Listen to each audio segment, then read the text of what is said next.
At the border between the land of fire and the land of grass, a boy clad in a black cloak patterned with red clouds suddenly plummeted from the sky, above a secluded valley ringed on three sides by mountains, and landed headfirst into the stream flowing along the open side. Relying on sheer survival instinct, the boy struggled up onto the bank and collapsed on the riverside, lying flat as he gasped for breath. Longyu had been sitting at home, wearing an Akatsuki robe, live-streaming Naruto when a bolt of lightning suddenly flashed before his eyes. His vision turned instantly to a blinding white, and the next thing he felt was his body falling endlessly. Then came a loud splash, and the bone-chilling cold of early spring water drove him to swim toward the shore on sheer instinct. After climbing ashore, the utterly exhausted Longyu lay by the bank, panting heavily, his mind a complete blank. Who am I? Where am I? Am I dead? While he was still lost in bewilderment, a mechanical voice suddenly resounded in his mind. Farming system is now binding. Progress 10. A system? Is this some kind of web novel? Longyu was stunned, and while he was still in shock, the progress bar that had appeared in front of his eyes had already reached 100%. Ding. Farming system binding complete. Immediately, the progress bar before Longyu transformed into a system interface. Host Longyu, age 16, sex male, strength battle power 1, utter weakling, Kekkei, Genkai none, mastered jutsu none, attributes wind fire water, rise points 510, shinobi village size 1 person. Staring at the panel floating before him, Longyu was dumbfounded. Kekkei Genkai and ninjutsu.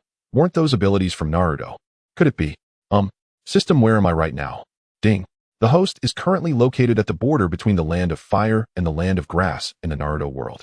As expected, hearing this answer, Longyu felt his heart collapse. Many people might dream of crossing into the Naruto world to experience the wonders of ninjutsu, but he had never had the slightest desire to do so.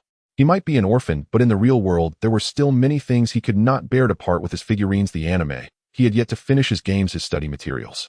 Now that he had arrived in the Naruto world where technology lagged so far behind, he was effectively cut off from all of that. Unwilling to give up, Longyu pressed the system with another question. Then, can I still go back? Of course. As long as the host can complete the mission of unifying the entire ninja world, the system will be able to send you back to your original world. Longyu was speechless. Was that something a sane being would even say? Unify the ninja world. Forget the 5 great nations. Even the so-called minor hidden villages possessed formidable strength. Not to mention that in the future there would be monsters like Obito, Madara, Naruto, and Sasuke, whose power surpassed that of Kage many times over. How was he alone supposed to contend with them? Gazing up at the deep blue sky strewn with drifting clouds, Longyu finally yielded. After all, he did have a system. System, what exactly can you do? This system is a farming system. The host can farm or mine ores, then sell the produce to obtain system currency, rice points. Rice points can be used in the system shop to exchange for crop seeds, bloodlines, and abilities that enhance the host's strength, and can also be spent on the lottery wheel to draw items not available in the shop. Then why do I already have 5100 rice points? Longyu had noticed that his status panel showed he currently held 5100 points. Rice points may also be obtained by selling items the system deems valuable or by converting real-world currency. In order to give the host a good start, the system has converted all of the host's assets from the original world into rice points during the binding process. Hearing this, Longyu seemed to realize something and asked in a slightly trembling voice, "When you say assets, do you mean just my money or?" Naturally, it includes everything of value belonging to the host apart from the clothes currently on your body. In that instant, Longyu felt as if his entire body had been hollowed out. His figurines, his computer, his phone, his accounts, everything was gone.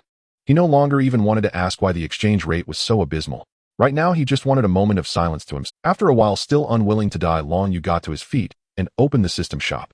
He first checked the ninjutsu section, and the prices dealt him yet another heavy blow. Even a crank jutsu costs 600 rice points, and the Flying Thunder God jutsu is actually 5 million. System, how long do you think it would take me to save up 5 million points? If all goes smoothly, the host should be able to accumulate 5 million rice points in a few decades. By then, the 4th Great Ninja War will probably be over. Suddenly, Longyu realized he didn't even know what year it currently was, and hurriedly asked the system what year it is. Currently year 35 of Konoha Gakure. In 2 years, the 2nd Great Ninja War will break out. It is recommended that the host first purchase crop seeds to avoid starving to death before considering matters of strength. Only 2 years remained before the 2nd Great Ninja War erupted, and Longyu felt a crushing sense of urgency. He remembered that the Second War was fought mainly along the borders of the Land of Rain, which bordered both the Land of Grass and the Land of Fire. He had no idea whether this remote place would be caught up in the conflict when the time came. For now, he had only one option: find a way to raise his strength as quickly as possible. As for farming, there was no way he was going to farm. Yet it was as if the system had read his thoughts. If the host refuses to farm, a death penalty will be imposed. Keeping his expression carefully neutral, Long Yu opened the crop section of the system shop and purchased a good amount of barley and rice seeds along with seeds for various vegetables. Fortunately, these items were not too expensive. After buying them all, he still had 2600 rice points left. He skimmed through the other sections of the shop, then spent 600 points on a crank fire release ninjutsu. After all, if he wanted to survive, fire was indispensable, and having a fire release jutsu would make his early days much easier.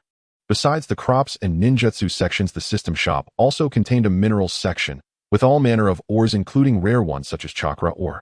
A ninja tools section. Common items like kunai and shuriken went without saying, but there were also famed weapons such as the 7 ninja swords of Kirigakure, the Kusanagi sword, and the Uchiha war fan. However, Itachi's Totsuka blade and Yata mirror were absent. The system explained that only ninja tools with a physical form could be listed. A Kekkei Jinkai section, Sharingan, Byakugan, Rinnegan, as well as special release styles like Scorch Release and Storm Release. Long Yu had considered first buying a Sharingan, but even a single Tomo Sharingan cost 10,000 points, and the price rose sharply with each evolution. He could only give up on the idea. There was also a technology section filled with various medical devices and chakra-powered machines, such as chakra cannons. Afterward, Long Yu opened the lottery wheel, and the items displayed there truly broadened his horizons. The system had arranged the potential rewards on the wheel in order of value, and at the very top was actually a... Next came the 8 gates technique, the Totsuka blade, the Yata mirror, Hashirama's living cells, and even an item he did not recognize, a chakra crystal converter. Skimming past that, he saw full attribute physique, basic ninjutsu mastery, 90 rice points, 50 rice points, and so on. Long Yu had a very clear understanding of his own luck. He did not dare to hope for any of the top-tier prizes. If he could just get that basic ninjutsu mastery, he would be more than satisfied. Further down were items of little value, shampoo, body wash, and so on, which clearly occupied the largest portion of the wheel. A single draw cost 100 rice points. Gritting his teeth, Long Yu went straight for a 10 times draw. Congratulations, you have obtained shampoo, 2 bags of salt, 3 bath towel, 1 tent, 1 compressed biscuits, 3. Seeing the results, Long Yu felt it wasn't too bad. At least he wouldn't have to sleep out in the open tonight, and he had scored some food as well. The reason he had been willing to spend his precious rice points on the lottery was precisely this: he had noticed many daily necessities on the wheel. Those might be useless later on, but right now they were extremely valuable to him. Without hesitation, Long Yu tapped the 10 times draw button again. Blue light flashed once more, and under his expectant gaze the most precious reward of this round appeared: basic ninjutsu mastery. In an instant he had learned all rank and below ninjutsu of every attribute, though he could only actually use those of wind, fire, and water release. Although this meant he had essentially wasted the 600 points he had spent earlier, Long Yu was still overjoyed. With mastery of these basic ninjutsu, he at least possessed some ability to protect himself. Calling up his character panel, he saw that his strength had already risen to genin level, and the ninjutsu field was no longer a string of zeros. In high spirits, Long Yu hummed a little tune as he picked up the hoe the system had provided and began to till the earth. Farming beneath the 3 mountains, grass rising past my knees. Where shall I sell my rice?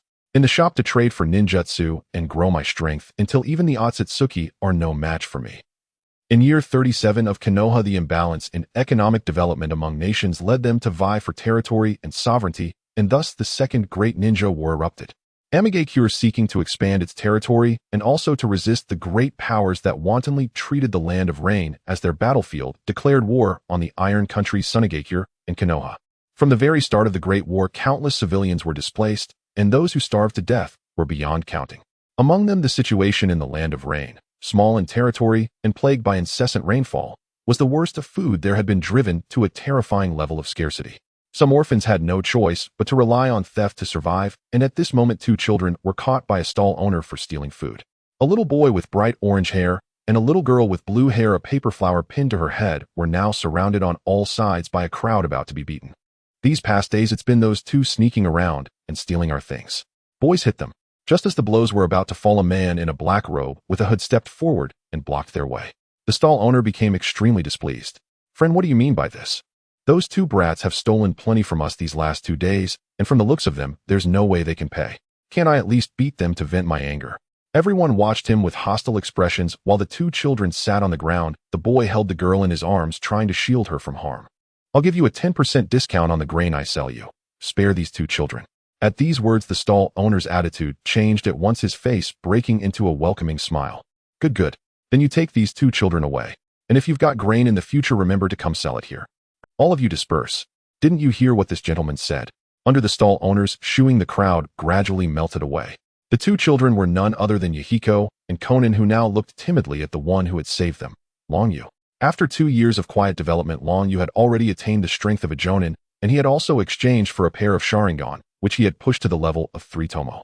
He had come to the land of rain partly to sell grain for some money to buy other things, and partly to seek lone ninja on the battlefield to hone his combat skills. At the same time, he could use his Sharingan to copy their ninjutsu. By now he had replicated quite a few rank techniques, and even some are rank ones. His strength was already approaching that of an elite Jonin. As for running into Yahiko and Konan, that was a completely unexpected gain. Long Yu helped Yahiko and Konan to their feet and led them away from the marketplace. Here, eat this. He took out 2 bags of bread and handed them to the children. Thank you. Yahiko and Konan bowed to Long Yu to express their gratitude. You don't need to thank me. I'm only doing this so my own conscience can feel a little lighter. War has destroyed too many people. I may wish to end the strife between men, but I don't have the strength to do so, so all I can do is help where I can. After a sigh, Long Yu asked Yahiko and Konan, so what do you plan to do from now on? Continue to survive by stealing here? Flustered by his question, Yahiko and Konan flushed with embarrassment. In the end, it was Yahiko who answered, if there were any other way, we wouldn't be doing this. But with food prices so high now, there's simply no way 2 children like us can survive by normal means. Yahiko clenched his fists. It's all because of the war. Those hidden villages stir up conflicts recklessly for their own gain, and in the end it's still us common people who suffer. If I gain the strength, I will definitely find a way to prevent wars from happening. Hearing Yahiko's words, Long Yu knew this was the time to emulate Orochimaru. Then, do you want to become ninja? Long Yu's lips curved slightly as he asked Yahiko. Of course I do. Yahiko grew excited at once. If I become a ninja, at least I'll have the ability to protect myself, and I won't be utterly helpless when disaster. But only those hidden villages have methods to turn people into ninja. For ordinary folk like us, becoming ninja is basically impossible. Yahiko's clenched fists loosened and he seemed a little helpless. At this time, he had not yet formed a resolve to become a ninja, no matter the cost. I can teach you ninjutsu and make you ninja. Are you willing? Long Yu continued to entice the 2 minors. I'm willing. Yahiko answered at once. Seeing Yahiko agree, Konan followed and said she was willing too. Aren't you afraid I might have ulterior motives? If you did have ulterior motives, we wouldn't be able to resist anyway. I believe you're a good person. Then come with me. Looking at the 2 little ones beside him, Long Yu felt his mood lighten. He had not expected such an unexpected gain. In truth, he could have sent Yahiko and Konan back, then shadowed them, and taken them away together once Nagato appeared. But he knew there would definitely be White Zetsu watching over Nagato, and since Madara was still alive at this time, any mishap might spell his own ruin.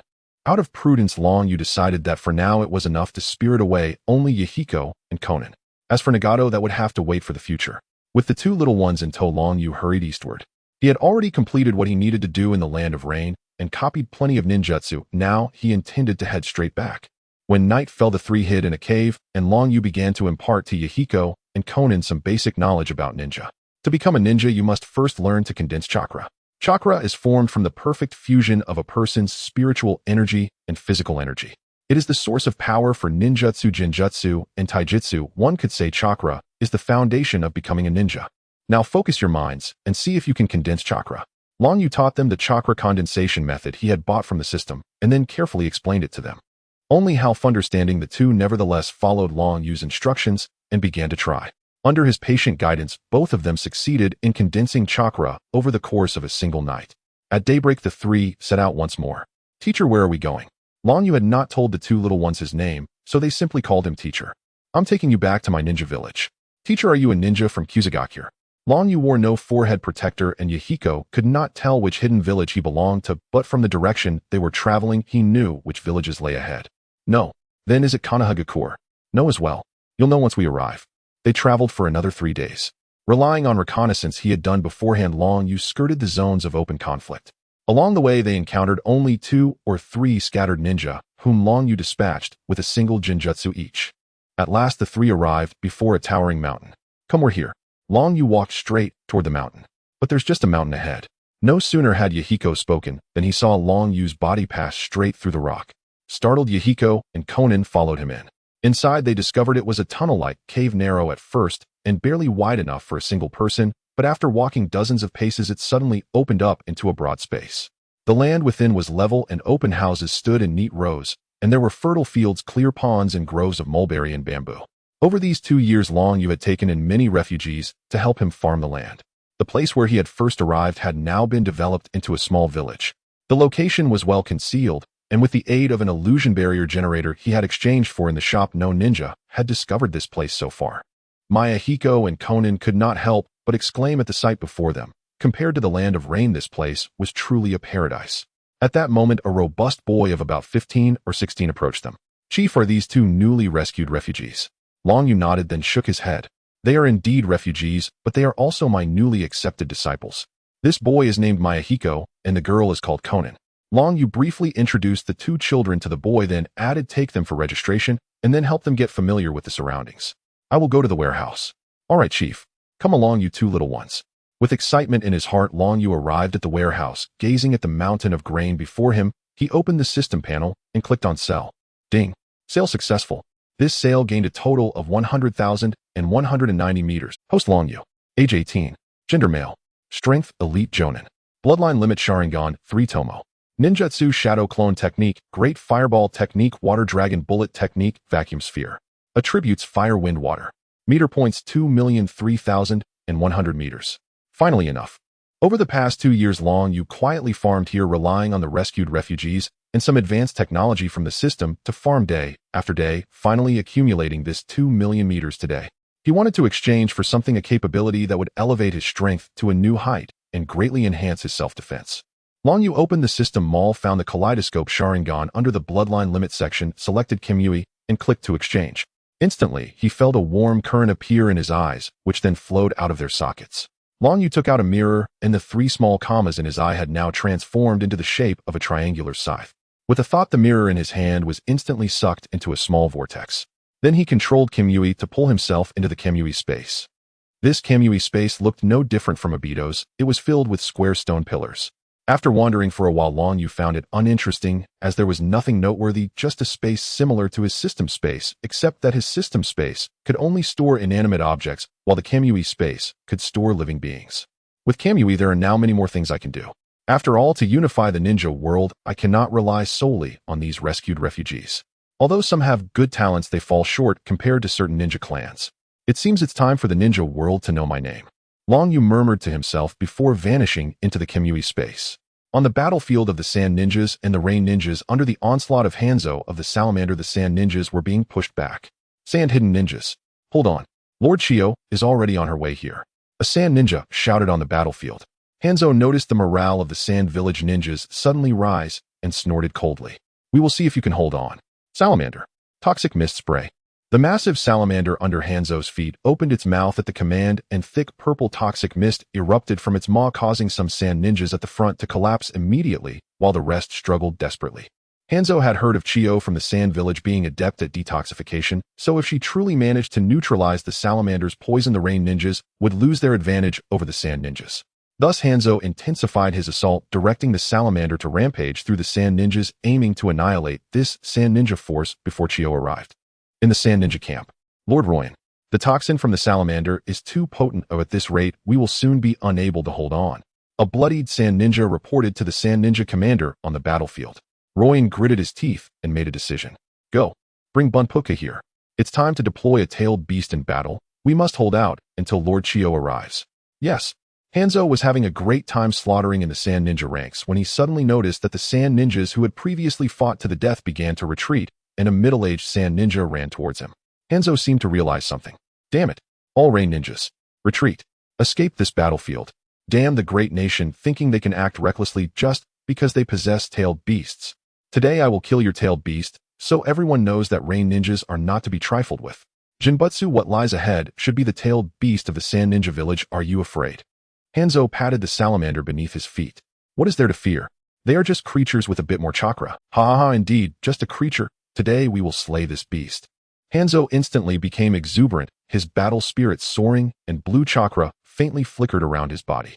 Jinbutsu launched a toxic mist spray at Bunpuku, who was running towards him. Sleep technique. Bunpuku saw the purple toxic mist about to envelop him and quickly formed a hand seal. Shukaku, come out and play.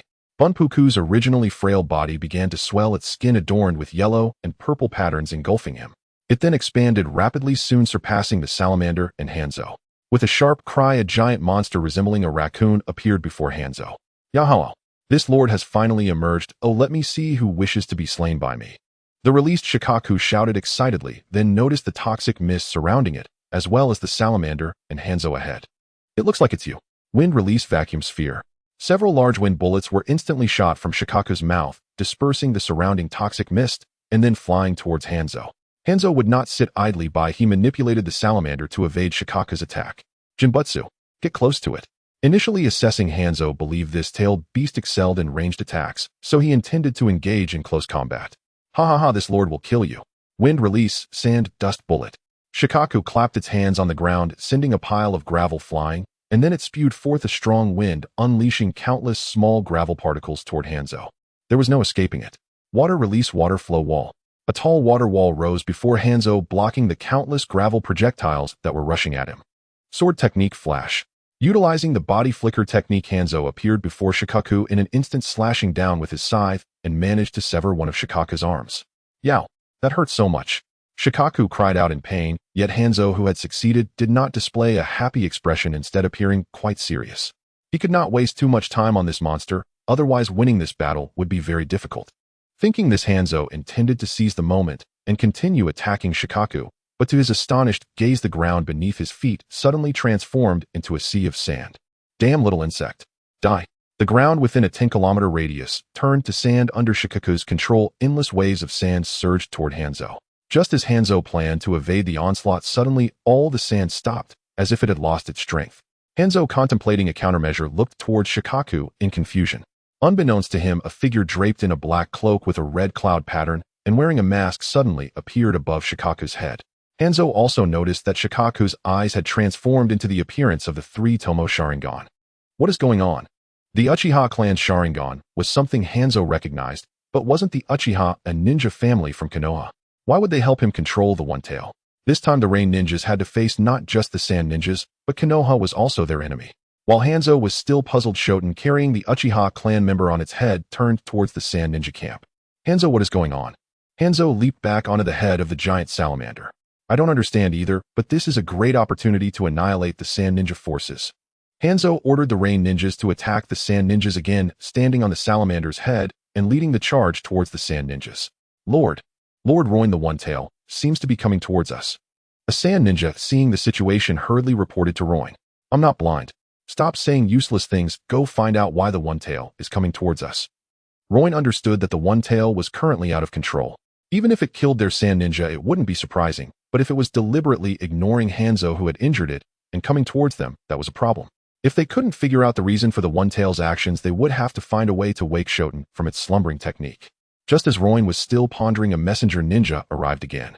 I found out, Lord Roin, it's the Uchiha from... The One-Tail has been controlled by the Uchiha clan's Sharingan. That Uchiha is sitting on the head of the One-Tail. What? Isn't the target of this declaration of war from the rain ninjas also the land of fire?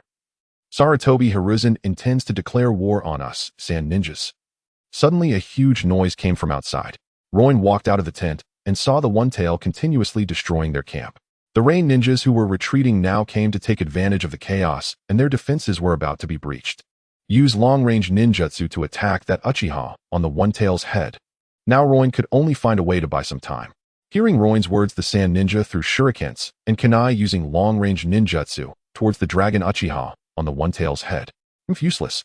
In the midst of everyone's incredulous gazes, all attacks passed through Dragon Uchiha's body. At this moment, Hanzō also arrived, directly controlling the salamander to charge towards Roin. Just as the salamander was about to collide with Roin, a yellow claw suddenly smashed towards the salamander. While attacking, Hanzō also kept an eye on his surroundings. Seeing the One-Tail's claw, he immediately performed the body flicker technique to evade, simultaneously releasing the summoning technique to avoid harm to the salamander, and then took out his scythe to continue his assault on Roin. He never believed that this Uchiha would help them, but the actions of this Uchiha clan member were still beneficial to them. Sword technique flash. In a rush, Roin could only hastily cast the earth-style wall, but Hanzō used the body flicker technique to appear behind him. Just as Hanzo's scythe was about to chop off Roin's head, a white puppet suddenly appeared to block Hanzo's scythe. Then another white puppet wielding a large blade swung at Hanzō, forcing him to retreat. Roin, are you all a bunch of useless fools? How could you release the One-Tail in your own camp? A middle-aged woman controlling 10 white puppets angrily questioned Roin. Lady Chiyo, you finally arrived. It was the Uchiha clan from Konoha that controlled the One-Tail. Roin reported honestly, and upon hearing this, Chiyo calmed down. What is going on? Have Konoha and the Rain Ninjas formed an alliance? It doesn't seem like it. That Uchiha also attacked Hanzō and the Rain Ninjas. After understanding the situation, Chiyo, while controlling the 10 puppets to guard against the One-Tail and Hanzō's attacks, yelled at Dragon Uchiha on the One-Tail's head, "Uchiha Ninja, are you from Konoha planning to declare war on the Sand Ninjas?" Hearing Kiyo's shout, Dragon Uchiha thought it was time to sell the blame. "Ha ha ha, declare war. You Sand Ninjas are not worthy. I am merely reclaiming the tailed beast that belongs to us from Konoha. You are talking nonsense. The One-Tail clearly belongs to us, Sand Ninjas." A Sand Ninja jumped out and shouted, "What do you mean it belongs to you Sand Ninjas? This clearly belongs to us Konoha. The first Hokage was kind and lent the 9-tailed beasts to you for your use, but unexpectedly you dared to use it to attack us Konoha. It seems it's time to reclaim these tailed beasts. As for you ninja villages, if you are willing to submit to us Konoha, Lord Danzo may spare your lives, but if you persist in your delusions, the Konoha ninja army will leave no survivors." Originally, Dragon Uchiha intended to sell the blame to Sarutobi Hiruzen, but just as he was about to say it, under the pull of a strange force, Danzo's name slipped out. However, this wasn't very important. Mentioning Danzo would still hold some credibility. After all, he was the shadow of the ninja world. "Uchiha of Konoha, why don't we join forces to deal with this old hag first?" Hanzō extended an invitation to Dragon Uchiha, but what greeted him was a claw from the One-Tail. "A mere insect has no right to speak. You small nations aren't even worthy of guarding our Konoha's gates. As for you Hanzō, the title of demigod is but a facade. You barely qualify to be a guard for Lord Danzo. You lot, listen to me. Everything we Konoha do, though it is for war, is also for peace. The ninja world is divided and war rages between ninja villages. For the sake of peace, we must unify the ninja world. And only we Konoha possess the strength to do so." Listening to Dragon Uchiha's insane speech, Chiyo and Hanzō exchanged glances and simultaneously attacked Dragon Uchiha on the One-Tail's head. "It seems you ants are not planning to surrender. Very well, let me show you the power of Konoha. Fire-style violent storm dance." The spiraling, distorted space stirred up a raging wind, and then a winding fire snake became even more fervent and violent, riding the momentum of the wind. Such power corresponds to enstrength ninjutsu. This madman. Sensing the strength of this ninjutsu, both Hanzō and Chiyo dared not take it hidden, secretly cursing this guy for going all out right from the start. Fire-style exploding flame array. With Hanzō's hand signs, a long strip made of explosive tags coiled around Dragon Uchiha's legs, simultaneously emitting a sizzling sound as it prepared to explode. Boom. Hanzō and Chiyo stared at the smoke produced by the explosion. Ayo! Accompanied by a painful roar from the One-Tail, Dragon Uchiha's figure in a black cloak reappeared before the two. "Is this all the strength you two have? You can't even scratch me." Under the incredulous gazes of Chiyo and Hanzō, Dragon Uchiha appeared completely unharmed, not even a speck of dust on him. How is this possible? Hanzō was indeed shocked, but as a seasoned warrior, he quickly regained his composure. He recalled how he had previously avoided harm to the salamander by releasing the summoning technique, deducing that this person must have also used space ninjutsu, otherwise it would be impossible to remain unscathed under his attack. This person must have used space ninjutsu just now. If we attack him continuously, we should be able to find a weakness in this technique. Chiyo also had some speculations. Upon hearing Hanzō's plan, she agreed, and then controlled the 10 puppets to charge at Dragon Uchiha, with some puppets shooting poison needles, some wielding large blades to slash, and others spitting out whips to strike. Hanzō also pulled the chain to control his scythe and struck towards Dragon Uchiha. No wonder he's the demigod who roams the ninja world. He immediately thought of a solution. It seems it's time to add some fuel to the fire. Konoha Danzo Uchiha, you all have to hold on. Susanoo. As long you let out a low shout, blue bones began to form around his body, followed by countless muscle lines, ultimately enveloped by a blue chakra cloak. The second stage of Susanoo complete. Hanzō and Chiyo's attacks struck long, yes, Susanoo, all being repelled. The two stared at the colossal figure before them, astonished. Ha! Ants, behold the divine power of the Uchiha clan. Susanoo. Be amazed. As Long Yu shouted loudly, his vision suddenly became exceedingly blurry, tears of blood streaming from his eyes, and he began to cough violently, covering his mouth. Of course, Hanzō and Chiyo would not let such a good opportunity slip by. Endless attacks instantly rained down on Susanoo's blue shell. Long Yu spat out a mouthful of blood, and Susanoo could no longer be maintained, dissipating with a hum into the heavens and the earth. Seeing the troublesome Susanoo vanish, Chiyo immediately controlled a puppet to open its body and release countless ropes, attempting to restrain Long Yu, while Hanzō flung his chain scythe towards him. Just as the ropes and scythe were about to reach Long Yu, his figure suddenly vanished into a vortex. This time I'll let you two off. When the forces of Konoha arrive, next time your tailed beasts will be reclaimed by us, and your ninja village will be trampled by Konoha. Remember, I am under the command of Lord Danzo of Konoha. My name is Long. The arrogant voice gradually faded away. With Long Yes control, Gonfu was also awakened, and the weak Shukaku returned to Fu's body, who then collapsed onto the ground. Watching the masked man disappear, Hanzō and Chiyo were momentarily stunned. Let's pause hostilities between the sand and rain ninjas, Chiyo said to Hanzō. That's the plan. After this battle, both the sand and rain ninjas withdrew from the battlefield. Once all the ninjas had left, several white heads emerged from the ground. We must quickly inform Madara of this situation. After saying this, White Zetsu used the body flicker technique to hide back into the ground, heading towards the shinobi bridge. Inside the Kazekage office. Bang! So arrogant. Does Konoha think this is still the era when Hashirama and Tobirama were alive? Do they still wish to reclaim the tailed beasts from all countries? What utter nonsense. Since Konoha wants to be enemies with everyone, then we shall grant their wish. The third Kazekage stood up angrily after hearing Kyo's report. Ebizo, sitting at the conference table, stood up. Send a letter to Konoha. As of today, the Sand Ninjas officially declare war on Konoha. Furthermore, inform the other villages Kage about the events on the battlefield and the information regarding that Uchiha. Yes. Hi-ho, you two take the vanguard and head to the borders of Konoha to scout the situation. Await orders for a chance to attack Konoha. Yes. Yes. A red-haired man and a woman with long black hair replied simultaneously. Chiyo, what is the Rain Ninja's attitude? After arranging these matters, the third Kazekage sat back in his chair, rubbing his head and asking Chiyo, Hanzō has agreed to temporarily ally with us against Konoha, but he demands that if victorious, the spoils be split evenly. If a mere trivial nation thinks it can negotiate terms with us, without Hanzō propping them up with a salamander, the Rain Ninja is nothing. However, Hanzō's lethality on the battlefield indeed earns him the title of demigod. Seeing the third Kazekage's displeasure towards the Rain Ninja, Chiyo reminded him at the right moment. I certainly know that. You decide what to do. Yes. Chiyo understood that the third Kazekage's meaning was in agreement. After the third Kazekage assigned some war matters, the meeting was adjourned. The high-ranking Sand Ninjas gradually exited the Kazekage office. Mother, Ho and Ro stopped in front of the office building, greeting Chiyo as she came out. Chiyo also noticed the two of them and walked towards them.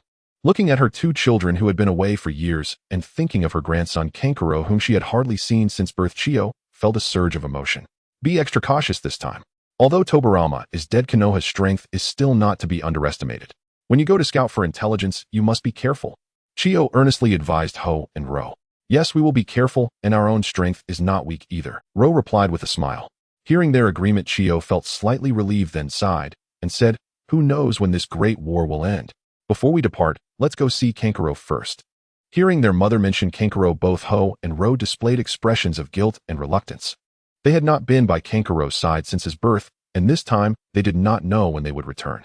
But this was the fate of every ninja, a destiny imposed by this world upon ninjas. For the safety of their family and comrades, they had no choice but to do so. Let's go home together. The three walked together toward home, where a red-haired child stood at the door waiting for someone. In the Hokage building of Konoha. After reading the letter from the Sand Ninja village, the aging Sarutobi Hiruzen took a deep puff of smoke and turned to his advisors Hamura and Koharu, asking, what do you both think about what the Sand Ninja said? I find it somewhat incredible. The level of Sharingan capable of controlling tailed beasts. So far we only know of Uchiha Madara, who was defeated by the first Hokage. According to the letter, this ninja also possesses space-time ninjutsu. If Danzo's subordinate had such a powerful individual, how could they possibly hide him right under our noses? Mito Minyan adjusted his glasses, not placing the blame on Danzo, and he didn't take the mention of being enemies with the entire ninja world seriously. Even without this matter, Konoha had always faced multiple foes. They were used to it. What they were more concerned about was what exactly this Uchiha clan powerhouse was about. Regardless, let's call Danzo in and ask him. Not long after Danzo walked in, and Sarutobi Hiruzen handed him the letter from the Sand Ninja village. After reading the letter, Danzo felt an immense headache. Although he was the shadow in the ninja world and the Hokage of Konoha, he couldn't possibly be blamed for everything. If he truly had such a powerful subordinate, he would have long sought a way to seize the Hokage position from this old man. However, he was somewhat in agreement with the notion of Konoha unifying the ninja world. It had its charm. There is no one by the name of Long in the root. In fact, there are hardly any Uchiha clan members at all. Danzo made it clear. This burden is not mine, I will not bear it. I suspect that the Uchiha clan wants to incite war to elevate their status. After all, the only certain thing now is that the one controlling the tailed beast is from the Uchiha clan. Tobirama also directly pushed all the blame onto the Uchiha clan, which aligned with the thoughts of the higher-ups in Konoha. Hiruzen Sarutobi and the two Hokage advisors thought the same when they saw this letter. Ever since Senju Tobirama died in the First Shinobi World War, Hiruzen and Tobirama have been implementing the policy left by Tobirama towards the Uchiha clan to suppress them while finding ways to separate the village from the Uchiha clan. Recently, the Uchiha clan's position has deviated significantly from the center of Konoha, and the villagers have developed a strong aversion to the Konoha Guard. In this situation, it makes sense for the Uchiha clan to want to use war to enhance their status, but what's unreasonable is that their actions are too obvious, directly using the Sharingan to control the tailed beast and mocking the other nations. Regardless, we are still in a state of war and need the Uchiha clan's strength to defend against the potential involvement of the Mist Ninja. For now, let's not disclose the contents of the letter. We can hold them accountable after the war. Hiruzen leaned back slightly, and the other three nodded. The higher-ups of Konoha surprisingly reached a consensus. Gather all elite jonin in the village for a pre-war meeting. In fact, the Second Shinobi World War was initiated by the Rain Ninja Village, but the main reason was still the major nations seeking to gain benefits. The Land of Rain is just a small country with a land area less than 1/10 of the Land of Fire, and it has been in constant heavy rain. How could such an environment possibly produce enough strength to contend against two great nations? While Konoha and Sunagakure were preparing to face the Rain Ninja, they were also looking for ways to take a piece of the pie for themselves, but they just hadn't found a suitable reason yet. Subsequently, Konoha's White Fang Sakumo Hataki was dispatched to the Land of Rivers to fend off the Sunagakure ninja, while Hiruzen's disciples Tsunade Jiraiya and Orochimaru were sent to the battlefield in the Land of Rain. A war involving at least 3 ninja villages was on the brink of breaking out. Meanwhile, Kumogakure and Iwagakure showed no response after receiving the letter from Sunagakure, clearly indicating that they wanted to watch the drama unfold first. Underneath the Kanabi Bridge, anyone who saw the old man before them would likely be paralyzed with fear. Despite his white hair and wrinkled face appearing as if he were withering away, his reputation was etched in the hearts of every ninja. Uchiha Obito. This powerful figure who instilled fear in every ninja was now frail, sitting in a chair with countless tubes connected to him, barely clinging to life thanks to the vitality provided by the outer path golem. Even standing had become a challenge. Suddenly, several white Zetsu appeared before Obito, who slowly opened his eyes. Speak, what is it? Another war has erupted in the shinobi world, and 3 ninja villages are already involved. White Zetsu reported the recent major events in the shinobi world to Obito in his unique voice. Just as I expected. The piece that Hashirama spoke of is merely a child's naive fantasy. His methods are utterly unreliable. Additionally, a pair of Mangekyo Sharingan has appeared in the shinobi world capable of controlling tailed beasts and unleashing the second phase of Susanoo, and the abilities of those eyes seem to include rare space-time ninjutsu. White Zetsu continued to report the significant intelligence it had discovered to Obito. Upon hearing this news, Obito was slightly surprised. His white Zetsu spread throughout the shinobi world, and he knew the information of almost every ninja village. As far as he knew, there seemed to be no one in the Uchiha clan of this generation who had awakened the Mangekyo Sharingan. This person seems to have appeared out of nowhere. We hadn't discovered anyone like him in the shinobi world before. Have you followed him? No, this person is very cautious.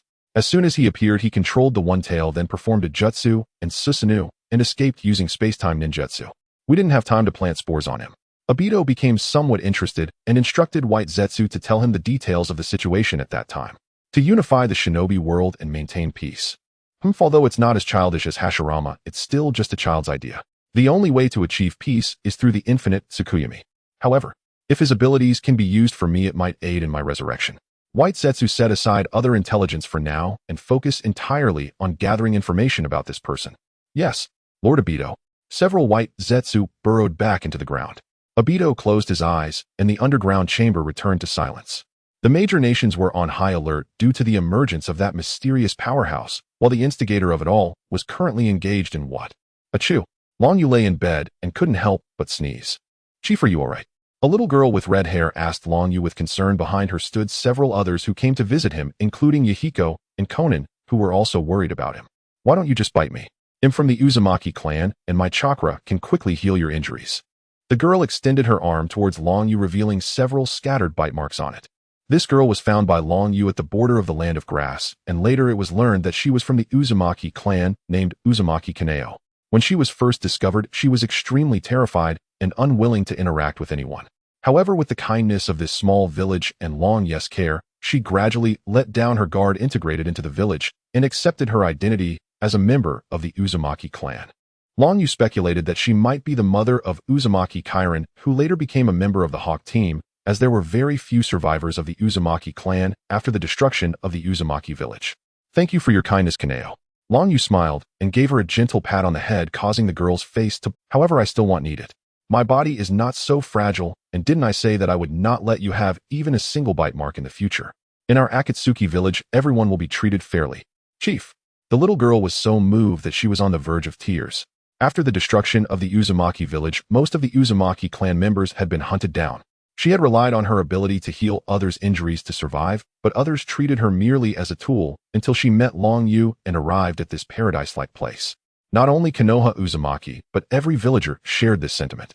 They had once been mere refugees, grateful for scraps to survive, willing to do anything for sustenance. Yet here they not only ate their fill and wore warm clothes, but also learned forbidden ninja arts reserved exclusively for elite shinobi. All thanks to Lord Long Yu. Also, stop calling me chief. It makes me feel prematurely aged. From now on, just call me Brother Long Yu. Long Yu added with a gentle smile. Most villagers addressed him as chief. He had always regarded names as mere titles, interchangeable, inconsequential. Yet hearing such an endearing little girl address him so formally now struck him as oddly dissonant. A collective thought flashed across the villagers' minds: we must have a daughter. But that's unthinkable. You are our savior. We could never presume to speak your name so casually. Then, may I simply call you brother? Konoha Uzumaki pleaded, her expression radiating innocent charm. Alright, fine. Brother, please heal quickly. And the soft honeyed lilt nearly sent Long Yu soaring. Had it not been for the crowd surrounding them, he might well have reacted more openly. The syrupy voice nearly lifted him off his feet, but constrained by the presence of so many onlookers, Long Yu dared not betray even a flicker of unguarded emotion. One by one, the villagers offered heartfelt blessings before departing at Long Yu's quiet instruction. The cramped room emptied swiftly, leaving him alone beneath a blurred ceiling, lost in contemplation of his next move. He had not anticipated the sheer physical toll of the Mangekyo Sharingan. The mere activation of a few techniques had already clouded his vision. His condition was far less dire than Kakashi's later strain from using Kamui, yet still incomparable to Obito's seamless passive mastery of the same technique. Clearly, Kamui could not be wielded freely, not until his Sharingan evolved into the eternal Mangekyo, nor until he received Hashirama's cells. Next would come the simultaneous conflict between Konoha and both the Rain and Sand villages. According to prophecy, Konoha would emerge victorious, leaving the Rain village humiliated and the Sand forces shattered by Tsukumo Hitaki's blade. It was unlikely Konoha's leadership would move against the Uchiha clan during wartime, but afterward, that was all but certain. The rift between the Uchiha and Konoha was inevitable. His role was merely to accelerate its arrival. When desperation left them no path forward, he would extend his hand. Yet that alone would not suffice. He needed stature within the shinobi world. Without influence, the proud, haughty Uchiha would never bow to his command. Sighing heavily, Long Yu murmured, "So much remains undone." Then he summoned his system interface and opened the gacha panel. After purchasing Kamui, he retained 3100 Ryo and decided on a 30-roll draw. The roulette spun relentlessly, halting again and again, until finally yielding 30 identical household essentials bundles. Though braced for disappointment, Long Yu still seethed inwardly at the result. Truly, a gacha without pity or guarantee was ill-suited for someone cursed with such abysmal luck. And staring at the lone 100 Ryo remaining in his account, he shrugged and rolled once more. In an instant, crimson light flared. Long Yu clapped a hand over his mouth, disbelief flooding his features. Indeed, single draws held miracles where mass rolls failed. And he had drawn the 8 gates release technique. A divine art beyond compare. By unlocking the body's innate restraints, it amplified combat prowess several or even dozens-fold. Opening the final gate, the gate of death, could elevate even a Jinin to near cage-level strength. The Mist Village's 7 swordsmen fell like puppets before it. Even Madara Uchiha, having ascended to 6 paths power, narrowly escaped annihilation beneath its fury. Though the gate of death demanded ultimate sacrifice, life itself, Long Yu required no such extremity. The first 7 gates would more than suffice. The technique's intricacies bloomed instantly in his mind. As with every new ability, he resolved to test it immediately, starting modestly, opening only the first gate discreetly within the confines of his room. Heart pounding, he shouted aloud, "First gate, open." In chakra surged toward his brain, aiming to shatter the mental barrier sealing the gate. A full minute passed, nothing. Not a tremor, not a spark. Even a flock of crows seemed to flutter overhead, cawing in mocking unison. Baka. System, what is this? Why won't the 8 gates release I drew from you function? Infuming Longyu confronted the system, convinced he'd been deceived. Ding. To wield the 8 gates release requires extraordinary, grueling, limit-shattering, long-term. Only through such discipline can the body's organs and systems adapt to the cataclysmic strain unleashed upon gate activation, minimizing self-destruction from the torrential energy surge. Your current physique is too frail. You lack even the baseline conditioning required to unlock the first gate. Hearing the explanation, Longyu's anger dissolved. He realized he had never trained deliberately since arriving in this world, relying entirely on the system's crutch. No wonder his Mangekyo endurance remained so fleeting. Clarity struck him like lightning. From today onward, he would dedicate part of each day to rigorous physical cultivation. In day 2, after a day's rest, his vision cleared completely, restoring the sharp, vivid world he now vowed never to relinquish. 2 paths existed to mitigate the Mangekyo's drawbacks. First, spend 3 million Ryo in the system shop to evolve it into the eternal Mangekyo Sharingan, a route requiring years to fund. Second, transplant Hashirama cells as Obito had done. But Hashirama cells remained elusive, and Longyu lacked both the knowledge and skill to perform such surgery. That meant seeking out Orochimaru. Orochimaru at this stage had yet to suffer the trauma of losing his disciple, or conceive his obsession with immortality. His research into Hashirama cells had not yet begun. But once the Second Shinobi World War concluded, the timing would be ripe. A visit to the Serpent Sannin was inevitable. Lost in thought, Longyu pushed open his door and stepped outside. The Akatsuki ninja village remained under construction. Though dwellings and provisions were secured, foundational infrastructure, shinobi academies, hospitals, eateries, remained unbuilt. The chief obstacle was manpower. The village's population remained small, and most residents still labored in the fields, leaving little energy for civic development. This village was to be his foundation for unifying the shinobi world. Without robust institutions, how could it ever grow strong? Yet Longyu had already devised a solution. The neighboring grass village, though impoverished, boasted considerable numbers, and not a single cage-level warrior. A true soft target. Longyu resolved to emulate Obito's method. Master, Inyahiko and Konan, holding a water flask and bread, had just stepped outside when they spotted Ryu and burst into cheerful cries. Ryu had originally intended for the two to reside at his home. This would allow him more time to instruct them, as both, once properly trained, were certain to ascend to cage-level combat prowess. Yet shortly after their arrival, a warm-hearted woman invited them in for a meal. During their conversation, Yahiko and Konan learned that her husband, child, and parents had all perished in the war, leaving her utterly alone. Moved by compassion, the two resolved to stay with her, and Ryu reluctantly consented. Well, if it isn't Yahiko and Konan. Up so early. Where are you two off to? Ryu approached them. Truth be told, he felt rather inadequate as a mentor. Beyond teaching them chakra compression during their journey back, he had imparted no further instruction since. The thought filled him with quiet remorse. And honestly, the sun's already high. How can it possibly be early? Master, have you slept too long and muddled your senses? Why, the villagers have long since headed to the fields. Inyahiko glanced skyward at the blazing sun and sighed, exasperated. Ryu tilted his head up too. The sun hadn't even reached the western horizon yet. Surely it wasn't late before afternoon. Honestly, these brats lacked even a trace of charm. It was Konan who gently eased the awkward silence. We're delivering lunch to Aunt Ryoko. Master, has your injury fully healed? She asked, her voice laced with genuine concern. Konan is truly adorable, thoughtful, and caring. Unlike someone over there, Ryu replied, beaming as he affectionately ruffled her hair. Oomph. Yahiko turned away, feigning offense. My injury is completely resolved. Thank you, that's wonderful. Then if you're quite recovered, we'll take lunch to Aunt Ryoko right away. Hearing his reassurance, Konan's face lit up with quiet joy. Go ahead. Once you've delivered it, meet me at the riverbank.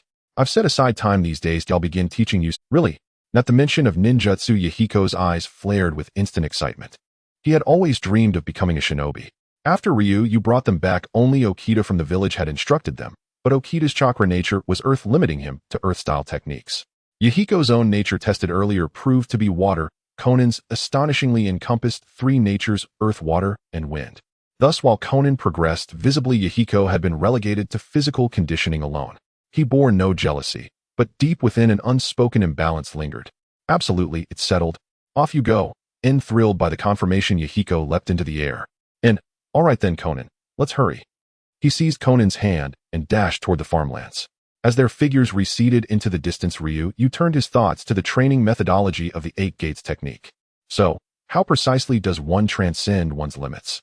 Must I embrace youthfulness like Mike God? Two figures in emerald spandex flashed through his mind, running inverted at sunset, thick eyebrows arched, round heads gleaming, white teeth flashing as they thrust thumbs skyward. A shiver ran down Ryu's spine. I'd rather remain ordinary. With a silent mental command, two weighted bands materialized in his palms, prizes won long ago in a lottery stored and used within his system space. Now they would serve perfectly for forging physical endurance and shattering his limits. Securing the weights to his legs, Ryu broke into a sprint toward the riverbank. At first he felt no strain, but after 10 minutes fatigue gripped him. His breath came in ragged gasps, his lungs burned with searing heat. Damn it! Am I weaker than a child like Rock Lee? Driven by sheer, unyielding defiance, he pressed on. Each time exhaustion threatened to buckle his knees, he refused to fall. Thus weighted and resolute, he reached the riverbank, exhausted beyond motion, yet upright, immediately beginning squats in place. 1, 2, 3, 101, 102, 103. In master, we're here, Inyahiko and Konan waved from afar. Ryu paused upon spotting them, and realized something profound when he pushed past utter exhaustion and persisted. The weariness began to recede. This must be what breaking through one's limits feels like, he mused. So even master practices foundational training? Yahiko asked, curiosity brightening his gaze. In his eyes, Ryu was already formidable. After all those shinobi encountered en route had fallen instantly beneath his jutsu, he'd assumed such basics held no place in his master's regimen. Indeed, they are indispensable. Today I shall teach you the bedrock abilities of every shinobi. Ryu wiped sweat from his brow as he answered. Let's go. The training ground lies across the river. He planned to begin with tree climbing and water walking. Both honed chakra control, the very foundation upon which all other jutsu rested. Stronger control meant exponential progress later, and crucially, these exercises required minimal supervision, freeing him to develop a new technique simultaneously. Strictly speaking, it was an invention, though unknown in this world. He had witnessed it and knew precisely how to master. That technique was the 7th Hokage's signature jutsu, the Rasengan. To be candid, it was somewhat embarrassing for a transmigrator. Ryu had dwelled in the shinobi world for over 2 years and still could not perform the Rasengan. Lured by the system shop's vast catalog, he'd unconsciously dismissed self-driven mastery, yet it was never too late to begin. Ryu and the two children crossed to the opposite bank, a vast secluded forest technically within the land of fire, yet so remote and shielded by 3 towering mountains that even during wartime, he'd never glimpsed a Konoha shinobi here. What will master teach us? Something incredibly powerful. Inyahiko's face shimmered with anticipation. What I'll teach surpasses any jutsu in importance. Today's lesson: tree climbing and water walking. Deoda. Both Yahiko and Konan stared stunned. Climb trees. You can't be serious. Look. Yahiko wrapped his arms around a massive trunk and scrambled upward like a monkey perching triumphantly on a branch and waving down. Konan said nothing, but her furrowed brow spoke volumes. Ryu smiled faintly, stepped before the tree, channeled chakra to his soles, and walked straight up its vertical bark, ascending calmly until he stood beside Yahiko. So, can you climb a tree like this? Xiao Nan and Yahiko looked at Long Yu in shock, rendered speechless. Country of Sea. Sigmund. Yahiko's eyes sparkled, while Xiao Nan gazed at Long Yu with admiration. Long Yu tugged at Yahiko's collar and climbed down from the tree. Watch closely, Il demonstrated again, and the two children nodded obediently, kneeling before Long Yu and watching intently. First, you need to attach chakra to the soles of your feet. It's important that the amount of chakra is neither too much nor too little. If it's too little, you won't be able to stick to the tree, and if it's too much, you'll break the tree. To help the two see clearly, Long Yu lifted his foot, blue chakra shimmering at the sole, and then placed his foot. Once the right amount of chakra is attached to your feet, you can do this. Long Yu walked step by step up the tree and then hung upside down from a branch. Is it really that simple? Then I can learn it right away. After watching Long Yu's demonstration, Yahiko was instantly filled with confidence and was eager to try. First, attach chakra to the soles of your feet. Yahiko focused and gathered chakra, then attached it to his soles, which began to emit the same blue glow as Long Yu's. Next, he approached the tree. Yahiko placed one foot on the tree without any issue. Then he lifted the other foot to walk up the tree, aligning his body parallel to the ground. However, as he took his second step, a sudden crack sound echoed from where his first foot was. Yahiko fell straight. Long Yu had anticipated this situation. Generally, individuals with enthusiastic and boisterous personalities might have poor chakra control, since maintaining control requires a calm mind. Thus, girls might find it easier to master tree climbing and water walking quickly. Long Yu burst into laughter at the sight of Yahiko sprawled on the ground. Ha, it's indeed simple, just a straightforward fall to the ground. How infuriating. Last time I wasn't prepared. This time I can do it. He quickly got back up from the ground. Then keep trying. I can also develop a new ninjutsu. Long Yu turned to Xiao Nen saying you should try as well. Xiao Nen nodded and chose a tree next to Yahiko to start her attempts. Seeing the determination in the two, Long Yu felt relieved. He then took out a water-filled balloon planning to begin practicing the first stage of the spiral sphere. After thinking it over, he decided that learning the spiral sphere according to Jiraiya's method was more reliable. Gradual progression is the easiest way. Although Konohamaru successfully learned the spiral sphere using the method described by Naruto, and it seemed to be more powerful than Naruto's, that was due to Konohamaru's own talent. He didn't believe his own talent was that strong. Long Yu released his chakra into his hand and began to control the flow of water within the balloon. The water balloon immediately began to swell, but when Long Yu injected a second stream of chakra, the first stream lost control and dissipated, causing the balloon to swell in one direction before returning to stability. It seems my chakra control ability is also not strong. Do I need to control multiple streams of chakra? Moreover, I have to maintain them on different trajectories. This is indeed not easy. After pondering for a moment, Long Yu decided to keep trying, but then he heard Yahiko's exclamation. Wow, so impressive. Long Yu looked up to see Xiao Nen steadily walking on the tree, reaching a height of 6 or 7 meters. Xiao Nen then walked confidently to a thick branch and sat down waving at them. This scene excited Yahiko, who shouted as he began to run up the tree. After running 3 or 4 meters, he fell due to insufficient chakra attachment, but he had gained experience and executed a backflip to land safely on the ground, immediately starting to try again. Alright Xiao Nen, you've completed this training. Come down now, I'll start teaching you the next exercise. After seeing Xiao Nen had finished the tree climbing training, Long Yu planned to teach her the second training, water walking. For the next 2 weeks, Long Yu continued to teach Yahiko and Xiao Nen while also working hard on his training. Both children had now completed the tree climbing and water walking training. He also taught them some ninjutsu, and he had learned the spiral sphere himself in just 3 days, slightly faster than Naruto. This was largely because he had witnessed Naruto learn the spiral sphere in its entirety, and back then Naruto had the Nine Tails interference. After mastering the spiral sphere, Long Yu began his physical training. He had already changed his weight once, as the previous weights were no longer suitable for him. Moreover, he could now open the first 2 gates of the 8 gates, which marked significant progress. Notably, during the training, Xiao Nen developed her unique ninjutsu, paper ninjutsu. Under her precise chakra control, the fragile paper achieved a hardness and sharpness comparable to steel ninja tools, if not surpassing them. Additionally, he discovered that Yahiko had a talent for swordsmanship, so he reluctantly bought him a katana, thinking that in the future, if he had the money, he might be able to exchange it for a Kusanagi sword in the system shop, as he, Long Yu's disciple, deserved a weapon that could hold its own. At this moment, Yahiko and Xiao Nen stood on either side of him, each adopting their stances. Yahiko held the katana he had received. Fight! Start! Long Yu commanded, then jumped onto a tree to observe their battle. Upon hearing Long Yu's command, Xiao Nen immediately used chakra to conjure several paper shurikens that floated around her. Yahiko, knowing his advantage lay in close combat, began to approach Xiao Nen with his sword drawn. Paper shuriken technique. Xiao Nen waved her hand forward, sending several paper shurikens flying rapidly towards Yahiko. Yahiko raised his sword to slash at the paper shurikens that had reached him, producing the sound of metal clashing as he sliced through the shurikens, causing them to fall to the ground. Xiao Nen, you better be careful, Yahiko called out as he closed in on her. Sword technique, rain stab. This is a sword technique I developed myself. As for why I'm using a sword technique with a katana, it seems that in the ninja world there's no clear distinction between swords and blades, as sometimes a blade is referred to as a sword and vice versa. Yahiko's speed suddenly increased, and in no time he was before Xiao Nen, delivering a direct throw. Yahiko's sudden burst of speed caught Xiao Nen off guard, but just as his blade was about to pierce her, her body suddenly transformed into countless pieces of paper, evading Yahiko's attack. The numerous pieces of paper floating in the air reassembled to form Xiao Nan's upper body. Seeing this scene, Long Yu nodded with approval. Xiao Nan's paper ninjutsu was indeed excellent for self-preservation, reminiscent of the Logia-type devil fruits in the world of One Piece, possessing elemental transformation capabilities. However, the downside was that she was vulnerable to ninja with strong fire techniques, as seen when Jiraiya faced Xiao Nen, as she was utterly defenseless. I'm not that weak. It's your turn to be careful, Yahiko. Paper ninjutsu, paper feather. A paper-like spike suddenly appeared in front of Xiao Nan. With a low shout, Xiao Nan spiked faster than the paper shurikens, surged towards Yahiko.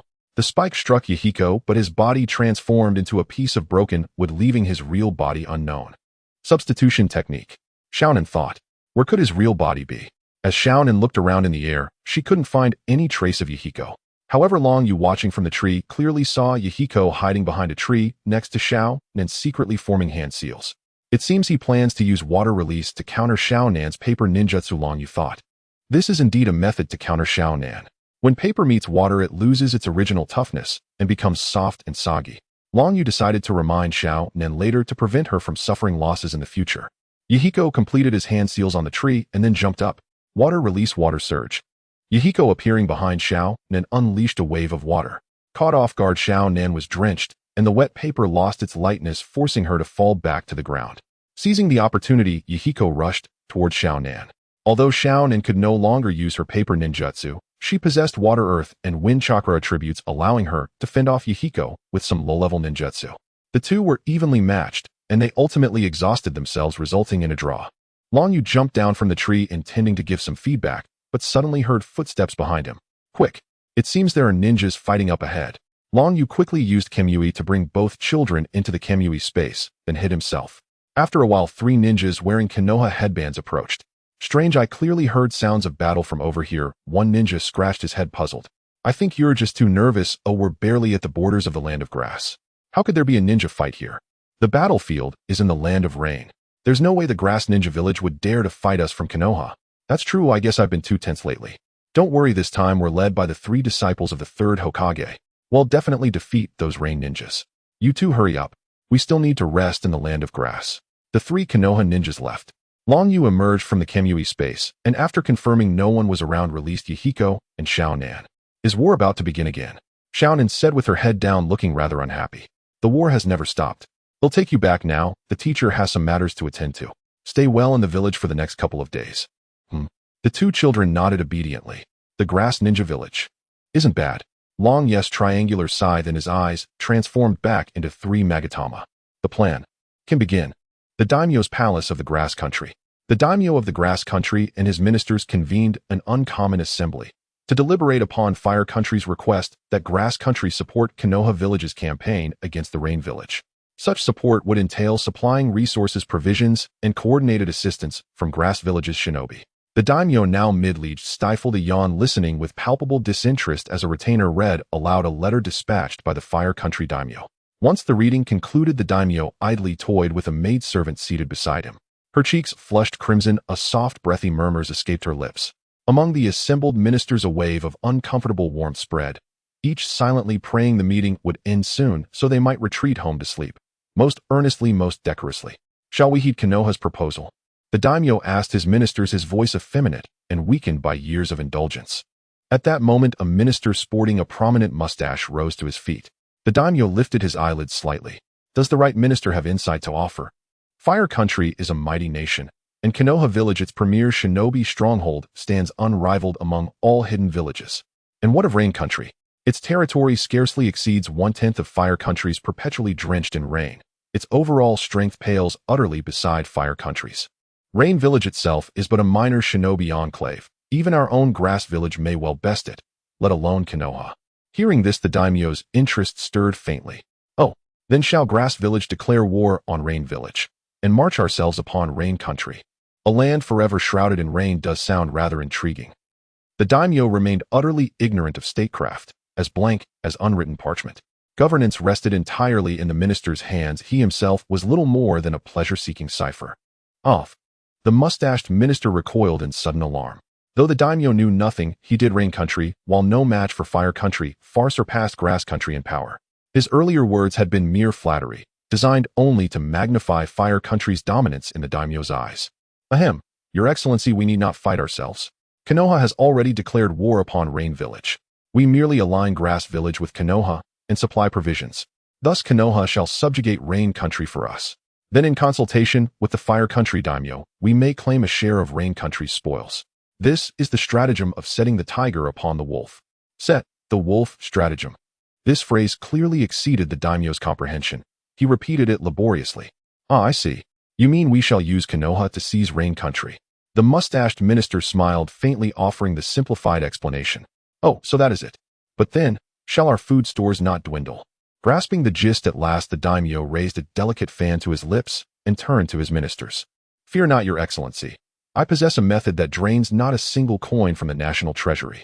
The mustached minister's sly grin widened as he spoke with quiet certainty. Ah, then all is settled. What say you, ministers?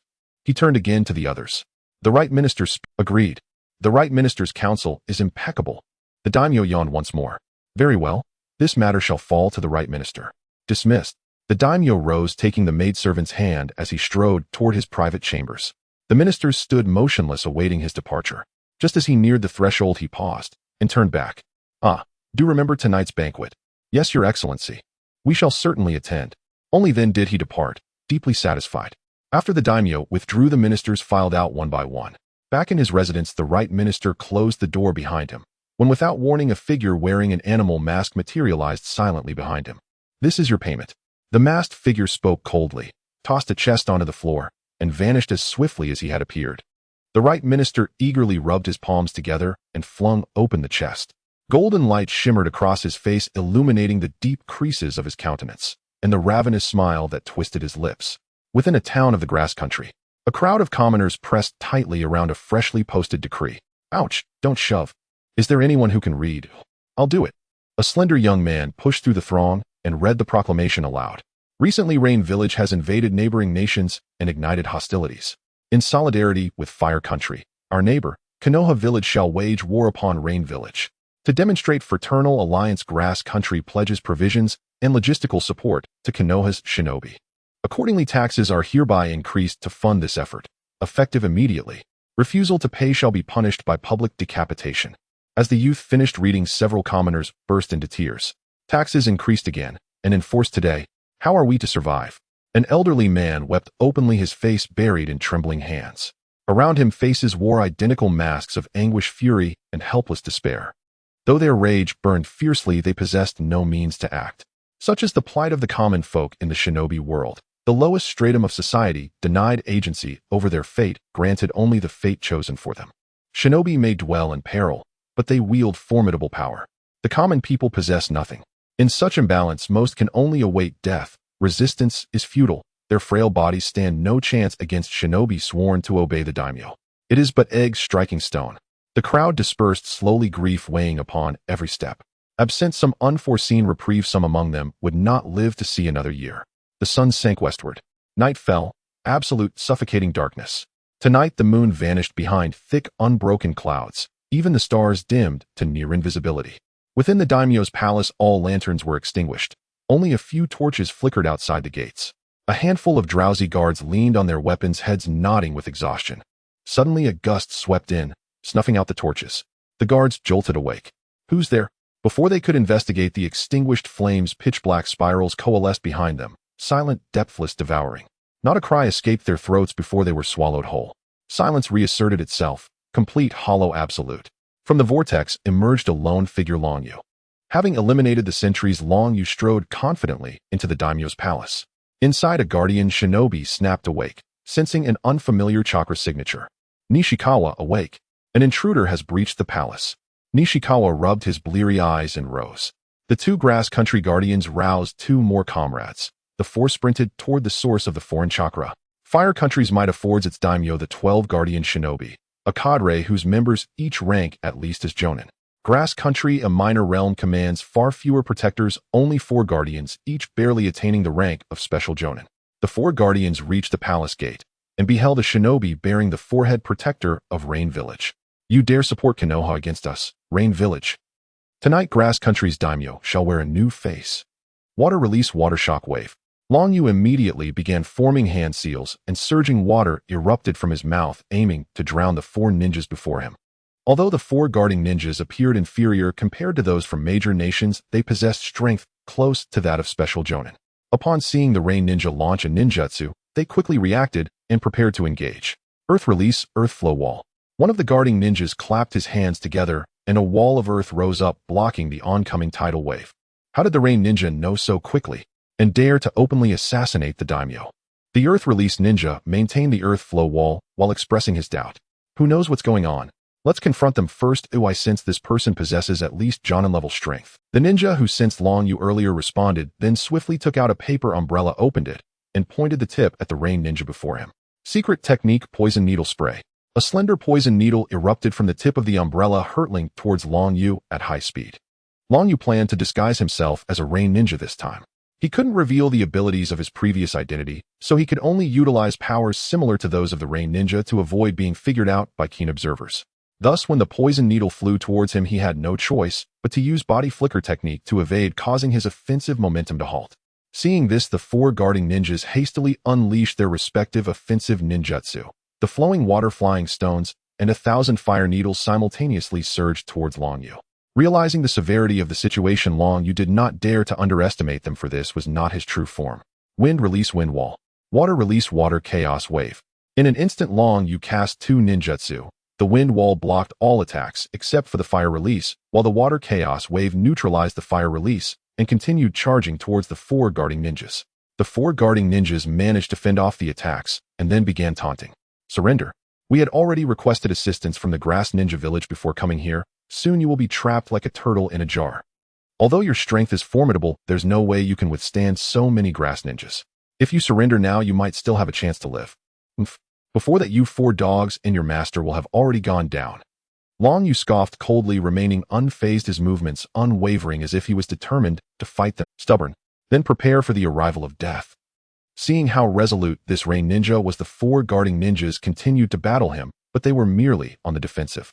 They were waiting for the ninjas from Grass Ninja Village to arrive. After all, no one wished to die. Given the formidable strength of this Rain Ninja, it was prudent to wait for the Grass Ninja's reinforcements before launching a counterattack.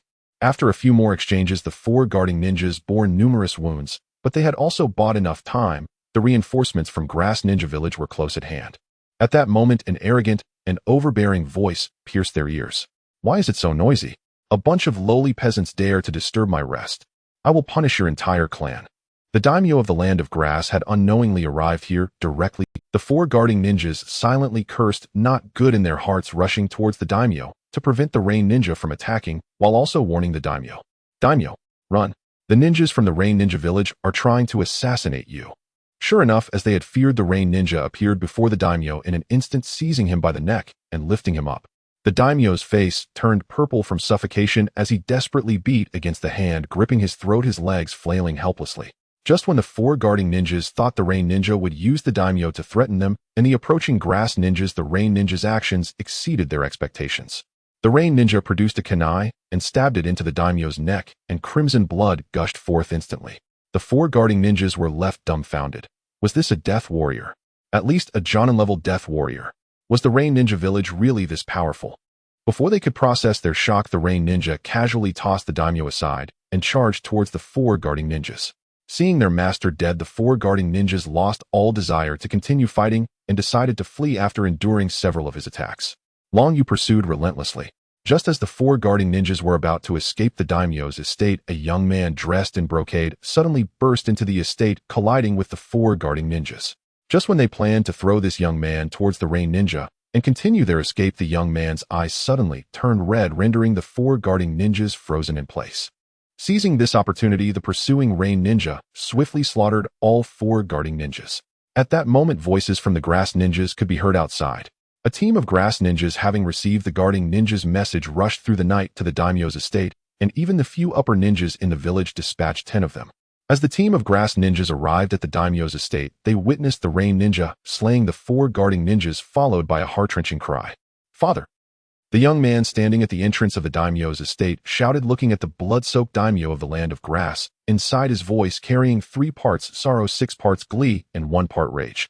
He was truly a crown prince awaiting his father's demise. "I will kill you." Wind release gale palm. The young man shouted, swiftly forming hand seals, gathering the power of the fierce wind in his hands and striking towards the Rain Ninja before him. The Rain Ninja scoffed coldly and also unleashed gale palm. The 2 techniques clashed, and it was evident that the young man was no match for the Rain Ninja, as he was sent flying and crashed down before the gathered Grass Ninjas. The leading upper ninja from the Grass Ninja Village recognized the young man's face and gasped in surprise. The eldest son. He realized that this person was none other than San Tian Xin Jin, the eldest son of the daimyo of the Land of Grass. This eldest son of the daimyo was completely different from other nobility who indulged in pleasure. He cared for the common people and had repeatedly advised the daimyo to treat the citizens kindly during his youth, but his advice was never heeded. Moreover, he had an interest in the power of ninjas. At the age of 12, he went to the Grass Ninja Village to learn ninjutsu, and this time the leading upper ninja Kusanagi Miyabi was responsible for his safety and teaching him ninjutsu. Additionally, this eldest son possessed remarkable talent as a ninja, having chakra of both wind and water attributes, allowing him to learn quickly. In less than 6 years, his strength reached the level of a chunin, making him a top genius in the Grass Ninja Village. Recently, this eldest son had just set off to return home. It seemed he hadn't stayed long after returning, and unexpectedly such a tragic event occurred. San Tianxian Jin also recognized that the ninja before him was his former teacher. Teacher Miyabi, that rain ninja killed my father and the 4 guarding ninjas. I will kill him. San Tianxian Jin declared, his voice filled with blazing anger. When Kuzukabe Yayoi received this task, he was initially reluctant. He was one of the few ninjas in the ninja world who was easily overwhelmed by sympathy, and thus he held a deep disdain for those noblemen who only indulged in pleasure. This was also the reason he could get along with the eldest son Mida Genkan. In his eyes, Mida Genkan resembled a true sovereign, and he strongly agreed with some of Genkan's views. Even before Mida Genkan left Kuzukabe village, he was already contemplating ways to help Genkan become. Thus, upon witnessing the current situation, Kuzukabe Yayoi felt more surprised than anything else, and he instantly thought to himself that coming tonight was indeed the right choice. What are you still standing there for? Surround that rain ninja. Yayoi commanded the group of Kuzukabe ninjas who had come along, while he himself helped Mida Genkan to his feet. A group of Kuzukabe ninjas immediately stepped forward to encircle the daimyo's residence, keeping a wary eye on the escaping rain ninja. After being helped up, Mida Genkan took a step back, no longer allowing Kuzukabe Yayoi to support him. Teacher, I'm fine, you don't need to worry about me. It's more important to catch the thief. Alright, just be careful. Yayoi saw no problem and agreed. I'm a ninja too, so I'm not that fragile. Hearing the eldest son say this, Kuzukabe Yayoi felt reassured. He instructed the outside Kuzukabe ninjas to watch for the escaping rain ninja, while he led 4 jonin into the daimyo's residence. As the 5 entered the daimyo's residence, a water dragon roared and charged at them.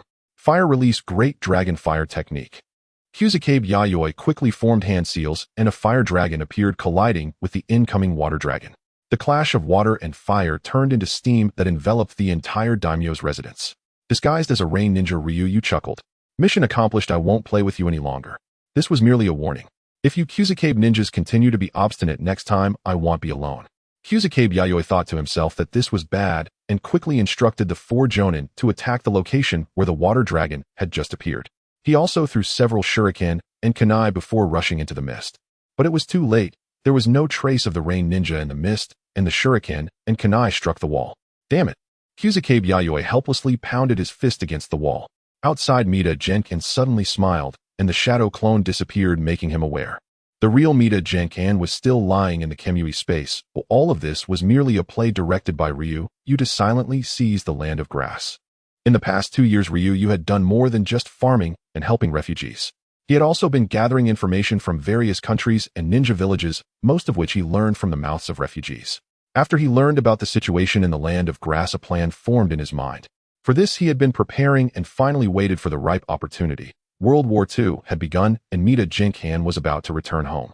Thus, he first disguised himself as a mysterious powerhouse of the Uchiha clan from Konoha, exacerbating the war between the Rain Village and Konoha. Then on this night, he played 2 roles, sending his shadow clone to disguise as a rain ninja to assassinate the daimyo, inciting hatred against the land of grass. Meanwhile, he stealthily infiltrated the prince's residence under the cover of night, unknowingly putting Mida Genkan into the Kamui space.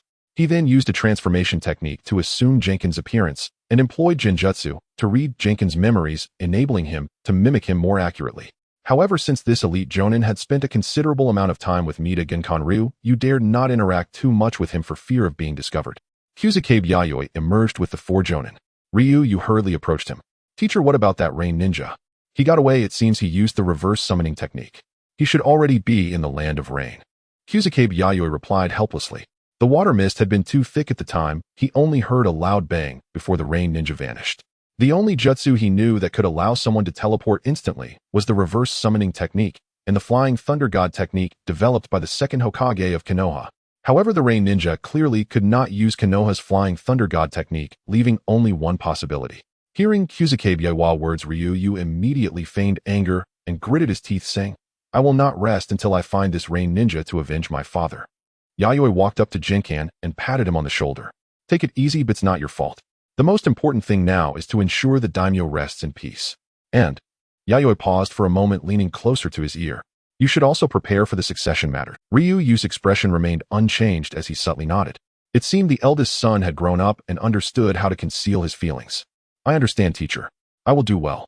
As long as you understand. Dreams cannot rely solely on dreams and thoughts. Don't forget our agreement from back then. Yayoi looked at Jinken before him and felt as if he had returned to that night when Jinken first arrived at Kusakabe village when the leader appointed him to be Jinken's teacher.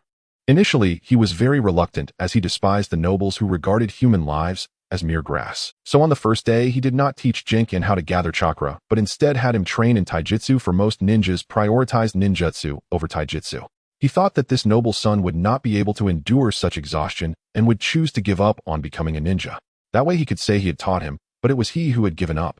However, to his surprise, this noble boy persevered and did not complain of fatigue throughout the entire process, which made him realize that this young man was indeed extraordinary. What truly changed his perspective on Jinken was their conversation that night. Teacher, just say what you need to say and don't call me that. At that time, he still did not acknowledge Jinken as his disciple. Jinken smiled helplessly. Well, I just wanted to ask you, why does this world allow commoners to live in such suffering? This first question from the eldest son left him speechless, and he could not find an answer. He had also pondered this question witnessing civilians being randomly killed by ninjas during wars and seeing others starve to death during peacetime due to exorbitant taxes. Before he could respond, Jinken spoke again. I have advised my father many times to lower the taxes and improve the living conditions of commoners, as this would be more beneficial for the development of the land of grass. But not only my father, even the ministers below him do not agree with me. If one day I can become the daimyo of the land of grass, I will definitely make the land of grass stronger, even stronger than the 5 great nations. Seeing this serious expression on the young man before him, Yayoi was also inspired by his dream. I hope you can deliver on your promises. If one day you truly become such a daimyo, then I will work hard to become the leader of Kusakabe village so that together we can make the land of grass stronger and Kusakabe village stronger. The master and disciple made a pact that night, and now the disciple was about to take an important step towards realizing his dream. However, Yayua's heart was not filled with joy. In fact, he felt a sense of sadness, yet he did not show it, continuing to act as the teacher in front of this person. You all go back to the hidden grass village first. I want to catch up with my disciple. Yes. The other grass ninjas responded and disappeared into the night. Kusama Yayoi still held a high reputation in the hidden grass village. In terms of strength, he was on par with the village leader, both possessing the prowess of elite jonin. In terms of contributions to the village, he had fought against formidable foes multiple times, achieving great merits, and he had also trained several powerful ninjas for the village. However, his experience did not quite match that of the village leader, but this was also his advantage, youth. After all the grass ninjas had vanished into the night, Kusama Yayoi began conversing with Zuankian. Do you need me to protect you for the time being? No need, master. Now there are only the 2 of us ninjas left here. I can handle whatever comes next by myself. Although the Rain Ninja village was bold, they were not foolish enough to indiscriminately assassinate a feudal lord, as this would provoke the wrath of all the feudal lords, even if we are just a small ninja village. Dragon Yu forced a smile at Yayoi, hoping he would leave soon. He didn't want to keep someone around who might discover his Yayua's reaction was indeed similar to what he had learned about him from Zuankian's memories, a responsible and fiercely protective strict teacher. That's true. Since you don't need it, I won't insist. But you still need to be careful here. Although I believe you can handle him, I will be careful. Then I will head back now. If I return late, the leader might become suspicious. Finally about to leave, Dragon Yu felt a sense of relief in his heart, though his face showed reluctance. Goodbye, master. I hope there will be another opportunity. After all, I am not as young as I once was. Now that war has broken out, if I survive, we can have a good chat next time. Yayoi left behind a profound remark before vanishing into the night. Dragon Yu stood still for a moment, then walked into the feudal lord's residence, kneeling beside the already deceased feudal lord of the land of grass. Only after the sounds of battle had long faded did the people in the feudal lord's residence dare to emerge. Among them were the feudal lord's concubine children and some servants. Upon seeing the scene before them, they all knelt down crying, just like Dragon Yu. The entire feudal lord's residence seemed to be engulfed in sorrow. The next day, the feudal lord's coffin was placed in the morning hall. Dragon Yu and the feudal lord's relatives wore white robes, and several high-ranking ministers had also come here. Hey, how did the feudal lord die? One minister nudged another minister beside him. It seems he was assassinated by ninjas from the Rain Ninja village. Are the ninjas from the Rain Ninja village that daring? Will they send ninjas to assassinate us? We are just ordinary people doing jobs for others. Why would they assassinate us? That's true. A group of people whispered among themselves. What should have been a solemn place had now turned into a buzzing hive. At that moment, a handsome young man with long hair entered dressed in white. Most of the ministers who recognized him instantly fell silent. Even those arrogant children of the feudal lord lowered their heads, as they had already received a stern education from their older brother the previous night.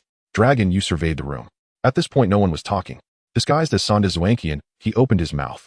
Last night, my father, the feudal lord of the Land of Grass, was assassinated by ninjas from the Rain Ninja Village. Upon learning the cause of the feudal lord's death, the ministers gasped at the audacity of the Rain Ninja Village. This grudge we must avenge. Therefore, I believe we should not only support Konoha in confronting the Rain Ninja Village, but also declare war on those arrogant Rain Ninjas ourselves. Most ministers remained silent. At this time the left minister raised his question. But young master, if we declare war on the Land of Rain, we will need even more resources. The right minister was about to say he would handle it, when Zuankian continued, then I will count on all of you ministers. You should have plundered quite a bit from the common people over the years, right? Now that the country is in trouble, shouldn't everyone contribute your assets to show your loyalty? If you are worried, I will lead by example and donate my assets, and I can even invite the ninjas from the Hidden Grass Village to supervise. Who agrees? Who opposes? Dragon, you asked the ministers with a smile. The group of ministers instantly exploded in outrage, and the morning hall became even noisier. I oppose. You are not the feudal lord. Why should we listen to you? The right minister with a mustache took the lead in opposing. Right. The group of ministers immediately chimed in. Oh, I am not the feudal lord. Dragon, you scoffed, and then pointed at the other children of the feudal lord. You can ask them if I am not the feudal lord. The ministers looked at the princes and princesses only to see each of them with their heads lowered, their faces still showing traces of fear. Only the eldest brother is qualified to inherit the title of feudal lord. We voluntarily withdraw. Isn't the eldest brother the feudal lord? The right minister found it incredibly unbelievable to see the usually arrogant princes and princesses react this way. Why are you surrendering right from the beginning? Helpless, the right minister had no choice but to reason with Dragon Yu. But you can't decide how my assets will be used without my permission. They belong to me. The right minister glared, determined not to donate. Oh, is that so? Dragon Yu smirked, then in a flash he appeared in front of the right minister and kicked him. How could the weak right minister withstand a kick from Dragon Yu, a ninja? He was directly kicked out of the morning hall and fell to the ground, spitting blood and dying. The ministers watched in shock. They had never seen such a young master, or rather such a feudal lord. Shouldn't a feudal lord be weaker than them? Shouldn't they struggle to even hold a fan? Seeing this scene, those who had initially wanted to support the right minister wisely kept their mouths shut. The right minister has been closely associated with the village of Konoha and even dared to sell our information from the Land of Grass. He has long committed treason. Now I sentence him to death. Do you have any objections? Dragon Yes' expression was stern as he scanned the ministers with sharp eyes. If they weren't useful for hiding his identity, he would have already burned them all and replaced them with ninjas from the Akatsuki. No objections. No objections. The feudal lord is right. A traitor like him deserves the death penalty. Under Dragon Yes' intimidation, the ministers quickly made their choice. As for the donations, donate. We will definitely donate. Ha, good. It seems that you are all loyal ministers concerned about the country. Surely you won't sell out like the right minister. No way. Please rest assured, my lord. Who dares to betray? I will be the first to expose him. Some clever ministers had already changed their titles. Then I can rest assured. Let's all stay for lunch together. No need. We shouldn't trouble you, my lord. Our families are waiting for us to return for dinner. Right. A group of ministers smiled amicably, rubbing their hands anxiously. All right, if you gentlemen are unwilling to stay for dinner, I won't insist. Long Yu did not wish to watch these pot-bellied men any longer, waving his hand to indicate they could leave. The ministers felt as if they had received a pardon, slowly exiting the morning hall and then hurriedly running out. The right minister outside didn't even dare to look at them.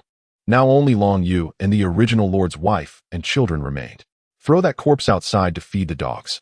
Long Yu said indifferently, and a group of nobles quickly responded, yes, and prepared to carry the body out. I meant for the guards to carry it. Why are you so eager to do it yourselves, eh? Long Yu felt somewhat puzzled. Could it be that these nobles had a habit of carrying corpses? It's truly hard to guess their thoughts. A few people froze in place, appearing to be in a dilemma. No, big brother, we like to carry it. We are willing to carry it.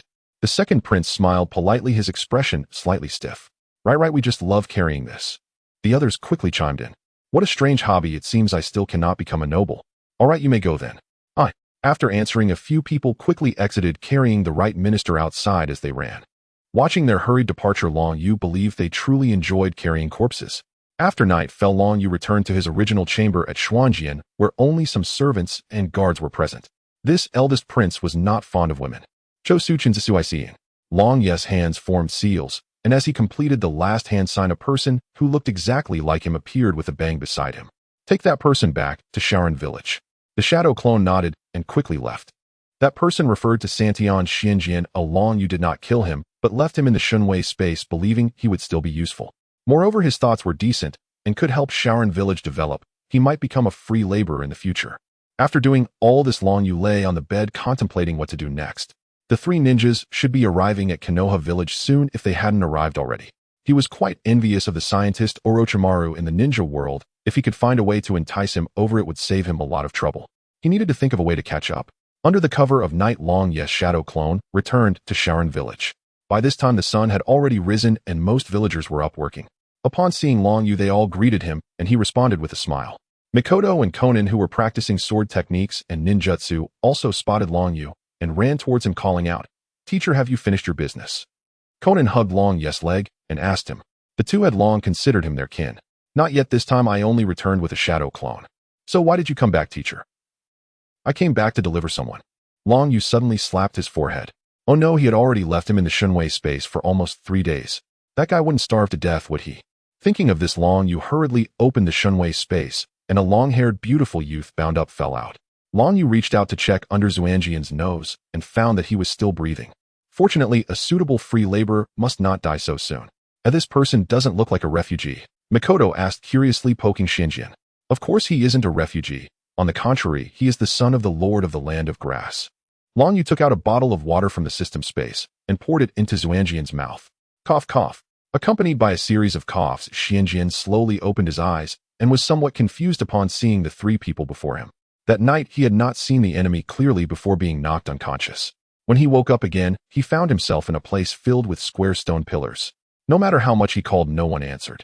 Then a few headless corpses fell from above, landing not far from him, startling him. He wanted to move away from those corpses, but the pillars were too high and he was tightly bound, unable to jump to another pillar. So he had to stay next to the corpses. Fortunately, he had a strong mentality and did not feel much discomfort. He had thought that the people who kidnapped him were probably after money or something, especially since they hadn't killed him directly. However, as time passed, no one appeared, only a few headless corpses and heads accompanied him, which began to drive him a bit insane. What do you want? Come out and say it. Why just leave me here without killing me? 2 more days passed, and he was so hungry that he fainted again on the stone pillar. When he woke up again, he saw a man about his age and 2 small children staring at him. Xianjian did not struggle, he had no strength left. What do you want from me? Just tell me. Did he come from the teacher? Mikoto was somewhat surprised, not expecting the teacher to do such a thing. Why kidnap a prince? Mikoto began to think wildly. This person looked so delicate, could it be that the teacher? Speaking of which, so many beautiful sisters in the village like the teacher, but he seems to have no interest in anyone. Thinking of this, Mikoto's gaze towards Long Yu became somewhat strange. However, Long Yu did not notice him. He was pondering how to persuade Xianjian to work for him. After a moment, Long Yu spoke, his expression solemn, yet filled with deep emotion and compassion. Young man, do you long for peace? Do you wish for commoners to no longer suffer injustices? Do you want to see children cared for and the elderly respected? I have a dream. Long Yu placed a hand on Xuanjian's shoulder, looking at him with great affection. What exactly do you want? Xianjian said weakly. If possible, he only wanted to have a big meal right now. He hadn't eaten anything in almost 3 days. Long Yu felt somewhat strange at Xuanjian's reaction. Aren't these what he desires? Why did this person have no reaction whatsoever?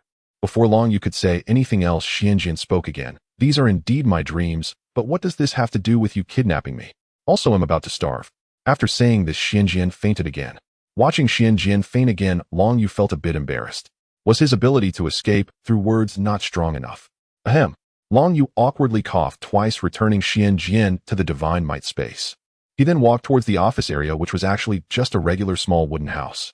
Since there weren't many people in the village, yet there wasn't much to deal with, mostly matters concerning farming and searching for minerals. Long Yu had been searching for mineral resources here for quite some time, as minerals were also a way to obtain rice points for the farming system. However, among the refugees he had accepted, there were no talents in this area, so he had not found anyone. Mayahiko and Konan looked at Long Yu's rapidly disappearing figure, feeling increasingly confused about their teacher. Upon arriving at the office area, Long Yu saw Okatani sitting at the desk, head down, handling the recent affairs of the Akatsuki ninja village. Okatani was the young man who had introduced Mayahiko and Konan to the village. He was one of the first refugees that Long Yu accepted and was quite talented with chakra, possessing both water and earth attributes, which perfectly aligned with farming. Long Yu also discovered that Okatani's ability to handle affairs was quite impressive, so he appointed him as the acting village chief, allowing him to manage village matters when Long Yu was not around. However, even when Long Yu was in the village, most tasks were still entrusted to him. It was only after Long Yu stepped through the door that Okatani looked up. The leader is back.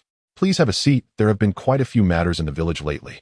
Okatani lowered his head again, completely ignoring him. How could he treat his immediate superior so lightly? Shouldn't he first serve tea upon seeing him enter? Little did he know Okatani was still quite surprised internally. This hands-off manager actually entered the office area. This time I brought you a talent to help lighten your burden. Long Yu thought about not holding grudges against small matters and pushed open a side door, walking straight in. What talent? Okatani raised his head, somewhat confused. What the hell? Why are you entering my room? Seeing his superior walk into his room, without any hesitation, Okatani felt speechless and had no choice but to put down his work and follow him inside.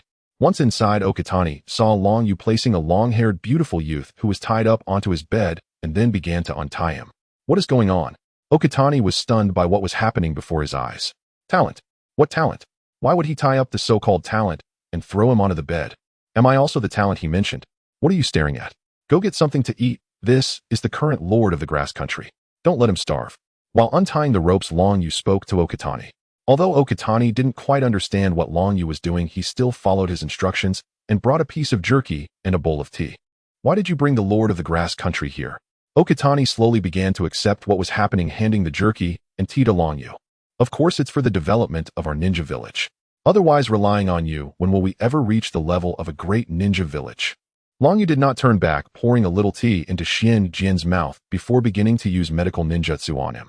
A green halo appeared on Long Yu's hand as Xian Jian gradually began to regain consciousness. Okatani felt a bit dissatisfied upon hearing Long Yu's words. Do you really think he can make our village stronger?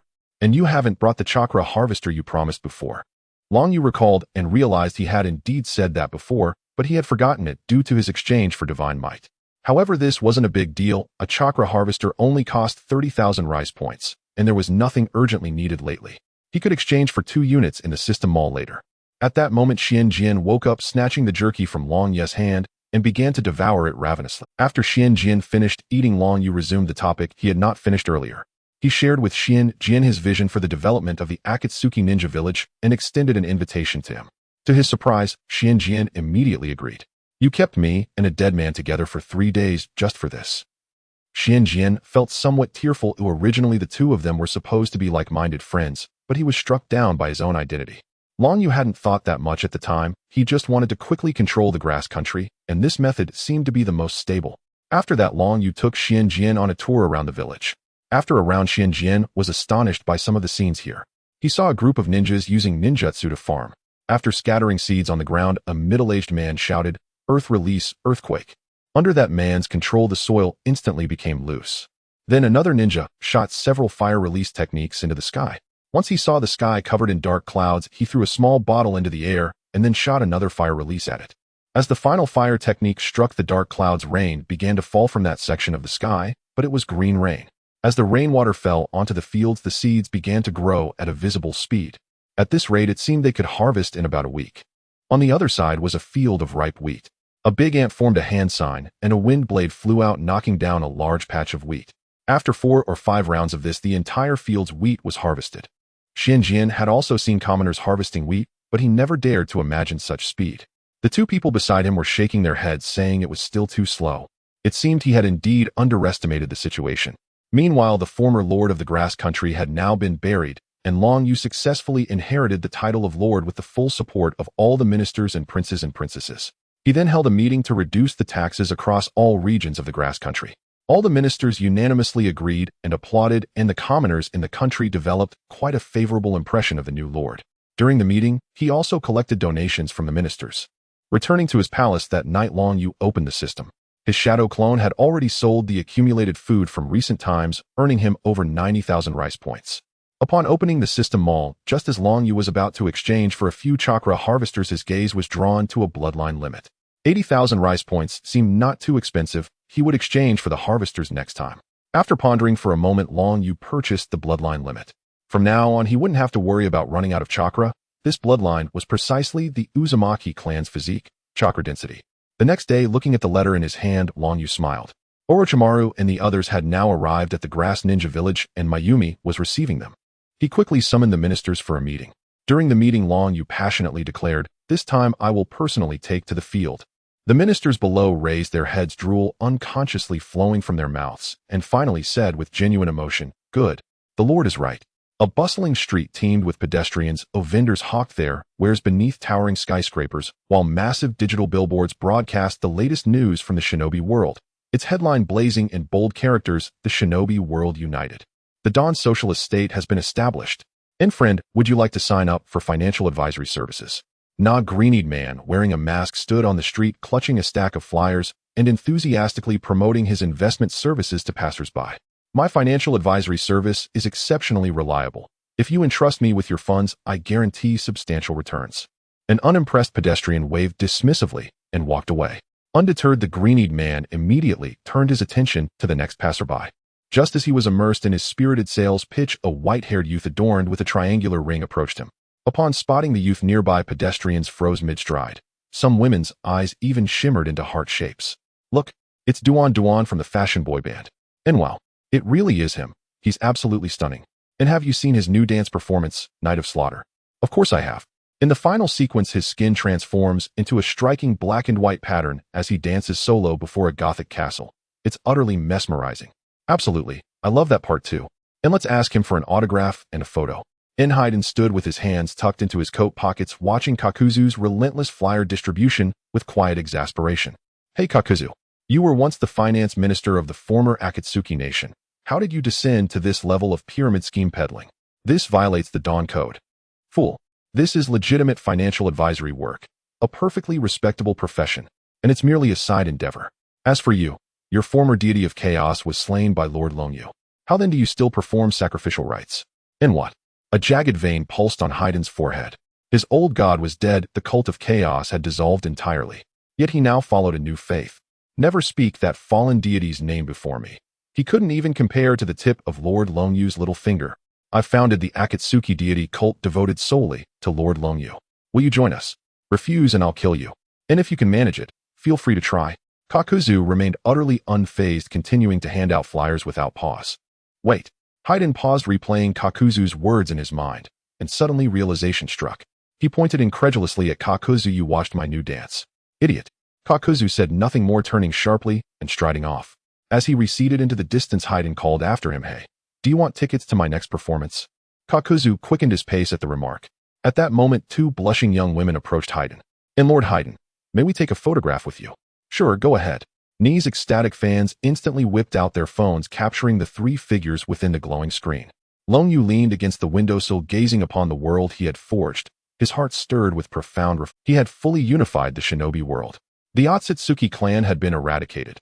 Those few who survived now drifted helplessly through the cosmos, their survival uncertain, and even if they endured, they would never again pose a threat to the shinobi world. Ding. Congratulations, host. You have completed the system's ultimate quest, unification of the shinobi world. Incompletion rate 100. In reward, the ability to traverse between realms freely, now embedded within your Rinnegan.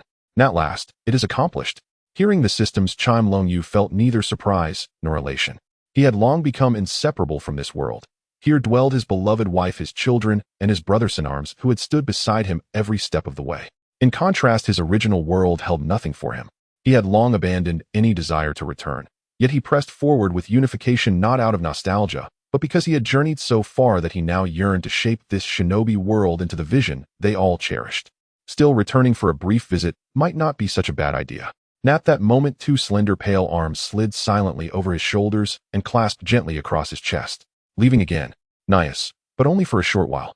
And Longyu patted her hands reassuringly. After departing his home, Longyu opened his Rinnegan and activated his newly acquired spacetime technique. A rectangular portal of absolute blackness materialized before him, and without hesitation, he stepped through. Emerging from a fleeting void, Longyu found himself inside a wooden chamber. Before him stood a writing desk atop which lay an illustrated booklet. The cover depicted Naruto as Hokage, yet its contents revealed a grim scene: Boruto, transformed by Momoshiki's chakra, impaled Naruto upon a wall with a single slash, while Sasuke lay pinned to the floor by black rods. "This is Boruto? And then where am I?" And Longyu scanned the room and noticed a figure lying asleep. Suspicions stirring, Longyu moved soundlessly to the bedside and beheld the sleeper's face. It was Kishimoto. He hadn't expected his first interdimensional transit to land him inside Kishimoto's bedroom. Suddenly, a mischievous notion flickered in his mind. He climbed onto the bed, leaned close to Kishimoto's ear, and whispered, "You know absolutely nothing about the Naruto legacy." And Kishimoto jolted awake, staring in terror at the intruder looming over him. "Who are you? How did you get into my room? Leave, or I'll call the police." In clutching his blanket, Kishimoto shrank into the corner and fumbled for his phone. But the instant he grasped it, a tiny vortex erupted in his palm, swallowing the device whole. Panic surged. He shrieked at the top of his lungs, "Help! Help!" Enlong-yu chuckled softly, sealed Kishimoto within his Kamui dimension, then calmly collected a complete set of the Naruto manga volumes before reopening the interdimensional gateway with his Rinnegan and returning home. The following morning, Long-yu visited Konan early. She and Yahiko now ran a bookstore named Yahiko Konan Books. And Master, seeing Long-yu, Konan lit up with delight and hurried to fetch water, only to be gently stopped by him. "And Yahiko, Master is here." At Konan's call, Yahiko emerged. The three seated themselves together. "And what brings you to us today? Is it another incursion by the surviving Akatsuki?" And Yahiko asked gravely. During the previous purge, he'd remained behind in the shinobi world, missing direct combat with the Akatsuki, and enduring regret. "What nonsense are you imagining?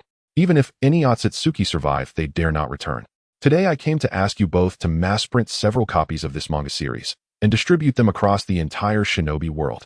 Long-yu placed before them the set of Naruto manga he'd taken from Kishimoto's room. Yahiko and Konan flipped through the pages, and their eyes widened in stunned disbelief. "This is, and I'll explain everything shortly. First, please produce multiple printed editions." They nodded in agreement. At the entrance of the bookstore, Kyubi no Naruto passed by and was captivated by a set of comics displayed on a stall. "Isn't that Naruto from our family depicted on it?" She curiously asked the girl named Nen sitting at the entrance. "Nen, what's this comic about? You must be talking about Naruto, right?" "Yes. Why is my son appearing in this?" "Not only your son, this set of comics was brought back by the teacher from another world. It seems to be drawn by someone named Kishi based on our world." Kyubi no Naruto began to understand, since it was brought back by Lord Ryu, it must be quite good. "Is that so? Then give me a set, please." "Sure." Before long, a comic titled Naruto became a sensation in the ninja world. This comic based on the ninja world piqued everyone's interest. Of course, opinions varied among those who read it. Some wanted to elevate it to the heavens, while others just wanted to find the author and give him a good beating. Orochimaru, having just completed an android experiment, lay on the sofa reading the comic book gifted by it. When he saw himself being swiftly defeated by Itachi with an illusion because he coveted his Sharingan, he couldn't help but laugh. My technological prowess is depicted as too lacking. If I want a Sharingan, can't I just cultivate? Why would I need to steal it from Itachi?" Orochimaru blinked, his originally snake-like vertical pupils transforming into a triangle windmill shape. On the table beside him sat a row of jars, each containing various types of Sharingan, even a Rinnegan, but he was particularly fond of a pair of kaleidoscopic Sharingan, resembling triangular windmills. Meanwhile, Sasuke, out on patrol, finished reading the Naruto comic in his hand and silently drew his Kusanagi sword. "How could they depict me so poorly? It's either getting beaten or on the way to getting beaten. I must make this author feel my might. However, no matter where, my brother has always been good to me." As Sasuke was thinking this, he saw his brother walking towards him. Although he was no longer a child, Sasuke still sheathed his Kusanagi sword and sweetly called out, "Brother," as he ran towards Itachi. Itachi gently patted little Sasuke's head with a warm smile. "Patrol is over, Sasuke. Shall we go eat some dango together?" "Sure. Will Azumani be joining us?" "Yes, I'll go find her in a bit, and I'll also call Shursui along." "In that case, won't Azumani be upset?" "How could she be?" The two laughed as they gradually walked away, and Sasuke completely forgot his earlier displeasure, happily going with Itachi to eat dango. On the other side, Kishi woke up to find everything had changed. Wasn't he sleeping at home? He recalled having a nightmare where someone with a kaleidoscopic Sharingan appeared in the real world and wanted to take him, but upon waking, he found himself in a forest. Did he sleepwalk last night? Kishi pushed up his glasses, stood up, and began walking forward, calling out as he went, hoping to encounter someone to tell him where he was. Before long, he exited the forest and arrived at a main road. Seeing the road after exiting the forest made Kishi quite happy. It seems that it was indeed just a dream. Now all he had to do was wait for a car to go home and report to the police. Thankfully, he hadn't undressed while sleeping last night, and he still had money in his pocket. Kishi silently rejoiced, then sat down by the roadside to wait. Whoosh! He seemed to see something quickly disappear. He took off his glasses, rubbed his eyes, found nothing there, shook his head, and put his glasses back on. "Hey, I think I saw a guy with glasses sitting by the roadside just now. He seems a bit familiar." Niji had already freed himself from the constraints of the caged bird. His Byakugan granted him a 360-degree view, When the transport car passed by, he noticed someone sitting by the road. Really? Then let's go back and take a look. The girl with the bun pressed the brake and the wheelless vehicle came to a steady stop. Then she shifted into reverse and the vehicle quickly sped backward. Niji was accustomed to such speeds, sitting comfortably in the passenger seat. Kishi was still waiting by the roadside when suddenly a wheelless vehicle stopped in front of him and he didn't even see how the car got there. Is this a new high-tech invention? Then he saw two people get out of the vehicle, two people he recognized very well. Hey, what are you doing sitting by the road? Niji felt the person in front of him was quite familiar, but he couldn't recall. Kishi was already numb. His mind was a jumbled mess and the various questions intertwined, causing him to lose the ability to think. I was just at home. Kishi replied, stunned. Oh, you must have been brought here by spatial teleportation. Although we defeated the Akatsuki clan, that battle also created some spatial teleportation nodes in the ninja world, causing some people to be unknowingly transported to unknown places. Niji suddenly realized and then asked him, where is your home? We'll take you back. I don't know. Niji looked puzzled at his demeanor. I remember spatial teleportation shouldn't affect the brain, right? How about we take him to Dawn City first and let the security department handle it? The girl suggested and Niji nodded in agreement. With his mind a muddle, Kishi was confusedly tossed into the vehicle by Niji and Tintin, and they sped towards Dawn City. Kishi was pressed back into his seat by the acceleration, finding it very difficult to even move. Tintin parked the vehicle at the entrance of the security department, and Niji pulled the limp Kishi out, while also complaining, are there really still people with such weak physiques in the ninja world? Hasn't everyone in the ninja world been injected with the physique-enhancing drug developed by Orochimaru? I don't know, Tintin shrugged, indicating she didn't know either. The two dragged Kishi into the security department, where they saw Uchiha Fugaku sitting behind the desk looking rather displeased, dark circles under his eyes and a hint of anger surfacing. Fugaku was indeed in a bad mood. He had stayed up late last night finishing the comic that his second son had brought back, and afterward, he was furious. How could the author depict his most proud eldest son as having slaughtered the entire Uchiha clan, not even sparing him and Mikoto? His eldest son was very gentle and caring. How could he possibly do such a thing? This author is truly insane. If he catches this author, he will make him pay dearly. Uncle Fugaku, we found someone on the road. Inside the Grass Ninja Village, the main forces of Konoha have already stationed at the border between the Land of Grass and the Land of Rain, ready to launch an attack on the Rain Ninjas, who are equally prepared for battle. At this moment, the commanders of Konoha are gathered in a tent along with the leader of the Grass Ninja Village. Cousin, I must thank you for your assistance, so otherwise our camp would not have been established so swiftly, ha ha ha. Jiraiya is always very optimistic and enthusiastic, laughing heartily in the tent, while occasionally glancing at Tsunade, who is sitting nearby. Orochimaru remains his cold self, sitting in silence, lost in thought. It's no problem. This is also the request of our Land of Grass daimyo. Perhaps because of your support, the daimyo has even increased the military funding for our Grass Ninja Village. The leader of the Grass Ninja Village chuckled, showing his strong support for the daimyo. He had heard that the new daimyo is not only a competent ninja, but also very formidable. Moreover, he has a close relationship with the only two elite jonin of the Grass Ninja Village, allowing him to envision a future where the Land of Grass is entirely under his control. He thought it best to ride the current wave, perhaps securing a position for himself after retirement, ensuring he would not have to worry about food and clothing. After all, being a ninja is far too dangerous, especially for a ninja village leader. It seems none have ended well, even the legendary ninja god of the past. I heard that your daimyo was attacked by the Rain Ninjas. Tsunade spoke up. Konoha's intelligence-gathering capabilities are quite strong. They already knew about the assassination of the daimyo before arriving at the Grass Ninja Village. The current daimyo is the eldest son of the former daimyo. Her question serves to gauge the sincerity of the Grass Ninja Village, while also seeking to confirm their true stance towards the Rain Ninjas. The leader of the Grass Ninja Village was not surprised that Tsunade knew about this. After all, Konoha is a major ninja village, and the event had occurred several days prior. Your village is indeed impressive. This incident has just happened, and to be honest, the actions of the Rain Ninjas are exceedingly bold. The leader furrowed his brows, struggling to understand why the Rain Ninja Village dared to act in such a way. Assassinating a daimyo and national ministers is an unwritten pact that all ninja villages adhere to, and the Rain Ninjas' actions could very well provoke the wrath of other nations. If it were merely out of vengeance, then Hanzō of the Salamander, a semi-divine figure in the ninja world, is being too reckless. That Rain Ninja took advantage of the night to assassinate our daimyo and 4 guarding ninjas, then used a reverse summoning technique to escape once we dispatched ninjas from our Grass Ninja Village. This incident has completely incited the anger of the new daimyo, who has ordered our Grass Ninja Village to fully cooperate with Konoha against the Rain Ninjas, even going so far as to declare war on them, hoping that when we invade the Rain Ninja Village, we can deal with that Rain Ninja ourselves. Tsunade exchanged glances with Orochimaru, realizing that this time the Grass Ninja Village is genuinely planning to join forces against the Rain Ninjas rather than just playing a passive role as before. That is certainly feasible. Even if we cannot penetrate the Rain Ninja Village, we will find a way to compel Hanzō to surrender that Rain Ninja. Seeing the strong sincerity of the Grass Ninja, Tsunade felt it inappropriate to reject even such a small request. As long as the Rain Ninja is not Hanzō, it should not be too difficult to find him, given that someone with such strength would stand out in a small ninja village. That's good. The leader of the Grass Ninja Village scratched his head and continued. Now let's discuss our strategic deployment for this operation. The leader of the Rain Ninja's vanguard is a confidant of Hanzō of the Salamander named Hifumi Sosuke. He is a master swordsman and also proficient in wind-release ninjutsu, capable of infusing chakra into his sword to enhance its power, making him a very formidable opponent. Moreover, he is skilled in strategy, quite ruthless, and willing to resort to any means necessary for victory, making him extremely troublesome. The leader then took out a map and pointed to a location, saying, "Our troops are stationed here, while the Rain Ninjas are positioned across the river.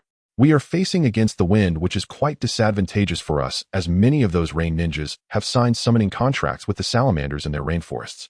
If they release the salamanders to unleash toxic mist, collectively our combat effectiveness could be rapidly diminished." The leader said with a grave expression. "If it were just the poison of ordinary salamanders, I might be able to quickly develop an antidote." Tsunade timely reminded him. The leader smacked his head, lamenting that he was getting old, having even forgotten the #1 medical ninja in the ninja world. Truly worthy of being the princess of the Senju clan. Then we won't be at a disadvantage on this battlefield. However, it seems that Hanzō is about to make his way here. It would be best to resolve this battle quickly, or otherwise perhaps one of us should go and test the waters tomorrow. The leader looked at the three disciples of the third Hokage with a questioning gaze. The three remained silent, and the Grass Ninja leader could anticipate such a situation, as it was expected that it should be their relatively weaker Grass Ninjas taking the lead. However, the Grass Ninja leader did not volunteer, but instead looked at Iam beside him. He did not wish to stir things up any further and hoped to safely navigate through this war before resigning. "Iam, why don't you go? You are quite skilled in swordsmanship, and it would be a good opportunity to spar with the Rain Ninja. I will have people ambush from behind. If you happen to retreat, do so immediately, as this half-truth could lure Sosuke and the Rain Ninjas into our ambush." The Grass Ninja leader outlined a forest behind the riverbank, filled with tall trees, with a narrow pathway suitable for ambushing enemies. Even if the Rain Ninjas are not easily fooled, we can still gauge their strength and then strike together to take down this group of Rain Ninjas. Understood. Iam agreed, realizing that the leader had intentions of resigning. Gaining more military achievements in this war would help her to swiftly take over the Grass Ninja Village in the future. Jiraiya, Tsunade, and Orochimaru nodded in agreement. After hearing the Grass Ninja leader's deployment, it aligned with their thoughts. They could not afford to exhaust themselves too much, as Hanzō of the Salamander was still uncertain of when he would arrive, and they needed to stay vigilant. Alright, that will be all for today. I wish you all a good night's sleep.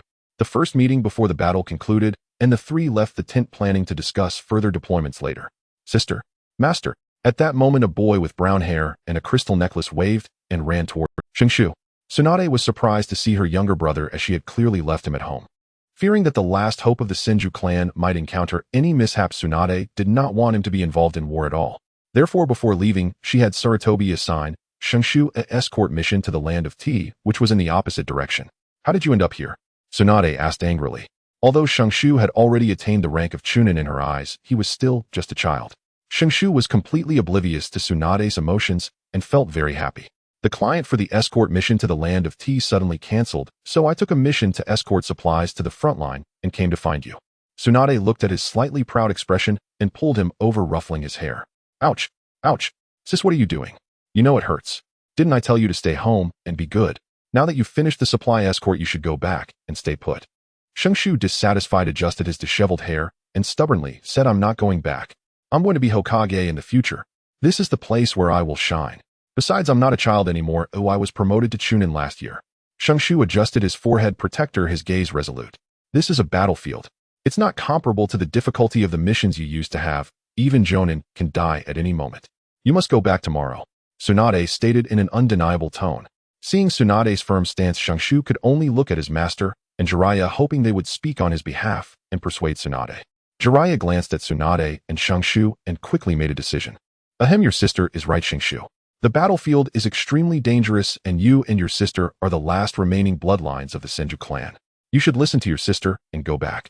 Jiraiya advised Shangshu with a serious face, and Tsunade, who was about to raise her fist, slowly retracted it, thinking he was sensible.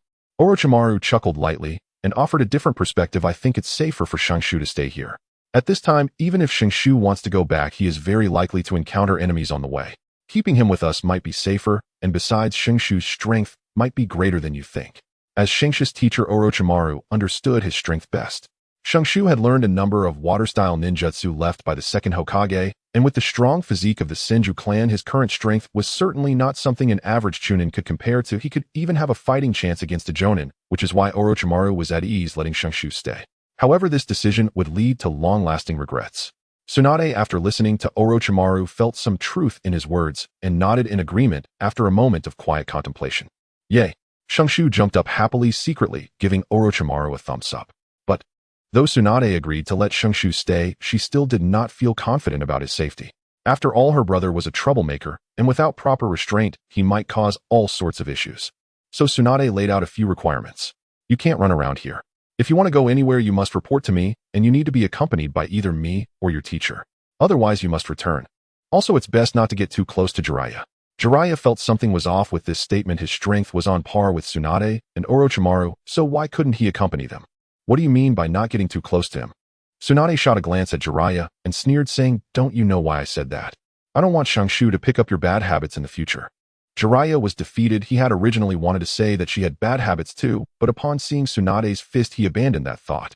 After all, he still bore the scars left by Tsunade from many years ago. Sigh. It's tough being a real man. Naturally, Shangshu agreed to these conditions and didn't forget to report Jiraiya to Tsunade. After all, Jiraiya had sneakily approached him too many times for Tsunade's sake, even bribing him with adult books. Now he actually betrayed him for his sister. Did he think Shangshu had no temper? So Jiraiya was injured before the battle even began with 3 broken ribs, but it wasn't a big deal. Just as Tsunade and the others were about to return to their respective tents, a shout drew their attention. The new daimyo has taken office. The land of grass is at peace. The new daimyo has taken office. There is hope now. The new daimyo has taken office. The commoners will no longer suffer. No. Ouch.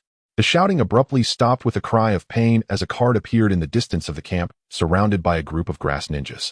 In front were 2 boys in fine clothing holding their heads, while behind them stood a beautiful young man with long hair who was currently scolding the 2 boys. Are you 2 idiots? We're on the battlefield and you're still shouting. The 2 boys in fine clothing didn't dare retaliate after being hit. They only shot dissatisfied glances at their assailant. You made us shout all the way here. Do you think we wanted to shout like this? And now you hit us. The 2 could only swallow their anger and bite their tongues. A grass ninja quickly ran into the tent of the leader of the grass ninja village, and shortly after the leader and his aide emerged. Seeing this, Tsunade and the others also stopped. After chastising the 2 young princes long, you noticed the leader of the grass ninja village and his teacher approaching him, as well as the 3 legendary ninjas standing in the distance. Daimyo, what brings you here? The leader of the grass ninja village was somewhat surprised as he had not received any news, and was completely unaware that the newly appointed daimyo of the land of grass would come to the battlefield. After all, I am also a grass ninja. Moreover, the rain ninjas we are fighting this time killed my father. Am I supposed to sit in the daimyo mansion and enjoy myself? Long Yu said with a smile. In truth, this was complete nonsense. Long Yu came this time solely to win the hearts of the people. He reduced the taxes of the land of grass, and came here shouting with the 2 princes, letting the commoners of the land of grass know that the new daimyo was going to the battlefield to protect them. The commoners of the land of grass definitely harbored resentment towards the former daimyo, so he claimed to be coming to protect the land of grass. Moreover, he aimed to win over not just the hearts of the common people, but also the ninjas of the grass ninja village. For future development, the system of 1 country and 1 ninja village would certainly be inappropriate, so he needed to lay the groundwork now to avoid major resistance if they were to merge the 2 in the future. This is. The 3 legendary ninjas approached. Tsunade pointed at Long Yu, feeling somewhat incredulous. Could this possibly be the kind of creature called a daimyo? Oh, this is our newly appointed daimyo of the land of grass, and also a chunin of our grass ninja village, the leader of the grass ninja village said. These 3 are the commanders of the battlefield from Konoha. After introducing themselves, Orochimaru said in his raspy voice, I hope this won't affect our future plan. They didn't care about the affairs of the grass ninja village, but since the grass ninja village was allied with them, if something went wrong with their leadership, Konoha would also be greatly affected on the battlefield. Don't worry, everyone from Konoha. I've come this time merely as a chunin of the grass ninja village and won't interfere with anything else. Upon hearing Long Yes words, Tsunade instantly thought that the daimyo she had encountered in the land of fire was simply a pig. He wasn't even comparable. That's good. After learning that there would be no impact on the situation, Orochimaru left with Jiraiya and Tsunade. Daimyo, you've come here, but what about the resources at the Daimyo mansion? The leader of the Grass Ninja village was concerned about whether their military supplies could be delivered smoothly. Don't worry, I've made arrangements. Although Long Yu came to the battlefield, he left a shadow clone at the Daimyo mansion. As for worrying that the shadow clone wouldn't last long, recently Long Yu had developed a technique that theoretically allowed him to summon clones with no restrictions, which was extremely useful. I remember a great person once said to succeed, one must not lack in alternate identities. Long Yu now has several alternate identities. He is the leader of the Shaoran village, the daimyo of the Grass Country, and a mysterious member of the Uchiha clan. However, there is always a dilemma with having alternate identities. Different identities cannot be used simultaneously, just like you cannot log into 5 different accounts on one phone at the same time. Recently, Long Yu solved this problem, and in his excitement, he created another alternate identity with the task of collecting the heads of Asuma in the ninja world, which essentially means making money. Long Yu indeed found himself short on cash recently. Qingtian had asked him several times for chakra harvesters, claiming that the recent expansion had led to a significant increase in farmland, but their population was severely lacking and the crops grew too quickly for them to keep up with the harvest. However, the tax revenue from Shaoran village's farming had already been squandered by Long Yu, leaving no money to buy any harvesters. Poor Qingtian still believed that the leader had saved a substantial amount and simply forgot to make the purchase. Thus, Long Yu decided to create an alternate identity to earn some extra cash. In a dark underground chamber, several desperate individuals leaned against the wall watching their peers pass by. As soon as they spotted a suitable target, they would devise a way to engage in a black market deal. Long Yu, cloaked in black robes, entered while carrying a burlap sack. A few assassins glanced at the booklet in their hands before walking out. Upon entering the exchange office, Long Yu placed the burlap sack on the counter, revealing a human head. The staff behind the counter flipped through the wanted manual, and after comparing it with the head, they confirmed the identity of the deceased. Defector from the Earth Hidden Village, Shirmu, strength, Jonin, reward 10 million Ryo. The staff handed a briefcase to Long Yu, who took a quick glance inside before walking out of the exchange office. As he stepped into the darkness, the briefcase in his hand vanished, replaced by a voice in his mind. Ding. The host has sold Ninja World currency and received 10,000 rice points. What a ridiculous exchange. Long Yu's alternate identity had been active for some time, created while he was on his way to the battlefield in the Rain Country. During this period, he had been searching for wanted ninjas to kill. So far, he had only managed to earn one Asuma head, which amounted to 35 million Ryo, translating to a mere 35,000 rice points. This was still due to his possessing the physique of the Uzumaki clan, greatly enhancing his sensory abilities. Most of the wanted ninjas he targeted were Jonin level, and his shadow clones were more than capable of handling such foes. The bounties were also quite considerable, mostly around 10 million Ryo. Money is hard to earn. Long Yu sighed as he left the underground exchange office, the bright sunlight making it difficult for him to open his eyes. Suddenly, a few glints of cold light flashed past. Long Yu dodged to the side, and several shuriken embedded themselves in the tree behind him. TCH, quite alert, aren't you? A dozen ninjas clad in black, wearing hats, surrounded Long Yu and began to close in. Like all villains, this group evidently had a tendency to talk too much. One of the ninjas in front of Long Yu spoke up. Blame your bad luck for encountering us, the Black Hat Organization. Black Hat Organization? I've never heard of it. Long Yu tilted his head. Whether from watching Naruto before or after coming to the ninja world, he had never heard of any Black Hat Organization. The circle of people around him couldn't help but burst into laughter upon hearing him say this. Ha ha ha, you a killer, have never heard of our Black Hat Organization. You must be a rookie, your head probably isn't. The previous ninja spoke again, stroking his stubble, seemingly pondering how to deal with Long Yu. Then hand over all the money you have, well, spare your life this time. If your head has a bounty, next time we meet you won't be so lucky. The leading ninja thought for a moment and decided to proceed with the robbery. Long Yu smiled. He had roughly figured out what this Black Hat Organization was. They were likely a group of desperate individuals banding together for financial gain, using their numbers to ambush every killer entering and exiting the exchange office. Killers who rely on bounties usually have their own bounty as well. After all, having killed so many people, they are bound to have enemies. Thus, their organization must be quite wealthy. Long Yu's thoughts became clear in an instant. He raised his hands in a gesture of surrender and said sincerely, but I left my money in a cave up ahead. How about I take you all to get it? The leading ninja and the two next to him conferred for a moment before reaching a consensus. Do you take us? Either hand over your money now or die right here. The leading ninja shouted while those around him got into position ready to unleash jutsu. It seems they are not so easy to deceive, Long Yu thought. You can bind my hands, that way I won't be able to form. I really have no money on me. If you still don't believe me, then just kill me. The leading ninja glanced at someone beside him who nodded, signaling one of the ninjas to bind Long Yu. Haigu, you go with him to get the money, while stay here and watch. The ninja called Haigu took out a rope and walked towards Long Yu.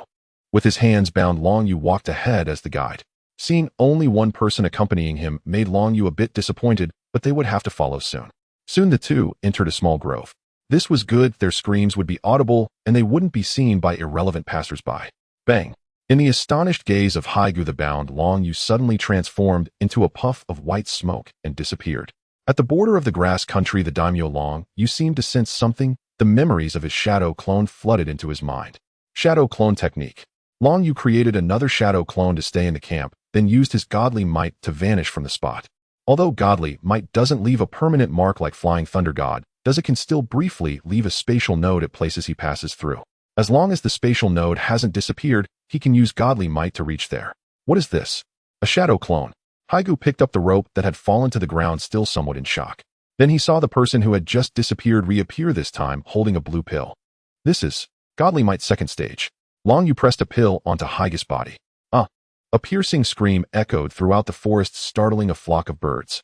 All the members of the Black Hat organization who had just hunted a prey at the entrance of the exchange heard this tragic cry. It's the black dog. The leading ninja frowned. Can't even this black dog handle a ninja who can't form seals? Perhaps that person specializes in physical techniques. Oh, let's hurry over and take a look. The strategist beside him spoke up. Thus, more than a dozen people hurriedly placed the fallen assassin into a sealing scroll before heading towards the source of the scream. When they arrived, they saw that the ropes binding the previous person had disappeared, and he was now sitting on the corpse of their companion, waving at them as they approached. You're a bit slow. Oh, I've been waiting for you here for quite a while. Can someone like you really be an assassin? Long Yu mockingly taunted while twirling a kunai in his hand. Damn it. How dare you underestimate us and kill a member of our organization? You little brat, even if you beg for mercy, we won't let you go. The leading ninja viciously declared, then drew his ninja blade and charged at Long Yu, with several others following suit, brandishing their ninja tools. Die, brat. The leader grinned wickedly as he slashed down, but Long Yu evaded the fight, not forcing him to use his divine power yet. After Long Yu stood up, the leader kicked the corpse of the black dog behind him. Seal the black dog's body. In fact, he didn't need to remind them. The others had already taken out sealing scrolls to seal the black dog's body. This group was indeed frugal. Long Yu felt he should learn from them. If this group couldn't make money, it would be a great injustice. However, he had little time to think as the group had already launched their attack. Water release, water chaos wave. Lightning release, earth walk. The torrent that spread across the ground was dodged by Long Yu as he jumped up, but another ninja formed seals and unleashed a lightning technique into the water, electrifying it. Meanwhile, several other ninjas threw shurikens in midair. Long Yu found himself with no way to evade. Yet he remained calm as a shadow clone appeared and threw him out of the attack range. Long Yu landed steadily on a tree, wanting to win by numbers. Multiple shadow clone technique. You're about to die, brat. Just as the leader was about to shoot off some taunts, he saw the once empty forest suddenly filled with Long Yu's figures, leaving him speechless in shock. Then came the real ninja technique bombardment, with all sorts of long-range ninja techniques being hurled at the Black Hat organization members without restraint. The outcome was evident. Only the leader remained among the dozen people, and that was only because Long Yu had intentionally avoided him. Otherwise, he would have met his end too. Grabbing the leader by the neck, Long Yu intended to cast an illusion technique to extract their financial whereabouts when a pillar of lightning erupted from below, forcing him to release the leader to evade the attack. Not bad, you managed to dodge my attack. From this fight, your heart is worth taking. A ninja with black hair and green eyes emerged from behind a tree, revealing a mask connected to numerous black threads on his back. Seeing the newcomer, Long Yu's pupils constricted sharply. Kakudu. Although Long Yu now possessed shadow-level power, he had never truly fought a shadow-level opponent. His previous battles with Chiyo and Hanzō were merely reliant on divine power to unleash a few ninja techniques. However, now that his Sharingan had not advanced to the eternal Mangekyo, he could not use it freely. Perhaps it was just the opportunity to test his current strength. Moreover, if he could subdue Kakuzu, wouldn't he no longer have to worry about money? Kakuzu was famously known for his ability to make money. I never expected to gain such a reward today at the exchange, brat. Hand over your heart. Kakuzu clearly didn't understand Long Yu's thoughts. He only saw him as a suitable heart. A fist flew out, but was dodged by Long Yu, the giant force smashing the tree behind him. Kakuzu's words were surprisingly concise. Long Yu had thought he would boast about fighting with the first Hokage no matter who he faced. Lightning release, false darkness. A lightning spear shot up from below towards Long Yu, who was still airborne. Understanding the elemental weaknesses, Long Yu quickly used wind release to counter it. Wind release vacuum wave. 3 swirling wind blades flew from in front of Long Yu towards Kakuzu's lightning spear, both nullifying each other upon contact. Hey Kakuzu, how about joining my ninja village? In the future you'll manage our village's finances. What do you think? Long Yu landed and attempted to persuade Kakuzu. If you think you can make me submit. You're quite bold, brat. Even if you were one of the 5 Kage, you wouldn't have the right to say that. Kakuzu replied, and another mask emerged from behind him. Water release water curtain. Lightning release false darkness. A water column surged up towards Long Yu while the false darkness lightning spear intertwined with the water column, greatly increasing the technique's power. So strong. Only after truly engaging did Long Yu realize he had overestimated himself. Both the seal formation speed and the power of the ninja techniques were considerably stronger than his own. Without using divine power, he seemed unable to win. Excluding divine power, Long Yu's strength should be comparable to Naruto's 2 years after training. At that time, Naruto had formidable techniques like the standard wind release Rasengan, while Long Yu possessed a 3-Demo Sharingan and a plethora of other ninja techniques. As for the 8 gates, he could only open up to the 3rd gate now, which didn't have much practical significance. Sharingan activate. The 3 Tomo appeared in Long Yu's eyes as he still refrained from using divine. With the insight granted by the 3-Demo Sharingan, Long Yu barely dodged Kakuzu's recent attack, but still lost a strand of hair to the lightning spear. This is troublesome. Touching his singed hair, Long Yu couldn't help but feel that he was somewhat resembling the sky cleared, and the rain stopped. Long Yu felt he was back in form. Upon seeing the Sharingan in Long Yu's eyes, Kakuzu evidently grew even more excited. The Uchiha clan's Sharingan. It seems you are not only valuable for your heart, but you yourself are also quite valuable. Kakuzu paused, seemingly reminiscing, then slowly spoke. It seems you are a Konoha ninja. Every time I see Konoha ninjas, I think of the first Konoha ninja I fought, the first Hokage.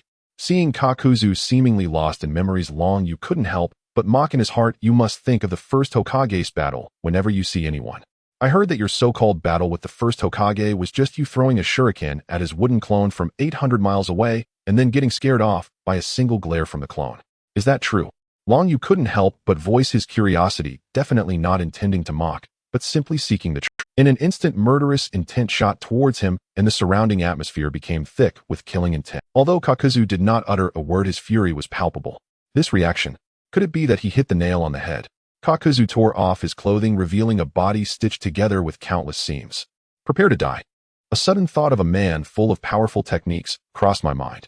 A torrent of black lines surged from Kakuzu's body, and 5 masks appeared around him, a secret technique he stole from Takigakure. Dyuan.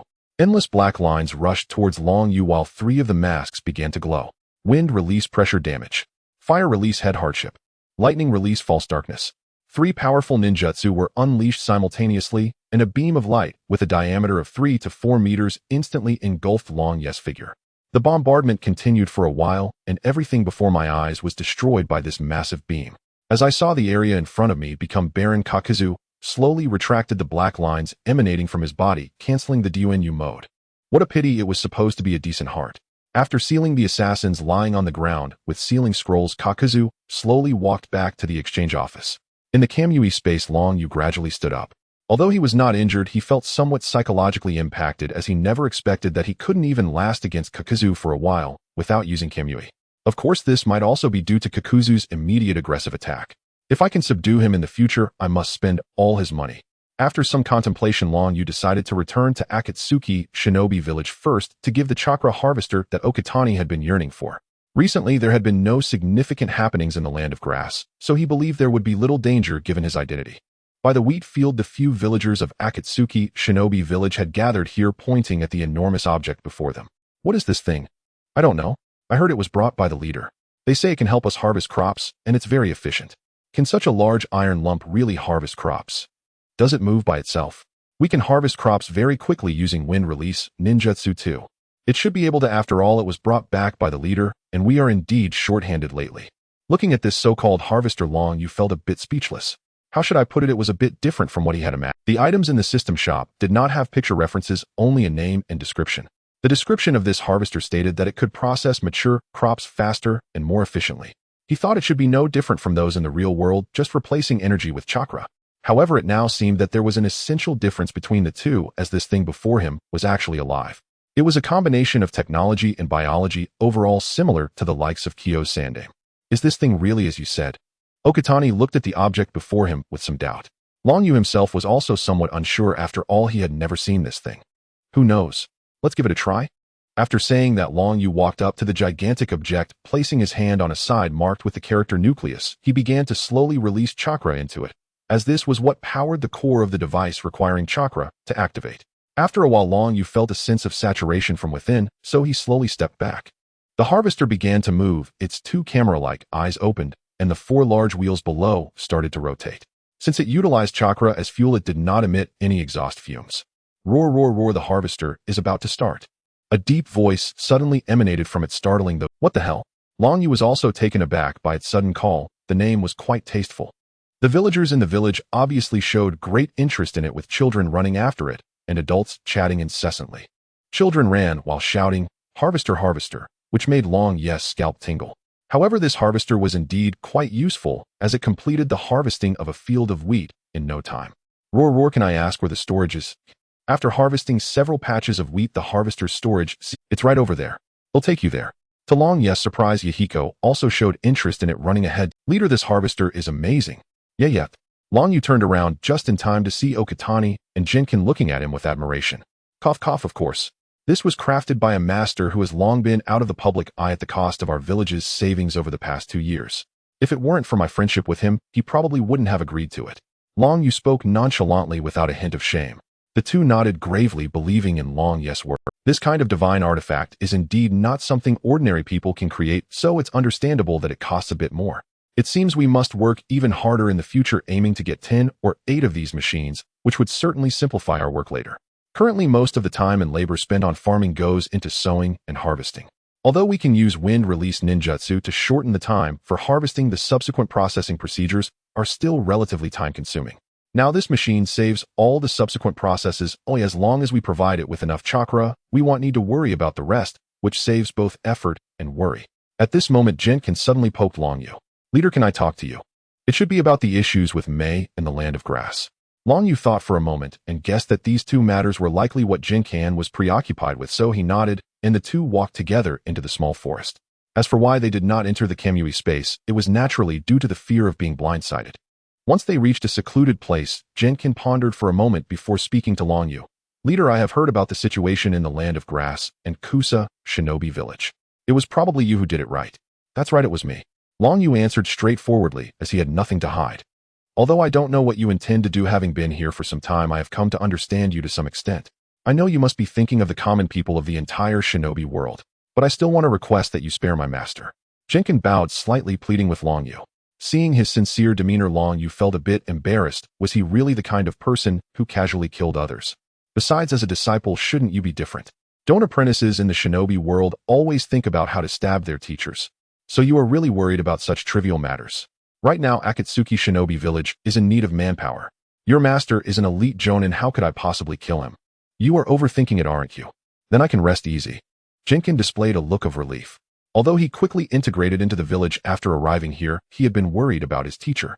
Now that he received Long Yu's reassurance, the burden in his heart was finally lifted. Jinkin returned to the village feeling at ease. At this moment, Long Yu sensed the situation in the Land of Grass. The advanced troops of the Rain Shinobi Village had been repelled. However, during the pursuit, 2 teams of Rain Shinobi ambushed Konoha with Tsunade and Jinkin's teacher, Mei, each leading a team of ninjas to hold them back. The leader of Kusa Shinobi Village and Jiraiya remained in the camp to manage and transport supplies. Orochimaru led a unit to continue pursuing the forces of Sosuke from the Scarlet Village. Long Yu had also been assigned to Orochimaru's unit at his request, and they were now closing in on the enemy. Is it time? The turning point in Orochimaru's life. He split off a shadow clone to stay behind, while his main body used Kamui to travel to the Land of Rain. The battlefield had now reached the Land of Rain. Gunkan, hurry up. We are about to continue the pursuit of those Rain Shinobi. Teacher Orochimaru has already said that the terrain ahead will definitely slow them down. If we arrive late, the Rain Shinobi will likely be completely wiped out, and then how will I achieve merit and become Hokage? Ah, you're here.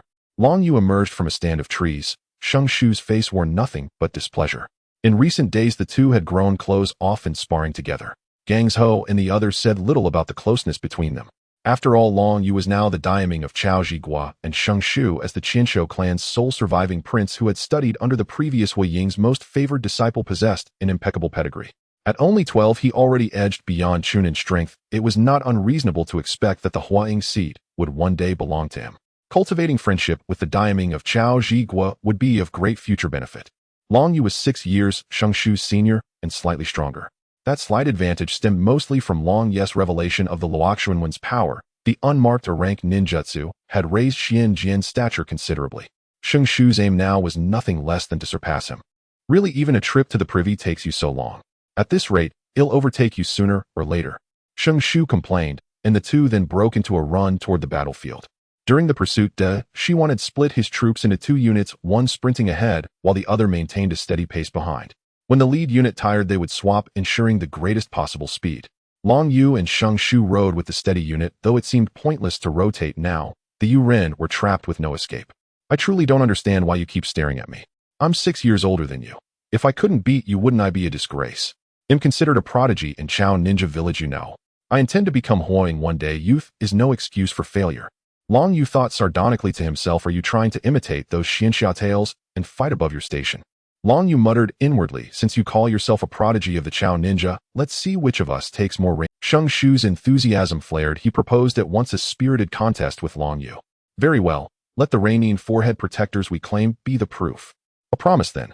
They quickened their pace and soon reached the battlefield. Mu Yi and the Yu Run were locked in slaughter, an overwhelming one-sided massacre.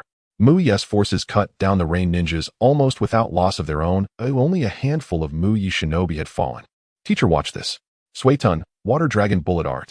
With only 4 seals, Zichun Maoyin, Shengshu unleashed a tremendous jutsu, a clear simplification of the second Water Shadows technique. Though the hand seals were reduced, the force of the spell leapt to a new level. A colossal water dragon roared across the field, and nearly 10 Yuren along its path were swept away. Shengshu then joined the fray with Kanai. Each throw took a Rainin's life, and he did not neglect to collect the forehead protectors as trophies. The Shiwan, who had just slain a Jonin with a serpentine hand, watched his students on the battlefield with a satisfied. Long Yu would not be outdone. Amid the Kanai clashes, he wove powerful wind techniques into his assaults, and his kill count matched Shengshu's. All you run. Do not dally. Lord Banzong will arrive soon. Do not make meaningless sacrifice. Fei Kun's voice was hoarse as he shouted, his face a show of stern command, but inwardly he seethed. Keep pressing them. Even if I die today, I'll ensure most of you stay here. Bluster. Are you already at your wit's end? The Shiwan had received word that Banzong could not arrive in time. The Rain ninjas were plainly exhausted of options. Shuriken, Shadow Clone Art. Aiming at Fei Siyuan Zongjie, who was locked with 2 Mu Yi shinobi, Shiwan hurled a single shuriken. It split to 2, then 4 until the sky, filled with flying blades converging on Fei Siyuan. Not good. Fei Siyuan saw Shiwan form the seals and knew at once the danger, but he was bound by his combat with the 2 Mu Yi shinobi. There was no avoiding this assault. Truly heartless to Shiwan. He spared not even his village's own. A hail of shuriken pierced Fei Siyuan and the 2 Mu Yi shinobi alike. Fei Siyuan finally crumpled to the ground powerless. Wait, to Shiwan, we will not let you pass unpunished. Earlier they'd sent a small squad of Yuren ahead to prime the remaining Chi Bao Fu as traps for the Mu Yi shinobi. Perhaps by sacrificing themselves they might lower Mu Yi's guard. With that thought, Fei Siyuan closed his eyes. Fei Siyuan Zongjie is dead. Slaughter the remaining Yuren with all force. The Shiwan's voice, filled with killing intent, rolled across the field. The remaining Rain ninjas lost their will to stand and fled. He'll take the lead. At Shiwan's command, Shengshu used his kunai to slice the throats of those before him, then instantly set off in pursuit of the fleeing Yuren. Morale crushed. The observers noted Shengshu has matured into a shinobi who can shoulder responsibility. Watching Shengshu sprint ahead of all the Mu Yi ninja in hot pursuit, Shiwan felt a hint of pride for his pupil. Then in the next instant, a thunderous explosion tore the air. Shengshu. Long Yu yelled, lunging, reaching as if to grab Shengshu. His body at that moment also eclipsed the Shiwan's sightline. Flame and smoke burst upward, and a pendant was blasted free, tumbling to the Shiwan's feet. His face froze in astonishment. Long Yu collapsed to his knees, 2 lines of tears trailing from the corners of his eyes. Despicable Yuren. He'll kill you all. Long Yu sprang up to pursue the fleeing Rain ninjas, but a Chao ninja beside him seized his arm and held him back. Sir, calm yourself. There may still be Chi Bao Fu traps ahead. If you chase them, you will walk into the same snare. After days of close companionship, all the Chao shinobi had fully accepted him as their newly appointed daiming. In their hearts, his status had already risen considerably. It was the power of contrast that elevated him. Aside from Long Yu, the other daimyo were serviceable as long as they committed no grave errors. All the more did Long Ye's presence on the battlefield distinguish him. Deshiwan recovered his composure and dashed toward the site of the blast, but there remained only a few scraps of Shang Shu's clothing. A heavy bank of black clouds finally opened into a downpour. Deshiwan stood frozen for a moment as rain slid down his face. One could not tell whether the droplets were rain or tears. Several venomous snakes crawled from Deshiwan's sleeves and sped after the retreating Yurun. More explosions followed. The few remaining Yurun were blown into bloody pieces by the Chi Bao Fu traps they had left behind, some consumed entirely into ashes. At last Deshiwan stooped and picked up Shang Shu's necklace. Fuyue raised his head and saw Ningxi, Tiantian, and Fuyu's eyes instantly lit up. Wasn't this the author of that manga? What a coincidence. I know this person. Oh, please hand him over to me, Fuyue said in his deep voice as he stood up and took Anmu from Ningxi's hands. It's good that Uncle Fuyue knows him, then we will leave him to you. This person's physical condition is extremely poor. It's best to give him an enhancement injection, otherwise if he experiences another space jump, he might not survive. How weak can one be? Alright, we still need to see Lady Hinata and Naruto. Ningxi handed Anmu over to Fuyue, unable to help but make another sarcastic remark. Then, he took Tianshan's hand and left the security department. Anmu had not yet recovered from the dizziness of the high-speed driving and felt his head was heavy and dazed. After leaving a shadow clone behind at the desk, Fuyue carried Anmu into the interrogation room. Only when he was handcuffed to the interrogation table did Anmu slightly regain his senses, and then he saw a middle-aged man with tear troughs holding a syringe about to inject it into him. Anmu immediately felt an overwhelming fear and began to struggle. What do you want? If you continue like this, I'm going to call the police. Listening to the ramblings of the person in front of him, Fuyue felt that this person's mind was not quite right. Call the police. You are currently in our security department's interrogation room. I am the head of the entire security department. Fuyue looked at him with a caring yet condescending gaze and continued to press the syringe into him. Moreover, this is a body enhancement agent. With your current physique, you can't withstand much more strain. I'm doing this for your own good. In the end, Anmu couldn't escape the injection, but soon he stopped struggling because the sensation was too pleasant. He felt warm all over, as if he were soaking in a hot spring. However, while a hot spring only soothes the skin, this injection made him feel as if every cell in his body was bathing in warmth, making him unable to suppress a moan. At the same time, he felt his weakened body from years of staying indoors becoming strong and powerful again. To put it simply, I feel like I could take down a bull. However, he hadn't enjoyed it for long when the man in front of him spoke up. Feels good, right? Now we need to talk business. For some reason, Anmu's body suddenly trembled. He felt that this business was likely not a good thing. Sure enough, Fuyue waved his hand, and suddenly a manga appeared in his grasp. Fuyue opened the manga and tossed it onto the table. This is yours, isn't it? Fuyue asked coldly. Anmu felt the temperature around him drop by several degrees. He stared at the book that was once his pride and joy and fell into a dilemma, especially when he saw his own large headshot on the first page. He truly wanted to tear it off. It should. Maybe. Probably. Be mine. Anmu hesitantly replied. Having just encountered a pair of Byakugan, now facing the clan leader Uchiha he had created, he couldn't help but believe that he was indeed no longer in his original world. Yet this place didn't seem to resemble the Naruto world he had written. Something was off. However, the man before him likely had the Sharingan he had set up in his mind's eye. Under the gaze of the spiritual reflection of the eye, he felt he couldn't tell a lie without being seen through, so he simply spoke the truth. As long as you admit it. Let me ask you, why did you write my gentle and loving son as a villain who slaughtered his entire clan? Fuyue glared coldly at Anmu. In his heart, his eldest son was the source of his pride and peace of mind. Not only was he exceptionally gifted, but at the age of 12, he was also tested by Lord Longyu to have the potential to awaken the Mangekyo Sharingan, which Lord Longyu personally helped him awaken. Moreover, he was understanding and had helped take care of Sasuke since childhood. In Fuyue's eyes, perhaps it was Sasuke who was more likely to do such a thing. Itachi and my writing did this for the greater good to save more lives in Konoha. Before Anmu could finish, Fuyue interrupted him roughly. I know all that. What I want to say is why resolve issues in this manner. To persuade the clansmen to collectively betray the village. Forget it, you just drew a manga based on our world. Let's just say you deserve a bit of suffering. Fuyue paused halfway through his sentence, recalling that it seemed he was the one who had persuaded the clansmen to betray the village back then. He remembered that day when Lord Longyu had opened the link between the two villages with his Mangekyo and had sustained it for quite some time. Let him suffer a little punishment. Jinjutsu Tsukuyami. After so much time, the ninja world had already discovered the essence behind the Sharingan's ability. It was merely a special chakra generated by the brain. The conditions for its production were quite difficult, but this barrier had already been overcome, so now anyone could use any technique at will. The blood-red moon floated in the sky, and Anmu found himself tied to a cross. In the world of Tsukuyami time-space, and everything here is under my control. In this world, even if 3 days pass, only an instant will have passed outside. As he spoke, Fuyue had already plunged a knife into Anmu's body. Ah! The piercing scream was immediately cut off by Fuyue's voice, and then several shadow clones began to stab Anmu with knives in turn. By the end of the 3 days, Anmu was drenched in sweat, having been stabbed for a full 3 days and nights. Slumped in the interrogation room chair, Anmu now just wanted to go home.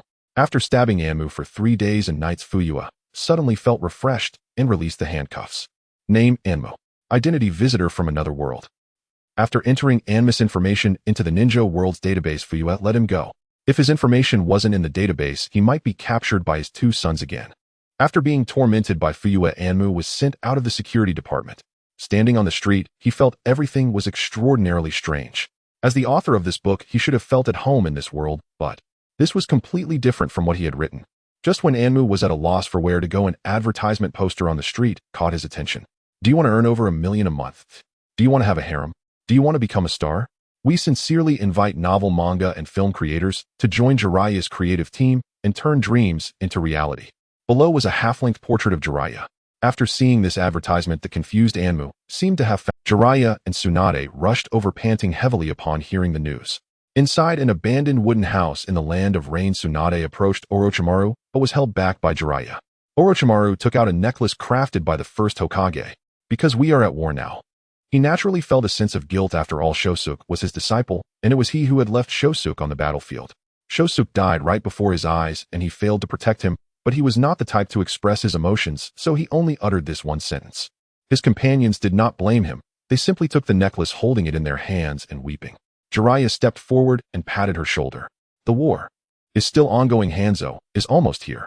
Although they felt profound sorrow for their companion's plight, the war was still in progress, and an overwhelmingly powerful enemy was about to arrive on the battlefield. There was no time for them to grieve. If they did not achieve victory, more friends, brothers, and family members would fall into such circumstances. While she would cry, Tsunade was not the kind of fragile woman.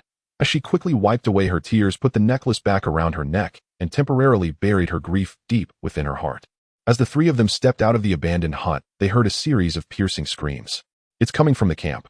They exchanged glances and immediately ran toward the camp. A deep purple poisonous mist enveloped the entire camp, and a gigantic salamander rampaged through the crowd with the legendary demigod of the ninja world, Hanzō the Salamander, standing atop its head.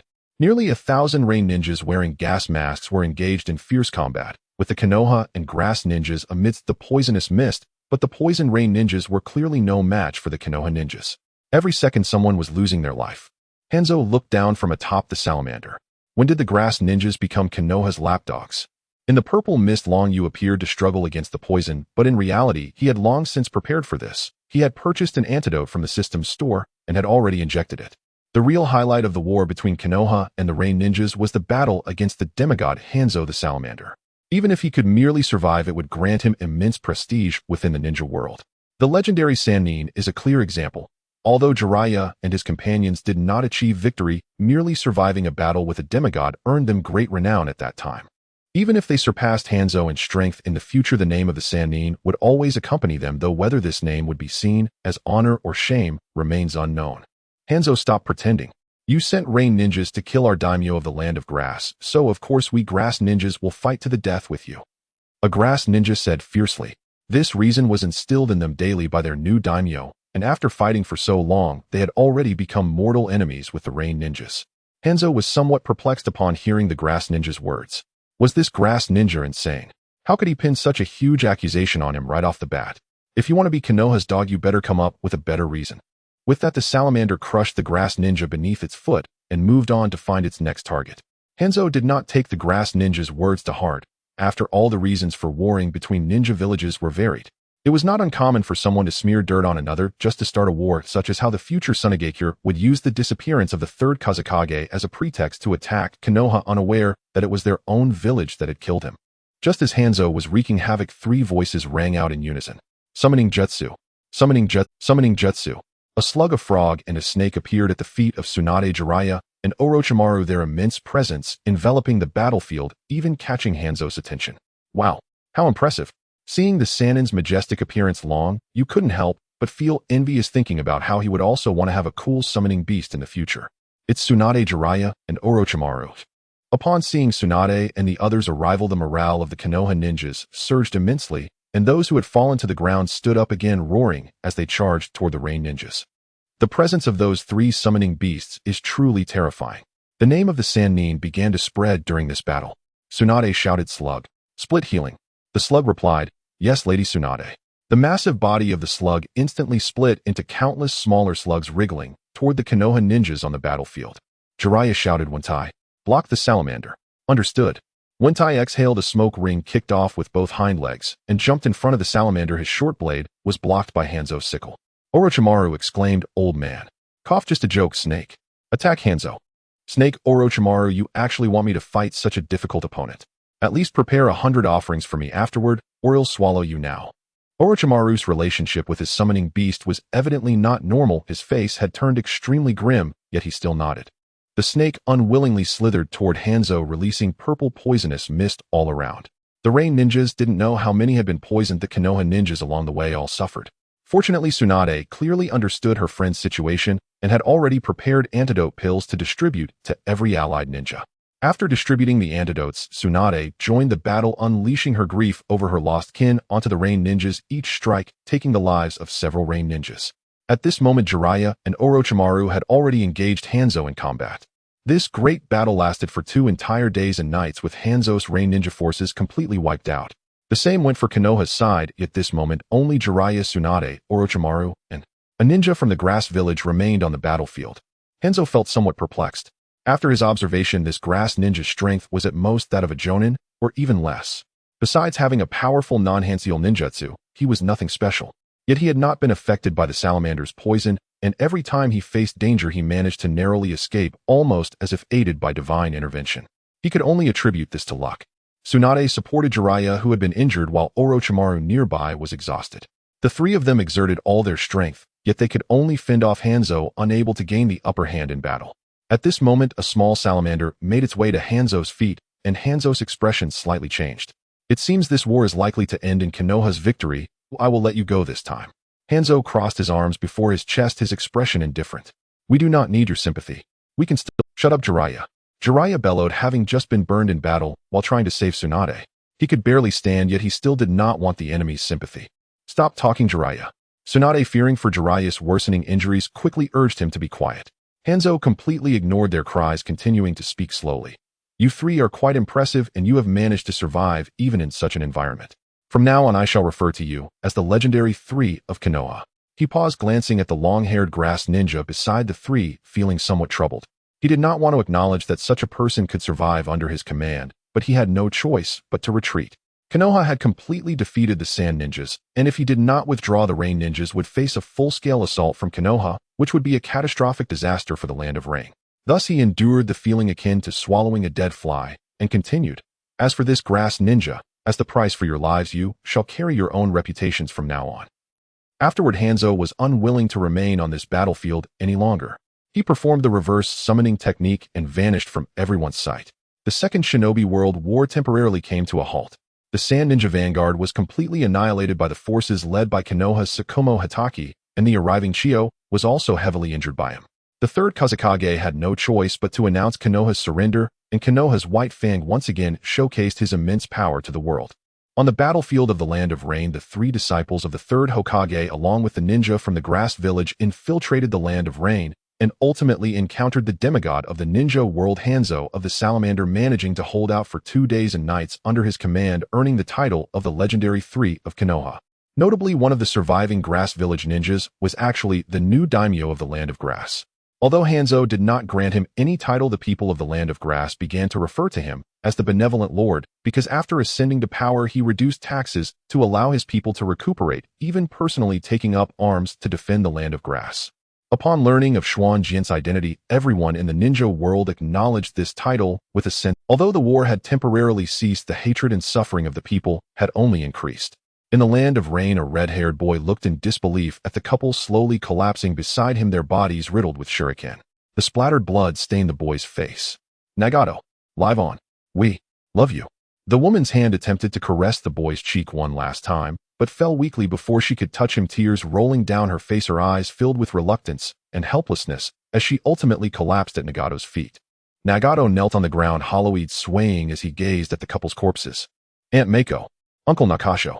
His voice trembled, his lips quivered incessantly, his violet eyes brimming with tears, but this could not bring the couple back to life. He had originally been a commoner living in the Land of Rain. Although life was tough, he was still able to survive. However, the war broke out, and soon after Konoha ninjas invaded the Land of Rain. Starved due to their deep incursion into the Land of Rain, they began to forage through every house for food. Before long, 2 Konoha ninjas crashed into his home. His parents hid him in a cupboard and went out to battle the 2 ninjas, only to be mistaken for Rain ninjas and killed. Witnessing all this, Nagato cried out in agony before losing consciousness. When he awoke again, both his parents and the 2 Konoha ninjas lay dead in the house.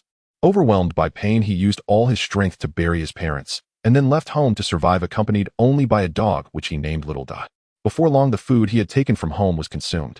Fortunately, he encountered a group of commoners who were forced to migrate due to the war, but the leader was unwilling to take him in because he was just a child. The couple Mako and Nakasho had just lost their child in the war. Upon seeing Nagato, who was about the same age as their child, they disregarded the other's advice and accepted him.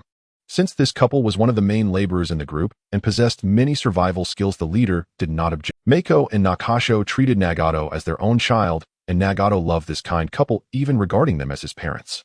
Just when Nagato thought they would live together forever, an unexpected turn of events occurred today.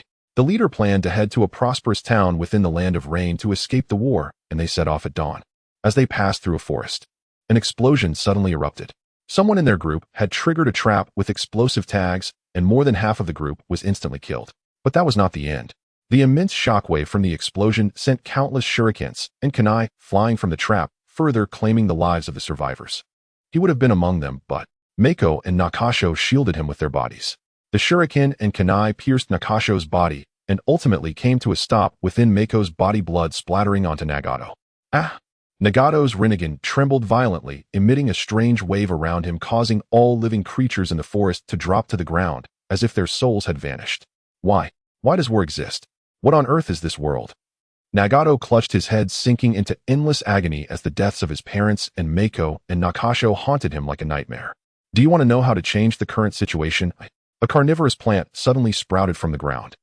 Nagato seemed to find a place to vent his frustrations in that instant. He turned around and saw a black and white creature, his face contorting into a grimace as he waved a hand towards Zetsu, instantly creating a powerful repelling force that expanded outward in a semicircle from Nagato. Zetsu was immediately pushed back several meters by this force, and then Nagato reached out toward the void, causing Zetsu's body to uncontrollably fly toward Nagato. He truly is a genius. Just having awakened the Rinnegan allows him to use universal pull, and Zetsu was not worried about what Nagato could do to him. With his newly awakened Rinnegan, and it not being his own, it could not inflict any meaningful damage on him. Ah! Nagato grabbed Zetsu by the neck and slammed him to the ground, then mounted him and began to punch him. 3 seconds later, Nagato indeed fell into a state of unconsciousness, as Zetsu had predicted. At that point, White Zetsu had been beaten to death by Nagato, but Black Zetsu remained unscathed, grinning as he carried Nagato away from the scene. In a gloomy underground chamber, flickering yellow candlelight cast the only feeble glow. A red-haired youth lay trembling on the cold stone floor, his head lolling violently, his hands clawing desperately at the empty air, his lips murmuring incoherently. "No, don't go. Don't leave me." Changmin jolted upright, drenched in cold sweat, his face contorted with anguish. Once again, he had dreamed of the deaths of his parents and the Tuchi couple, visions he longed to believe were nothing more than nightmares. Yet, the black creature beside him confirmed the grim reality. Awake at last. What must I do? So you're awake? Changmin lowered his hands, revealing his violet Rinnegan eyes, and fixed them coldly upon Black Zetsu. What do you mean? Black Zetsu feigned ignorance. The method you spoke of, the one that will change our current predicament. Tell me now, or I will end you. His features twisted with savage fury, his gaze burning with unrestrained brutality. Ha ha ha. Of course I'll tell you. But first, you must hear a story. Without waiting for consent, Black Zetsu launched into his tale. Long ago, during the Warring States era, 2 great clans dominated the shinobi world, rivals by blood-sworn enemies across generations. One was the Uchiha clan, blessed with the Mangekyo Sharingan, the eye that reflects the heart. The other was the Senju clan, famed for their prodigious vitality and unparalleled regenerative prowess. By chance, Madara Uchiha, the clan leader's son, and Hashirama Senju, the son of the Senju chieftain, met beyond the battlefield. Neither knew the other's identity. In those times, unknown shinobi never revealed their surnames, for such disclosure would instantly ignite mortal enmity. Unaware of their lineage, they forged friendship through shared idealism peace. They trained together, exchanged dreams beneath open skies, and nurtured hope as kindred spirits. But soon their bond came to their father's ears, and with it the revelation of their true names. Each patriarch commanded his son to lure the other into an ambush and slay him. Though both clans had slaughtered kin of the other, neither could bring himself to strike down his friend, and so each secretly warned the other instead. From that day forward, however, they became enemies. Years passed. Both men ascended to become the strongest warriors of their respective clans, and inherited the mantle of clan leadership. Year after year they clashed on battlefields. Madara's younger brother perished in the war between their houses. Grief shattered Madara's heart, yet from that agony bloomed a new power. At last the two clans waged their final decisive battle. Madara Uchiha fought valiantly against Hashirama's two mightiest brothers, and held his ground, yet ultimately faltered, drained of strength. Yet when he beheld Hashirama's sincere outstretched hand, his resolve softened, and he accepted his friend's plea for reconciliation.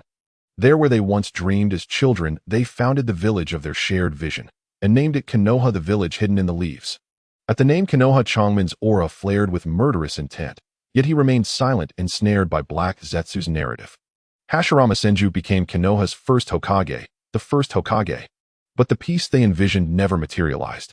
Madara observed war raging beyond Konoha's borders, realizing their harmony was but a fragile illusion confined within the narrow walls of their village. Hashirama, however, grew intoxicated by this shallow, deceptive tranquility.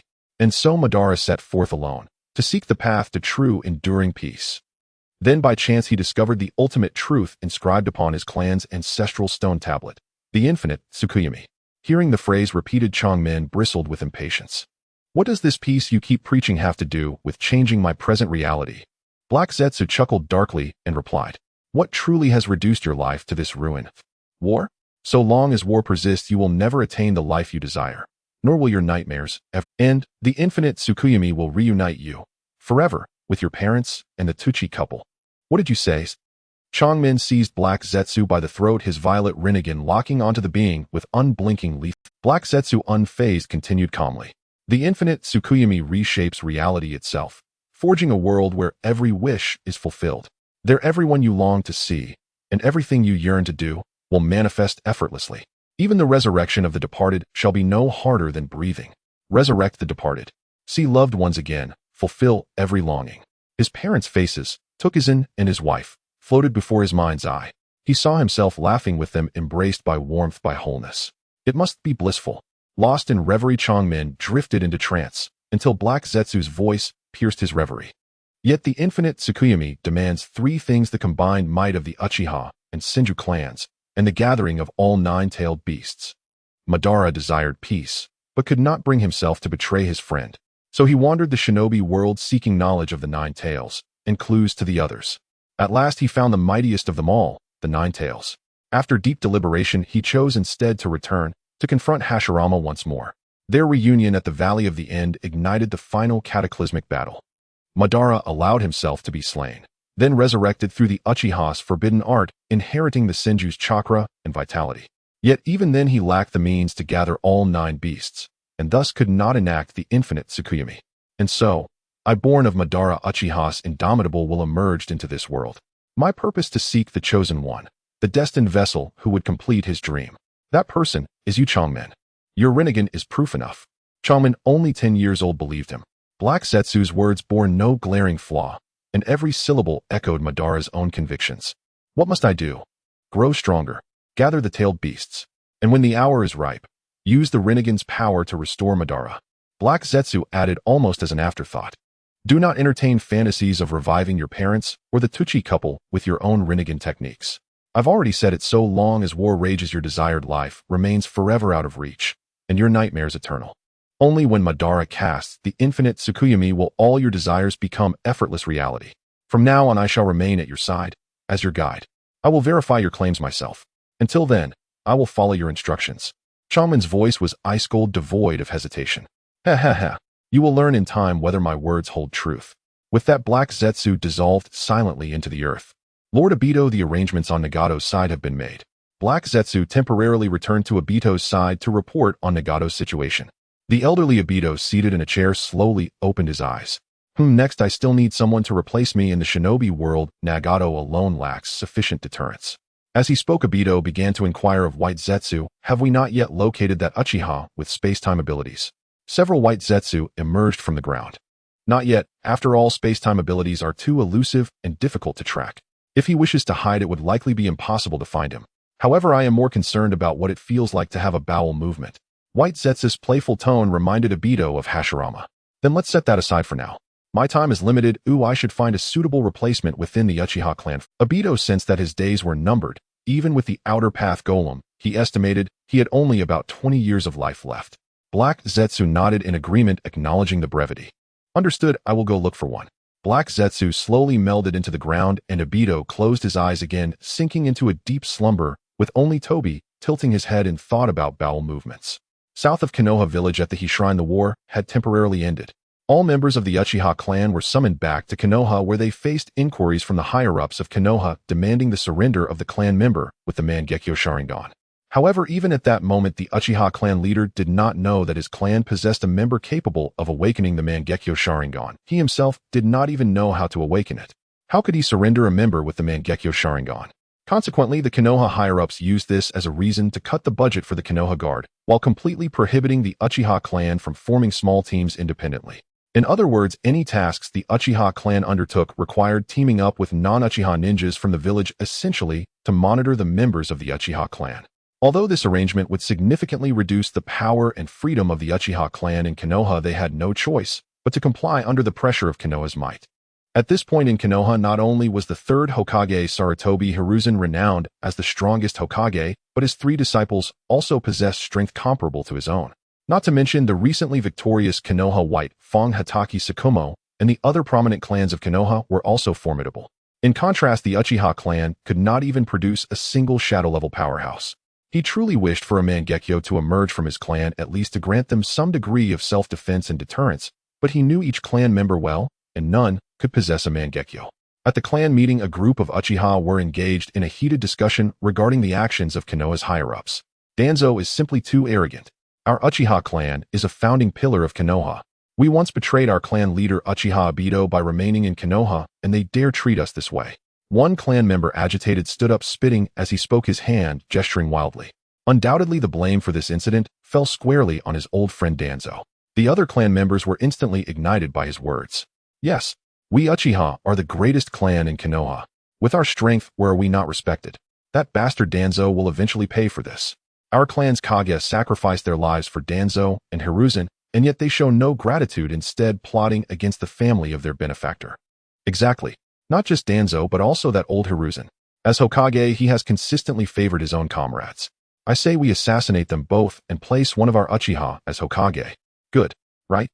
Sitting in the position of clan leader, watching the unruly clamor of the clan members below, he truly felt that the Uchiha were destined for ruin. They could not see the situation clearly at all. Good grief. How do you plan to deal with Hiruzen and Sakumo? All of you together probably wouldn't be enough to fight even those two. The current clan leader finally understood why Uchiha Obito had abandoned his clan and left the village alone. These clan members were indeed quite foolish. So exhausting. At this moment, a young Uchiha with tear troughs stood up and shouted loudly, fellow clan members, please allow me to say a few words.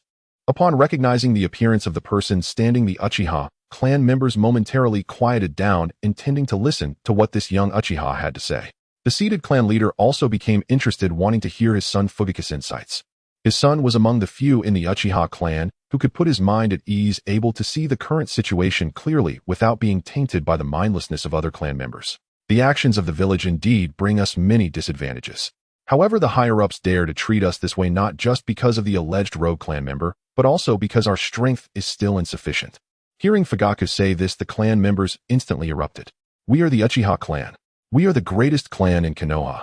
We possess the strongest bloodline limit, the Sharingan. Young clan leader, you aren't afraid of the higher-ups. A crowd of Uchiha members eagerly proclaimed how powerful the Uchiha were, almost writing "I am the best in the world" on their faces. One clan member even began to mock Fugaku. However, Fugaku did not get angry. He simply continued to speak calmly, but we do not even have a single pair of Mangekyo Sharingan in our clan. This time, all the clan members fell silent. At most, one or two quietly murmured, but that is the legendary power of the Uchiha clan. Yesterday, we confirmed that there are indeed no clan members in our clan with the Mangekyo Sharingan as the high. Although it's unclear whether that person truly exists, the Mangekyo Sharingan is indeed a power our clan can awaken. Historically, nearly every generation of the Uchiha clan has seen the emergence of a Mangekyo Sharingan. However, until now, we have not even had a single pair of Mangekyo. Let's imagine if someone in our clan truly awakened a Mangekyo, would the higher-ups in the village still dare to pressure us like this? With no clan members speaking up, Fugaku continued, the matters you all discuss should wait until our clan possesses Mangekyo Sharingan. When Fugaku said this, he did not believe that anyone in the clan could awaken a Mangekyo, as from Uchiha Obito's time, until now not a single pair had emerged. However, Fugaku did not know that the words he spoke today would dig a big pit for himself in the future, not only concealing his own long-hidden strength, but also indirectly exacerbating the conflict between the clan and the village. Under Fugaku's speech, the Uchiha clan members finally quieted down. However, the higher-ups in the village began to argue. Tuanzong stormed into the Hokage's office, yelling at his old friend right upon meeting him. Hiruzen, why didn't you consult me about such a significant matter as forming an alliance with the Grass Ninjas and exchanging students?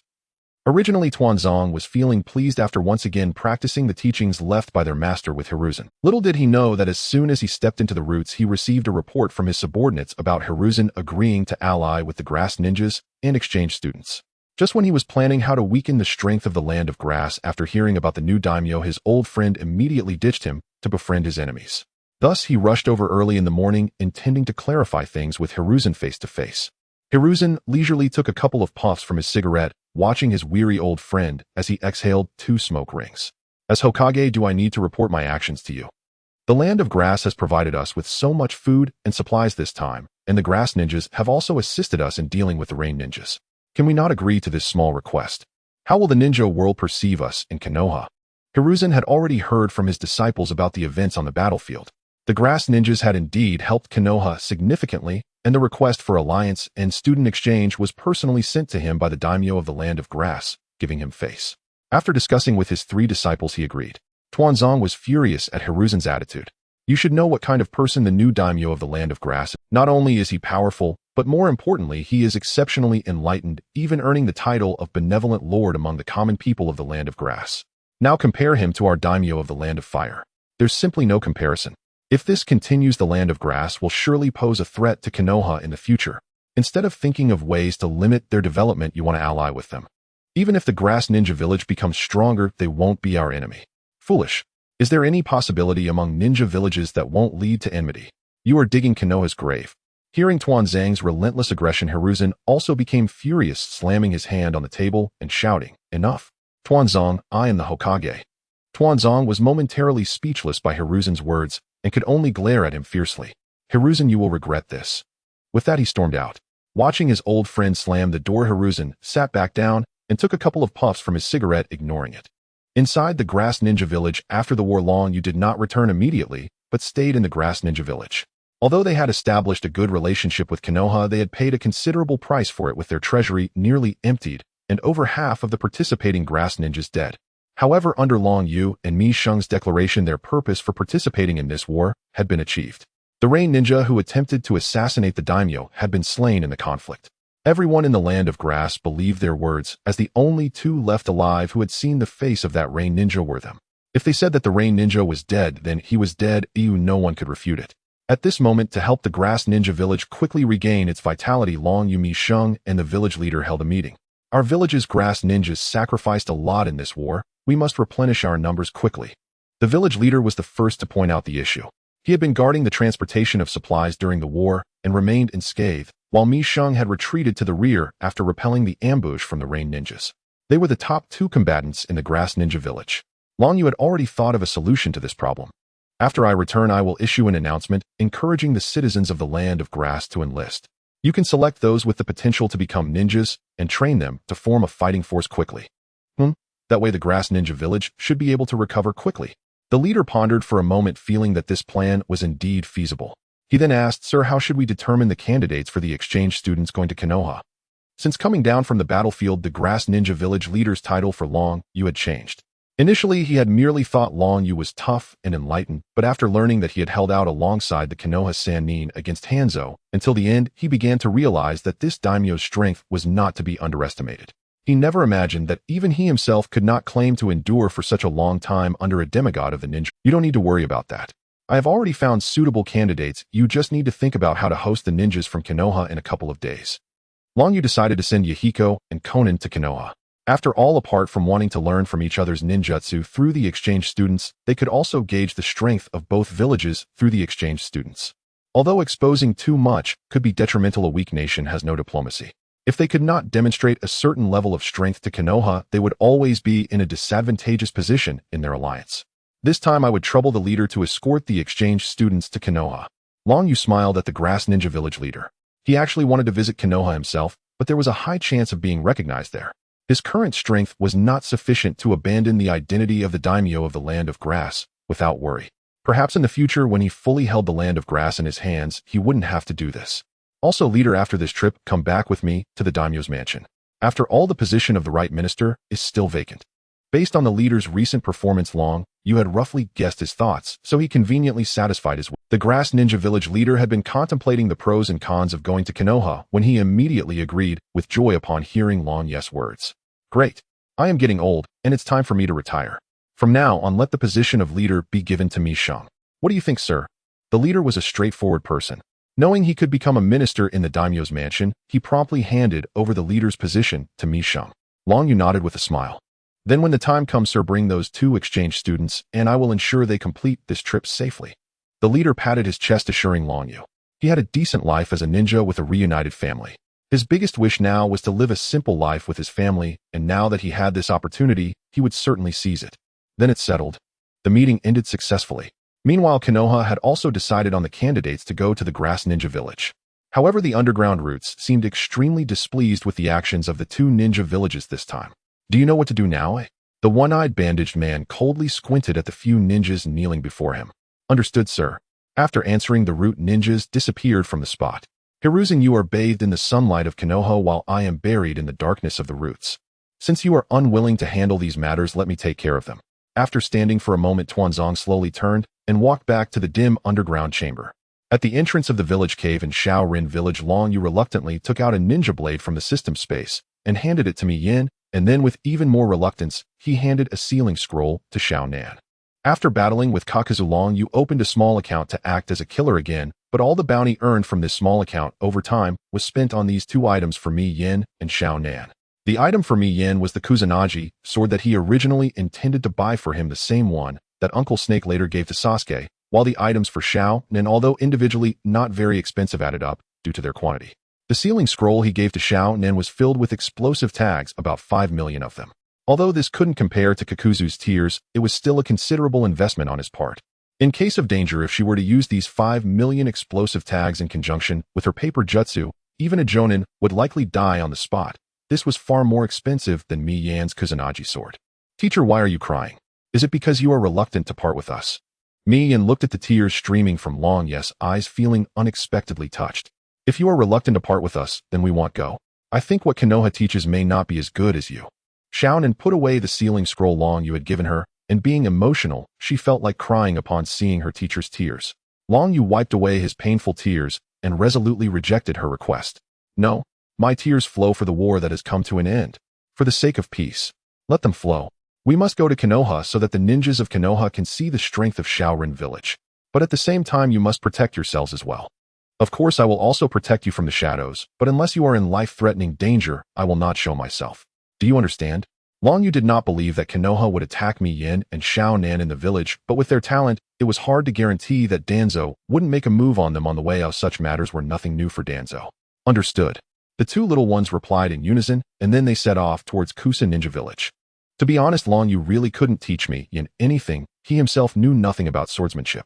The system store didn't have anything related to it. And although Kusa Ninja Village had ninjas who mastered sword techniques like Yeisho, it was still a small ninja village. Their swordsmanship could only play a supplementary role, and couldn't compare to some ninjas in Konoha who could become powerful warriors relying solely on sword techniques. Thus, in the letter he sent to Rijan, he mentioned a trade which was to exchange his non-Hanseal ninjutsu, the Rasengan, for some swordsmanship knowledge from Konoha to teach the exchange students that came. Rijan had already learned about the value of the Rasengan from Jiraiya, so he agreed to this trade. The candidates for their journey had also been confirmed at the entrance of Konoha. Jiraiya, reluctantly embarked on the journey with a yellow-haired boy. Jiraiya's recent life had been quite good. He saved Tsunade's life during the battle with Hanzō, so after returning Tsunade, treated him much better. Moreover, since he had been by her side when she was grieving over her recent loss, their relationship had rapidly warmed up, and they were likely not far from defining their relationship. Additionally, he found a genius in the village who at a young age could master the body flicker technique to perfection and possessed 3 chakra affinities: fire, lightning, and wind. Most impressively, his reflexes surpassed all the ninjas since the founding of the village. Recalling the prophecy he heard from the great toad sage on Miyaboka Mountain, he immediately took him. Unfortunately, this disciple of his, upon learning that the village would select students to go to Kusa Ninja Village, directly signed up and even defeated the other applicants to secure a spot for the trip, leading his master to take on the task of escorting his disciple Minato. However, what Jiraiya did not know was that the reason he was sent to Kusa Ninja Village was also because he praised the Rasengan ninjutsu in front of Rijan, which led Rijan to arrange for him to go. Jiraiya Sensei, what kind of person is the daimyo of the Land of Grass?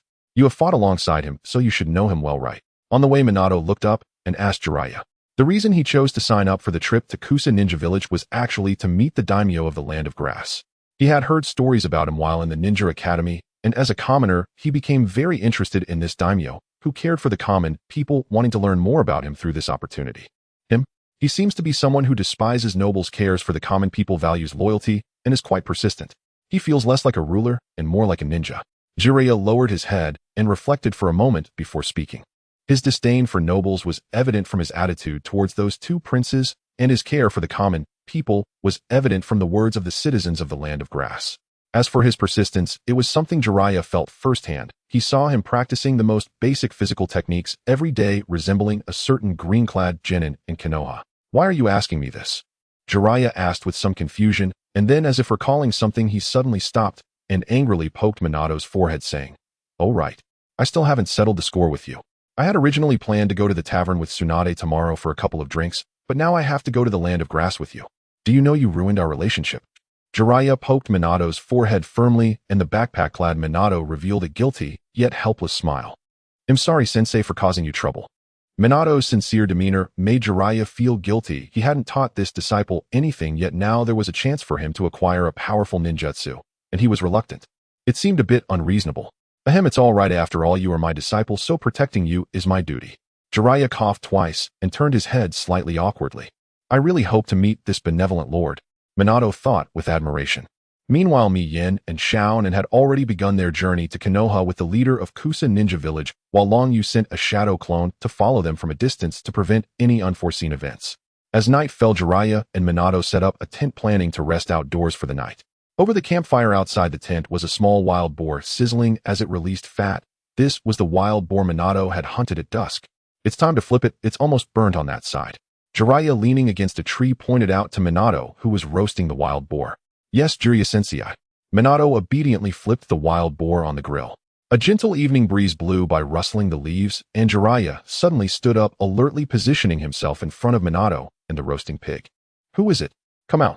Jiraiya's voice echoed in the dark night, startling a flock of birds that cawed and took flight. Minato was taken aback by Jiraiya's sudden movement, quickly reacting by pulling out a kunai and scanning the surroundings warily. However, aside from the sound of the wind, there seemed to be nothing else, yet both Jiraiya and Minato remained on high alert. Suddenly, the sound of slicing wind rang out as several shurikens whirled toward Minato and Jiraiya. Ninjutsu Needle of the Earth. Jiraiya's white hair swiftly grew, enveloping both his and Minato's bodies, as well as the roasted pig within. Clang! The shurikens were completely blocked by Jiraiya's hardened hair, which then began to sprout sharp spikes that shot outward like arrows in the direction from which the shurikens had been thrown. Ninjutsu, Thousand Needle Jutsu. Accompanied by several screams, 4 or 5 ninjas wearing grass headbands fell from the trees, while the surviving black-clad ninjas began to flee, sensing danger. Jiraiya retracted his hardened white hair, and Minato, seeing the fleeing black-clad ninjas, wanted to give chase, but was stopped. "It's too dark now. While pursuing them could lead to an ambush, which would be counterproductive. Moreover, we should ascertain their identities first." After explaining, Jiraiya and Minato moved forward to investigate. In the moonlight, the grass headbands on the fallen black-clad ninjas were exceptionally distinct. "Are they from the grass village?" Minato asked. "Not necessarily. The ninja world knows about our village's alliance with the grass village, which enhances our safety. Other ninja villages would not want to see this, so it's possible that ninjas from other villages may try to sow discord between us." We need more persuasive characteristics to determine who is trying to harm us. Although Jiraiya was usually carefree, his political insight was quite sharp, otherwise the advisors wouldn't have thought of him to take over as Hokage immediately after the third's death. So the two began to search the bodies for clues. Teacher, look. Minato seemed to have discovered something, pointing to one of the corpses and calling Jiraiya over to examine it. This person's tongue has a strange mark. The veil covering the corpse was removed by Minato, revealing a peculiar mark on the tongue inside the open mouth. Jiraiya stepped forward to examine it, his expression gradually darkening. The tongue calamity suppression mark, Danzo. Jiraiya truly hadn't expected that those who tried to assassinate them were from the same village. Not good. Upon discovering that this group was from Danzo's roots, Jiraiya immediately thought of his intent. Danzo is a highly suspicious person who completely distrusts others, as evidenced by the tongue calamity suppression mark he places on his subordinates. He wouldn't trust the alliance with the Grass Village, especially considering that the Grass Village had just endured a great war. He might attempt to push Konoha's defensive line further into the Grass Country. Now the old man's actions were completely at odds with his intentions, which is why he sent people disguised as grass ninjas to assassinate us, intending to deteriorate the relationship between Konoha and the Grass Village. If his goal was to sow discord between Konoha and the Grass Village, then those from the Grass Village might be in danger as well. What's wrong? Teacher Jiraiya. Minato didn't understand the significance of the mark and looked puzzled at Jiraiya's changing expressions. So we should return to Konoha at dawn. Although Jiraiya could see the implications, the grass ninja, who was attacked, might not have the same insight. If those grass ninjas heading to Konoha were killed on the way, it would be dangerous for them to proceed to the Grass Village. After all, a great war had just ended and all nations were still on edge. Moreover, the Uchiha who controlled the One-Tail had offended all other ninja villages in Konoha's name, so the other ninja villages had no goodwill toward Konoha. The Grass Village might not be significant, but if this incident leads to another great war, it would be troublesome. It's better to return and discuss it with the old man. Well, fine. Minato was somewhat reluctant, but upon hearing Jiraiya's decision, he agreed. After finishing the roasted pig, the two took turns keeping watch and resting, planning to return to Konoha the next day. However, Jiraiya was clearly overthinking. The root group attempting to assassinate Yahiko and Konan didn't even encounter anyone before being dealt with by Ryu.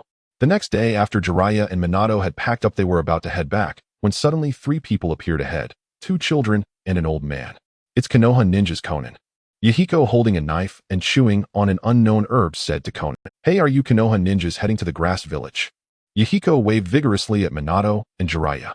This blonde kid looked quite weak, Yahiko thought, as he observed Minato's frail appearance. Jiraiya, I didn't expect to see you again so soon. The leader of the Grass Village walked over to Jiraiya with a smile. Seeing their unharmed state, Jiraiya couldn't help but doubt his own judgment. I didn't expect that it would be you who came to the Grass Village this time. This must be your little genius from Konoha. The leader of the Grass Village patted Jiraiya on the shoulder in a familiar manner. The two had initially worked together to guard the transportation of supplies, so their relationship was quite good. I also didn't expect that the Grass Village would send you a don't you need to stay in the Grass Village. Since they didn't seem to have been attacked at all, Jiraiya began to chat casually, but he was indeed curious as to why the Grass Village would send their leader. Haha, after this trip, I won't be the leader of the Grass Village anymore. The daimyo has given me a position as a minister. After working hard for half my life, it's time to rest.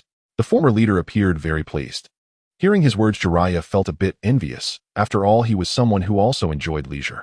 Being able to walk the world free from the constraints of being a ninja seemed quite nice. He could write books and admire beautiful women. Just thinking about it felt comforting. However, he didn't forget about the main issue and asked indirectly, "Was your journey smooth?" It was fine. We encountered a group of bandits along the way, but the 2 little ones were more than enough to handle them. We didn't run into any other dangers. How about you? Oh, we were also quite smooth, haha, Jiraiya said, scratching his head a bit awkwardly. If nothing else, we'll continue on. Yeah, we should also get going. The 2 groups bid farewell to each other. Yahiko was still staring at Minato, making Minato feel somewhat uneasy. Let's go, Minato. Jiraiya's words felt like a reprieve for Minato, who hurriedly followed Jiraiya, while Yahiko and Konan followed the former leader of the Grass Village. Teacher Jiraiya, are we going to the Grass Village again? Minato caught up with Jiraiya and asked, "Yeah, didn't you want to go? As a teacher, I have to consider my disciples' wishes too." Thank you, Teacher Jiraiya. After spending nearly 2 more days, Jiraiya and Minato arrived at the entrance of the Grass Village.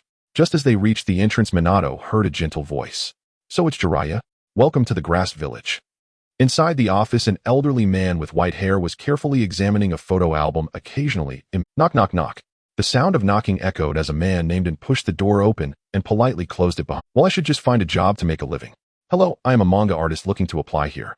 The man was rather Jiraiya squinted at the bespectacled man instantly, giving him a mental mark of disapproval, but he still had to go through the process.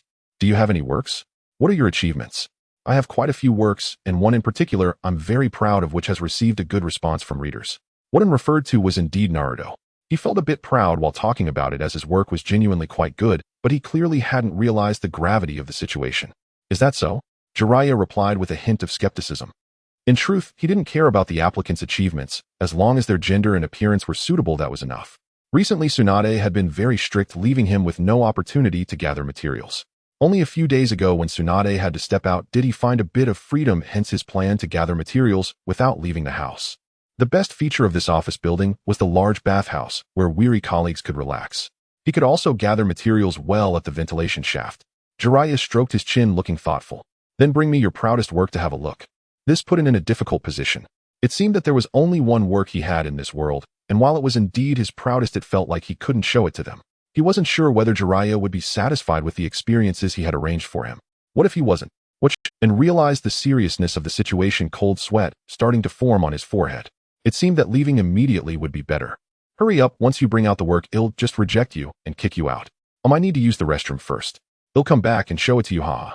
After saying this and lifted his foot, intending to leave. Bang!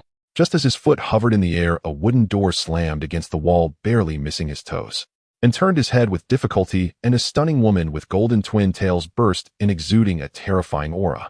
Jiraiya immediately stood up, panic etched on his face as cold sweat poured down.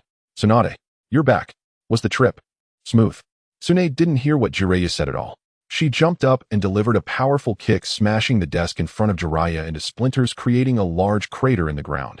This was precisely why Jiraiya set up his office on the first floor. Tsunade then grabbed Jiraiya. Bastard Jiraiya, you've been living quite well these past few days. Jiraiya turned his head, not daring to meet Tsunade's gaze. Where would that be? I've been thinking about you every day, unable to sleep.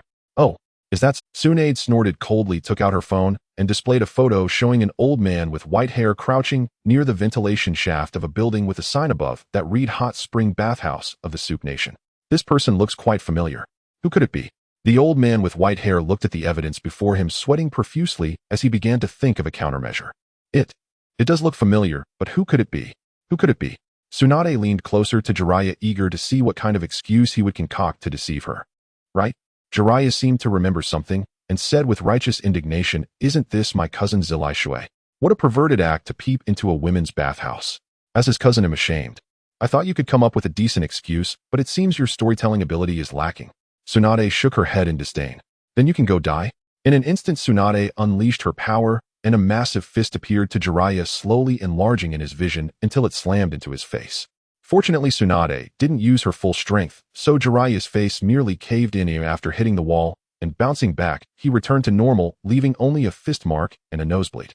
Thank goodness the materials were sturdy, otherwise he would have probably been sent flying several streets away. Tsunade, calm down. I swear there won't be a next time, spare me this once. Jiraiya extended 3 fingers to indicate he was swearing, his body instinctively backing away in fear. Go die.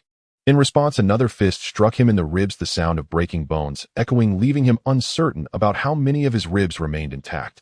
Jiraiya taught us that the most terrifying thing in life is finding a violent wife, and even more terrifying is that this violent wife is strong, and to make matters worse, knows medical ninjutsu.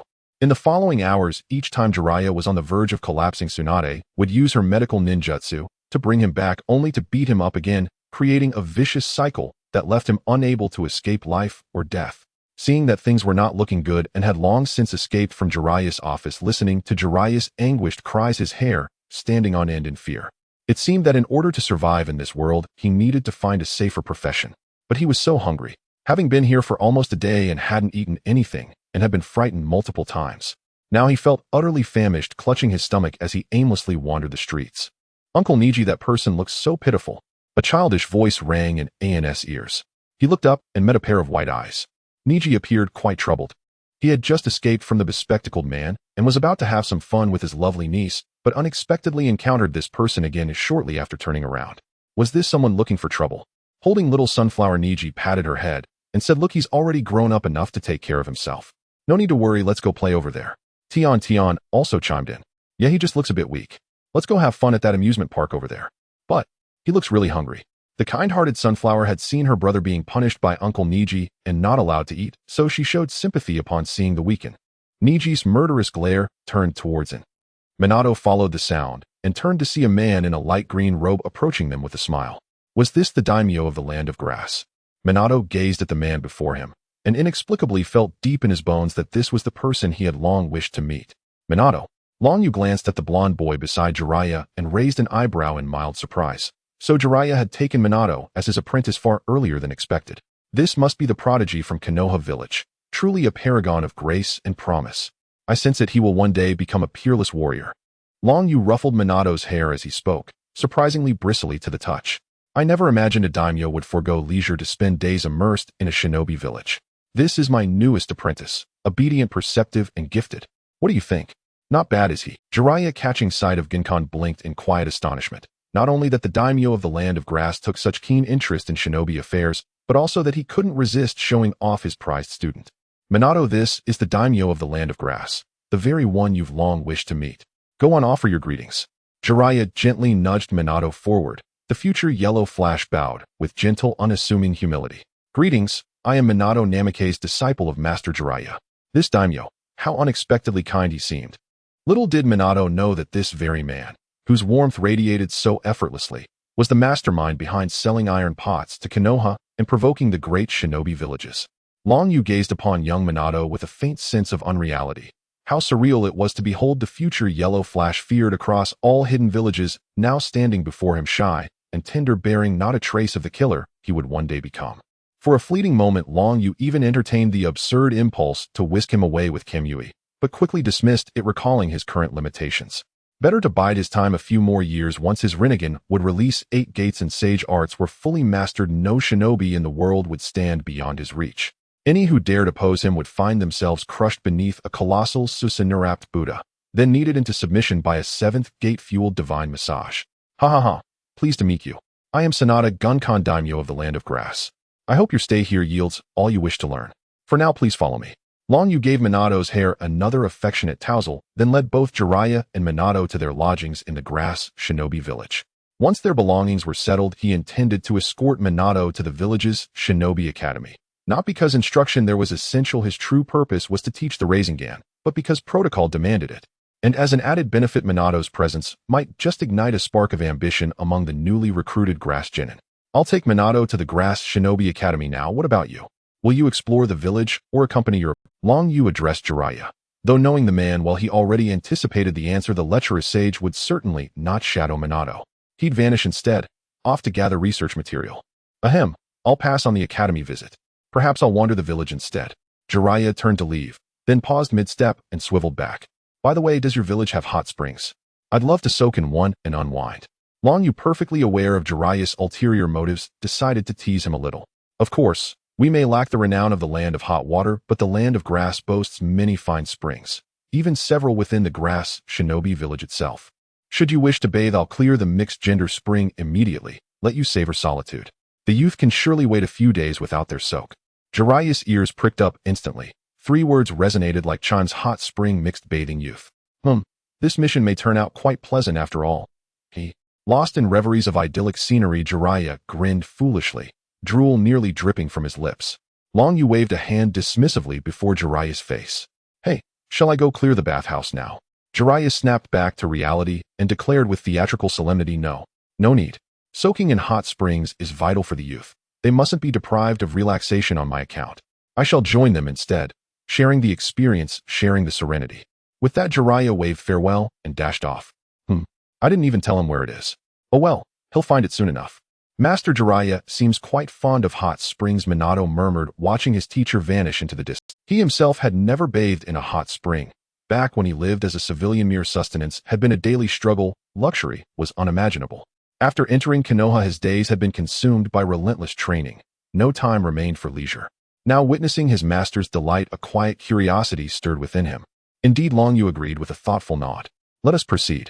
He led Minato to the Grass Shinobi Academy, a modest institution whose scale paled beside Konoha's prestigious ninja academy.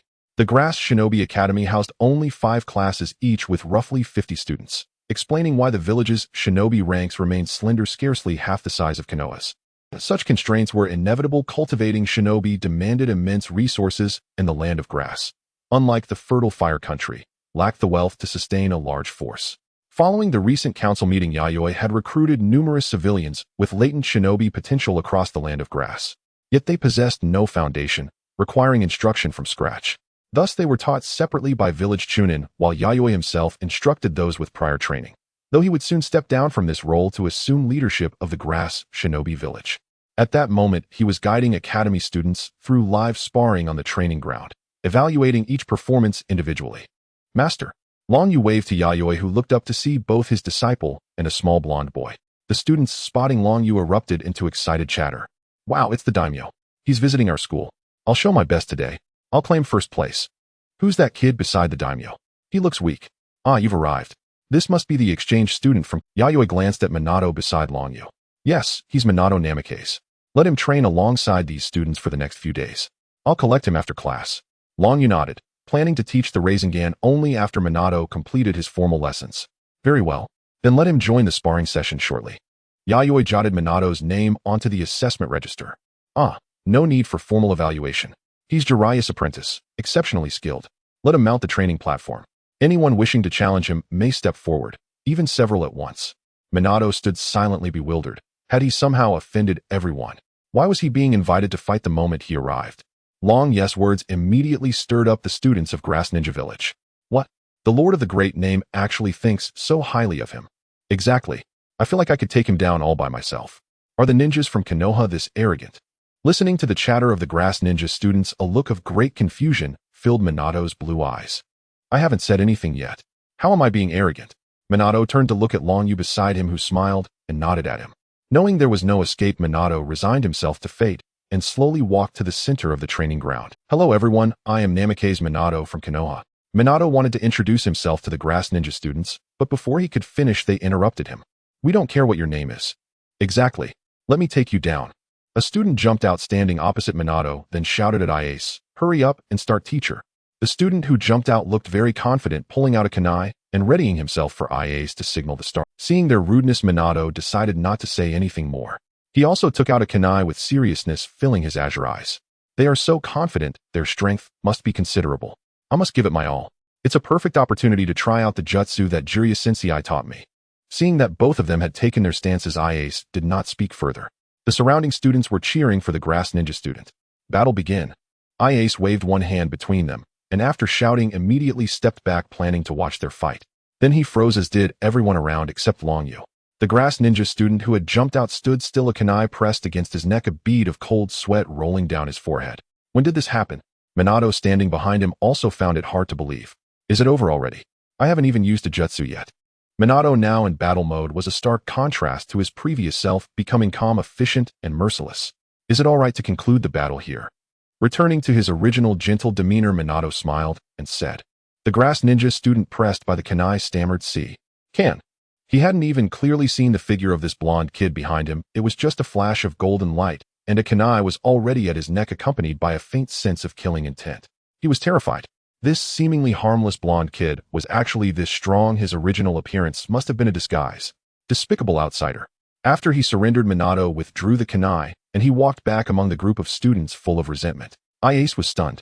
He knew his students could not match the genius from Konoha, but he never expected such complete lack of resistance. The student who had just fought was among the top performers in their school, renowned for his shuriken throwing, yet he hadn't even had the chance to draw a shuriken in front of this Konoha student. The Grass Ninja students standing nearby were also dumbfounded, feeling a hint of fear towards Minato in the center of the field. However, Iase did not forget it was a tournament and called out loudly, "Is there anyone else who wishes to challenge Minato?" No one responded. The surrounding students knew that the person who just fought was among the stronger ones, yet he had been defeated so swiftly. Therefore, no matter who else went up, they would likely fare no better. Seeing no one respond, Minato assumed the match was about to conclude and was about to walk over to join them in training. To be honest, he didn't even know what he could learn here. Initially, he thought Jiraiya Sensei would teach him, but he unexpectedly vanished without a trace as soon as they arrived. At that moment, Long Yu spoke up, addressing the group of Grass Ninja students with a slight severity. Now do you recognize the gap between you and true geniuses? Weren't you all looking down on those commoner students just a few days ago? Why is no one speaking now? Let me tell you, Minato is actually a commoner student too. A group of children displayed incredulous expressions. Just a few days ago, when commoner students entered the ninja academy, they had mocked them for their lack of fundamentals. They never expected that this powerful genius from Konoha was also a commoner. The group of students looked at the central figure of Minato with questioning eyes. Hearing long yes words, Minato quickly understood his intention, not only forgiving him for having him stand in the arena without consent, but also developing a good impression of him. When he entered the Konoha Ninja Academy, he too had faced disdain from other students because he was not a native of Konoha, but rather a commoner from outside the village. However, he eventually caught up to his peers through hard work, even surpassing them quickly, and was noticed by Jiraiya Sensei, becoming his student. Moreover, his cheerful and sunny personality helped him make many friends, deepening his ties with Konoha. Understanding long yes intention, Minato looked at the grass ninja students' curious gazes and calmly said, "I am indeed a commoner." The training ground erupted into chaos. Is this a joke? Can commoners who can't even throw shuriken become this strong? So we're this weak. The clown turned out to be me. The commoner students upstairs in the school, crowded by the windows, observing the situation in the training ground, all developed admiration for Minato, while also planting a seed of determination to become stronger, targeting the figure in the center of the training ground. Almost there long you saw the pride in the grass ninja students' eyes fade, noticing they were about to doubt themselves, so he began encouraging them. But you don't have to be too downcast. After all, Minato is a disciple of Jiraiya, one of the 3 ninjas of Konoha. It's perfectly normal for you not to beat him on your own. After long you finished speaking, Minato kind of predicted what he was about to do, smiling helplessly, but he did not oppose the actions of this lord of the land of grass. Sure enough, long you continued, if you can't win on your own, you can gang up together. He is that strong. Moreover, if any of you can team up to defeat Minato, I will have your teacher teach you a jutsu. Hearing long yes words, the students' enthusiasm reignited. They had not yet encountered cool and powerful jutsu, and now being able to learn a jutsu just by beating up a Konoha student seemed like an incredible deal. They hadn't even considered that so many of them teaming up might still not be enough to defeat Minato, and they excited. As a result, they indeed managed to put up a fight against Minato when they teamed up, but after Minato used a jutsu, they were quickly defeated. However, to prevent them from losing confidence, long you still had Ias teach them a crank jutsu, and he took Minato away. Once they were in a secluded area, long you said to Minato, "Thank you for today. You've helped those kids realize their mistakes and shortcomings." Long yes words made Minato feel a bit embarrassed. "It's all right, I am also a commoner. I am very happy that you care for people like us. I believe the students will appreciate your kindness. I wish we had a noble like you in the land of fire." This indeed reflected Minato's genuine feelings. Although the land of fire is vast and fertile, their nobles tend to be hedonistic, imposing terrifying taxes during wars. It was because of this that he ended up in Konohagakure, leading him to feel such emotions upon seeing a noble like Long Yu. Long Yu was delighted to hear this. "Then why not join our grass shinobi village? If you are willing, the future leader of grass shinobi village will surely be you. I believe grass shinobi village will thrive under your leadership, and it might even become the 6th largest shinobi village." The 6th largest shinobi village. Grass shadow. How inferior it sounds. Hokage is much better. Minato did not expect the land of grass noble to personally extend an olive branch to him. If he had heard this when he first arrived in Konohagakure, he might have agreed, but he had been in Konohagakure for a long time, forming deep bonds and learning the will of fire. Therefore, he had now set his dream on becoming Hokage. Minato bent slightly and said to Long Yu, "Thank you for your kindness, but I am already a part of Konohagakure. It seems it's too late. Has he already embraced the will of fire?" Long Yu thought helplessly. However, grass shadow does indeed sound unappealing. It doesn't matter, as it will be changed to Akatsuki village in the future. Since you say so, I won't press the issue any further. Additionally, we in grass shinobi village don't have much to offer. You must learn something while you are here. I will teach you a ninjutsu over the next few days as a reward for today's event. Long Yu smiled at Minato, and although he would have to teach the Rasengan regardless, saying this would leave a good impression in Minato's heart. In the future, when unifying the shinobi world, the opinions of some strong individuals will be quite important. Jiraiya had not yet informed Minato of this additional transaction, so he believed it was truly as Long Yu said, and he was momentarily taken aback. "No, it's not necessary. I came here voluntarily. Even if I don't learn anything, just coming here is a gain, and today's matter isn't significant." Minato's face turned red as he waved his hands in refusal. He thought to himself how unexpectedly cute boys could be when he saw Minato's expression. "Don't be too quick to refuse. Although my strength isn't very strong, the ninjutsu I want to teach you is quite..." This is a ninjutsu without hand seals. Currently, it is still an attributeless ninjutsu, but its power has already reached the rank level. If it can be developed into an attribute-based ninjutsu, its power will surely become strength. This is a rare opportunity. If Jiraiya were here, he would definitely agree to let you learn it, and once you master it, you can pass it on to your village. Konoha took you in. This would be a way to repay some of that kindness. Long Yu did not voice one more thing, which was, this way you would owe Konoha, less making it easier to take you. Minato lowered his head and thought for a moment before finally agreeing. Thus, during his time in Grass Shinobi Village, he began to learn Rasengan from Long Yu. Meanwhile, Yahiko and Konan had safely arrived at Konoha. Our Hokage was furious upon hearing this news, but it was of no use as the village was filled with Umbu under the command of Hizashi, and he had no opportunity to act. After arriving in Konoha, Yahiko and Konan were arranged to stay with a couple from the Moonlight clan. They had recently added a child to their family, whom the couple named Moonlight Kaze. Konan quite enjoyed playing with him. After resting for a night, Yahiko and Konan were taken to the Ninja Academy in Konoha. A scruffy-looking uncle in a green jumpsuit was also sending his child to school, and his child was dressed in a similar green jumpsuit. The villagers began to gossip upon seeing the two of them. Even at this age, he's still a genin. His son is probably the same as him. Exactly, he can't even perform ninjutsu. How can someone like this still be a ninja? Hearing the villagers' words, the child in the green jumpsuit slowly lowered his head. He could not refute as the villagers spoke the truth. His father had indeed always been a genin, and the tasks he undertook were merely trivial matters like finding cats or pulling weeds. Moreover, neither of them could perform ninjutsu. Hearing these words, he clenched his fists, feeling a great deal of confusion toward his father. At that moment, a hand reached out to him. Hey, Yahiko, what's your name? He looked up and saw a sunny face with orange hair wearing the Grass Shinobi headband. Might Dai also noticed the two children, and upon seeing Yahiko extending his hand to his son, he was instantly filled with tears of joy. On the first day of school, you made a friend, Kai. This is what youth is about. Yahiko and Konan immediately felt extremely awkward, and Yahiko's arm, which was suspended in the air, became stiff. He initially thought that the people of Konoha only had prejudices against them because they couldn't perform ninjutsu. His own ninjutsu wasn't strong either, and seeing the child looking downcast made him want to help, but it seemed now that his father indeed had some issues. Kai also felt a bit awkward at this moment, but his mood was no longer so low. He grasped Yahiko's hand. My name is Mike Guy. As soon as Yahiko and Kai finished shaking hands, Dai embraced Kai with tears in his eyes. Kai, you made a friend right at the start of school. Your youth will definitely be more passionate than mine.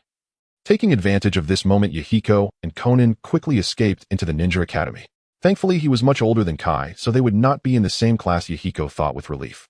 That child's father is so strange. Konan couldn't help but speak up, recalling Dai's expression.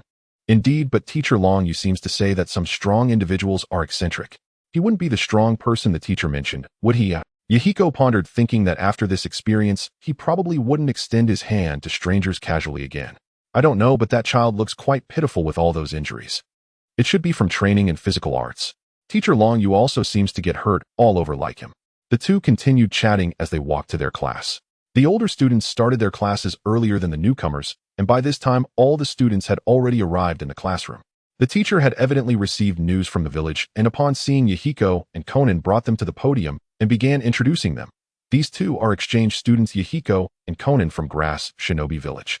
They will study with us for a period of time starting today. Let's welcome them. At this moment, a student wearing clothing with a fan print stood up. Teacher, do students from such a weak village even qualify to attend class with us? Yahiko became intrigued upon hearing his words. What if you are weaker than me? The Uchiha displayed a look of disdain. Indeed, a mere country bumpkin from a small ninja village, probably unfamiliar with our Uchiha clan. But since you've said that I must show you the gap between us, the dignity of the Uchiha cannot be violated. The Uchiha, having finished speaking, prepared to head to the training grounds with Yahiko. The teacher on the podium felt troubled seeing their antics. He was just a lowly chunin and hadn't expected such an incident to occur right at the start of the school year. Uchiha Chinya, it's class time now. The teacher knocked on the lectern, trying to grab his attention. Uchiha Chinya unfazed replied, we're going to have a practical examination soon anyway, why not let us have a real combat drill beforehand? Sigh. The teacher sighed helplessly, as students from prominent clans were usually well aware of the assessments at the Ninja Academy, and there were no secrets to be had. However, since they already knew, it might as well be allowed. After all, he had been instructed to gather information on these two exchange students from the small ninja village. Alright then, since both of you have agreed, I'll arrange for you to engage in a practical drill. But remember to go easy and do not injure each other. Now all students gather at the training ground. After hearing the teacher's words, some were joyful, while others were worried. This practical assessment wasn't something everyone could pass, and some students might even be expelled as a result. Uchiha Chinya cast a provocative glance at Yahiko and was the first to step out of the classroom. Mayahiko, Konan, and the other students followed the teacher out to the training ground. Uchiha Chinya and Mayahiko stood apart in the center of the field with other students surrounding them. The teacher drew a circle around them.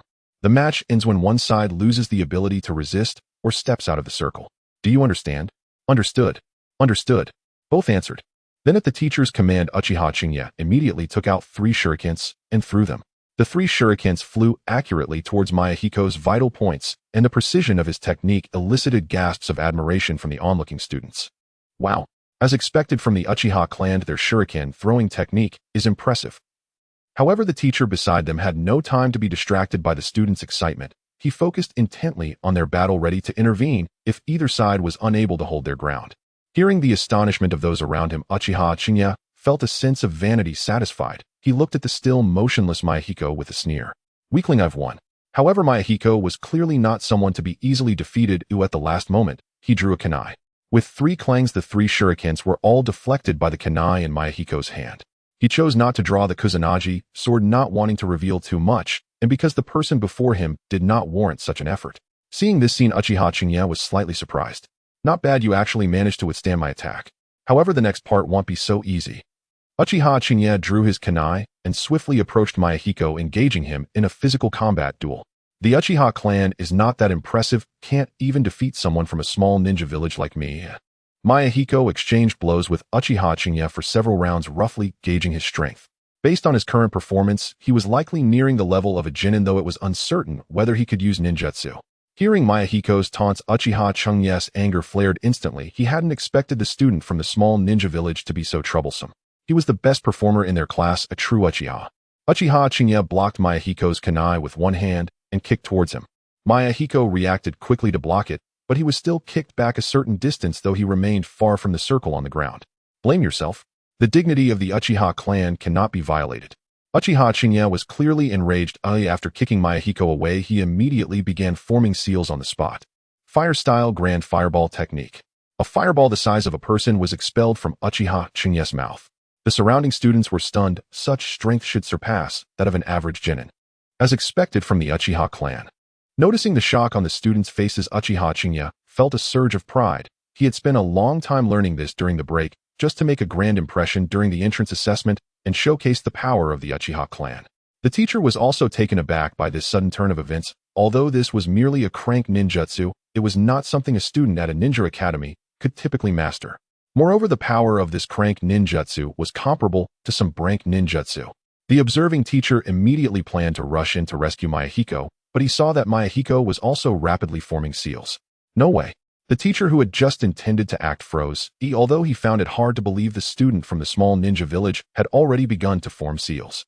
Water-style water chaos wave. A torrent of water erupted from Mayahiko's mouth, blocking Uchiha Chunya's fireball and turning into steam that spread out. How is this possible? Seeing Mayahiko on the opposite side use ninjutsu, as well, Uchiha Chinya displayed an expression of disbelief.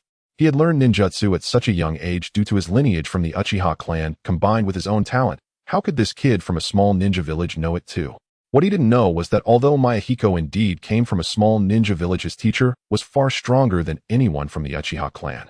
Although Longyu had few high-level ninjutsu, he was not lacking in low-level techniques. The first reward he drew was mastery of low-level ninjutsu. In the thickening mist of water, Uchiha Chinya cautiously scanned his surroundings. He hadn't activated his Sharingan yet, and in such a situation, he was no different from an ordinary ninja. Suddenly, he felt a chill at his neck. You lost. Mayahiko's calm voice came from in front of him as the surrounding mist began to fade, revealing the point of a kunai aimed directly at his neck. Just a bit further would pierce his artery. Uchiha Chinya swallowed hard. I actually lost. The teacher, witnessing this reversal, hadn't anticipated it, but given the current situation, it was clear that this exchange student from the small ninja village had won. In an unknown practical drill, the winner is Mayahiko. The teacher announced, somewhat surprised. This battle between the two students was more intense than some Jinin fights. Though he had expected it upon hearing the result, Konan still happily applauded for Mayahiko. Mayahiko also lowered the kunai he had pressed against Chunya's neck and turned to return to Konan. Wait! Uchiha Chinya called out to Mayahiko's retreating figure. Mayahiko turned back in confusion, seeing Uchiha Chinya clenching his fists, seemingly unwilling, and as if there were unspoken words lingering on his lips. What's wrong? Mayahiko asked, puzzled.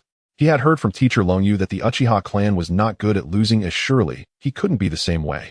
Uchiha Chinya stood there with his fists clenched for a moment, then seemed to have made up his mind and spoke. How did you sense my position in the mist? Although Uchiha Chinya possessed the pride of the Uchiha clan, he was not one to shy away from defeat. The person before him had indeed won by virtue of his own strength, leaving nothing more to be said. However, what he couldn't understand was that they had both been enveloped in mist, unable to see each other's forms, yet he had accurately pinpointed his own location, which left him perplexed. Yet he felt this was someone else's secret. Inquiring about other ninjas' abilities was a grave taboo. Hence he struggled to voice his thoughts, but his desire to know the reason for his defeat compelled him to speak up. Oh, so you wanted to ask this, Mayahiko said, relieved. It seemed that this Uchiha was indeed someone who could That's a sensing ninjutsu I created myself called Rain Tiger Freedom Technique. It allows me to sense the chakra of everyone around me within the rain and mist, though the range is still quite limited. Sensing the conditions within this venue is my current limit. Mayahiko said nonchalantly. The Rain Tiger Freedom Technique was inspired by the perpetual rain of his homeland, the Land of Rain, and was completed with the assistance of his teacher. After hearing Mayahiko's explanation, Uchiha Chungye's eyes widened in astonishment. On one hand, it was due to Mayahiko's talent, which was evidently far superior to his own.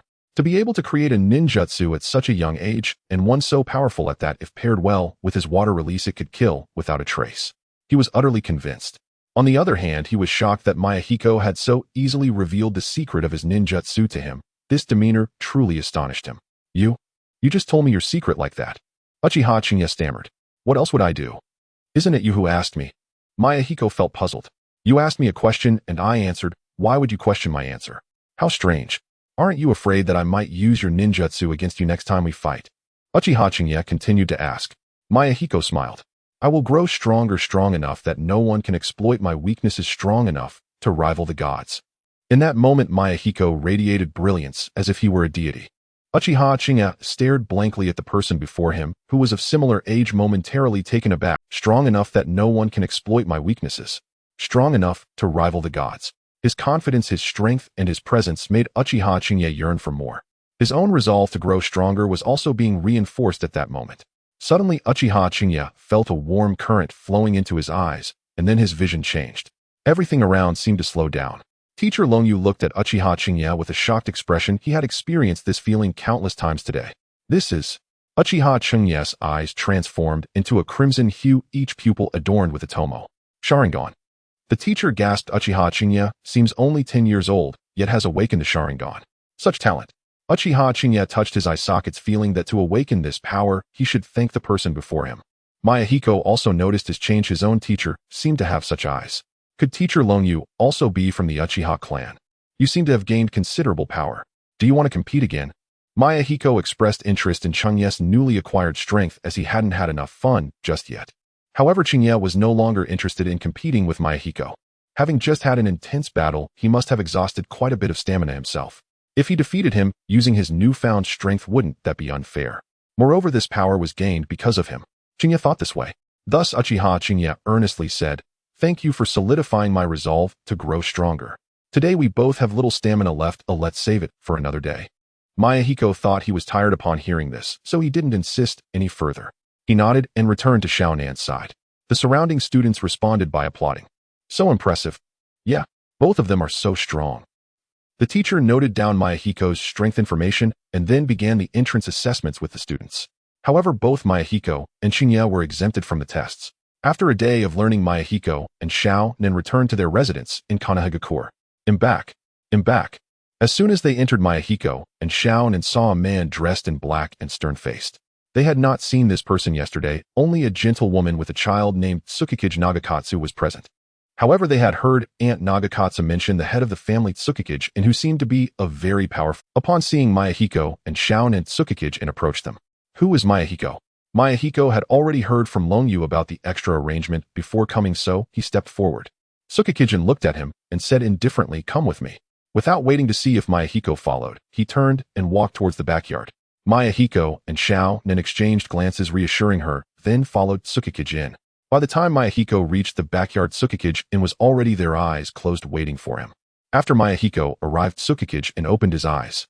I will teach you how to integrate chakra attributes into sword techniques over the next few days. I will teach. How much you learn depends on your own abilities, understood? Tsukikijin maintained his indifferent tone. Mayahiko nodded. Then Tsukikijin continued, integrating chakra attributes into sword techniques is an extremely effective method to enhance swordsmanship. The easiest to comprehend is wind release, which due to its unique cutting characteristics makes swords sharper and extends their attack range. This is the most common method. Next is lightning release. Infusing lightning attribute chakra into sword techniques can imbue all your attacks with paralyzing properties, and both attack speed and power will increase. The most representative of this sword technique is our village's White Fang. Following that is fire release. The explosive and burning characteristics of fire release can significantly enhance the power of sword techniques and also give them a spreading attack nature. The representative of this sword technique is the Uchiha-style swordsmanship. Additionally, there are two types that are the most difficult to comprehend and the least common: earth release and water release. Tsukikijin glanced at Mayahiko at this point. What is the attribute of your chakra? Water attribute. Watching the murderous gaze of the genius, he had pinned and slowly swallowed his saliva. Actually, I'm not hungry at all. He immediately straightened his posture, displaying an appearance of great energy. Seeing him so perceptive, Ning Ci retracted his gaze and turned to look gently at Xiao Sunflower. See, I told you he wasn't hungry. Hurry up and go play at the amusement park in front. However, although Sunflower was small, she didn't seem to be that easily deceived. That's because Uncle scared him, so he said that. Let's buy him some takoyaki, Uncle. Sunflower called out to Ning Ci adorably, then gave him a kiss on the cheek. Ning Ci's heart was instantly warmed by the adorable little human. He said indulgently, "All right, kind little." There was a reason why little Sunflower wanted to buy takoyaki. There was a stall selling it nearby. Ning Ci turned to the vendor and ordered 4 takoyaki. The vendor nodded and busied himself. At this moment, little Sunflower began to educate in. You're already so big, you need to find a job to support yourself. Brother Miku became a teacher at the Dawn City Ninja Middle School when he was 15. You're already in your 40s, right? How can you not find a job? You're this hungry. You must find a job tomorrow, do you understand? Sunflower put on a fierce expression, but at her age, no matter what kind of expression she made, it was irresistibly cute, prompting Tian to kiss her. And had never thought that one day he would be lectured by a 3-year-old child for not being able to find a job to support himself. After all, he had found a job that could support him before he even finished school. But now, he had arrived in a desolate world where he couldn't even use his most proficient abilities, and he might encounter villains with ill intentions at any moment. Thinking about his circumstances and couldn't help but sigh. However, his sigh caught Ning Ci's attention. In Ning Ci's eyes, it was a sign of disdain towards the words of his beloved niece who was scolding him. How could he not humbly accept her advice? Wasn't this slapping his own face? Are you looking down on what my niece said? Ning Ci said coldly, his gaze once again focused on it. Hearing this, Tian also looked at him coldly and was even ready to take out the sealing scroll to release her ninja tools. No, absolutely not. Please don't misunderstand him, just a bit emotional about my experiences over the past 2 days. I will definitely listen to this little angel. I will find a job tomorrow. Ning Ci caught an important piece of information in An's words, the experiences of these past 2 days. Wasn't he just transported to the wilderness by a spatial jump node, and then brought to the security department by himself? So are you dissatisfied with my action of bringing you to the security department? Ning Ci said coldly again, and looked at Ning Ci's pure white pupils breaking out in a cold sweat. He should have written him as weak. No, not at all. I'm very grateful that you brought me to the security department. And said this reluctantly. How could he ever be grateful to Ning Ci for bringing him there after being stabbed by Fujiwara in the Tsukuyami world for 3 days and nights? He'll leave right now, I want to eat anything. And didn't expect to encounter such a situation after just wandering outside for a while. If he stayed here any longer, he would probably be killed by Ning Ci's cold glare. He just wanted to escape this place as quickly as possible. So you don't want to accept my niece's kindness? Ning Ci said coldly again.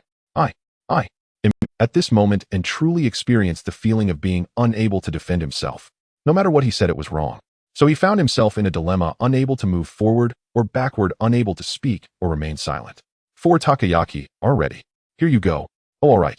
Just as An was in a predicament, the vendor's shout rescued him. Ning Ci turned to grab a skewer of takoyaki, while Tian took out her phone to pay and received the other 3 skewers, handing one of them to An. And looked at the takoyaki handed to him, caught in a dilemma. After hesitating for a long time, he finally accepted it. Ning Ci was still feeding takoyaki to Sunflower and slowly walked forward, no longer paying attention to it. An's anxious heart finally settled at this moment. What kind of situation was this? He was so frightened by the characters he created that he didn't even dare to breathe, and took a bite of the takoyaki and walked away in the opposite direction of Ning Ci and the others without looking back. He didn't want to see that pair of white eyes any longer. Slowly night fell, and finished the skewer of takoyaki and wasn't as hungry anymore. In fact, he wouldn't have been this way after being hungry for a day, but he was injected with a body enhancement agent by Fujiwara while in the security department. Although this agent indeed enhanced his physical capabilities significantly, it also consumed the nutrients in his body, making him feel hungry. After not feeling so hungry and realized a more serious problem, he still had no place to stay. So he continued to walk forward, hoping to find a place to spend the night, even if it was just a park bench. Fortunately, he hadn't walked far when he saw a park, and he hadn't encountered anyone he knew along the way. Now he didn't want to meet anyone he knew at all, because encountering someone he knew here would mean running into a character from his writing. He had no idea how those characters felt about the endings he had assigned them. If even one of them was dissatisfied, he could very well lose his life on the spot. Moreover, more fortunately, the park had not only benches, but also lounge chairs. Excited and immediately found a lounge chair and lay down. These lounge chairs were slightly different from those in the vanished world. These chairs were fixed. Lying on the lounge chair, and who was exhausted from being frightened all day, quickly fell into a deep sleep. In his dream, he seemed to hear a few people talking beside him. Is this the person? That's right. The photo of him is on the back cover of that comic book. That's good take. Yes. At this moment, and really wanted to wake up and see who these people were and what they wanted to do and see if he could escape. But no matter how hard he tried, he couldn't open his eyes or move his body. Even though his consciousness was very clear, it was as if a ghost were pressing down on him. No. Yue Guangyin frowned upon hearing Mi Yan's chakra attribute. Compared to the three attributes mentioned earlier, the water and earth attributes are indeed difficult to integrate into sword techniques, and there seems to be no precedent for this in the ninja world. Seeing the expression on Yue Guangyin's face, Mi Yan felt a bit anxious, wondering if he would return empty-handed this time. Uncle Ian, can't water attribute chakra be integrated into sword techniques? Mi Yan asked cautiously. Yue Guangyin shook his head. No, in theory, any attribute should be able to integrate into sword techniques. However, due to the inherent characteristics of each attribute, the compatibility with swords and the difficulty of integration vary accordingly. It seems that there has been no instance of water attribute chakra being integrated into sword techniques until now. Upon hearing Yue Guangyin's words, Mi Yan breathed a sigh of relief. He was not afraid of difficulties as long as there was a chance of success. Then that's no problem. As long as there's a possibility, no matter how difficult it is, I will definitely succeed. Mi Yan said confidently. Yue Guangyin was somewhat touched by Mi Yan's confidence. Since you're so confident, let's begin. Yue Guangyin gestured for Mi Yan to sit down, and Mi Yan walked over to sit beside Yue Guangyin. He'll first tell you about the characteristics of water attribute chakra. Once you know these, you can determine the direction for developing sword techniques based on these characteristics. Mi Yan nodded, and Yue Guangyin continued. The characteristic of water attribute chakra is impact. Most water release techniques rely on impact force to cause damage to enemies. Additionally, water release can not only cause impact, but also alleviate it. Water is gentle, so when you integrate water attribute chakra into sword techniques, you might consider developing defensive sword techniques. Moreover, while water itself is gentle, fast-flowing water is violent and can even be sharper than swords. This is another direction. Yue Guangyin suddenly stopped speaking and asked Mi Yan a question. How is your chakra control ability?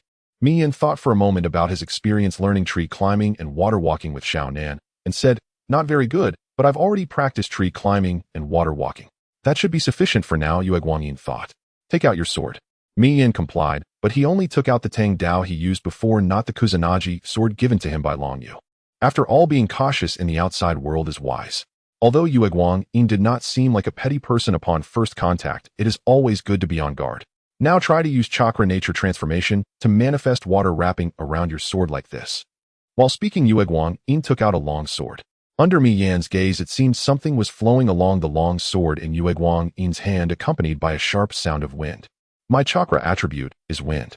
This is the effect of my wind attribute chakra being manifested on the long sword in my hand and controlling its flow speed. As Yue Guangyin spoke, he plucked a leaf from a bush in the backyard and released it above the long sword. The green leaf turned to dust and scattered on the ground before even touching the sword. This is the cutting effect provided by the wind attribute. Now you try it yourself. Mi Yan was astonished at this scene. He could feel the sharpness emanating from Yue Guangyin's long sword, and the sword's lethality increased significantly after integrating with wind attribute chakra, which piqued Mi Yan's interest. Mi Yan stood the long sword upright and carefully controlled his chakra for nature transformation. Gradually, clear water began to appear around his long sword, but the distribution of the water was uneven, scattered across the blade, resembling a sword dampened by rain. Increase the input of chakra, Yue Guangyin reminded from the side. Yes. Mi Yan responded directly, infusing chakra capable of performing a crank ninjutsu, through nature transformation around the sword blade. Now Mi-Yan's long sword was wrapped in water, and the clear water around the blade continually changed its form. Sweat began to bead on Mi-Yan's forehead. Controlling such a large amount of chakra with such precision was indeed a considerable burden for him. Try to control the shape of the water and let it cover your sword like a water blade. Yue Guangyin seemed to be oblivious to Mi-Yan's strain and continued to guide him. Yes. Mi-Yan's response this time was noticeably weaker. His attention was intensely focused as he struggled to control the clear water around the sword, trying to let it cover the blade and take on the form of water blades. Huff! Huff! Mi-Yan gasped for breath, beads of sweat falling down his face and blood vessels were now visible in his eyes. I must succeed, Mi-Yan shouted in his heart. The clear water around the sword gradually took on a shape, first wrapping around the long sword like a swaying rectangular column, then the edge of the blade slowly narrowed and began to sharpen, but it was still far from becoming a water blade. Narrow it a little more. Sharpen it a little more. Mi-Yan stared intently at the long sword in his hand, his mental energy continuously depleting, and his consciousness began to blur. Suddenly, everything went dark before his eyes, and the clear water on the long sword seemed to lose its power and fell to the ground, causing his body to topple backward. Yue Guangyin seemed to have anticipated this situation. One hand steadily supported Mi-Yan, while the other hand caught the long sword that had fallen from Mi-Yan's grip. This child truly is a genius. Yue Guangyin couldn't help but exclaim inwardly. To almost master this method on the first attempt is remarkable. He remembered that he himself had spent an entire day when he first tried to control chakra nature manifestation, while Mi-Yan had only taken a few minutes, and he had almost completed the chakra form change. What impressed him even more was the child's perseverance. Maintaining high-intensity concentration was incredibly exhausting and painfully difficult. Most people cannot sustain it for long, but this child had already persisted for almost twice the time he managed during his first attempt. The pain this child must have endured was likely comparable to that of an ordinary person, yet he could grit his teeth and endure all while maintaining high-intensity focus. This was truly rare. With talent and perseverance, it is difficult for such a person not to become a strong warrior. It's a pity he is from Kusanagi village, otherwise I would definitely take him as my disciple. His own child Jifeng was sickly since birth, making it difficult to pass on his legacy completely.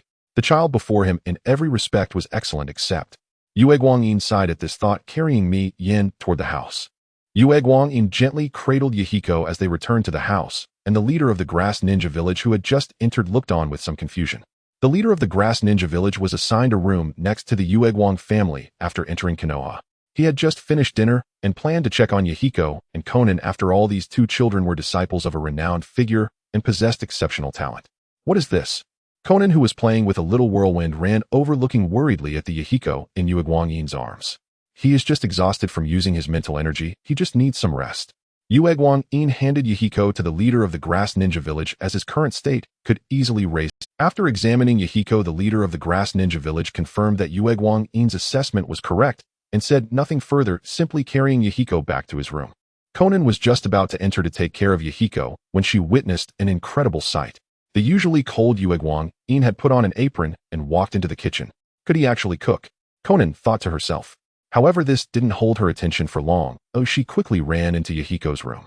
After placing Yahiko on the bed, the leader of the Grass Ninja Village checked on him again and finding nothing amiss felt relieved. Let's not send Yahiko to school tomorrow. He should rest well for a day, the leader said to Konan. Konan nodded, as she also didn't want Yahiko to be overworked. After giving his instructions, the leader left. Konan looked at Yahiko with concern, and at that moment Yue Guangyin, still wearing the apron and holding a spoon, walked to the door. Dinner is ready, he coldly declared before leaving Konan bewildered in the wind. In the Hokage's office, Sarutobi Hiruzen puffed on his pipe while listening to the report from Yahiko's teacher beside him. How do you think Yahiko's talent compares to that of Minato Jiraiya's disciple? After hearing Yahiko's teacher's report, Hiruzen asked him. The teacher pondered for a moment and replied, although Yahiko's talent is indeed strong, he still cannot compare to Minato. As for Uchiha Itachi, he might barely win against him. Alright, you can go now. Yes. After Yahiko's teacher left, Sarutobi Hiruzen sat back in his chair deep in thought. The deal proposed by the daimyo of the Land of Grass was swordsmanship, indicating that Yahiko had talent in that area. However, he didn't even draw his sword in today's battle, which showed just how high his potential truly was. Hiruzen thought it necessary to summon Yue Guangyin for further inquiries. Sarutobi Hiruzen exhaled a smoke ring, feeling puzzled. When did the Grass Ninja Village have such a genius? In his recollection, the Grass Ninja Village had always been seen as weak, struggling to find anyone capable of becoming a jonin.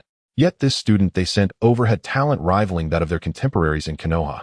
It seems that forming an alliance with the Grass Ninja Village was the right decision. Perhaps in the future they could rely on them to fend off the IWA Ninja Village from the northwest. However, they must not allow them to develop too well. Danzo had a point about maintaining balance. Sarutobi Hiruzen mused. After pondering for so long, he felt fatigued and decided it was time to relax. The third Hokage put down his pipe and moved a crystal ball on the table closer to himself, beginning to channel chakra into it with both hands. A scene began to appear in the crystal ball, and the third Hokage leaned in closer, hoping for a better view as laughter occasionally erupted in the office. Ha ha ha, I've got it. I've got it. In the Akatsuki village, Long Yu laughed uproariously. As for what, that would be the eternal Mangekyo Sharingan. He initially thought it would take him another 2 years to gather 300 million rice points, but unexpectedly, after purchasing a few harvesters, he reached the target so quickly. Of course, the newly discovered chakra mine also contributed significantly. In any case, he could now freely use Kamui, and his Susanoo was likely to be more durable as well. After laughing, Long Yu began to analyze the current situation. Having just experienced the Second Shinobi World War, the various ninja villages had entered a brief period of peace, but this peace would not last long. The impact of the betrayal incident involving the gold and silver horns of the Cloud Village should have subsided by now. Furthermore, their ninja village possessed two-tailed beasts, which meant the Cloud Village's strength was likely second only to Konoha's, and they probably wouldn't remain too subdued. The situation in the Earth Village was likely similar. Inoki was also a restless individual, often conducting military drills since learning of Madara's demise. In the Mist Village, under the Blood Mist policy of the Third Mizukage, the 7 ninja swordsmen should have emerged. As for the Sand Village, the third Kazekage was still alive, so they likely wouldn't be overly active. Long Yu's goal was to unify the ninja world and shape it into his desired form. His own strength was already considerable, but it seemed that the power of his ninja village still needed improvement. Long Yu opened the system panel. Host Long Yu. Age 19. Gender male. Strength shadow. Rise points 193200. Bloodline limit Sharingan, Eternal Mangekyo, Uzumaki bloodline. Attributes wind, fire, water. Ninjutsu fireball, Jutsu shadow clone, Jutsu vacuum, wave water dragon bullet, Jutsu Rasengan. Ninja village size 311 people. After the Second Shinobi World War, he took in some refugees, and now the Akatsuki village was bustling, beginning to establish basic infrastructures, such as ninja academies, restaurants, and hospitals. Looking at the system panel, Long Yu fell into a daze, uncertain of what to do next. Should he focus on developing his ninja village, or continue to enhance his own power, ultimately becoming like Madara and opposing the entire ninja world? He already possessed the Eternal Mangekyo Sharingan, but the rice points needed to evolve into the Rinnegan had increased 100-fold. He needed 300 million rice points to evolve into the Rinnegan. Clearly, aiming to enhance his power in this direction would consume too much time, so he should focus on developing the strength of the Akatsuki village. However, before that, he needed to meet someone. A small whirlpool appeared, sucking Long Yu's figure inside. Outside, Su Jin and Okatani, after hearing silence from within, reluctantly moved their ears away from the door. What do you think the leader meant when he said he has something? Su Jin asked, thoughtfully looking at Okatani. I remember that when my father's concubine was found to be pregnant, everyone shouted like this. Do you think the leader might be? Su Jin said with a hint of doubt, imagining Long Yu with a big belly covering his mouth and bending over to gag. Su Jin continued, watching Okatani's reaction. I remember that when my father's concubine was pregnant. Shut up. Okatani interrupted before Su Jin could finish. Long Yu arrived in the Kamui space where a brown-haired boy was trapped. Long Yu walked up to him and asked, have you made up your mind yet? The brown-haired youth was none other than Nawaki. When he had accidentally triggered the explosive tag trap, Ryu had been watching closely, and at the very instant the blast erupted, he had drawn Nawaki into his Kamui space, while simultaneously shielding him from Orochimaru's line of sight. Ryu had chosen to save Nawaki for 2 reasons. First, the boy possessed notable talent and potential, perhaps even enough to one day ascend to cage-level strength. Second, he hoped to extract information from him regarding the location of the Shikatsu forest, where he might learn Senjutsu. Yet to his surprise, Nawaki refused to engage with him at all, and worse, regarded the Akatsuki village as an evil organization, believing that Gunma and the others had been deceived by him. Preposterous. Every member of the Akatsuki village was a visionary young shinobi on the cusp of realizing their ideals, and Ryu himself was the resolute, far-sighted youth guiding them toward that very fulfillment. How then could he possibly be deemed a villain? Nawaki let out a cold snort and turned his head away. Don't waste your breath. I will never betray Konoha. He spoke with icy disdain. Ryu, hearing those words, felt utterly bewildered. He had never mentioned any intention to oppose Konoha, so why would the boy leap to such a conclusion? I've never said I intend to oppose Konoha. Why would you think that? All I wish to know is where the Shikatsu forest lies. And even if you refuse to tell me its location, you must at least till my fields for several days to repay the meals you've consumed. Ryu, you pleaded earnestly. Nawaki cast him a sidelong glance. Do you take me for a 3-year-old child? You're that so-called Uchiha prodigy who once controlled the One-Tail and framed Konoha, aren't you? You schemed relentlessly to incite hostility from other villages toward Konoha. How is that not an act of aggression against it? Nawaki roared at Ryu. You now convinced the man was profoundly hypocritical, preaching peace while sheltering civilians on one hand, yet stoking war and condemning those same civilians to suffering on the other. On one hand, he claimed no intent to harm Konoha. On the other, he brazenly shifted blame onto it. Hearing Nawaki's words, Ryu grasped the root of the misunderstanding. The boy believed he sought Konoha's destruction solely because of this incident. Ryu fell silent. Though his true aim had been to accelerate Konoha's suppression of the Uchiha clan, so that he himself could later assume control over it. This strategy undeniably did constitute an assault upon Konoha itself. Very well. If you refuse, I won't force you, but neither will I release you. After all, your life was saved by me. Remain here a while longer, and reflect deeply. Reflect carefully on whether what I've said holds any truth. Having spoken, Ryu exited the Kamui space. He had already explained his vision to Nawaki, unifying the shinobi world to sustain a fragile, enduring peace. Yet clearly the boy had failed to comprehend it. And so for now, Ryu had no choice but to detain him. After all, Nawaki now knew more than just a private secret between two individuals. He knew his secret. Upon leaving the Kamui space, Ryu had already formulated his next move. He would journey to Kirigakure. He had previously assumed the Bloody Mist policy originated with Obito, but after entering the shinobi world, he realized the truth was otherwise. Kirigakure had already begun calling itself the Bloody Mist, yet the third Mizukage still ruled, and Obito himself was merely 2 or 3 years old. Thus, the Bloody Mist era had begun before Obito ever seized control of the fourth Mizukage, meaning Obito had not created it, but only intensified or perpetuated it. If the Bloody Mist policy was already underway, then the bloodline clans of Kirigakure were likely already suffering persecution. A visit there promised valuable insight, and the evolution of his Kamui into the eternal Mangekyo Sharingan had filled him with unshakable confidence. Ryu believed no one in the shinobi world could now restrain him. After selecting a mask distinct from his previous one, Ryu created a shadow clone to remain behind at the Akatsuki village while his original body set out for Kirigakure. Having never visited the village before, he could not teleport there via Kamui, and so he began the long, deliberate journey on foot. Inside the Konoha Ninja Academy, Uchiha Shukaku paid no attention to the lesson. His gaze kept drifting again and again toward an empty seat. To his classmates, however, it appeared he was staring intently at the blue-haired girl seated beside it. At last, class ended. Uchiha Shukaku rose and walked toward Konan. Around him, students whispered, "Can someone from the Uchiha clan actually develop interest in a girl? Truly hard to believe. I bet he's asking about Nagato's whereabouts." One classmate seemed to have divined the truth. "Hey, why wasn't Nagato here today?" Shukaku asked Konan as he approached her. His classmates stared at the perceptive classmate with open admiration. "Nagato collapsed yesterday from overtraining. He's resting at home today," Konan replied, inwardly anxious. Hearing her answer, Shukaku said nothing, merely lowered his head and returned to his seat, lost in quiet Nagato had already awakened. Konan had left him a note, informing him she'd secured his absence from the academy. This suited him perfectly, yet he had no intention of spending the day idle. Last night inspiration had struck, and today he intended to test it. Tsukiyomi had already departed on a mission. After informing Tsukiyomi Chome, Nagato slipped quietly out of the village, and soon found a secluded spot to chop trees. There, Nagato drew his blade, stilled his breath, and focused. A thin sheen of water gathered along its length. Then with precise chakra control, he set the water into rapid spiraling motion along the edge, sharpening the flow until it hummed with cutting force. This technique had come to him in a dream, a vision of a youth wielding 10 distinct sword forms. Of those 10, Nagato had grasped only one, harnessing high-velocity water flow to generate slicing power capable of cleaving through any foe. Thus, he chose tree cutting to test the technique's efficacy, yet practice proved far more difficult than imagined. With his current chakra control, the water simply could not achieve sufficient velocity to sever wood. "It seems I must refine my chakra control further," Nagato mused. But how? Tree climbing and water walking were already mastered. What method could elevate his control to the next level? Just as despair began to settle, a voice pierced his thoughts.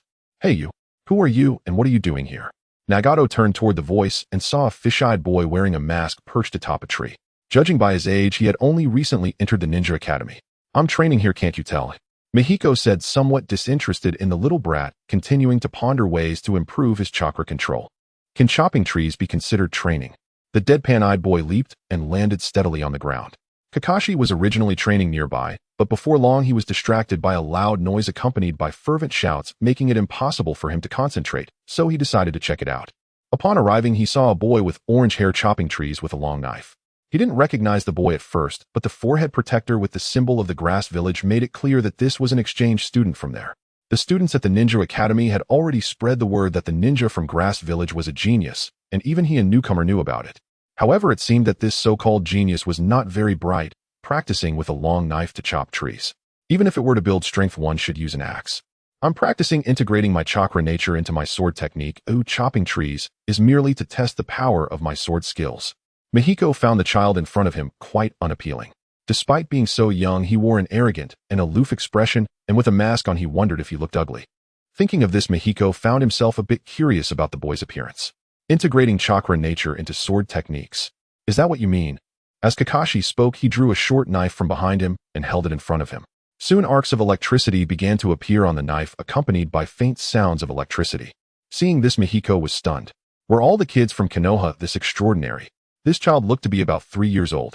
Kakashi had seen his father practice like this since he was young, and with his father Hitaki Tsukumo occasionally teaching him, plus the integration of lightning chakra into sword techniques only required controlling the change in chakra properties to cover the blade, which was why Kakashi could learn it at such a young age, though the powers still needed verification. How did you do that? Mihiko found it hard to believe. He never thought that something he struggled with to the point of fainting could be easily accomplished by a child. He was now convinced that Kakashi had already mastered the flow of lightning chakra, leaving him utterly astonished. Seeing Mihiko's shock, Kakashi thought, isn't it simple, as long as you have hands? You just need to control the change in chakra properties to cover my short knife. Kakashi demonstrated it again for Mihiko. After hearing Kakashi's explanation, Mihiko let out a sigh of relief, thinking he was a king, when in fact he was just like him, a novice. I can do what you said, watch. Mihiko said as he controlled the change in chakra properties to cover his blade, and a stream of water enveloped the long knife. Kakashi looked at Mihiko as if he were an idiot. What's the use of covering your knife with a stream of water? Because Kakashi was still too young, Hitaki Tsukumo hadn't yet taught him sword techniques.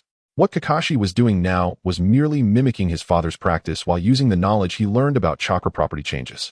Thus, he didn't realize that he also needed to control the form of the chakra to enhance its power, which made him think that integrating chakra nature into sword techniques seemed ineffective.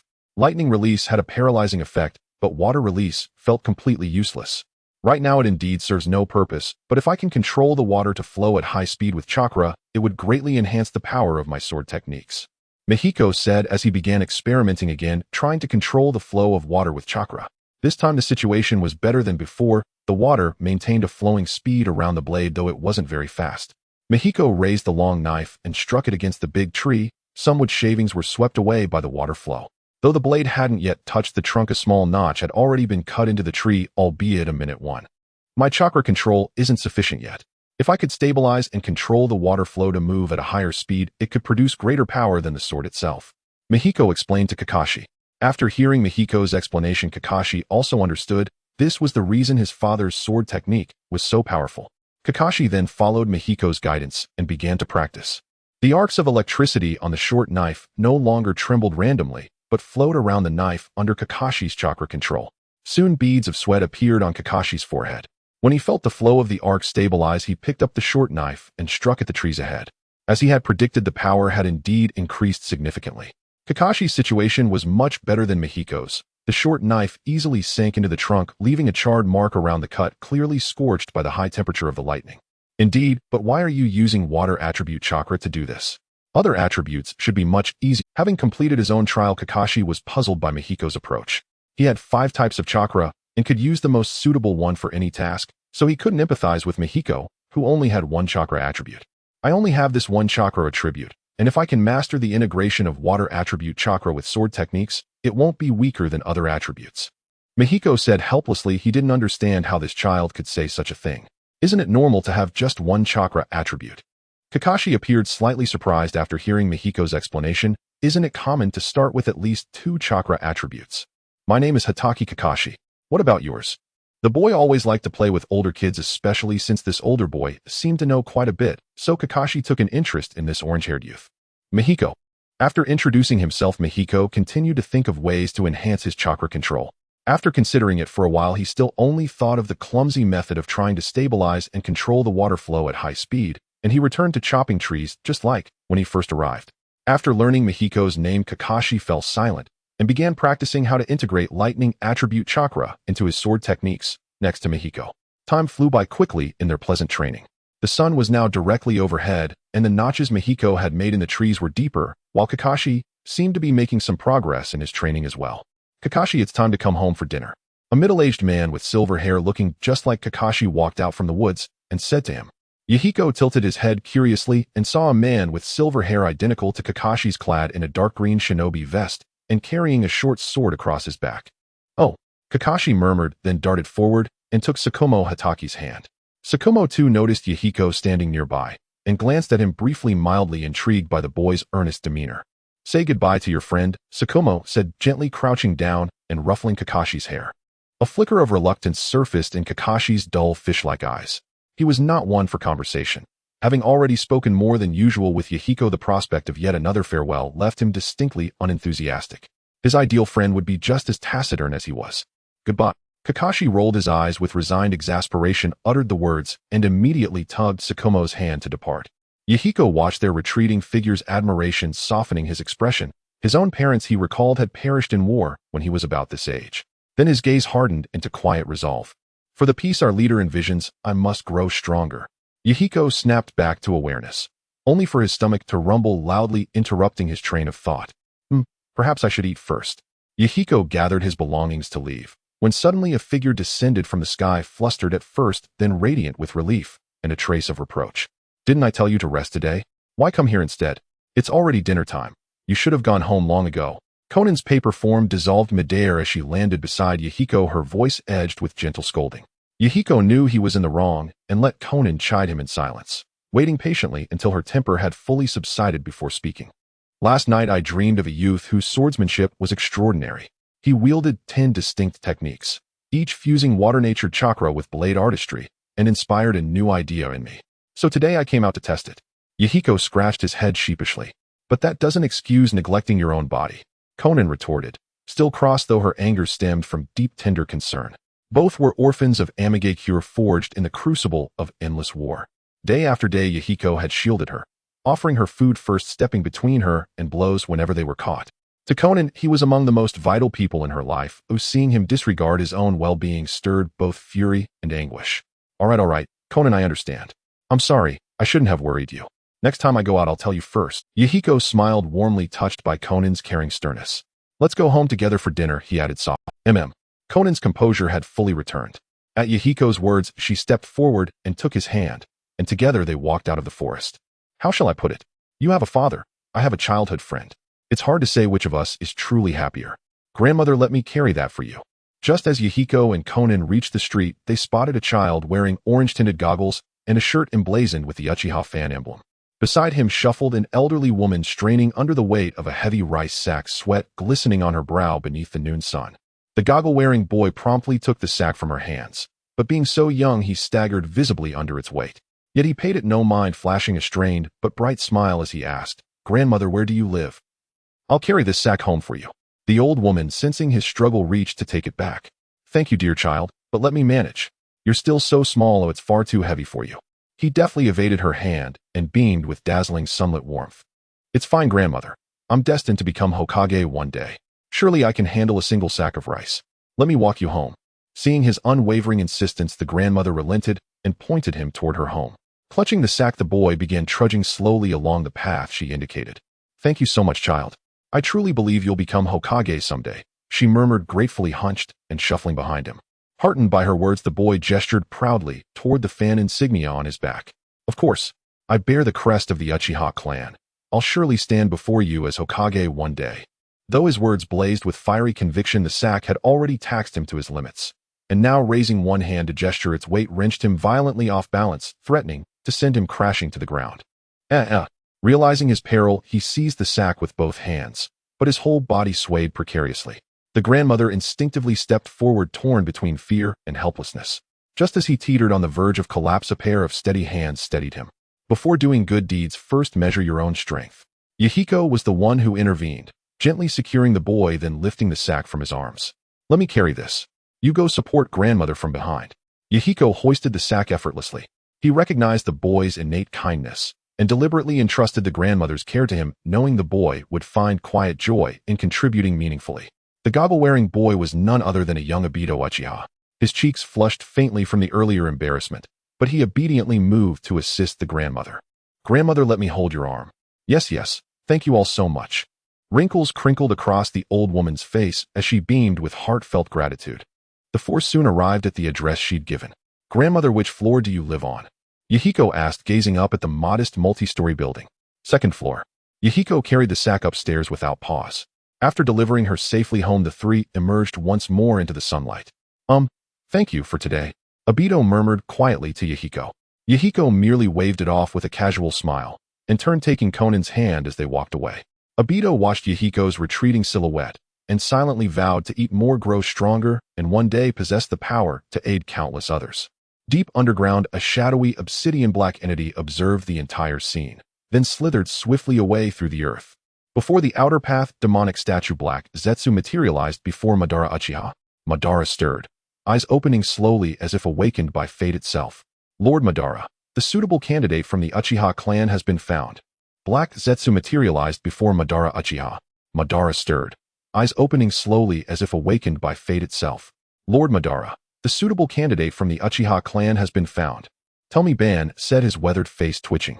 I have been watching my village these past few days and discovered a member of the Ujibo clan named Dai, too, whose situation exactly matches what you described.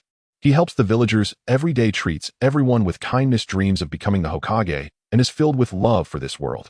Heijiue relayed the candidate he had found, and Ban listened with an unreadable expression. Indeed, he is a fitting choice. One who holds boundless love for this world will, when betrayed by it, turn that love into boundless hatred. The Ujibo bloodline will grant him limitless power. Excellent. Ujibo Dai, too, you shall be my future substitute. Ban murmured to himself, and for the first time in a long while a trace of a smile flickered across his face. For now, do nothing to disturb him. Let him deepen his love for the world and forge stronger bonds. When those bonds are destroyed, his original identity will dissipate. Understood. How is Chongmin progressing? Ben asked. I have taught him 5 elemental transformation techniques and the Yin-Yang Dan. He has also mastered Wanxiang Tianin and Shenluo Tanjing. His body cannot yet withstand any further abilities. Do not expose him to the ninja world too soon. Wait until he matures. By then it will not matter if he has not captured a single-tailed beast, as long as he can perform the Luanhui Tianxing technique, that will suffice. Yes, Heijiue replied respectfully. Ban closed his eyes once more, and Heijiue sank back into the earth and vanished. At the port on the eastern border of the Land of Fire. After several days of travel, Long Yu reached the harbor bound for the Land of Water, but something about the scene felt off. He had questioned countless boatmen, yet not one was willing to sail to the Land of Water. Even extra pay could not entice them. Merely mentioning that destination brought fear to their faces. At last, after persistent inquiry, Long Yu learned the reason. In recent months, every ship bound for the Land of Water had been attacked at sea, plundered of everything, with most crew and passengers killed or wounded. Rumor said the bandits were ninja. Ninjutsu is not a trade bereft of pay. Even the poorest rank commissions award 5,000 to 50,000 taels, while in rank mission starts in the millions. A normal ninja would not stoop to brigandage. Months of raiding would not yield as much as a single proper mission. Therefore, these raiders were likely not ordinary ninja. In other words, they were rogue ninja who could not or would not accept missions. Long Yu bowed his head in thought, baffled. What sort of origin could these rogue ninja have to dare sever the link between the Land of Fire and the Land of Water? Were they not afraid the great villages on both sides would send forces to annihilate them? Never mind that for now, finding a ship was the priority. Long Yu continued searching the harbor for a vessel willing to sail to the Land of Water when an old man with graying hair suddenly approached him. You want to go to the Land of Water? The old man asked directly. Long Yu sized him up and found nothing remarkable, just an ordinary shabby figure. Yes. Can you take me? I can, but my fee may be a little high. Money is no object. Why are others afraid while you are not? Long Yu watched the old man with suspicion. His instincts told him something was off. The old man sighed deeply at Long Yu's question, then his eyes welled and tears began to fall as he choked. My son fell gravely ill. He is at home awaiting expensive medicine, but the herbs needed to cure him are exceedingly rare. Ordinary earnings simply cannot pay for them. So I thought to earn extra by sailing these months. Even if I die at sea, it is better than being the gray-haired seeing off the black-haired. I have scouted many times and finally found a route free of bandits. I have already escorted several groups to the Land of Water. You may trust me. The old man told an ordinary tale, but when he spoke of his son, the pain sounded genuine. Long Yu suspected there was more to the story, yet he did not press it. If the man could deliver him to the land of water, that was enough. Besides, he could immediately return to Shaorin village using Shunwei if trouble arose. Very well. As long as you take me to the land of water, the money is yours. Long Yu produced a wad of banknotes, nearly 1 million in value, roughly the reward for a mid-tier rank mission. Greed flashed across the old man's face as he stared at the money and eagerly agreed. Soon he led Long Yu aboard his vessel. Despite the man's unkempt appearance, the ship was tidy, spacious, and surprisingly well kept, which only deepened Long Yu's unease. He said nothing. They set sail, and to Long Yu's surprise, he was overcome by seasickness. Having lived inland in the real world, he had never been to sea. Now, on this very first voyage, he was suddenly undone by the motion. He retched over the rail, disgorging an unnamed mess into the waves, the world whirling wildly about him. Sick and miserable, he began to rail at the system. Worthless system. Gives me a task to unify the ninja world, but only lets me strengthen myself. How am I supposed to unify the world alone? Ding. The system answered. The host is seasick because of their constitution. This has nothing to do with the system. Furthermore, all abilities sold in the system shop can be granted to others. Long Yu's eyes widened, and for a moment the nausea eased. You can give abilities to others. Why did you not say so earlier? Ding. The system replied. This system only answers questions the host asks. The host had not previously asked this question. Long Yu felt both exasperated and resigned. There was truth in the system's words. If the abilities sold in the system shop could indeed be bestowed upon others, then he could create an entire bloodline family of his own. Quickly he imagined gathering every bloodline in the ninja world into Shaorin village. Yujibo Ri Xiang Huiyi Gui Deng. He would sit in his office and watch his army unify the ninja world. Yet a flash of reality intruded. Acquiring bloodlines was expensive. He had only managed to obtain 2 so far, and they had cost him the savings of 3 years. Building a bloodline force would bankrupt him. The thought soured him. This system was a sure path to making him destitute. He had only just brought himself back to the present when he sensed a cluster of powerful chakra ahead. Old man, why did you bring only 1 passenger this time? He asked. Suddenly 2 large ships appeared on the misty sea with many people standing on board. As the 2 ships drew closer, Long Yu could see their features. Each person wore the headband of the Mist Concealment Village, but a long cut ran through the center of these headbands, marking them as rebellious ninjas. Seeing their attire, Long Yu felt a hint of confusion. The number of these rogue ninjas seemed to be at least that of an entire large clan. How could they all be out here as rebels? Had the blood mist policy escalated to such a severity? However, as the 2 ships drew even closer, Long Yu realized that these rogue ninjas indeed seemed to belong to one family. The 2 ships were now very near, and Long Yu could finally make out the clothing and appearances of the people on board. They all shared a common trait: green hair and purple eyes, and most of them had baby faces with only a few resembling normal adults. Upon seeing their appearances, Long Yu thought of someone from Naruto, the 4th Mizukage Yagura Karatachi. Yagura's looks were quite similar to these people, with the same green hair, purple eyes, and baby faces. However, Yagura Karatachi was the 4th Mizukage. If these rogue ninjas were his kin, how did he become the 4th Mizukage?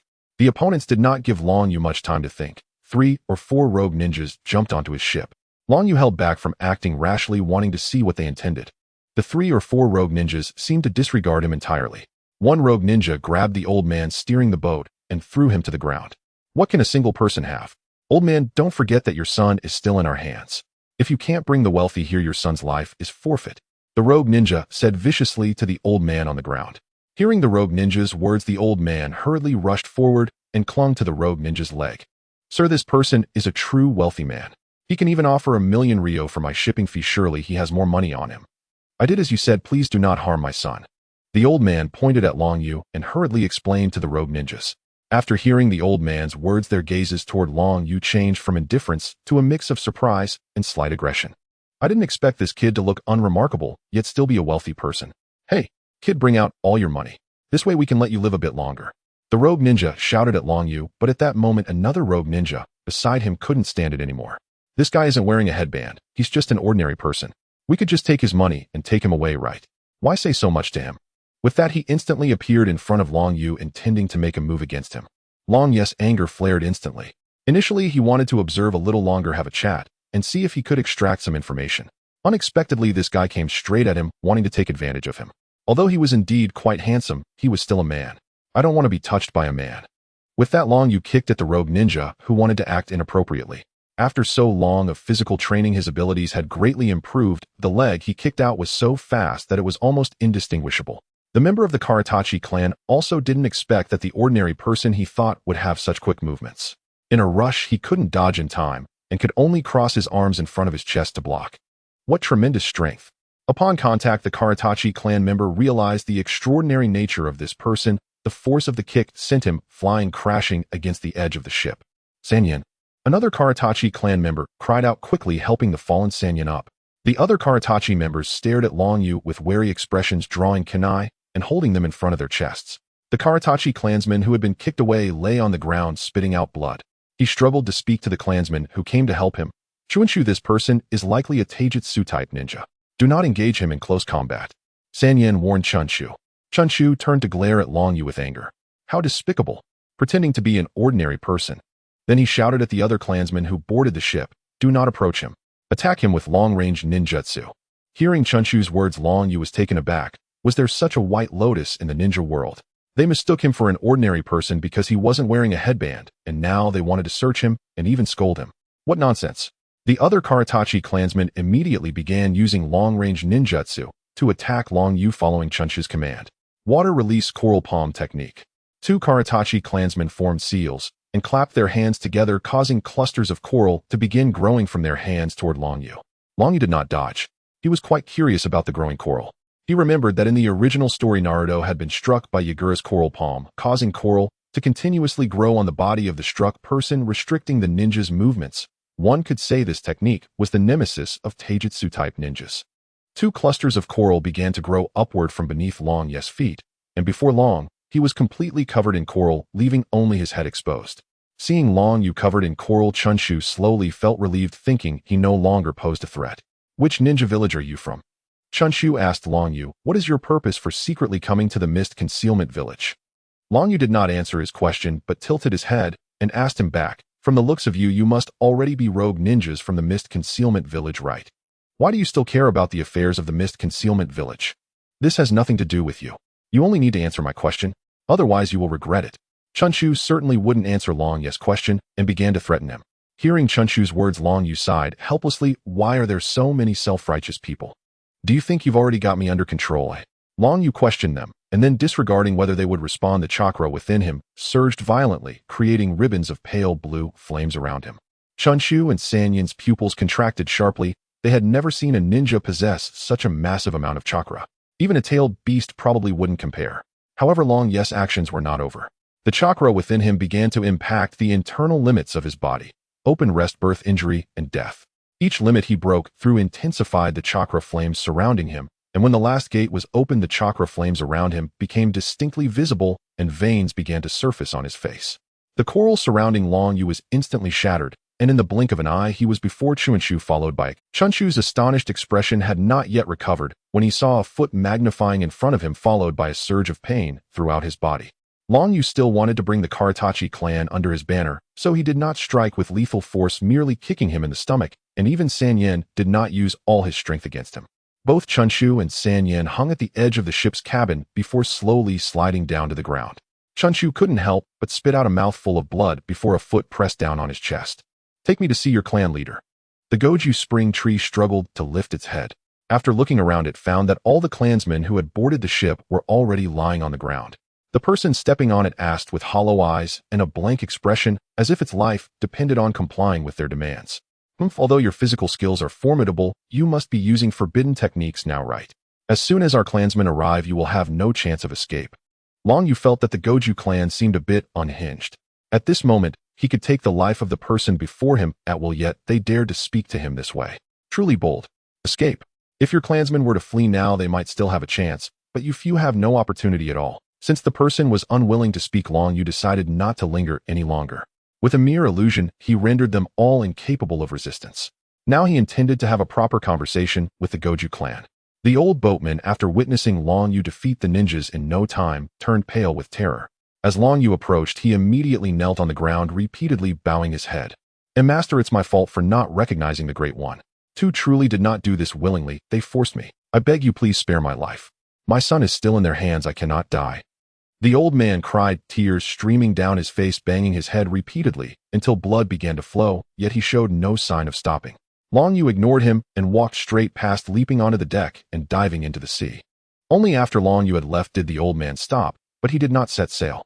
Perhaps what he said was the truth. On the large ship of the Goju clan, due to obstructions, they had not seen what had happened on board, and some clansmen were beginning to lose patience. Lord Yaozai Chunshu and the others have been gone for so long, should we go check on them? The person referred to as Lord Huizai looked no different from his fellow clansmen, except for the peculiar weapon slung across his back. It was a stick-like weapon with a hook at the front decorated with green flowers. Due to the height of the Goju clan, the length of this weapon even exceeded that of Huizai. Just as Goju Huizai was about to say something, he suddenly saw a figure appear on the sea's surface. Due to the mist, he could not clearly see the person's appearance. It doesn't seem like Chunshu and the others. Huizai frowned, thinking. Wind released typhoon. After completing the hand seals, Huizai placed one hand in front of him, and a powerful gust of wind swept through, dispersing the mist over the sea, allowing Huizai to see the person's face. Everyone be careful, the incoming ninja is not Chunshu and the others. Huizai turned to warn his clansmen. He did not attack the person as he still did not fully understand the situation and was uncertain about Chunshu and the others. If this person harbored ill intentions, all his clansmen were basically present here, making it unlikely for this individual to be their match. In the blink of an eye, Long Yu had reached the two ships. He stomped heavily on the sea, creating a dry area beneath him, and used the recoil to leap onto the largest of the ships. Upon landing on the deck, Long Yu immediately spotted the Goju clansman at the front wielding the oddly shaped weapon. This person should be the leader of the Goju clan, as their weapon resembled that of Goju Shirtsong. Are you the leader of the Goju clan? Long Yu asked calmly. Huizai looked at the man before him, dressed in a black robe and wearing a mask, unsure of his intentions. May I ask who you are? What is the current situation of Chunshu and Sanyan? Huizai inquired. As he saw a stranger approaching, Huizai had already realized that Chunshu and the others might not be doing well. After all, they were robbing others and had kicked a steel plate. How could it not hurt? Long Yu smiled, knowing he had found the right person. Their condition doesn't seem good, they should be dying soon. Therefore, I hope we can have a chat now. If the discussion does not go well, all of you will probably end up like those two you mentioned. Long Yu spoke in a detached tone. He did not wish to be overly polite with these ninja clansmen. They could either submit to him or be beaten into submission first. You are being rather domineering. Do you have some kind of backing? Huizai narrowed his eyes, coldly observing the person before him. One hand subtly gestured behind him, signaling his clansmen not to act rashly, as he was still unsure whether the opponent was alone or had companions. No need to probe any further, I am alone. If you do not act now, your subordinates may just die. Of course, you could also choose to have a proper conversation with me. I personally do not enjoy resorting to violence. Hearing Long Yu's words, Huizai's expression gradually became dangerous. Before he could finish speaking, he acted, drawing the weapon from his back and swinging it forward, summoning a roaring water dragon that charged at Long Yu.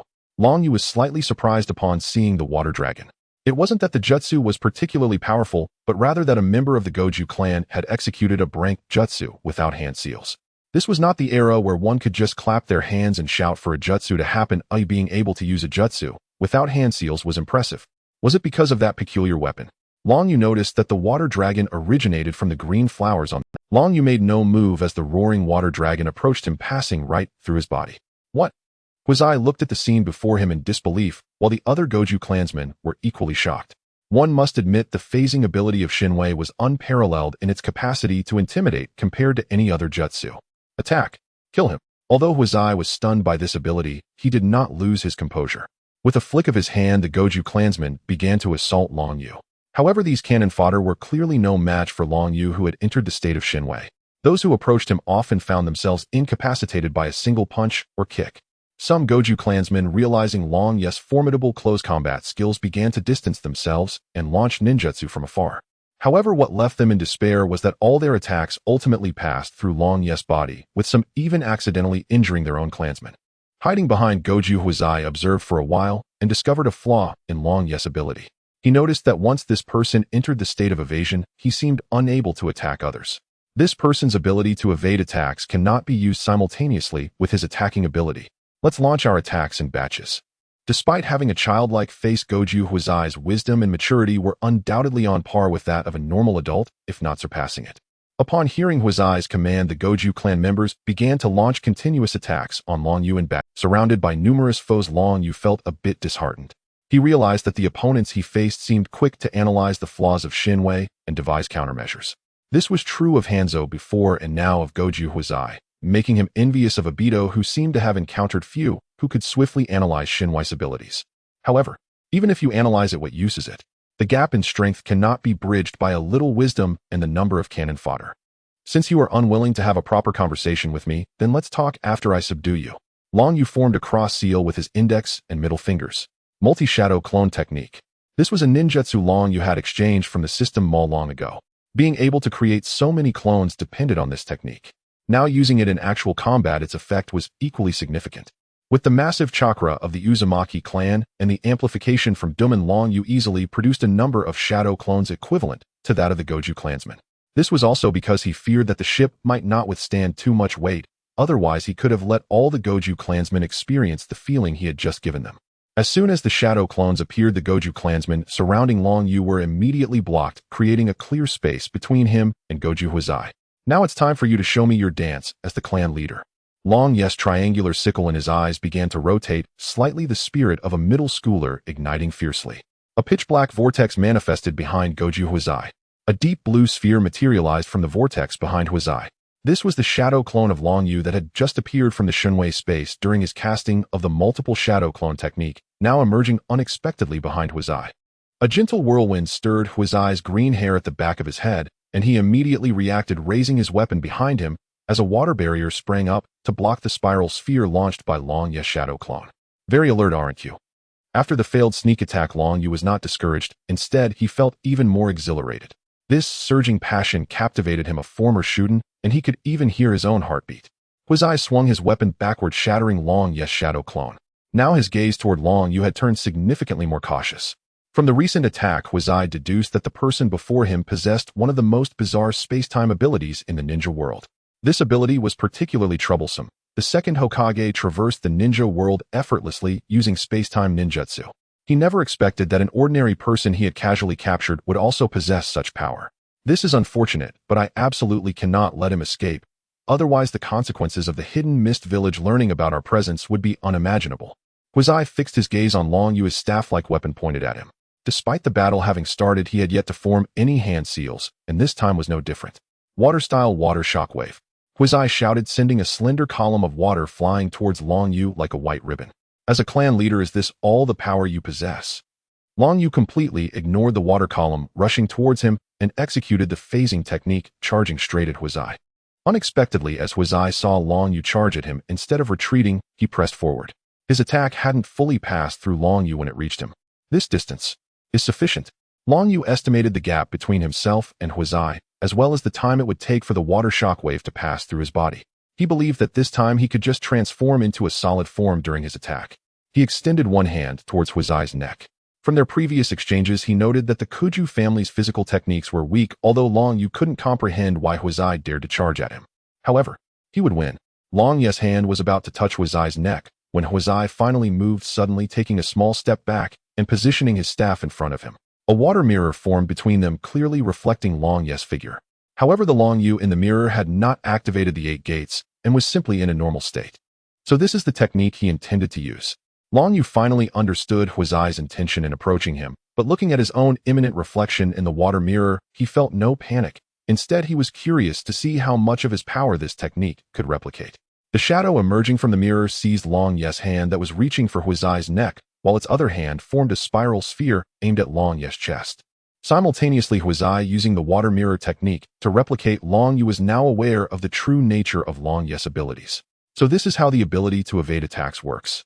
However, with such strength, the shadow would likely not. Knowing Long Yu's abilities made Huizai even more wary of him, cold sweat beginning to bead on his forehead. I must admit, the water mirror technique is indeed a remarkable ninjutsu. Leveraging the Kuju family's weapons allows for instantaneous use, and the replicated shadow possesses the exact same strength as the original. However, as the strength of the replicated individual increases, the shadow's existence time diminishes, and it requires proximity to the person it aims to replicate. Even so, this technique likely qualifies as a forbidden technique. Seeing the spiral sphere about to strike Long Yu had no choice but to abandon his attack on Huizai, opting instead to use his phasing ability to evade the shadow's assault. However, this time the once infallible phasing ability lost its effectiveness. Inside the Shunwei space, as soon as Long Yu appeared, the shadow's spiral sphere collided with him. Can even the power of Shunwei be replicated? Long Yu was genuinely astonished by this ninjutsu. Seeing this, Long Yu no longer used the phasing ability of Shunwei. A blue skeletal form appeared, and the shadow's spiral sphere hit the Susanoo, leaving no trace. Subsequently, muscular lines rapidly attached to the skeletal frame, and a blue Susanoo emerged, advancing directly to the second stage. Feeling the sense of security brought by the blue plastic bag, Long Yu felt remarkably well. This use was completely different from the last. The Eternal Mangekyo Sharingan alleviated the burden on Susanoo. Long Yu felt that if he wanted to, releasing Susanoo to its complete form would be no problem at all. However, it wasn't necessary to deal with these individuals before him. The Kuju clan members on the ship looked on in shock at the colossal figure before them. Some withdrew kunai, attempting to pierce through it, but the kunai broke upon contact with Susanoo's blue shell. Long Yu gazed at Huizai and the shadow he had created, feeling an unexpected thrill. He wanted to see if this shadow could utilize even more astonishing abilities. The system mall also offered this ninjutsu at a hefty price, but if this technique could replicate even his Susanoo, it would be worth every penny. Under Long Yu's watch, blue skeletal frames began to appear around the shadow, followed by muscular lines. Seeing this, Long Yu unexpectedly burst into laughter. Not bad to possess such power. Truly worthy of a clan leader. However, Huizai, upon seeing the shadow utilize the same ninjutsu, was not pleased. Instead, he grew more anxious. Although others might not notice, he knew deep down that the shadow was on the verge of collapsing. Indeed, just as the shadow was about to release the second stage of Susanoo, it suddenly transformed into a puddle of water. Long Yu, who had just been laughing, ceased his mirth and became somewhat bewildered. What the hell? Did I just laugh away at Susanoo? The Kuju clan members witnessing this scene were left dumbfounded. They were terrified by Long Yu's prowess, and even years later these clan members would recount the tale of how Long Yu's laughter shattered Susanoo. Looking at the shadow that had reverted to a puddle and the majority of clan members lying on the ground, Huizai wore a bitter smile. He had no remaining means to threaten the individual before him, and this colossal figure reminded him of a past Ajura. I concede. What do you wish to discuss? Although Koki Huizai appears to be quite young, he is actually only slightly younger than Sarutobi Hiruzen of the Leaf Village, and thus he had the fortune to witness those two godlike figures from back in the day. At that time, Uchiha Madara had wielded such power, a destructive force that still deeply etched itself in his mind. So when he saw Long Yu use the same abilities as Madara, he was already inclined to give up. Resisting this was not a strength they could contend with, and this time, he had truly hit a hard wall. Hearing Koki Huizai's words, Long Yu was satisfied and released his Susanoo. Although there was an added layer of armed intimidation, it ultimately achieved its purpose. If they preferred to die in battle rather than converse, he truly had no means to deal with them, and could only toss them into the sea to feed the fish. Long Yu walked past the Koki clansmen lying on the ground until he reached Koki Huizai. Though their condition appeared dire, they were actually not seriously harmed, as they were about to become the strength of the Akatsuki village. Long Yu had shown mercy while dealing with them. At most they would just be bettered in for 10 days to half a month. Koki clan leader is quite perceptive. Long Yu patted Koki Huizai's shoulder and said, this man's strength was likely close to the level of a Kage, and his uniquely designed weapon was indeed impressive, directly omitting the hand-seal step and capable of instantaneously unleashing ninjutsu. It remained uncertain whether he could only use water release techniques or if he could employ other elemental techniques as well. Such a person was now an important force for the development of Akatsuki village. He must find a way to bring him under his command. At this moment, Long Yu had also unlocked the 8 gates. Thanks to the bloodline of the Uzumaki clan, he did not suffer any backlash, even if he had no one would be able to tell due to his mask. Koki Huizai spoke bitterly. Your strength is beyond what we can resist. What other choice do we have besides compromise? Please speak your mind. It seems physical methods are indeed more effective. Look, aren't they obedient now? Shall we chat here? The environment isn't very suitable, is it? Long Yu frowned, gesturing toward the Koki clansmen lying around. You? Son. Koki Huizai wanted to say something, but held back, sighing as he suggested, let's talk below. At this moment, Koki Huizai wished to scold him. You've beaten my clansmen to this state, and now you complain about the environment. However, Huizai held back. The situation was stronger than his personal feelings. Just a moment ago, all of them together couldn't defeat him, and now only this few remained, so they could only acquiesce. Koki Huizai instructed the conscious clansmen to treat those lying down while he led Long Yu down to the ship's cabin where they sat down at a table. Now we can chat, right? Koki Huizai felt uncomfortable all over, just wanting the person in front of him to finish speaking quickly. Whether to kill or to spare, he would leave it to his discretion. Alright then, let's tackle the first matter first. Upon hearing Long Yu mention the first matter, his eyes had ached, thinking to himself, how many issues did he plan to discuss? I want to know how far along the blood mist policy of your mist-hidden village has progressed along with its background and details. Long Yu began, then added, of course you could choose not to tell me. I could just use Jinjutsu to control you and find out myself later. I just don't want our relationship to become too strained over the second matter I want to discuss. Koki Huizai wanted to refuse, but swallowed his words. He completely believed that the person before him possessed such abilities, as the Sharingan's Jinjutsu powers were well known throughout the ninja world. Even outsiders like you know of this matter. Very well, I'll tell you. Koki Huizai sighed heavily, as if he had exhausted all his strength, and a nostalgic expression appeared on his youthful face. The blood mist policy was proposed by the third Mizukage 2 years ago, and he implemented it without consulting other major clans or the higher-ups of the mist-hidden village. Under this policy, all children entering the ninja academy in the mist-hidden village must ultimately undergo a brutal selection process to become ninjas. The selection involved mutual slaughter, a genuine battle between ninjas with no mercy shown. There was no concept of holding back. Only by killing their companions could they achieve ultimate victory. Under such circumstances, although only a few students graduated from the ninja academy, they were the most suitable ninjas for the battlefield, and the mist-hidden village would funnel all resources for the concurrent students into these few individuals. After this policy was enacted, all ninja clans within the mist-hidden village began to voice their opposition. Of course, there were those who supported it. For instance, the Kagaya clan's extremists strongly endorsed this policy. However, regardless of support or opposition, the third Mizukage did not cease the policy. He stated that the purpose of the Ninja Academy was to select genuinely capable ninjas for the village, and this policy was the most effective method. Although most ninja clans opposed this policy, its impact on some major clans was minimal, as their clan children could receive a good education without entering the Ninja Academy and had other paths to become ninjas. Thus, after their opinions were dismissed by the third Mizukage, they ceased to voice further dissent, at most only complaining privately. However, just 3 months ago, the third Mizukage suddenly revoked many privileges of the ninja clans, and some minor ninja clans were even captured by the Umbu of the mist-hidden village under unfounded charges. Hearing this, Long Yu was utterly confused. He couldn't comprehend the third Mizukage's actions. If the situation in the Ninja Academy aimed to select suitable ninjas, then what was the purpose of revoking the privileges of the ninja clans and offending all the major families? In the original work, the reason the fourth Mizukage acted this way was due to being controlled by Obito. Surely the third Mizukage couldn't also be under someone's control. Koki Huizai continued. The third Mizukage's actions naturally provoked dissatisfaction among all major clans, but his attitude was exceptionally firm. Moreover, he did cultivate a few very powerful ninjas through the blood mist policy. Injured ninja clans were unwilling to confront the third Mizukage and his direct Umbu Hiden, so they compromised. And your Koki clan's situation is? Long Yu couldn't help but ask. I am not short-sighted like other ninja clan leaders. The third Mizukage is clearly trying to boil the frog in warm water. Although it remains unclear why he is at odds with us ninja clans, if his blood mist policy continues, it could lead not only to the ruin of our clan, but to the entire mist-hidden village. Therefore, I suggested to other ninja clans to unite and overthrow the third Mizukage's rule and elect a new Mizukage. However, those fools hesitated for various reasons, and some even reported our plan to the third Mizukage. Koki Huizai clenched his teeth and slammed the table as he spoke. So you all fled and became robe ninja? Koguchi Huizai nodded slightly. Afterwards, our clan was hunted down by the dark forces of the Hidden Mist Village and other ninja clans. With no choice, we had to flee from the Hidden Mist Village, not even daring to stay in the Land of Water. We then found a deserted island to settle down on, relying on the strength we accumulated by capturing those heading to the Land of Water, waiting for the day we could return to the Hidden Mist Village and overthrow the rule of the third Mizukage. After recounting the events, Koguchi Huizai furrowed his brow and said with slight confusion, the third Mizukage was a steady person when he first took office. I don't know why he suddenly became so radical, or it feels as if he has been influenced by someone.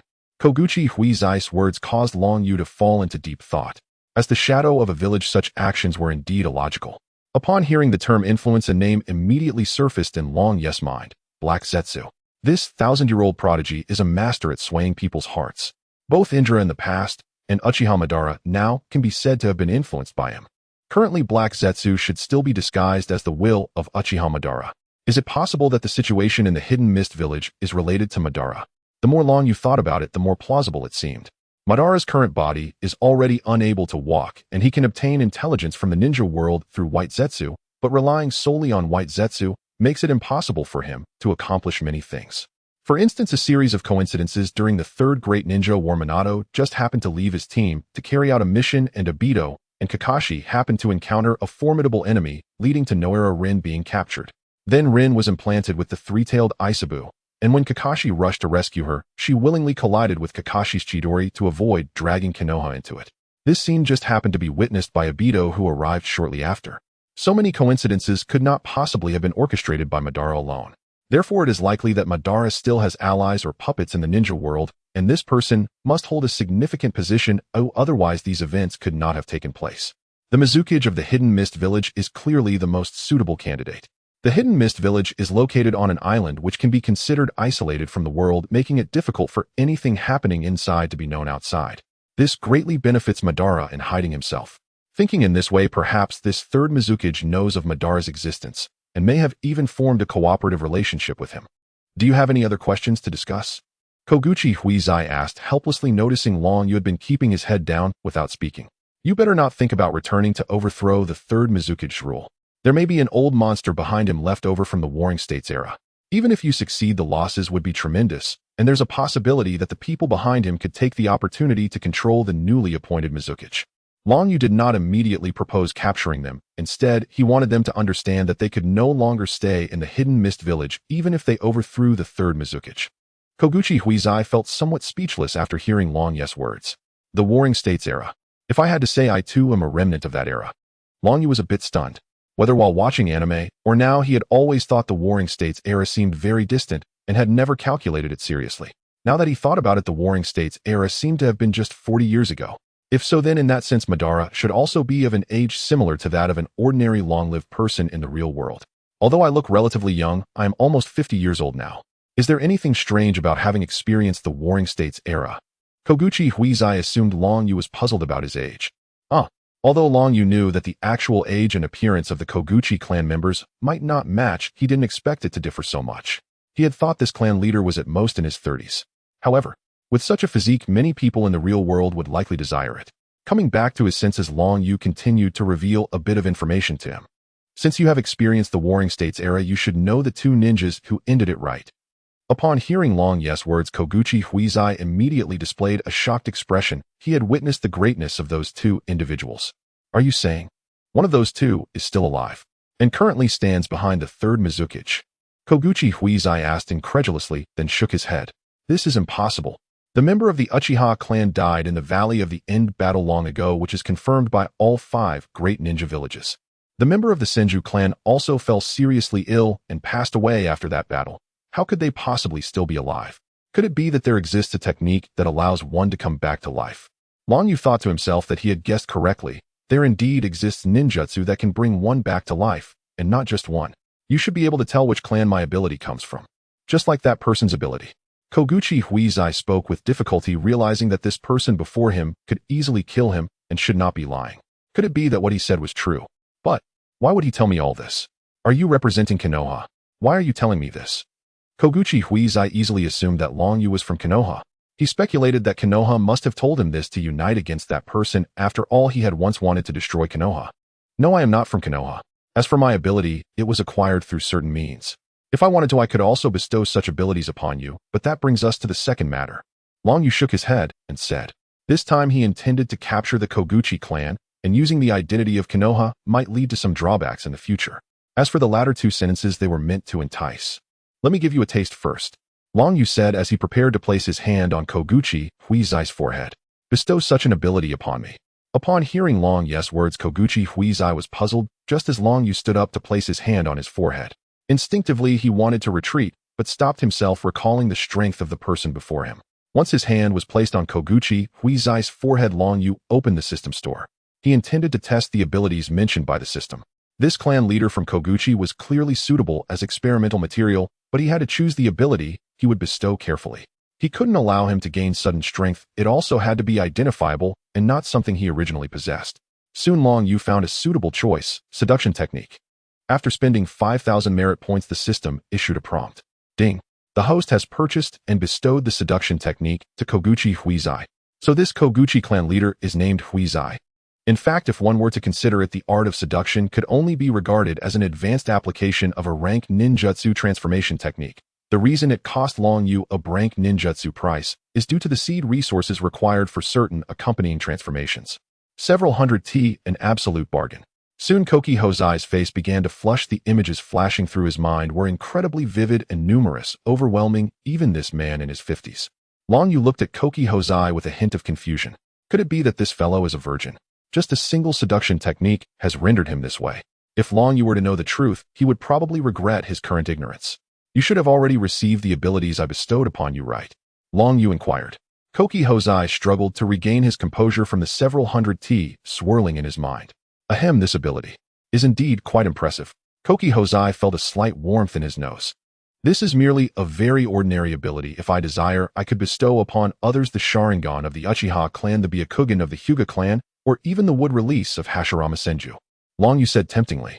In truth, this was just to paint a picture for him. With his current financial capacity, he couldn't even afford to buy himself wood release, let alone for them. However, perhaps in the future when he had money, he could indeed create an army of wood release ninjas. Hearing his words, Koki Hozai felt both tempted and had an inkling of what he was about to say. Just speak your mind. Koki Hozai had already made his choice in his heart. What this person before him said was likely true. The abnormal behavior of the third Hokage could indeed be explained by this, and now the hidden mist village had become a den of danger. Perhaps it was indeed not suitable for them to stay. I want you, the Koki clan, to follow me, and together we shall unify the ninja world. Sure enough, Long Yu's words were quite close to what Koki Hozai had in mind. This person had not killed anyone during their battle, and he had spoken so much to him. Apart from wanting to recruit them, Hozai couldn't think of any other ulterior motives. However, what Hozai did not expect was that his ambitions were so grand, wanting to unify the ninja world, a feat that even Uchiha Madara and Hashirama Senju had not accomplished, though it could also be that they simply did not wish to.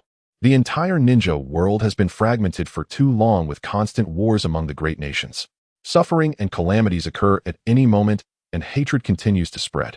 The only way to resolve this issue is to unify the entire ninja world, so that people within the same village can understand and tolerate each other, while ninjas from different villages will fight among themselves. Thus, if there were only one village in the entire ninja world, conflicts would gradually diminish, and people would slowly come to understand one another. This is the ultimate goal of our Akatsuki.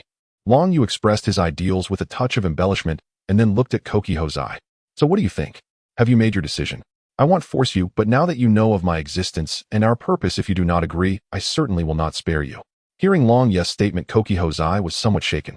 He initially thought this person wanted to unify the ninja world to satisfy his own ambitions, but he never expected it to be for such a noble ideal. However, this is a bit too much, isn't it? Isn't this a form of coercion? I agree. From now on, our Koki clan will obey you. Koki Hozai had already made up his mind. The Hidden Mist village had abandoned them, and now it was so dangerous there, it would be better to find a new place. Moreover, this new leader could make them stronger. If not now, then when? Of course, the fear of death also played a small part in his decision. Very well, you will definitely be grateful for the decision you made today. The allegiance of the Koki clan made Long Yu feel quite pleased. His purpose in coming to the Land of Water was precisely for such matters, and unexpectedly, he had already recruited such a powerful ninja clan even before reaching the Land of Water. Chief, how far has our Akatsuki progressed now? Koki Hozai quickly adapted to his role. Being recruited by such a powerful figure was nothing to be ashamed of. Since the chief was so powerful, the Akatsuki should also be quite strong, right? This question put Long Yu in a bit of an awkward position. He couldn't very well say that they were still in the farming stage. That would sound quite unreliable. Ahem, we are currently preparing for the future unification. You need not concern yourself with that. As the first major clan to submit to our Akatsuki, you will certainly not be treated poorly. Upon hearing Long Yu's words, Hozai immediately felt that the Akatsuki seemed somewhat unreliable. They were the first major clan to submit, which implied they were just starting out. This chief's strength was probably greater than the Kage of the 5 great villages. How could his organization be so lacking? Here, this is your symbol of identity as a member of our Akatsuki. Inject chakra into this ring to contact others who possess rings. Long Yu presented a ring to Koki Hozai inscribed with the character for empty. This was something Long Yu had purchased from the system store, and he never expected such a small item could also be classified under ninja tools priced at 100 meters, which wasn't too expensive. Koki Hozai took the ring he was handed and put it on his finger, finding the ring's ability quite decent. So what should we do now? Koki Hozai asked Long Yu. Originally, Long Yu planned to take them back to the Akatsuki's village to farm, but after some thought he felt that bringing such a powerful group of ninjas back would probably be difficult to manage. It might be better to let them farm on their own island. He just didn't know how big their isolated island was, and whether it was suitable for farming. How is the situation on your isolated island? How large is it? Is it suitable for crop growth? We haven't measured the size, but it's large enough for all our clan members to reside, though the soil there is not very suitable for crop growth. Hosei was somewhat puzzled by the chief's line of questioning. He was asking what to do next, yet the chief was turning the tables and asking him these strange questions. Nevertheless, Hosei still answered truthfully. I see. Long Yu frowned slightly. If the land was not suitable, then having them farm here would be somewhat. How have your earnings been from robbing in this area lately? Earnings?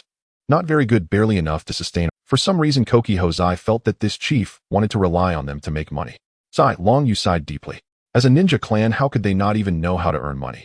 Suddenly, a shinobi wearing the mask of the Kirigakure Umbu, bearing the emblem of the Mist Village's covert division, materialized in the Mizukage's office. The Umbu knelt on one knee before the third Mizukage and reported, Your Excellency, the list of graduates from the Ninja Academy this term has been finalized. The third Mizukage neither turned nor opened his eyes, replying only with quiet indifference, Very well. Leave their dossiers on the desk. Keeping his eyes closed was a long-standing habit, and given his extraordinary sensory perception sight, held little practical value for him. After all, he was no central figure in a tale of ocular legend. Yes, sir. With deep reverence, the Umbu placed a bound dossier upon the Mizukage's desk, yet he did not depart immediately. Instead, he remained standing hesitant and visibly torn. The third Mizukage sensed his unease, but said nothing. Moments passed in silence, until at last the Umbu seemed to steel himself and spoke. Father, is the current bloody mist policy perhaps excessively cruel? This Umbu was none other than the third Mizukage's own son. Just 2 days earlier, he had witnessed the Academy's graduation examination, a harrowing spectacle in which children not yet deployed to the battlefield were forced to kill their peers.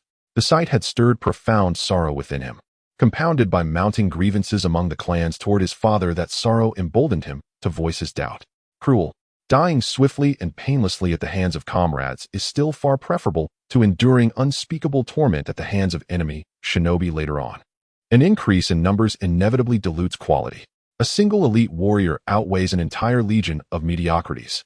The bloody mist policy exists precisely to cull the weak and identify true prodigies, whom we then nurture with unwavering focus. To end the lives of such mediocrities now may not be a misfortune after all. The third Mizukage remained motionless, eyes still closed. But the Umbu began searching for words. No buts. Were you sent here by the elders of the clan?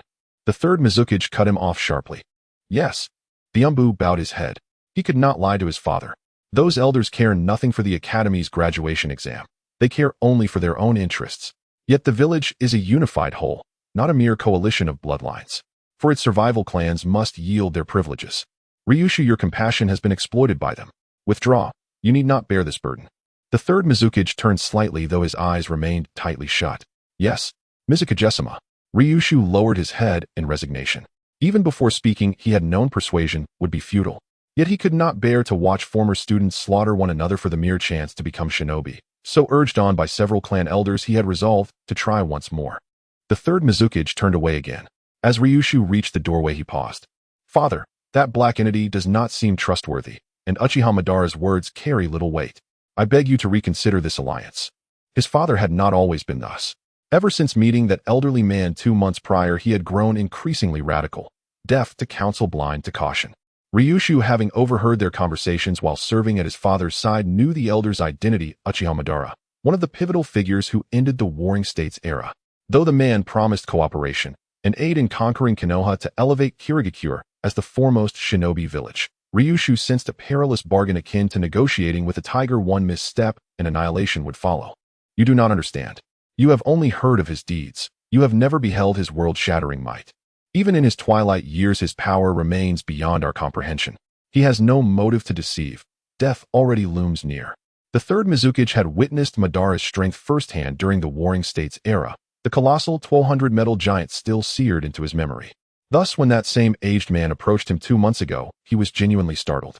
Though deeply wrinkled and frail in appearance, the elder's aura remained undiminished, and the third Mizukage felt with chilling clarity that this man could still slay him without effort.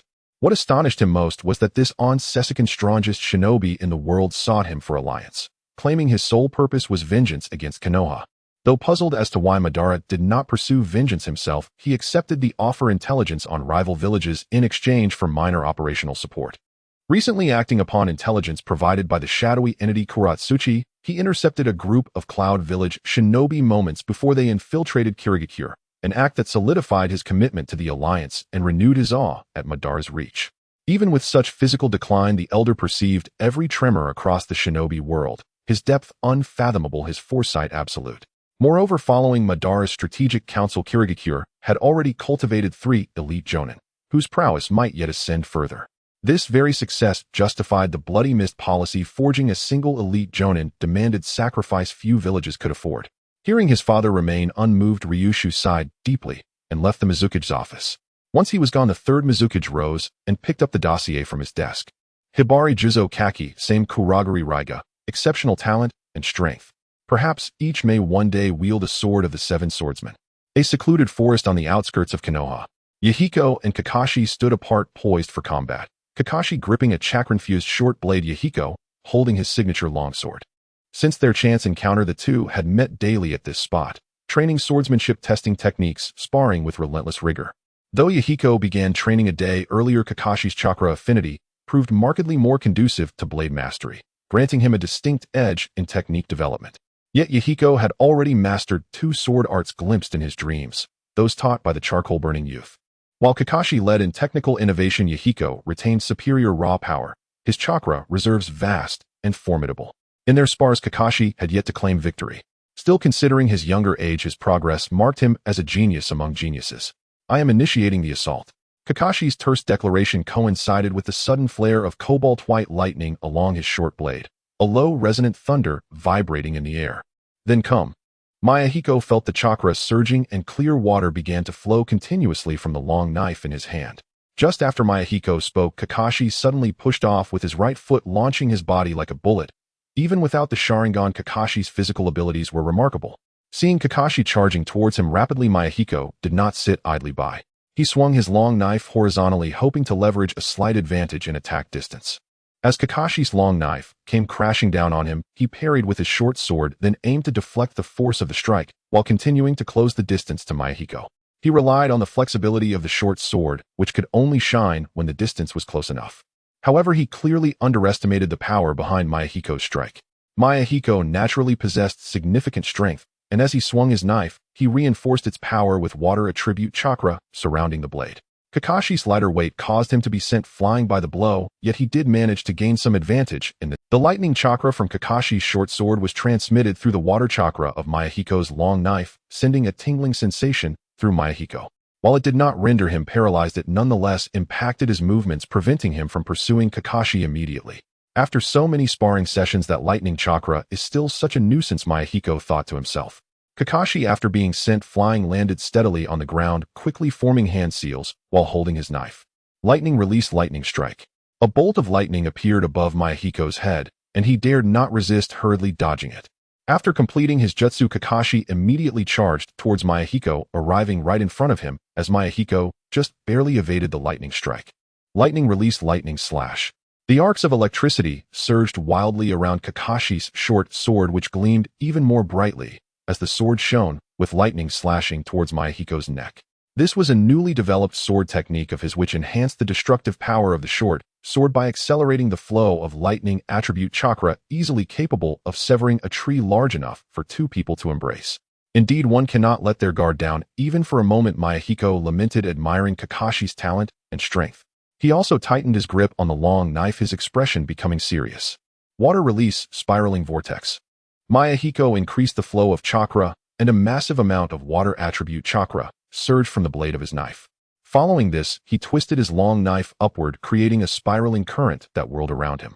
This was one of the sword techniques Mayahiko had seen in his dreams, and it was also one of the 2 sword techniques he currently mastered, capable of both offense and defense. Kakashi, along with his short sword, was sent staggering by the force of the vortex. Cho Siyamo. Mayahiko seized the moment to form 3 hand seals, scattering water attribute chakra into the surrounding air as thick mist began to envelop the area. Long before Mayahiko speculated about the Rain Tiger Freedom technique, Long Yu had taught him the perfectly matched jutsu, mist concealment technique. Kakashi, stabilizing himself, looked around at the vast expanse of white mist, feeling rather uneasy. He couldn't understand why Mayahiko, as a ninja from the Grass Ninja Village, would employ the signature jutsu of the Mist Ninja Village. He had suffered countless defeats due to this technique, as many of their sparring sessions had ended after Mayahiko unleashed it. The mist in the air severely impacted visibility. He had no idea where Mayahiko was, yet Mayahiko was perfectly aware of his position. "Kakashi, you're about to lose again," Mayahiko's confident voice echoed from all directions. Under Mayahiko's perception, Kakashi was now like a headless fly, wildly slashing his short sword around. Seeing this, Mayahiko concealed his footsteps with chakra, drastically reducing the sound of his movements as he sprinted towards Kakashi's location. Though it seemed like Kakashi was wildly slashing about without any strategy, his mind was remarkably clear. He was doing this to lure Mayahiko closer.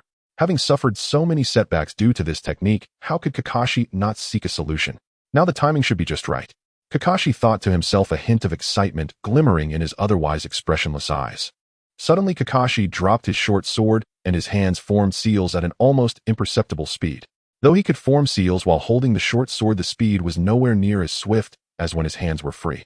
Upon completing the final seal, Kakashi pressed both hands to the ground. Lightning release, earth walk. This was a method he devised after suffering countless defeats from the mist concealment technique. Since he couldn't find Mayahiko, why not unleash a jutsu that could not be evaded no matter where he was? Thus, upon returning home, Kakashi sought out Hatake Tsukumo for a wide area jutsu. Tsukumo initially hesitated to teach it, fearing Kakashi's chakra might be insufficient. However, after Kakashi's daily requests, he finally relented. However, Kakashi was still warned that he could only use such a jutsu once a day, and today's opportunity clearly arrived at this moment. Blue arcs of electricity rapidly spread from the center of Kakashi's hands. Mayahiko, shrouded in mist, realized this was bad. However, he was already very close to Kakashi, and there was no way to evade such a wide-area jutsu. Mayahiko screamed, his body being enveloped by the surging lightning from below. He felt a wave of soreness wash over him, accompanied by a violent sense of paralysis, and he estimated that he would be unable to move for this crucial second. "Looks like I'm going to lose," Mayahiko thought. He was inwardly chastising himself for being too reckless. If he had just stayed in the mist concealment technique a little longer, the outcome would likely have been different. Kakashi probably wouldn't even know when he got close, merely guessing blindly. "Next time I must be more cautious." Mayahiko thought 1,000 things in that 1 second, yet after the paralysis subsided, he noticed Kakashi had not approached. "Kakashi!" Mayahiko called out in confusion after regaining his ability to move, but there was no. Then he sensed Kakashi's condition through the Rain Tiger Freedom technique. His chakra was nearly depleted, causing him to faint on the ground. Mayahiko looked at the unconscious Kakashi on the ground, somewhat speechless. He didn't expect him to fight so hard for victory. Such a strong desire to win. Mayahiko secretly mocked Kakashi in his heart. Then he sheathed his long knife, picked up Kakashi's short sword, and carried him on his back as he headed towards the Hatake residence. In the Hokage's office, Sarutobi Hiruzen patted Hatake Tsukumo's shoulder. They had just finished discussing the ceremony to commemorate the ninjas who died in the Second Great Ninja War. Sarutobi Hiruzen planned to honor the ninjas who had performed outstandingly during the war at the ceremony tomorrow. Tsukumo had nearly single-handedly defeated the forces from the Sand Ninja Village, so his recognition was certainly warranted. "Shomao, why don't you go home and rest well today?" Sarutobi Hiruzen said with a smile, finalizing the matter. He planned to present Shomao with a half-cloak of Hokage at tomorrow's award ceremony, but despite Shuomo's repeated refusals, this matter was already settled. Since the end of World War II, the praises for Hatake Shomao in the village have grown increasingly louder, with some even beginning to say he is the 4th Hokage. Thus, he intended to use the gift of the Hokage cloak to quell the villagers' rising enthusiasm. Previous Hokages passed down their titles only before their deaths. "I am still in good health, and yet you all are already thinking of replacing the Hokage." Sarutobi Hiruzen was somewhat displeased with certain villagers' remarks. Fine. Seeing the 3rd Hokage's firm stance on the matter, Shomao could no longer refuse. He did not want to accept this recognition, partly because he felt that the ninjas who sacrificed for the village deserved such honors more, and partly because he understood the principle of the taller the tree, the more wind it catches. Receiving a half-cloak of Hokage was indeed a supreme honor, but it could also be a source of trouble. He had suffered much jealousy and suppression due to his talents. During this time, the village's praises for him could be heard almost every day. Some simply complimented his strength and achievements, while others even began to assert that he would definitely become the 4th Hokage. Hearing such words did not make Shomao feel proud. Instead, he felt a sense of worry. No matter how broad-minded a leader is, they would be displeased to hear others suggesting that their subordinates replace them. Moreover, those others were under his protection. Even if this leader did not think much of it, what about those eyeing the leaders? Shomao felt that recently Danzo's gaze toward him seemed off, and every time they brushed past each other, Danzo would snort coldly. For these reasons, Shomao had no desire for this honor. However, this was a matter already decided by the Hokage, and he could not refuse. Shumao silently left the Hokage's office while Sarutobi Hiruzen returned to his chair to smoke his pipe. Upon exiting the Hokage's office, Shumao sighed and planned to go home, but clearly his luck was not great. A person with a bandaged chin and a cross scar approached him. Danzo glanced at Shumao sideways, snorted coldly as he passed by, then turned his head toward the Hokage's office. Shuomo's hand, which had been raised to greet him, awkwardly halted in midair. The intrigues among the higher-ups truly exhausted him. He only wanted to protect the people in the village, yet he never expected this would lead to resentment. Shumao helplessly shook his head and walked toward home. Bang! The door to the Hokage's office was violently pushed open, and Danzo stormed in once again. Seeing Sarutobi Hiruzen chuckling foolishly while looking at the crystal ball made him even angrier. Sarutobi Hiruzen! Danzo shouted.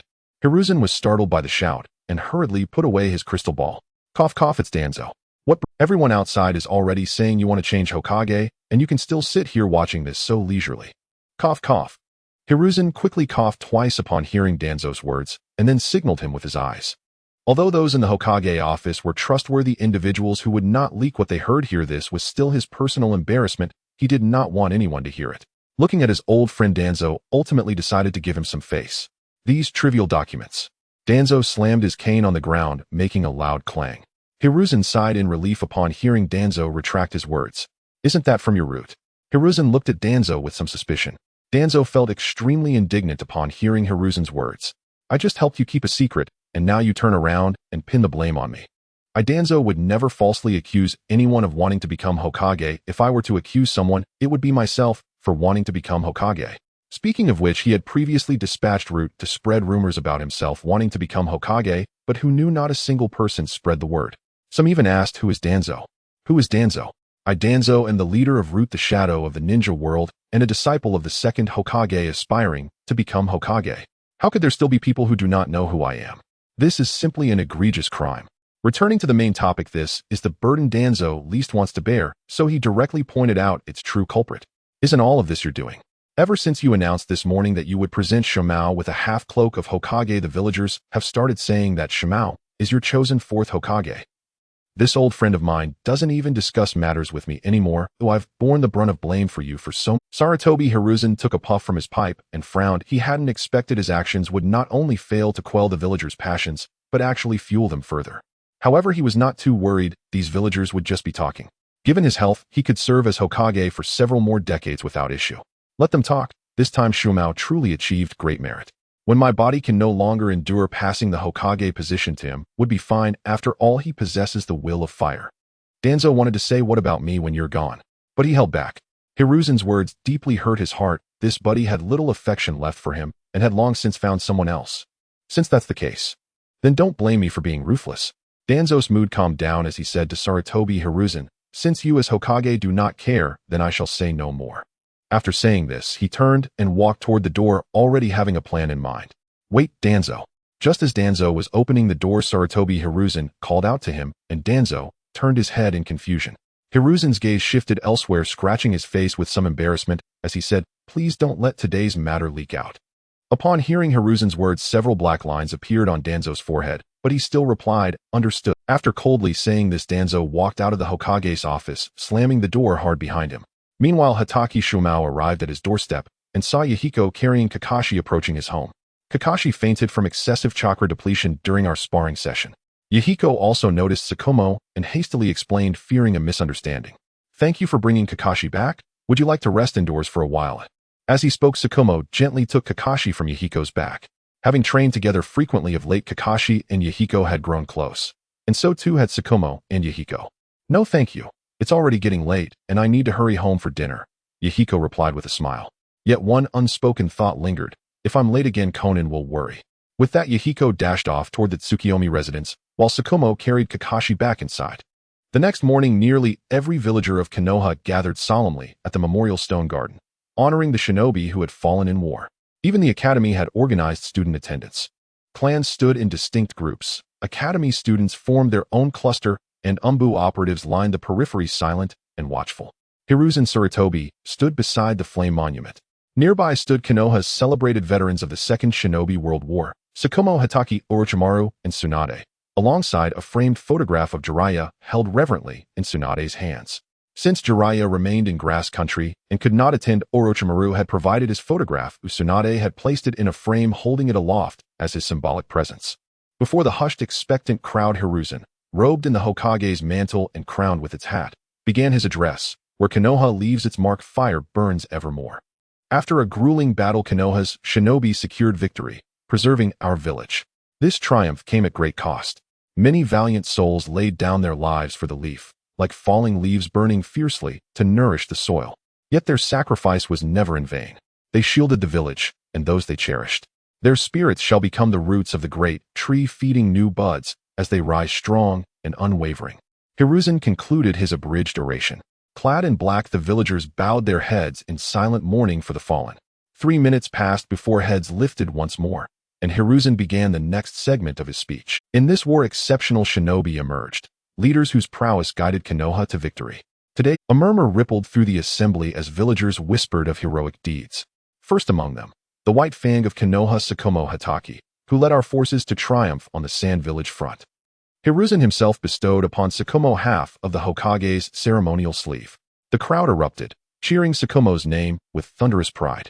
Kakashi watched, his father eyes alight with quiet, fierce adoration. Yahiko, however, found the ceremony tedious and let his mind drift back to the 10 sword techniques he had dreamed of. His time here was fleeting. He resolved to master all 10 before returning. After all, no one there would be able to guide him in such matters. As the sun climbed toward its zenith, the ceremony finally ended. Yahiko exhaled deeply and resolved to spend this unexpected stretch of free time practicing the remaining 8 techniques. Though Yahiko felt little connection to the event, the villagers clearly did not share his indifference, continuing animated discussions about the honored shinobi long after the ceremony concluded. Sakamasama is truly formidable and steadfast. He has actually been granted half the Hokage's sleeve by the Hokage himself. Indeed, but so too are the third Hokage's 3 disciples. Precisely, especially Orochimaru-sama. In my view, Tsunade-sama is equally extraordinary. And so the villagers walked home, voices weaving tales of valor from the morning's rites. At last, it's over. Yahiko stretched languidly. He had grasped the theoretical foundations of the remaining 8 sword techniques. Only practice remained. Will you train there again this afternoon? Conan asked. Would you like to join me? Since arriving, Conan had rarely ventured outside, spending her days sequestered indoors tinkering with something unseen. Yahiko wondered, yet chose not to ask. Yes, I'd like that. I've been experimenting with a new ability. For days, Conan had studied the explosive tags gifted to her by Longyu. First analyzing their construction principles, then recently achieving her first breakthrough. She now wished to test whether she could replicate them herself, though such experimentation was far too perilous for indoors. A single misstep might reduce the Tsukiyomi residence to ash. Then let's go together. Yahiko was mildly surprised, having assumed Conan would remain at home. As the two walked side by side, a voice called out from behind. Yahiko turned and saw a figure clad in the Uchiha fan insignia approaching. Ah, Shoujo. What brings you? The young man striding forward was Shoujo, Uchiha Yahiko's classmate. Frowning, Shoujo asked, May I ask why you've been sleeping through class every day? Ever since awakening his Sharingan, he had been embraced by his clan, granted privileged instruction in Uchiha techniques. Driven by an unyielding thirst for strength, he trained relentlessly. Yet lately he kept seeing the very person who had ignited his resolve, slumped over his desk fast asleep. Confusion gnawed at him, then doubt, even betrayal. Well, I've been developing sword techniques, and the mental exertion has left me exhausted, so I struggle to stay alert in class. Yahiko didn't understand why Shoujo had asked, but answered honestly nonetheless. So he's pushing even harder. Without another word, Shoujo spun and sprinted away, determined to redouble his efforts. Yahiko scratched his head, watching Shoujo's retreating figure with quiet bewilderment, unable to decipher his motive. He shrugged, let the question go, and took Conan's hand, leading her toward their usual training grove.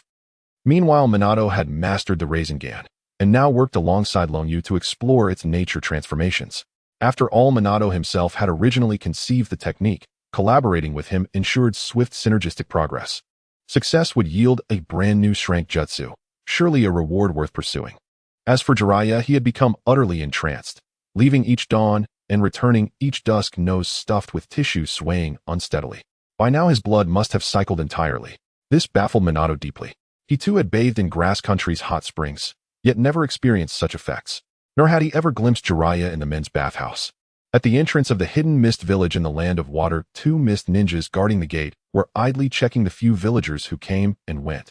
The number of people entering and leaving the village each day was not significant, and they were mostly the villagers themselves, so the presence of the two guards was more than sufficient. At that moment, a young man dressed in simple clothes approached, carrying a bundle on his back. "Halt!" One of the mist guards called out to the stranger. "Who are you? What business do you have in the hidden mist village?" "My name is Yulu, a chef from a town in the northern part of the Land of Water. I have just learned my craft from my master and wish to open a restaurant in the hidden mist village to make a living. Here is a small token of appreciation. Oh, I hope you will accept it," the young man said as he took out 2 pieces of paper money from his pocket and handed them to the 2 guards. The guards looked around to ensure no one was watching and discreetly accepted the money. "Shung, check him out." Although they accepted the money, the guards still diligently began to inspect the young man. The guard named Shung stepped in front of Yulu and placed one hand on Yule's forehead. "Do not resist, it will be," Shung said in a deep voice, and then closed his eyes. As a sensory ninja, he would broadly read the memories of strangers entering the village. Although he couldn't do it with great precision, he could largely discern whether they were spies sent by other ninja villages. Yula showed a slight expression of annoyance, but did not resist allowing him to use his ninjutsu. After about 3 minutes, Shung lowered his hand. "Meow, there are no issues." At this moment, the guard named Meow relaxed and smiled as he patted Yulu on the shoulder. "I apologize, brother. This is a procedure that must be followed when entering the village. It won't be so troublesome next time." After all, having accepted the money from the man, they were using ninjutsu to check him. Even if they were unaware that his memories were being read, it would still make one uncomfortable. "It's fine, I understand the entry procedures. It's just part of your duties." Yulu waved his hand dismissively, appearing unconcerned. "It's good that you understand. When we have the time, we will visit your restaurant to taste your dishes," Meow said with a smile, having just counted the money Yulu had given him. He was surprised that this person had casually given away an amount equivalent to his weekly salary, indicating that the young man's skills should be quite good. "Haha, I will definitely prepare my best dishes to treat you," Yulu responded with a bright smile, and then entered the hidden mist village with his bundle. As soon as he was out of sight of the 2 guards, Yule's smile vanished. "Damn, they took my money and still checked me. Just as Huizai said, they're truly unscrupulous. I will make sure to get all my money back when I have the chance."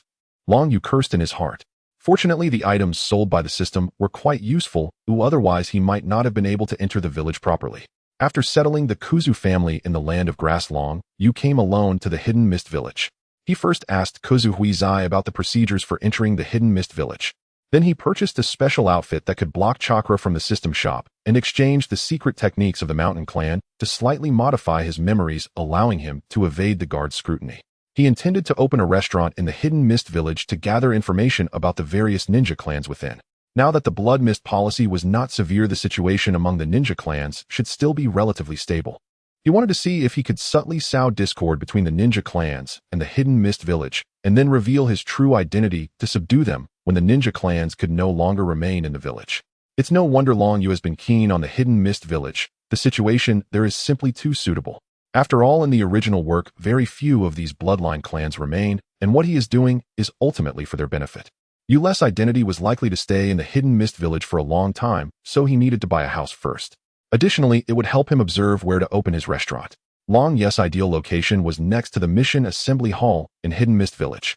This way, tired ninjas who completed missions would likely visit his restaurant, providing him with an opportunity to gather more intelligence. Perhaps he could also establish some connections with ninjas from bloodline clans, laying the groundwork for subduing them. Upon entering the hidden mist village, Long Yu noticed that most of the buildings were cylindrical in shape, though he was unsure why. After wandering for about 2 hours, he finally found a detached house not far from the Mission Assembly Hall. This house originally belonged to a jonin of the hidden mist village, but he had recently died during a mission, so the house was inherited by one of his relatives. However, this relative already had a house, so he put this one up for sale. Unfortunately, due to the high asking price, no one had bought it yet. Long Yu found the seller of the house at the address listed on the notice. After knocking on the door, a plump middle-aged woman came out holding a cat. "Are you the owner of the house at 28 Morning Mist Street?" Seeing the woman, Long Yu recalled the various pet retrieval missions from Naruto and thought that this woman probably often lost her cat. The middle-aged woman looked Long Yu up and down. "What? Do you want to buy that house?" Looking at the young man in simple clothes, she completely doubted his ability to purchase the house. While his attire was acceptable, he definitely did not seem like a wealthy person, especially with the large and ugly handbag he was carrying, looking like a country bumpkin. "You must be new to the Hidden Mist Village, right? That house is located in the best area of the Hidden Mist Village, and its price is not something someone like you can afford. I advise you to give up." The plump woman looked at Long Yu with disdain, and after saying this, turned to go back inside. "Is this enough?" Long Yu opened the handbag he was holding, revealing a large amount of cash inside. "What a joke. How could Long Yu, as a major landowner, the daimyo of the Land of Grass, and a ninja killer possibly be short on money?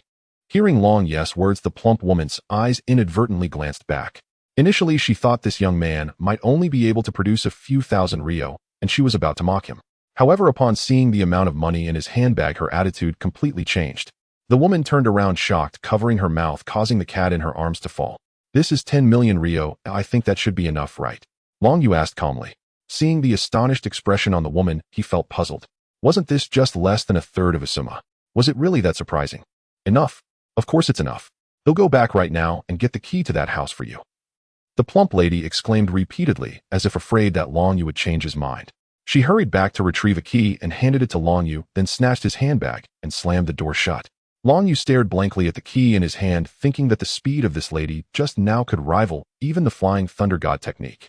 After obtaining the key, Long Yu purchased a storefront nearby and some supplies needed for opening a shop. Finally, he put up a hiring notice on the wall outside the store.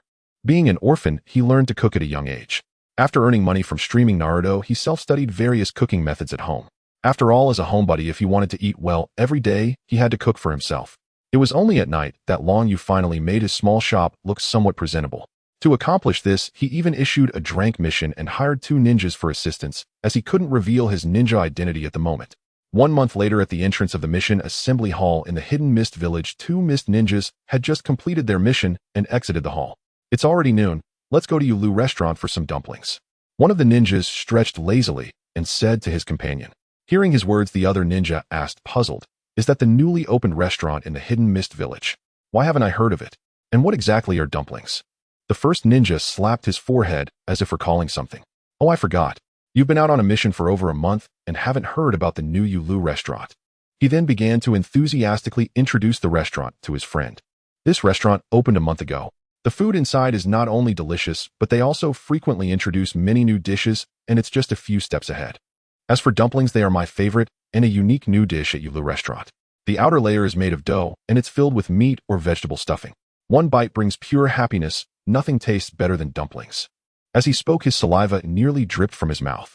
The other ninja, intrigued by his friend's praise for the restaurant, quickened his pace, and they arrived at the small eatery. The restaurant had a sign saying Ulu Restaurant hanging above. It was lunchtime and all the seats inside were filled, but fortunately there were plenty of tables and chairs set up outside. The ninja excitedly pulled his companion into the restaurant. They became ninjas before the blood mist policy was enforced, which is why their relationship was so good. After the blood mist policy was implemented, ninjas from the Hidden Mist Village essentially had no companions. Upon entering the small eatery, the two noticed that the atmosphere here seemed off. A ninja with 2 red dots on his forehead was currently instigating trouble. "Hey, you go sit outside, I want to sit here." It was easy to tell from his appearance that he was a member of the Kagaya clan, the most brutal and bloodthirsty bloodline in the Hidden Mist Village. Essentially, all clan members were unrepentant violent maniacs. At that moment, the Kagaya member spoke arrogantly to a seated customer inside the restaurant. The customer clearly knew the Kagaya clan's temperament. Upon seeing him, he could only feel fear and dared not resist, nervously saying, "I'm almost done eating, I'll give up my seat to you right away." Hearing this, the Kagaya member directly yanked him up from his seat, and a bony spike began to grow from his palm. The Kagaya member pointed the bony spike at the customer's neck. "You dare refuse me? Do you wish to duel?" With the cold spike pressed against his neck, this unfortunate fellow wasn't even a ninja, and he trembled all over, unsure of what to do.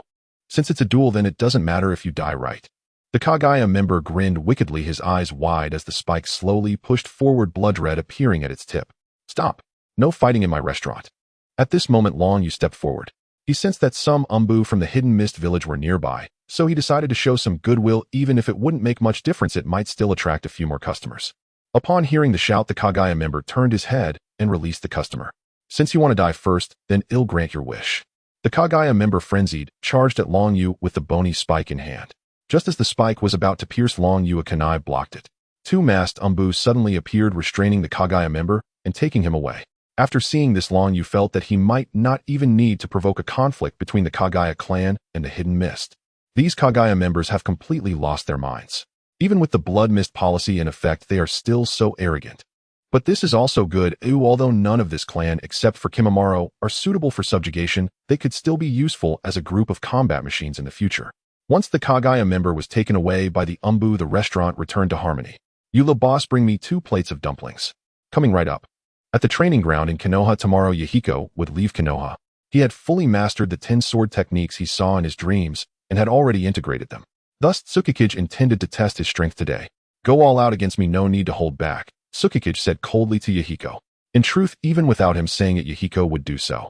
He had roughly understood the strength of the person teaching him swordsmanship over these few days, which was beyond what he could possibly injure. Yahiko took a deep breath and his eyes sharpened. He also wanted to test the results of his hard work during this time. Conan, on the other hand, watched nervously from the side. Looking at Tsukikage in front of him, Yahiko didn't rush toward him immediately. Instead, he first used the hidden mist technique to conceal his figure. Then he executed the 10th sword technique, flowing change. He was well aware of the power gap between himself and Tsukikage, so he opened with a high-level technique, as if he didn't use it first he might not have the chance to do so later. Tsukikage looked at the surrounding mist and did not make a move. With his perception, Tsukikage could tell that Yahiko's hidden mist technique was entirely ineffective, but he wanted to see how far Yahiko could go, so he decided to give him a chance to prepare. In the mist, the tip of Yahiko's long blade condensed into the head of a water dragon, and then he began to swing his sword to gather power. Finally, Mi-Yen had accumulated enough sword speed and power through his constant turning and swinging, reaching the limits he could control. If he continued to gather force, the immense power on the blade might slip from his grasp. He then charged towards the direction hidden by the moonlight, gripping his sword tightly. The water dragon on the long blade roared, and the surrounding mist suddenly vanished in that instant. Water escaped constant flow. Mi-Yen growled low, exerting all his strength to control the immense power on the blade as he slashed towards the moonlit shadow. The moonlit shadow stood still, not dodging, as countless tiny wind blades emerged from the long sword in his hand before he raised his sword to strike. The two long swords collided, generating a tremendous force that made the surrounding leaves rustle. In the end, Mi-Yen's long sword shattered, but the moonlit shadow was also pushed back several meters. He sheathed his sword and tossed a handful of coins to Mi-Yen. I have taught you everything I needed to, and you have learned it all. This money should be enough for you to buy another sword. The moonlit shadow knew that Mi-Yen would be leaving the next day, and a trace of reluctance arose in his heart, but he said nothing and turned to leave. Mi-Yen bowed to the back of the moonlit shadow, having come to regard him as his teacher for the patience he showed in teaching him the sword techniques during this time. The next day, Mi-Yen and Xiaonan departed from Konoha amid the farewell of many. Even Uchiha Chinya, who seldom interacted with others, showed up. Similarly, Jiraiya and Minato also left the grass shinobi village, but whether the research on the nature change of the Rasengan was successful remains unknown.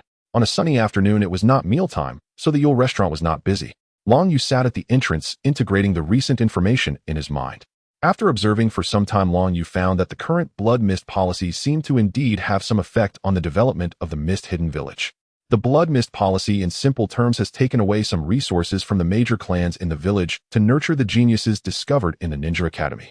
Of course, the method of discovering geniuses is quite cruel, but relying on the blood mist policy, the mist-hidden village has indeed cultivated some powerful ninjas. Recently, Long Yu learned that the mist-hidden village had already begun to foster the 7 ninja swordsmen. Moreover, 3 candidates have already been found, and efforts are being made to train them, believing that soon they will be 3 elite jonin. Although the blood mist policy has not yet caused severe harm to those major clans, it seems that one clan has already had quite a bit of friction with the mist-hidden village. The members of the Kagaya clan have been acting like they are on fire, looking to explode at anyone they encounter, even openly expressing their dissatisfaction with the 3rd Mizukage. After receiving a heavy punishment from the 3rd Mizukage, they seem to have calmed down, but anyone with keen eyes could tell that the Kagaya clan seemed intent on making some big moves without tearing their masks off.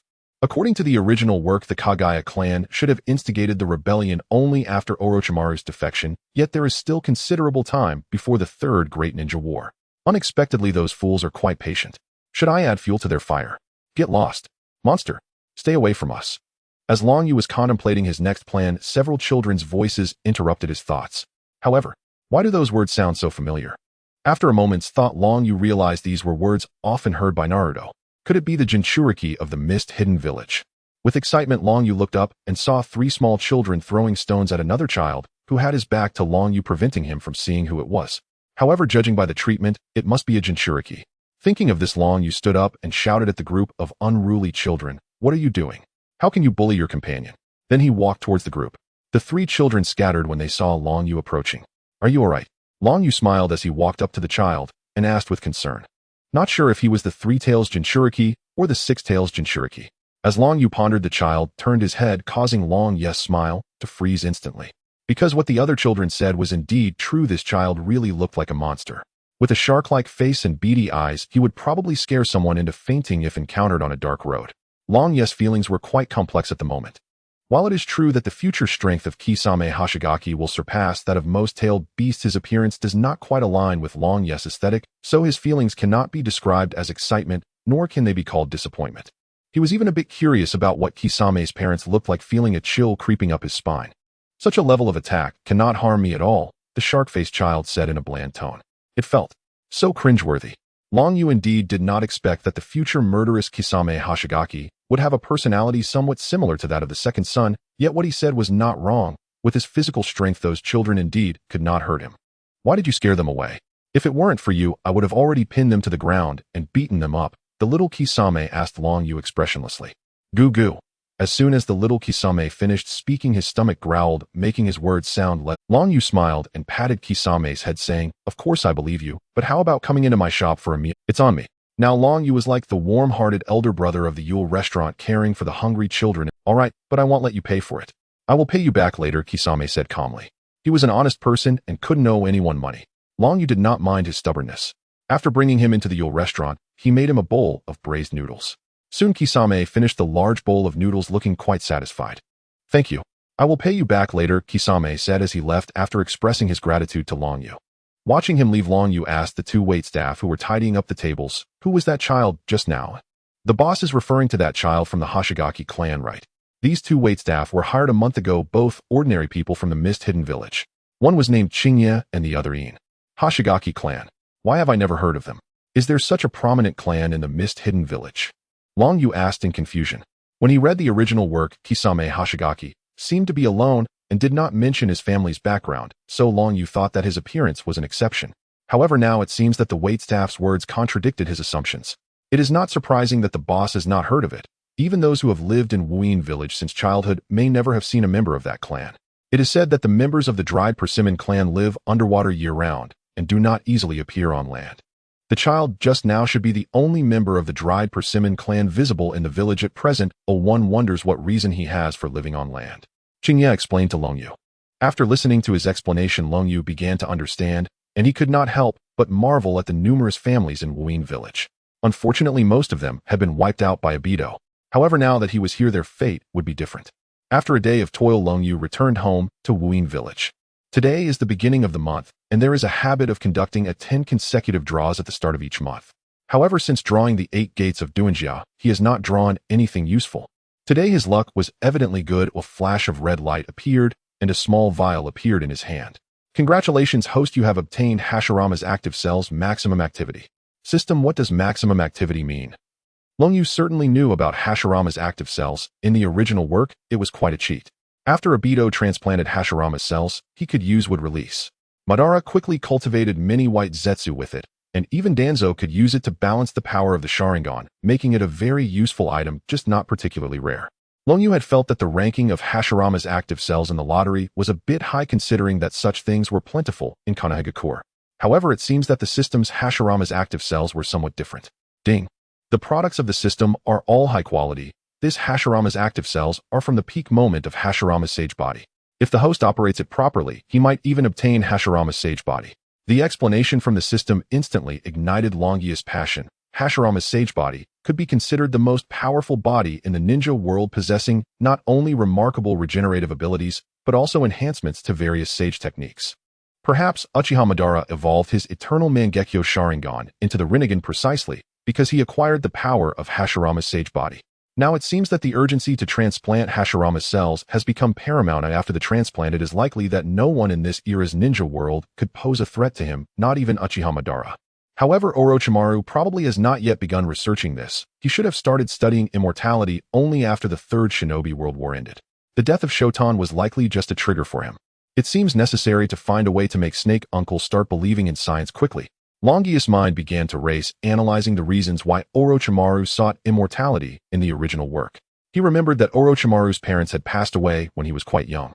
When he went to pay respects to his parents, he found a shed skin of a white snake on their tombstone. Then Hiruzen Sarutobi told him that the shed skin of a white snake represented luck and rebirth. It was probably at that moment that he planted the seed for his research into immortality. Subsequently witnessing the deaths of Shotan and Dankato during the Second Shinobi World War made him realize the fragility of life. Thinking this way, it seems that Orochimaru must have developed the notion of researching immortality during that time. However, Dankato seems to have sacrificed himself during the Second War when the Sand Ninja attacked Konoha again. Now, due to his intervention, the Sand Ninja did not launch another war and Dankato is living well. It seems necessary to stimulate him a bit.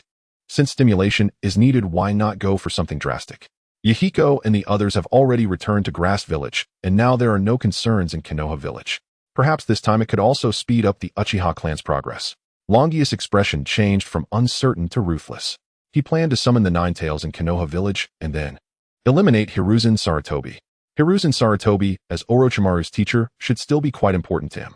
Although Orochimaru eventually killed him, that was after Orochimaru left the village. Currently, Hiruzen Sarutobi should still be significant to Orochimaru. Moreover, he had no good feelings for Hiruzen Sarutobi.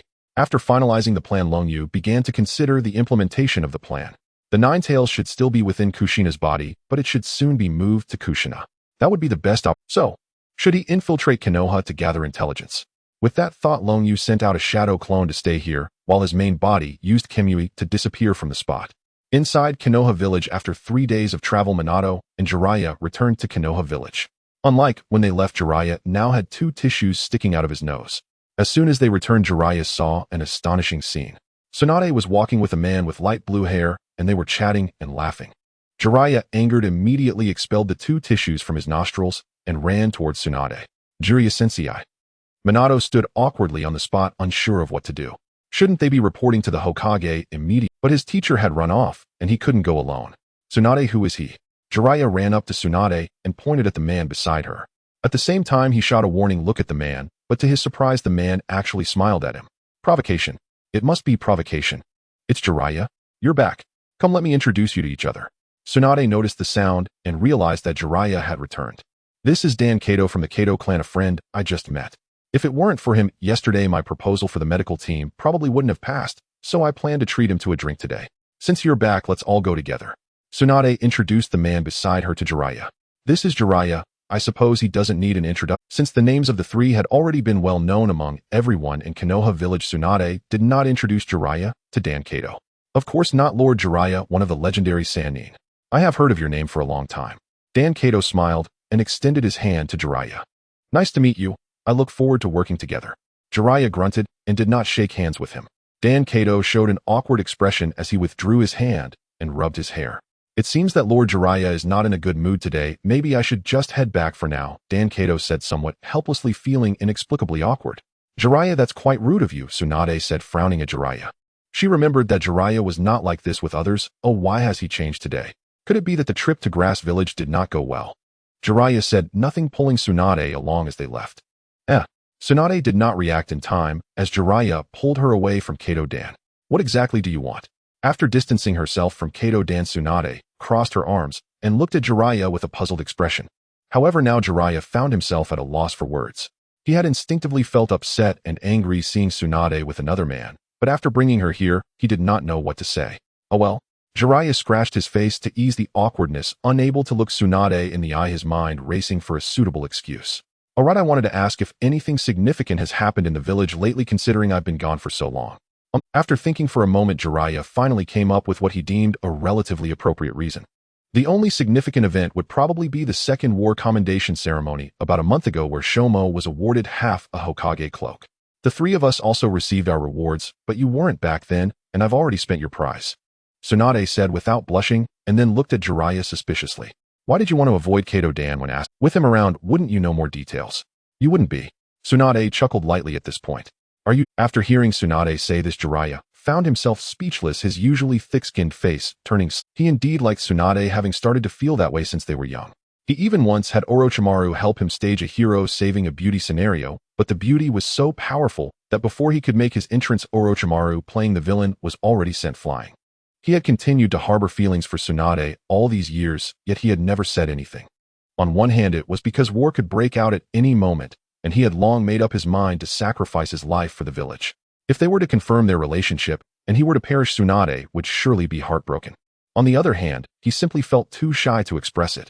Now with Tsunade asking him this, he felt an overwhelming urge to confess his feelings, but was also worried whether she would accept them. No way, we're not even a couple, how could you be jealous? Tsunade said while looking at Jiraiya, lost in her own thoughts. In fact, she did have feelings for Jiraiya too, having fought alongside him for so many years. Every time she faced danger, Jiraiya would always rush in to save her, and during the recent Second War, he had been injured multiple times while rescuing her. Moreover, she had just lost Shosuke and now felt utterly alone in this world precisely when she needed someone to rely on. But she was also a bit afraid, feeling as if she bore a curse. One by one her loved ones had left her, and she feared that Jiraiya might also be dragged down by her. Thus she had never brought up anything. What if I say I want to be in that kind of relationship with you? Jiraiya suddenly spoke. The impulse in his heart finally broke through his rationality. All he wanted was to hold the Tsunade in front of him, and everything else had long been cast aside. What did you say? Tsunade seemed to not have heard clearly, or perhaps could not believe it. I said I like you, and want to be your lover. This time Jiraiya was very serious. Looking at Jiraiya's earnest expression, Tsunade realized he was not joking, and for a moment she was at a loss. Is that okay? Jiraiya asked earnestly.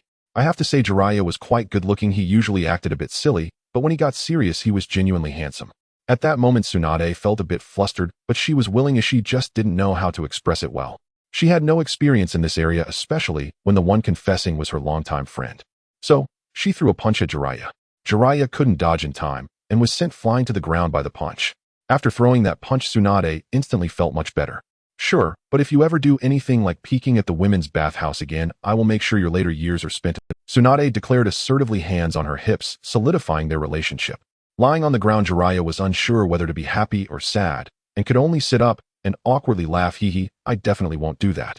How could I, the great sage of Myobokuzen, do such a thing? Upon hearing this, Tsunade snorted. She knew Jiraiya too well, and completely doubted his words. However, she still walked over to Jiraiya and used medical ninjutsu to treat him. Although her punch hadn't used much force, Jiraiya still had some superficial injuries. A green light appeared around Jiraiya, and he looked at Tsunade with a silly grin. Jiraiya, Tsunade Saratobi Sensei is calling us over. A hoarse voice came. Orochimaru had been watching them from a distance, not knowing when he had arrived. Seeing his two friends getting together, he felt quite happy, and the sadness brought on by Shosuke's death was somewhat alleviated, though he seemed unsure of how to react. This couldn't be blamed on him. Uncle Snake's greatest interest was science, and matters of the heart were not his forte. Alright, let's go. Tsunade was nothing like other girls who would feel shy about friends knowing they were dating. She pulled Jiraiya up and followed Orochimaru toward the Hokage building.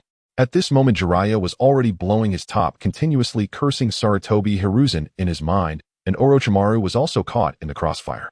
He had originally planned to get closer to Tsunade at this excellent moment, but unexpectedly, it was interrupted, so he planned to take Tsunade on a journey through the ninja world sometime later, leaving the village matters for that old guy to handle alone. However, the warmth coming from his palm still provided him with considerable comfort.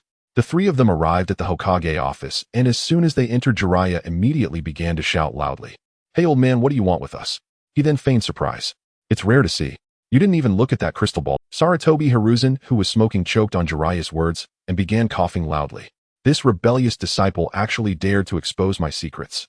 You'll never learn this telescope technique. Sarutobi Hiruzen glared at Jiraiya. Jiraiya stood there calmly, feeling secretly pleased. Who told you to be so bad at picking moments?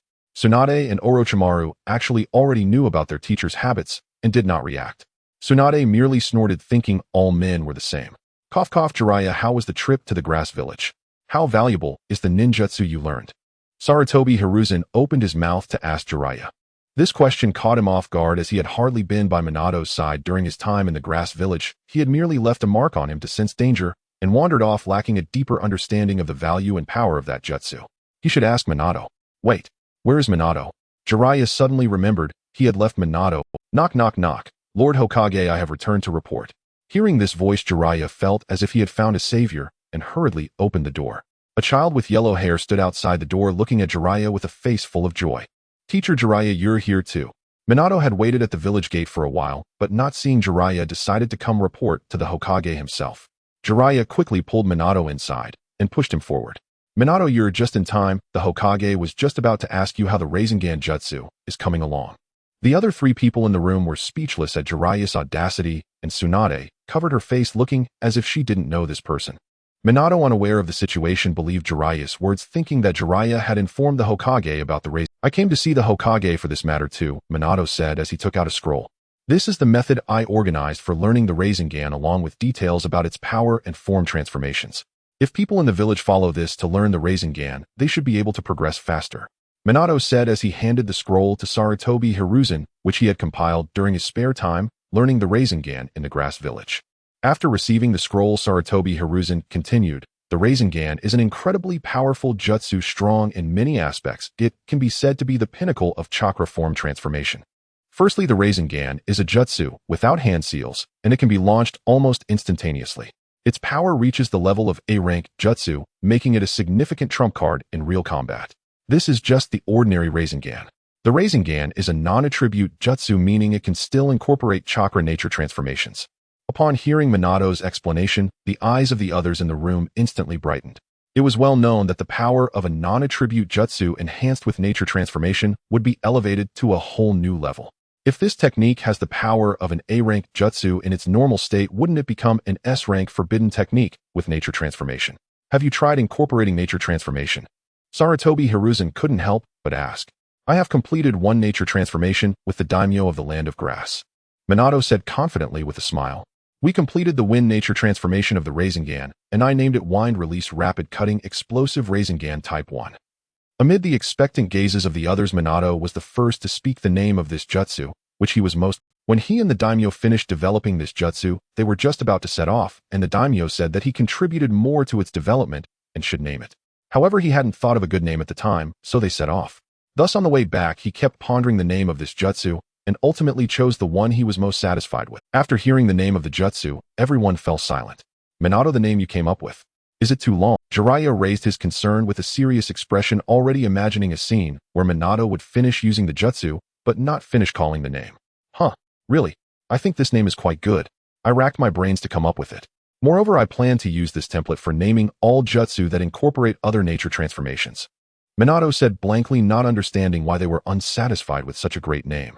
After hearing this, Jiraiya felt a headache coming on and earnestly advised Minato. Minato, the most important thing in naming a jutsu is to keep it short so that more people can remember it. Do you understand? Sarutobi Hiruzen chimed in quickly. Jiraiya is right, maybe you should think about it again. Sarutobi Hiruzen didn't want the ninjas of his village to be shouting such long jutsu names in battle.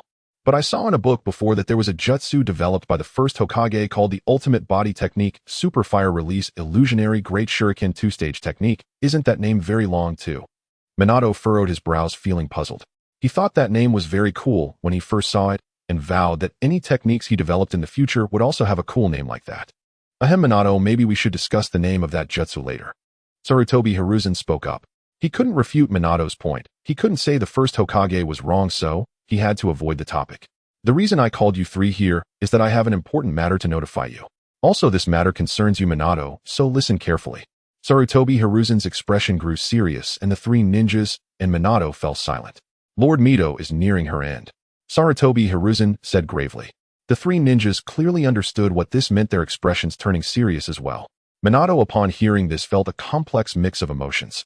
He had met a girl at the Ninja Academy who, like him, was taken in by Konoha and aspired to become Hokage, which made him pay special attention to her. Over time, he accidentally discovered the secret about that girl. She was a survivor of the Uzumaki clan from the village of the Whirlpools. Konoha adopted her to seal a monster within her body for use in future wars. This was something the Hokage had informed him, though the wording was different at the time. The meaning was essentially the same. And that monster is currently within Lord Mito's body. Does that mean it's time to seal that monster within Kushina? Minato thought. The other students had a poor relationship with Kushina because they always mocked her red hair and got beaten up for it. He was the only one who could talk to her. Although he sympathized greatly with Kushina's situation, he also understood the importance of that monster's power to Konoha, thus he had no way to oppose this matter. I have summoned most of the powerful ninjas in the village to return and inform them. When the time comes, you three must guard the ritual to ensure that the Nine Tails can be successfully resealed. Sarutobi Hiruzen said to the three ninjas, then shifted his gaze to Minato. Minato, I know you should be the only one in the Ninja Academy who can talk to Kushina. I hope you can enlighten her in the next few days, as this concerns the interests of the village. You are a bearer of the will of fire, so you should understand the importance of this matter. I understand. Watergate nodded gravely. Sarutobi Hiruzen felt an overwhelming sense of relief at this. The will of fire in Konoha had been continuously passed down. Now that everything that needed to be said has been addressed, why not let us witness Watergate's ninjutsu? Sarutobi Hiruzen stood up with a smile. Nowadays, Konoha was filled with strong ninjas. There were already more than a dozen ninjas surpassing the Jonin level, so he felt relatively at ease regarding the safety of this ceremony. He was particularly interested in the ninjutsu Watergate had learned, which might be of strength, as it would soon become the village's strength. Orochimaru and the others were equally interested in this ninjutsu, and the 5 of them made their way to the training ground below the office building. Simply demonstrating the ninjutsu isn't very meaningful. Why not find someone to spar with while also testing Watergate's current strength? Sarutobi Hiruzen was quite attentive to the little genius of Konoha. "Jiraiya, why don't you practice with Watergate?" he said to Jiraiya. "Huh, why me?" Jiraiya, who had been about to take Tsunade's hand, was momentarily taken aback when called by Sarutobi Hiruzen. "You're Watergate's teacher. If you don't go, then who will?" Hiruzen found this a bit speechless. He really couldn't take it easy with this disciple. Jiraiya accepted this explanation as he also wanted to know the current strength of his student. Thus, he walked to the center of the training ground, crossing his arms as he stood opposite Watergate. "Come on, Watergate, go all out, without any reservations. Let me test your current strength." Jiraiya beckoned to Watergate while feeling a bit of anticipation. The stronger Watergate was, the more it indicated he was the child of destiny. After all, bringing peace to the world required strength. "I'm going in, teacher Jiraiya." Watergate held a kunai in his hand. Although he didn't believe he could defeat Jiraiya, he still had confidence in his strength and wanted to test the power of his wind-release rapid cutter spiraling sphere type A. As soon as he finished speaking, Watergate's figure vanished, and he reappeared right in front of Jiraiya, kicking towards Jiraiya's head. Such a fast body flicker technique. Orochimaru, who had never seen his friend's disciple in action, was astonished by the man's speed upon witnessing it for the first time. Tsunade, seeing this body flicker technique, was reminded of the demigod salamander whom they had fought against. Back then, Hanzō relied on his unpredictable body flicker technique to give them quite a bit of trouble. Sarutobi Hiruzen nodded in satisfaction after witnessing Watergate's body flicker technique. Of course, Jiraiya wouldn't fall for such a simple attack. He raised his left hand to block Watergate's side kick, then drew out his kunai to fend off Watergate's thrust after he twisted his body. What followed was a dazzling exchange of taijutsu, and within less than half a minute Jiraiya and Watergate had exchanged dozens of moves. However, during this time Jiraiya had not moved his feet. "Be careful, teacher Jiraiya," Watergate warned while gathering a deep blue sphere in his hand. The spiraling sphere was instantly completed and then hurled towards Jiraiya. The 3 onlookers' eyes lit up. This almost instantaneous ninjutsu could play a significant role in battle. Seeing the spiraling sphere suddenly appear in Watergate's hand, the originally calm Jiraiya felt a bit flustered. Earth release hardening technique. Jiraiya's skin became toughened. This hardening technique was a weakened version of Kakuzu's earth spear technique. It could harden one's skin, but the effect of the hardening technique was slightly inferior. Watergate's spiraling sphere hit Jiraiya's abdomen, sending him spinning and flying away. As he flew away, Jiraiya assessed his physical condition. The spiraling sphere had broken through his hardened skin, but the damage wasn't too severe. However, the advantage of this ninjutsu lay in its unpredictability. Paired with a speed-type ninja, it was almost impossible for anyone to evade the spiraling sphere's attack. As Jiraiya pondered the situation of this ninjutsu, while standing up, he saw that Watergate was forming an even larger sphere in his hand, surrounded by wind blades shaped like shurikens. Hey, you little brat, you have too much energy, don't you?" Hearing the piercing sound of wind, Jiraiya felt a drop of cold sweat. This ninjutsu was likely an enhanced version of the spiraling sphere, and its power seemed to have increased significantly. Jiraiya thought to himself, "Wind release rapid cutter explosive spiraling sphere type A." As Watergate chanted the name of the ninjutsu, he dashed towards Jiraiya with strong winds sweeping up the fallen leaves in the training ground, cutting them into powder. Like a giant shuriken, the spiraling sphere pressed towards Jiraiya, and the tiny wind blades around it had already cut into Jiraiya's cheek and hair. Jiraiya dared not be careless, biting his finger and forming a hand seal as he slapped the ground. Summoning technique. A massive chakra storm formed between Watergate and Jiraiya, sending Watergate flying away instantly. His chakra had nearly been depleted, making even moving difficult. Seeing this, Tsunade leaped up to catch Watergate. "Thank you, Lady Tsunade." After saying this, Watergate fell. The disciple and teacher both have a penchant for chaos. Looking at Watergate in her arms, Tsunade couldn't help but sigh. Then she looked with some worry towards the place where the massive chakra storm had been. To put it plainly, Watergate was still a student of the Ninja Academy. Although Sarutobi Hiruzen intended to promote him to Genin soon, he had not yet done so. However, after witnessing the earlier ninjutsu, the others present could not dare to associate Watergate with a Ninja Academy student, and promoting him to Genin seemed clearly insufficient. Such ninjutsu had not even been mastered by some jonin. Sarutobi Hiruzen was so shocked that he forgot to smoke his pipe. Orochimaru licked his lips with his tongue. "Such power. Subarashi. I truly am useless. I can barely withstand others' attacks." A deep voice came from behind the chakra storm. As the chakra storm slowly dissipated, it revealed a red toad with ushaped black markings on its face, holding a lid-like shield. Ha ha, stop saying such things about yourself, Toad Sunin. If it weren't for you, I might have embarrassed myself in front of— A white-haired Jiraiya scratched his head as he walked out from behind the lid-like shield. He looked a bit disheveled with small cuts on his face and traces of wind blades on his clothes. As soon as Jiraiya finished speaking, the shield in Toad Sunin's hand suddenly shattered, and he became even more reclusive. I really am a useless toad. Oh, I want to go back to MT. Mayaboku. After saying this, it poofed away in a puff of white smoke. Jiraiya felt a bit awkward, but this feeling was soon replaced by a sense of relief. This child may truly be the child of destiny foretold by the great sage Toad. Tonight, Konoha village seems unusually different. Every street is guarded by numerous members of the Konoha guard, suggesting that the entire force has been mobilized and the streets are nearly deserted. Two patrolling ninjas from the guard began to chat. We've been patrolling for so long and haven't found anything at all, one of the ninjas said with a hint of frustration. I've asked other teams, and they haven't discovered anything either. Do you really think there are spies infiltrating the village? Who knows? Anyway, that's what the higher-ups in the village are saying. As the two ninjas continued their conversation and walked down the street, Long Yu, hidden in the shadows beside the street, was startled by their words. He had only infiltrated Konoha that afternoon. Could he have already been discovered? It seemed he needed to gather more information. In a flash, Long Yu disappeared from his spot. After some investigation, Long Yu noticed a peculiar issue. There were hardly any strong chakra fluctuations within Konoha, and near the western edge of the village, he discovered a massive barrier. Soon Long Yu came up with a possibility. Perhaps the transfer of the Nine Tails has already begun. As he was contemplating this, a guard ninja walked past him on the adjacent street, and in a black robe, Long Yu appeared before that ninja. You? Just as the guard ninja was about to speak, Long Yu cast an illusion technique, leaving the ninja dazed and standing still. Although he belonged to the Uchiha clan, he had no ability to resist against the illusion of the Mangekyo charm. After pulling the ninja into the Kamui space, a while later, Long Yu emerged wearing the Konoha guard's uniform and walked towards the barrier in the west. Inside a small house on the western side of Konoha, the room was filled with candles, and outside stood countless Umbu ninjas guarding it. Even the legendary Sannin from the Second Great Ninja War were present. On the bed in the room lay an elderly woman with a head full of red hair, while a little girl with red hair was crying beside the bed. Wowo, Granny Mito, I don't want you to die. Uzumaki Kushina looked at the elderly woman in front of her, overwhelmed with grief and tears. Currently, the only warmth she felt in Konoha was from this grandmother. Most of the village's students excluded and ridiculed her, and while a few didn't act that way, they seldom spoke to her. Only beside her clanswoman Granny Mito did she feel at ease. But now the only person who could provide her comfort was also about to leave her. Uzumaki Mito struggled to stroke Kushina's hair. Child, no one can escape the matter of life and death.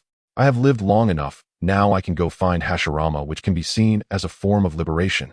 As she said this, Uzumaki Mito's mind seemed to conjure the image of that man who always laughed heartily, and her wrinkled face smiled faintly at the figure before her. I am about to pass, but the village he founded is still far from falling. The village still needs the tailed beast, so I entrust the Nine Tails to you. Uzumaki Mito turned and gave an apologetic smile to Uzumaki Kushina. She understood well what it meant to become a Jinchuriki, but for the village he created, she had to do this. Granny Mito, I promise you, Uzumaki Kushina said with a choked voice. At that moment, the Nine Tails within Uzumaki Mito was roaring angrily, its two forepaws fiercely clawing at the red gate. Damn, Mito, are you planning to seal me into this little girl's body? If I get out, I will definitely devour you all. The Nine Tails' actions caused Mito to show a painful expression, if she could no longer effectively seal the Nine Tails. Maida-sama, let us start the ritual now. Beside her, Sarutobi Hiruzen was a bit worried that Mito's body wouldn't be able to complete the ritual, and however, Mito did not respond to him, and continued to instruct Kushina. Although the world says the Nine Tails is evil, it is actually us humans who disturb its original life. If possible, I hope you can enlighten it, and make it fight alongside you. The Nine Tails, however, showed no signs of being moved by Mito's words. You humans are all hypocritical. I am a fusion of hatred and malice, and I can never coexist harmoniously with you humans. Give up that thought. The Nine Tails continued its assault on the iron gate, sealing it, sensing that Mito's condition was very dire, and the seal could break at any moment. Monkey, after I die, you must take good care of this child. She is not just a Jinchuriki, she is also a member of the Uzumaki clan. Mito said to Sarutobi Hiruzen, enduring her pain. Yes, Maida-sama. At this moment, Sarutobi Hiruzen could only agree. After hearing his response, Mito felt slightly reassured. 8 trigrams seal release. At that moment, the iron gate sealing the Nine Tails opened, but the Nine Tails did not gain freedom. Eye chains wrapped around its body, pulling it outward. Stop. No one is allowed to approach, including you guards. A team of umbu wearing animal masks appeared blocking a ninja dressed in Konoha guard attire. The newcomer said nothing, a massive fireball responded to them. Seeing this, the umbu ninjas charged at the Konoha guard ninja, and 1 minute later all the umbu were reduced to corpses. After dropping a corpse of an umbu ninja, Long Yu arrived at the barrier. A small vortex appeared on the barrier, and it was immediately torn open. The barrier has been breached. Outside the house, Jiraiya immediately sensed that the barrier he had set up was destroyed. Someone has entered the barrier. It was from the east. He quickly alerted the others. Hearing this, some umbu ninjas rushed toward the direction Jiraiya indicated. This was a pre-planned strategy. If someone entered the barrier, a portion of the umbu would go to intercept, while the others continued to guard the house. Can you sense the strength of that ninja? Tsunade asked Jiraiya. Jiraiya shook his head. Although I can't sense it, anyone who can break my barrier is definitely not an ordinary individual. The three of them looked even more serious. Inside the house, Sarutobi Hiruzen naturally heard Jiraiya's warning, but he could only feel anxious. The Nine Tails had already been pulled outside and was now sealing itself into Kushina. However, due to Uzumaki Mito's physical condition, this process was somewhat slow, and the Nine Tails was struggling fiercely, further complicating the sealing. Just as everyone was engulfed in tension, a figure in a black robe and mask appeared in the sight of Jiraiya. The three had a tacit understanding, though shocked that this person could break through the encirclement of numerous umbu. So quickly, they simultaneously launched an attack the moment the masked man appeared. Shadow Snake Hand, Fire Release, Fireball, Super Strength Fist. 3 attacks surged toward the masked man. Jiraiya's Fire Release and Orochimaru's Snake Hand simultaneously pierced through the body of the masked man, while Tsunade's punch landed emptily. The three were taken aback, and in that moment of surprise, Long Yu had already passed through their bodies and kicked the wooden door in front of the small house. Inside the house, Sarutobi Hizashi and others heard the commotion, and Mito accelerated the sealing of the Nine Tails, summoning the monkey demon in an instant. A figure clad in black robes and a mask appeared at the door. What's going on, Hizashi? The old monkey with the Konoha headband had yet to grasp the situation. There's no time to explain, transform quickly. Sarutobi Hizashi shouted, his gaze fixed on the figure at the door, his expression grave. To break through so many defenses one after another, this person must be no ordinary foe. And the eyes behind the mask. Sarutobi Hizashi could only see the peculiar patterned eyes of the masked man, immediately recognizing them as the Mangekyo Sharingan of the Uchiha clan. Could it be that Hanzō and the Sand Shinobi spoke the truth? Or is this the hidden power of the Uchiha clan within the village? Sarutobi Hizashi's expression fluctuated as he contemplated the possible identity of the masked man. Fearing that the Uchiha clan might seize the opportunity to control the tailed beasts, he had already warned them early on about spies infiltrating the village from other villages, ordering all combat-capable guards to be on alert, both to prevent potential enemies and to divert the Uchiha clan's strength. The monkey demon realized the urgency of the situation upon hearing Sarutobi Hizashi's words, transforming into a pitch-black staff adorned with golden rings at both ends. Sarutobi Hizashi grasped the enormous staff, transformed by the monkey demon, and one end of the staff began to elongate, thrusting towards the masked man at the door. Without a doubt, Sarutobi Hizashi's attack also passed through Long Yu's body, inflicting no harm whatsoever. Sarutobi Hizashi realized something was wrong, and quickly positioned himself in front of Uzumaki Mito and Uzumaki Kushina. As the sealing ritual was not yet complete, he absolutely could not let this person get close.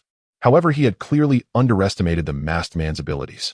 He thought this person could only phase through attacks, but when the masked man passed through his body, he realized the gravity of the situation. Step back, little monkey. Long Yu drew a kunai and pressed it against Uzumaki Mito's neck, simultaneously mimicking the voice of Uchiha Madara as he spoke to Sarutobi Hizashi. The sealing ritual was not yet complete, and if Mito died, the Nine Tails would be released immediately. Sarutobi Hizashi had no choice but to obey and step back. Hearing the masked man's voice, Sarutobi Hizashi felt a surge of overwhelming turmoil within him. At that moment, Jiraiya and the others also entered the room, warily watching the masked man by the bedside. You're the son of Sarutobi Sasuke, huh? I didn't expect the little brat who was once beside Hashirama and Tobirama to become Hokage now. The current situation was already under Long Yu's control. Given Mito's current speed, it would take a while to seal the Nine Tails. He didn't mind giving Madara a little help, as his current identity was merely one of his many covers. At worst, he could discard it. After transplanting Hashirama's cells, he would have more than one ability at his disposal. Who exactly are you? Upon hearing the mention of his father's name, Sarutobi Hizashi became even more convinced that the masked man was Uchiha Madara.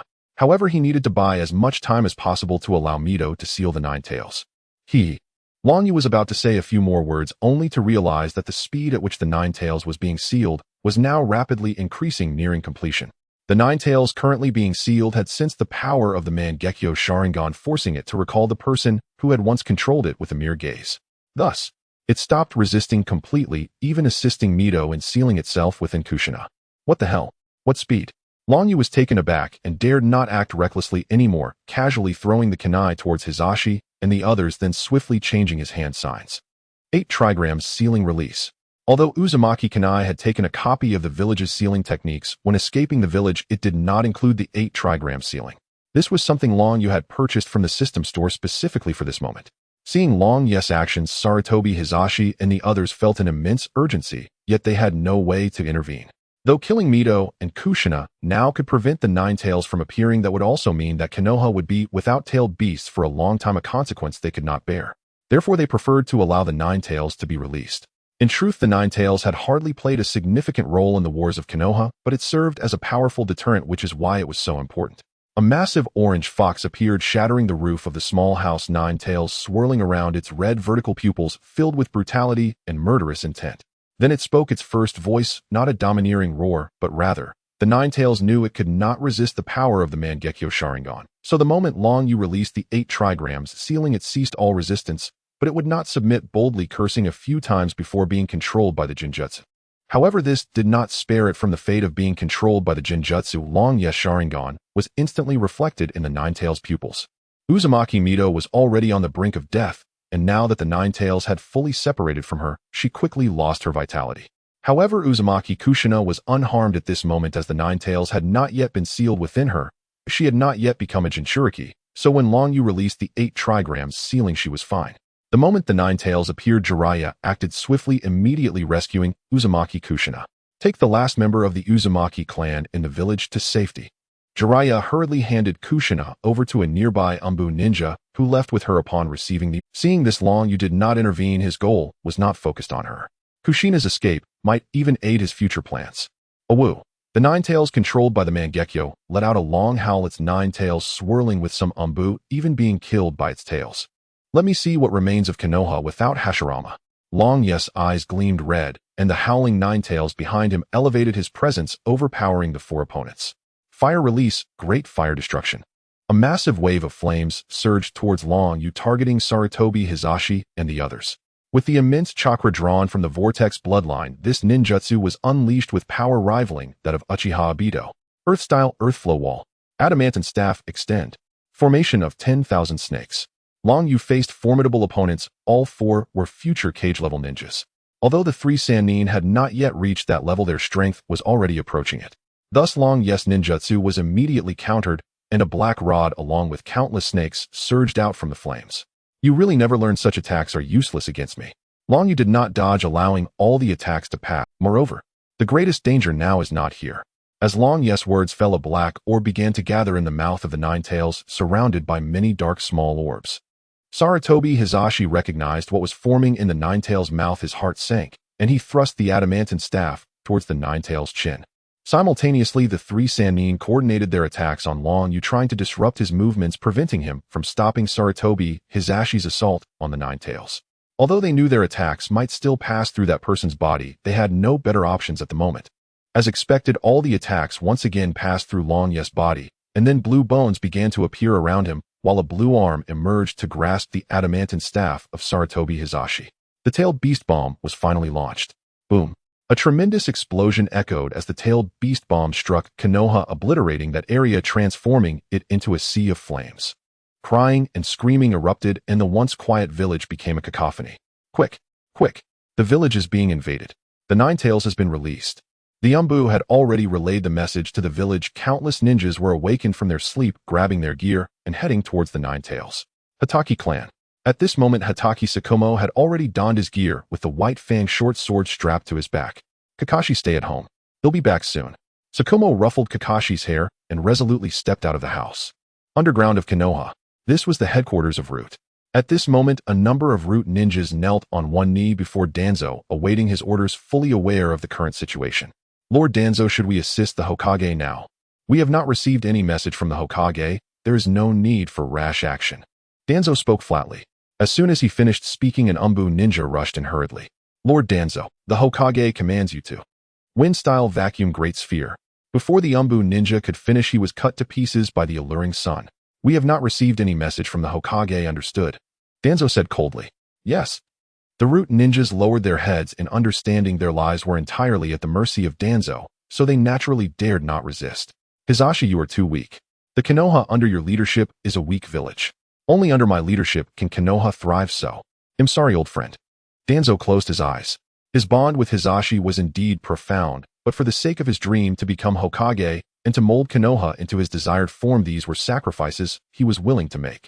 With one-tailed beast bomb released, the Nine Tails dashed towards the center of Konoha, destroying all buildings in its path, its fiery red form becoming a nightmare in the hearts of all villagers. Jiraiya, Orochimaru, Tsunade. You three go reseal the Nine Tails, I will handle this person. Sarutobi Hizashi commanded his three disciples. Although he had done many foolish and detestable things, he still held the responsibility of being Hokage in times of great disaster. The three Sannin nodded. Indeed, sealing the Nine Tails was of utmost importance, and they had confidence in their teacher's strength. However, Tsunade still summoned a slug to split off a portion to remain with Sarutobi Hizashi. You are quite responsible. However, that won't change the fact that you will die here tonight. Seeing Sarutobi Hizashi's actions, Long Yu was not surprised. Those chosen as the leaders of a village were all willing to give their lives for it. It was evident that Tobirama passed the Hokage position to Hizashi for this very reason. Are you Uchiha Obito? What is your purpose? Konoha was created by you and the first Hokage. Are you really going to destroy it now? Sarutobi Hizashi questioned the masked man before him. He felt very uncertain inside. The blue skeletal frame surrounding the masked man closely resembled the Susanoo he had seen from Obito. Faced with such a powerful enemy, he was quite anxious. Haha, I didn't expect you to remember that. Long Yu laughed loudly, seemingly mocking something. Hashirama has long forgotten his original intentions. The establishment of this village completely cast aside his initial dreams. Long Yu stopped abruptly. Forget it, these trivial matters are of no concern to you. Fire-style great fireball technique. Within the skeletal frame of Susanoo, Long Yu formed hand seals and expelled a massive fireball. Seeing that he could not afford to delay any longer, Sarutobi Hizashi was compelled to engage in battle, tossing aside his Hokage hat and robe to reveal a full black ninja outfit. Water-style water dragon bullet technique. A water dragon emerged, blocking Long Yu's fireball and dissipating into mist. Multiple shadow clone technique.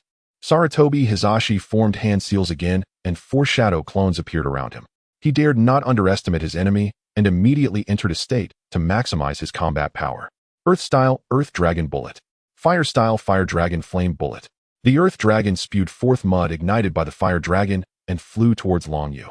Upon seeing the techniques before him, Long Yu felt a sense of familiarity. He remembered being outclassed during his previous livestream of Naruto, and now he could finally take revenge at its roots. With this thought, Long Yu's opinion of Sarutobi Hizashi worsened, while his enthusiasm for this battle surged even higher. The blue skeletal frame rose again, enveloping Long Yu completely. Sarutobi Hizashi's Earth Dragon Bullet and Fire Dragon Bullet were both blocked by Susanoo. Yasaka's Magatama. Suddenly, several blue Magatama appeared in Susanoo's hands, and then his arm swung, launching the Magatama towards Sarutobi Hizashi. Seeing the blue Magatama approaching him, Sarutobi Hizashi did not panic. He threw the adamantine staff outward, transforming it into a cage that protected him inside. The blue Magatama could not breach the defense of this cage. The time is almost up. This battle must come to an end. Having said this, Long Yu watched as muscle lines began to grow on the blue Susanoo's skeletal frame, followed by plate-like armor. The Susanoo then sprouted legs and rose into the air, revealing a complete form standing over 180 meters tall before Sarutobi Hiruzen. In comparison, Sarutobi Hiruzen's figure resembled that of a tiny ant. From the crystal on the forehead of the complete Susanoo, Long Yu could clearly overlook the entire Konoha village. The Nine Tails, now likely less than half the height of his Susanoo, was rampaging through Konoha, with countless Konoha ninjas charging towards it like moths to a flame, only to be instantly annihilated.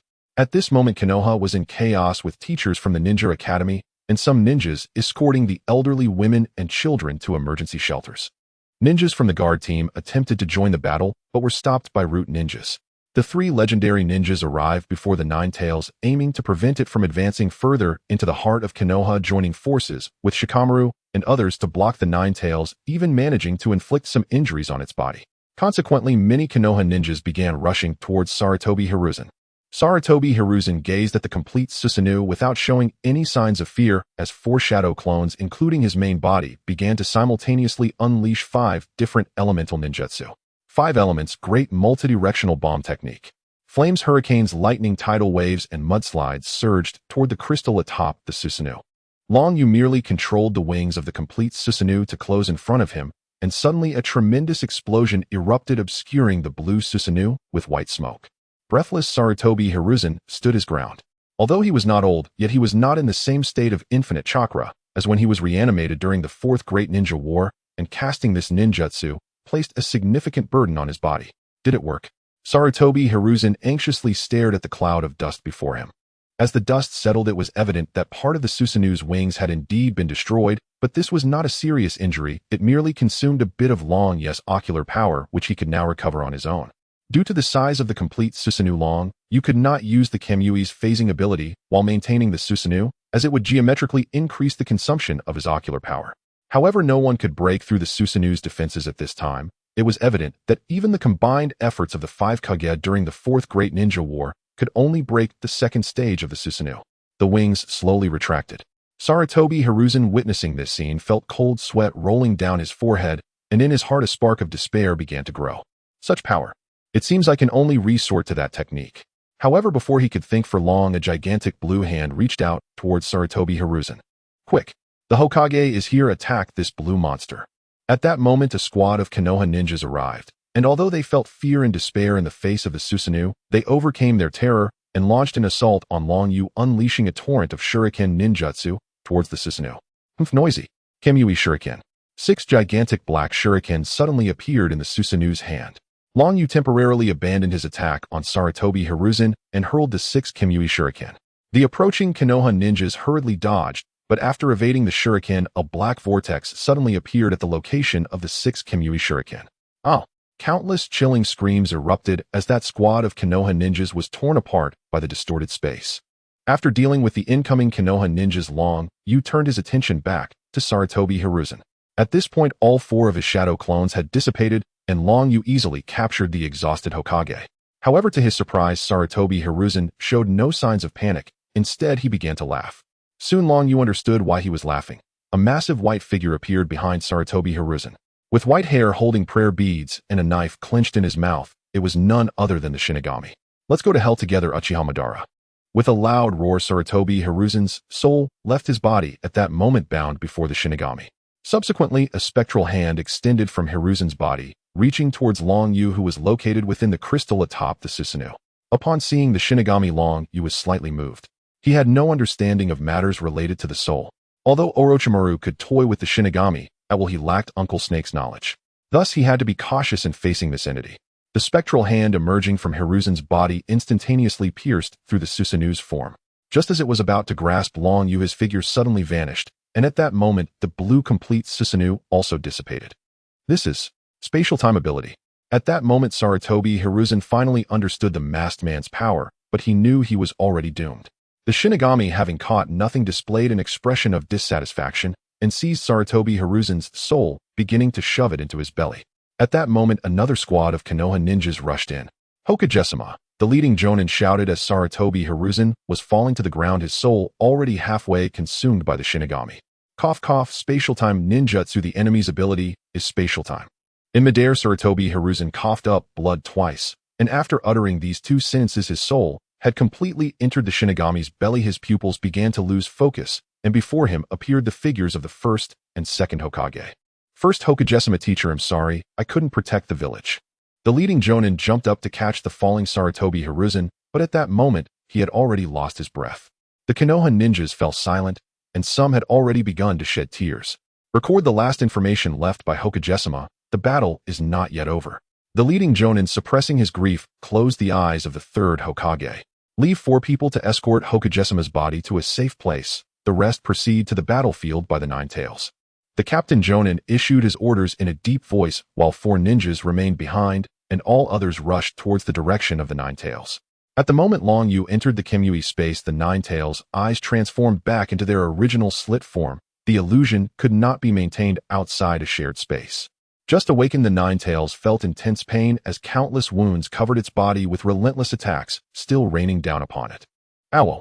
The Nine-Tails let out a painful cry, filled with hatred for the Uchiha clan and Konoha. Even though it had broken free from the illusion's control, it still launched an attack against the Konoha ninja. The Nine-Tails swung its sharp claws, but they were blocked by a toad wielding a short knife. At the same time, a giant python wrapped around its body while a massive slug spat at it. Orochimaru let this tailed beast serve as this time's sacrifice. The brave Manda, unafraid of the Nine-Tails, excitedly opened its mouth to bite at it. Upon seeing Manda's actions, Orochimaru's eyelids twitched. Is this creature trying to get itself killed? Though if it dies, it might not be such a bad thing. I can find a more obedient one later.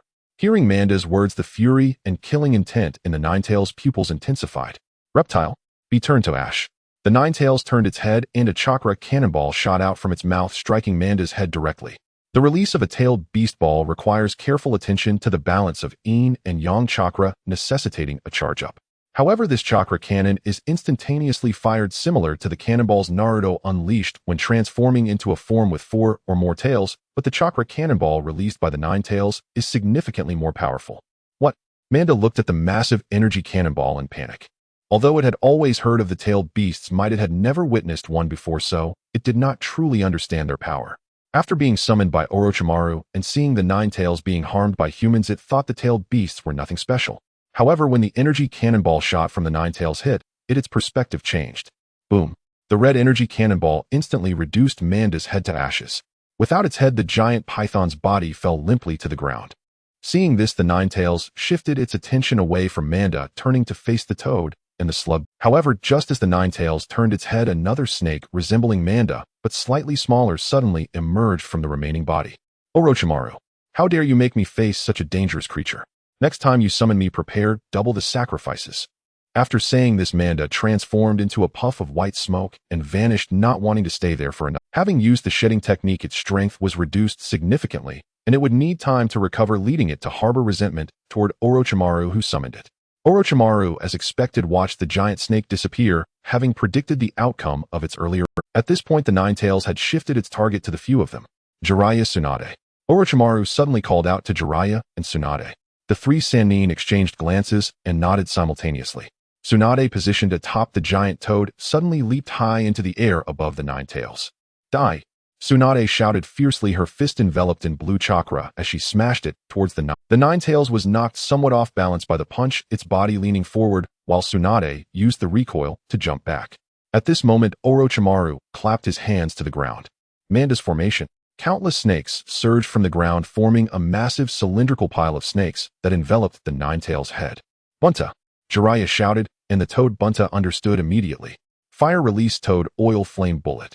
Bunta spat out a large amount of oil, and Jiraiya unleashed flames from his mouth. The two combined, with the oil fanning the flames, creating a torrent of fire aimed at the Nine-Tails, which was restrained by the multitude of snakes.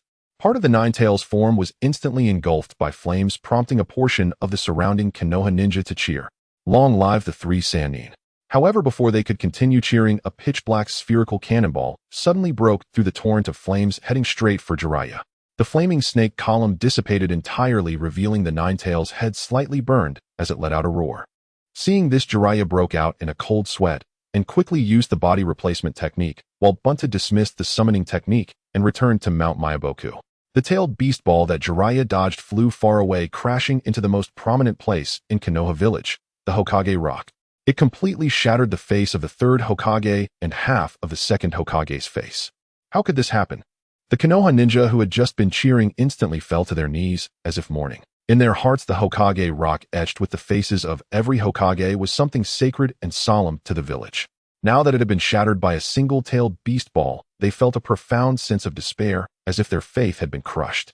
After releasing a tailed beast ball, the Nine-Tails did not cease its onslaught, planning to unleash all the fury it had pinned up from being controlled by the Uchiha clan and sealed within humans. It began continuously firing chakra energy cannonballs in all directions, while its nine tails whipped around, striking at the surrounding Konoha ninja. Damn it!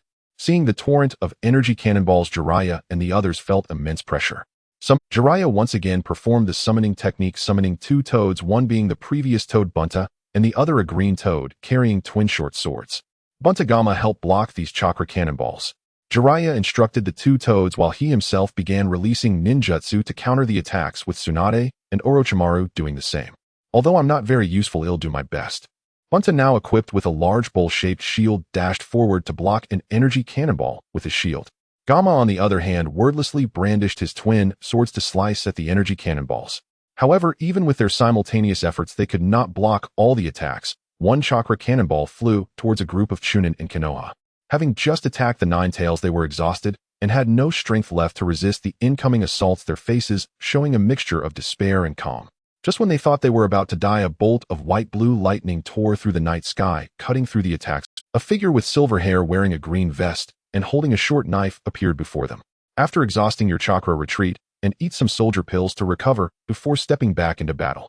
After giving this instruction, the figure vanished again, charging towards the other chakra cannonballs, the white-blue light occasionally shining in the night, illuminating the silhouette of the silver-haired figure. That is Lord White Fang.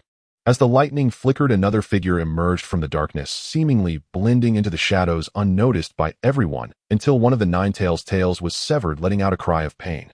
A figure clad in black, wearing a forehead protector from Konoha, appeared before the numerous Konoha ninjas, wielding a long knife that emitted a faint sound of wind. Then he vanished once more. A few exhausted Konoha ninjas who had depleted their chakra and were resting with soldier pills looked on in shock at the scene before them.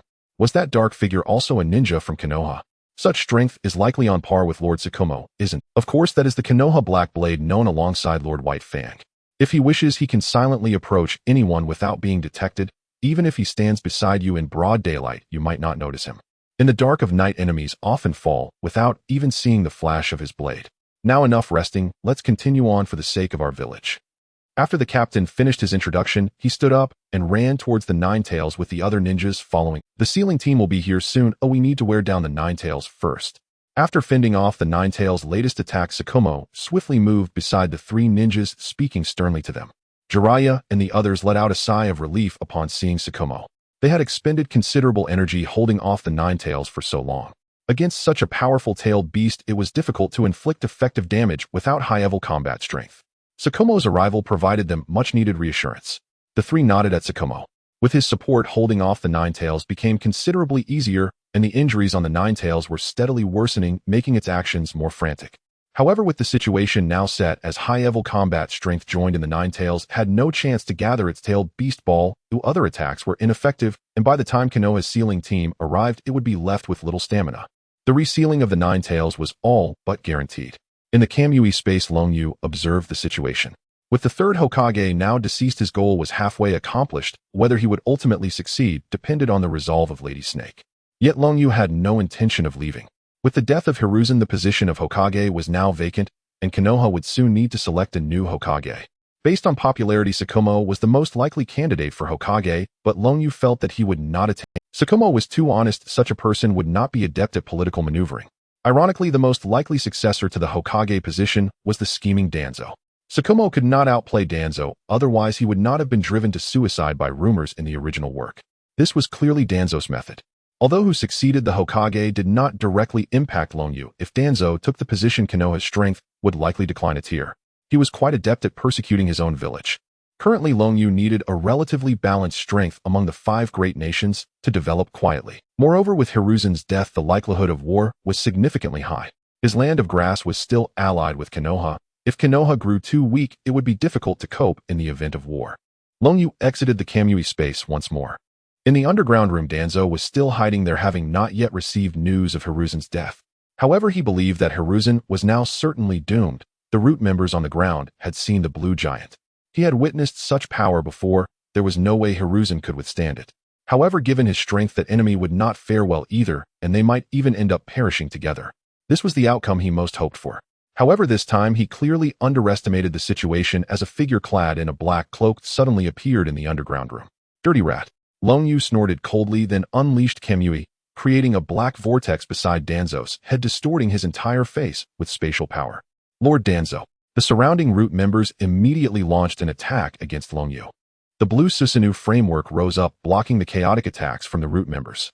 However, Danzo seized this opportunity to use the body flicker technique to escape the range of Kamui's attack, avoiding the fate of decapitation. Indeed, the evil Uchiha clan. You dare to kill the Hokage? Are you planning a rebellion? Danzo shouted loudly. Although his words were defiant, the cold sweat dripping from his forehead revealed his inner turmoil. The masked man before him looked pristine and tidy, completely unlike someone who had just been in a fierce battle. After all, he had just fought against the strongest person in Konoha. Danzo, who understood Hiruzen Sarutobi better than anyone, had originally thought that Hiruzen at least would severely injure his enemies or even perish together. However, it seemed that the enemy, far from being injured, hadn't even soiled his clothes. Longyu paid no heed to Danzo's words, charging straight towards him, who was positioned behind all the root. Seeing this, a group of root ninjas hastily blocked in front of Danzo. However, Longyu had no intention of getting entangled with them. He activated the Door of Death, using Susanoo to charge through the root ninjas' attacks. Anyone he touched would essentially meet their death. Yamanaka, Aoi Nara Shikaku. Block this person. Danzo, seeing his root members rapidly depleting, felt no sadness.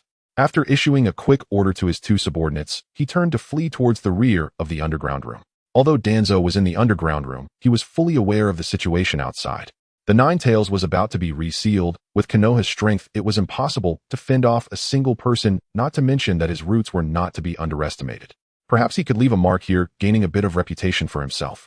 However, this would require some preparation time. The root members here could be sacrificed. One blonde youth beside Danzo and another wearing an eye patch stood in front of Longyu after receiving the order. At this moment, quite a few root ninjas were still entangled with Longyu. Mind disturbance technique. Yamanaka Aoi placed his hands in front of his chest in a heart shape, sending a wave of light towards Longyu.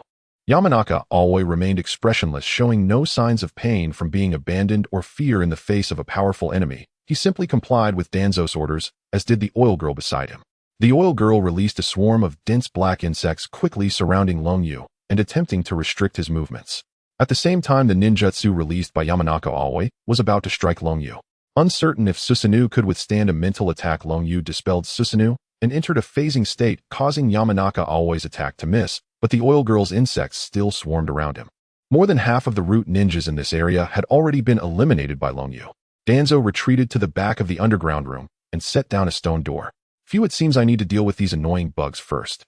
Longyu did not expect these ants, which could be crushed with ease, to be so troublesome. At this moment, he felt that killing Danzo might be even harder than taking down Hiruzen. Dispelled, phasing, countless insects rapidly crawled up his body, attempting to bite him. Longyu crossed his arms over his chest, and his chakra immediately surged, a green aura enveloping him. The opening of the gate of view. Longyu shouted, and the surrounding insects were instantly obliterated by this powerful chakra. The reason for opening the gate of view was not due to their strength, but because Longyu did not wish to delay any longer here. Then Longyu leaped into the air, pausing mid-flight. Body technique: Phoenix Meteor Shower. Longyu swung his fists and the flames filled the sky like meteors, crashing down upon the group of root ninjas on the ground. This was actually Kai's Morning Peacock, but Longyu had given it a name he believed to be more fitting. After just one move, fewer than 10 root ninjas remained alive.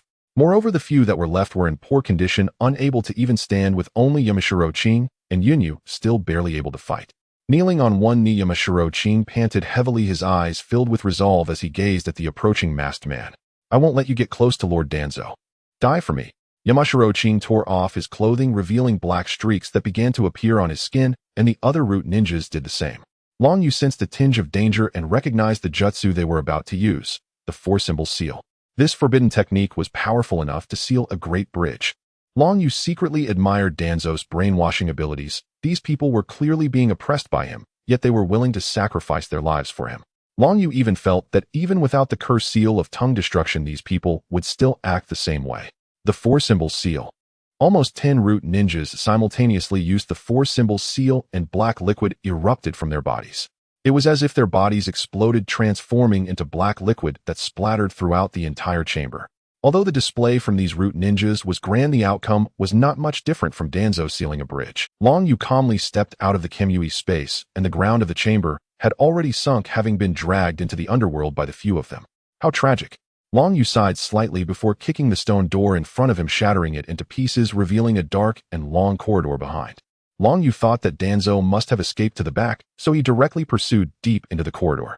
As he raced forward, Longyu sensed Danzo's chakra presence along with several other chakra presences around him. With great skill comes great audacity. Facing 100 enemies, Longyu showed no fear. His Susanoo skeleton took shape, and 2 blue Susanoo arms swung, sending several blue Tomo flying towards the enemies. Before Danzo could see the enemies, he noticed several Tomo about the same size as him flying towards him. However, his position in the higher-ups of Konoha indicated that he certainly possessed strength. He pulled out 2 shurikens, and with the enhancement of wind release chakra, they began to spin, extending wind wings around them. Wind release shuriken. The shurikens collided with the tomo, resulting in a massive explosion.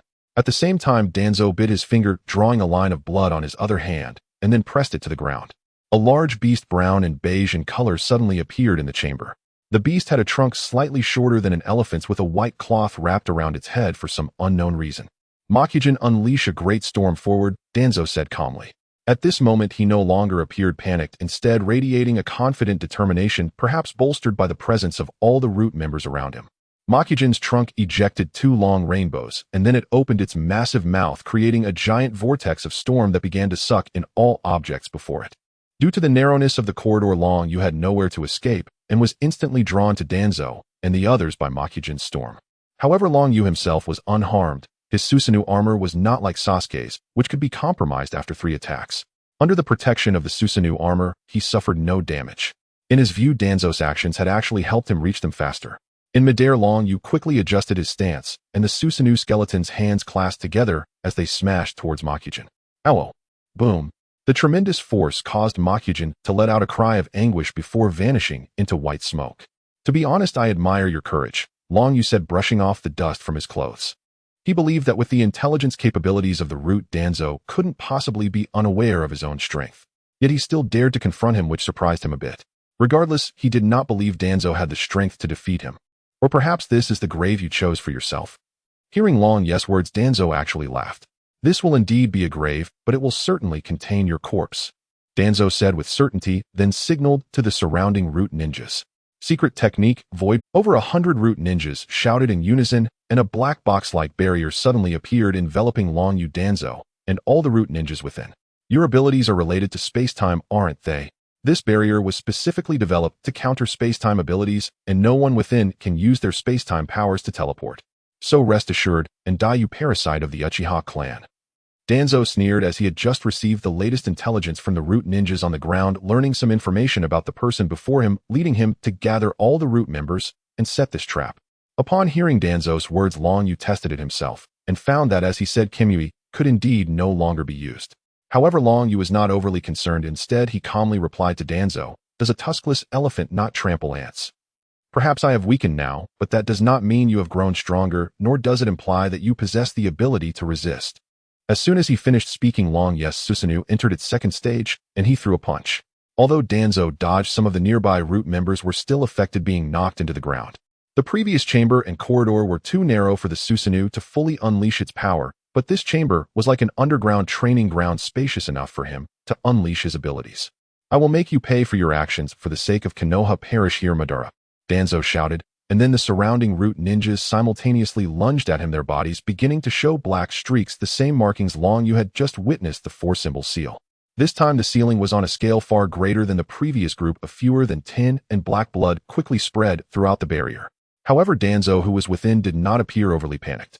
This was not because he was fearless of death, but because he had already thought of an escape route. The black blood splashed onto his Susanoo shell, which began to dissolve, yet Long Yu's expression remained calm until he was completely engulfed by the 4-symbol seal. As the smoke cleared, the entire chamber was dragged into the underworld by the 4-symbol seal, and the moonlight shone through, revealing a figure wrapped in bandages. "It's over, Hokage, it's mine." Danzo clenched his fist, his heart filled with excitement. However, in the next moment, a fist pierced directly through his chest. "Danzo, let me share a heartfelt word with you." A faint whisper echoed in Danzo's ear as he struggled to turn his head, catching sight of the figure that had just vanished within the 4-symbol seal, identical to before. How could this be? The space in this area had clearly been sealed. Danzo spat out a mouthful of blood, unable to comprehend how his opponent could survive.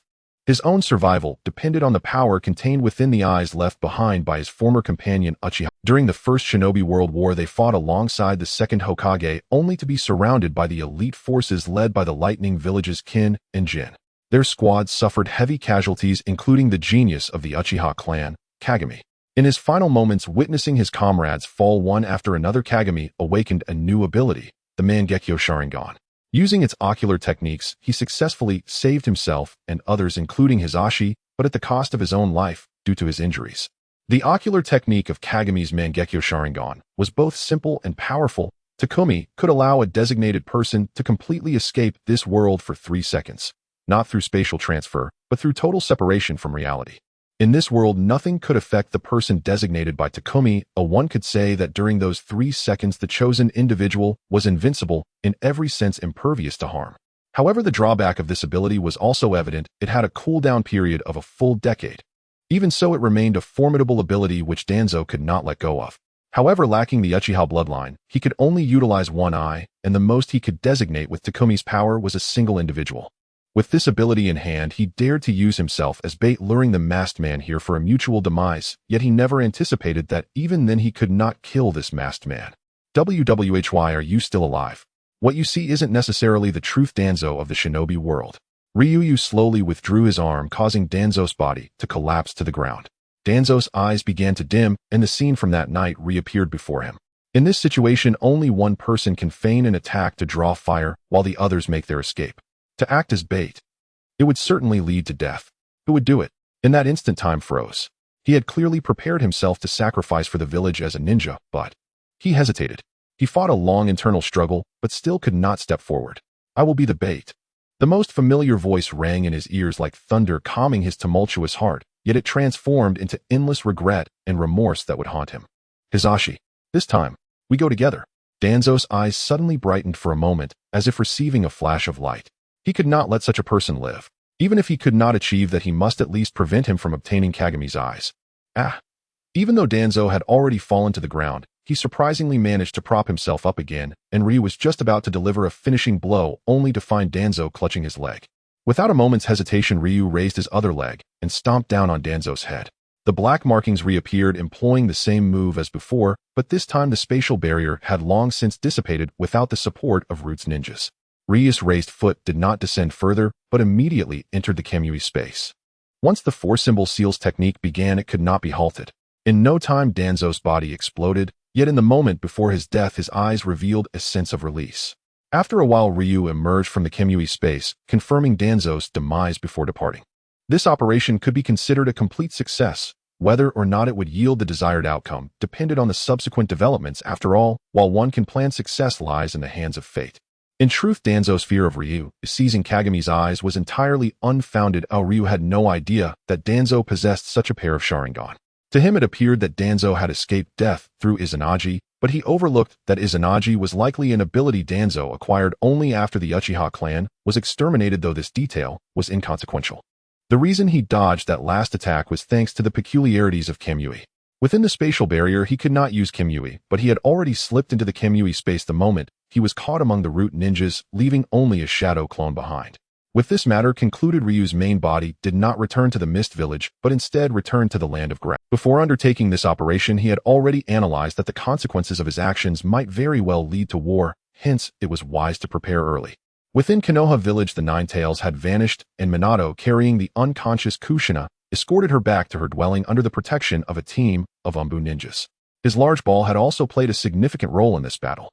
The Sannin and Shomo let out a sigh of relief, yet at that moment a piece of news caused their hearts to sink. Lord Shomo, the Hokage, has fallen. Before the memorial stone, a somber atmosphere prevailed.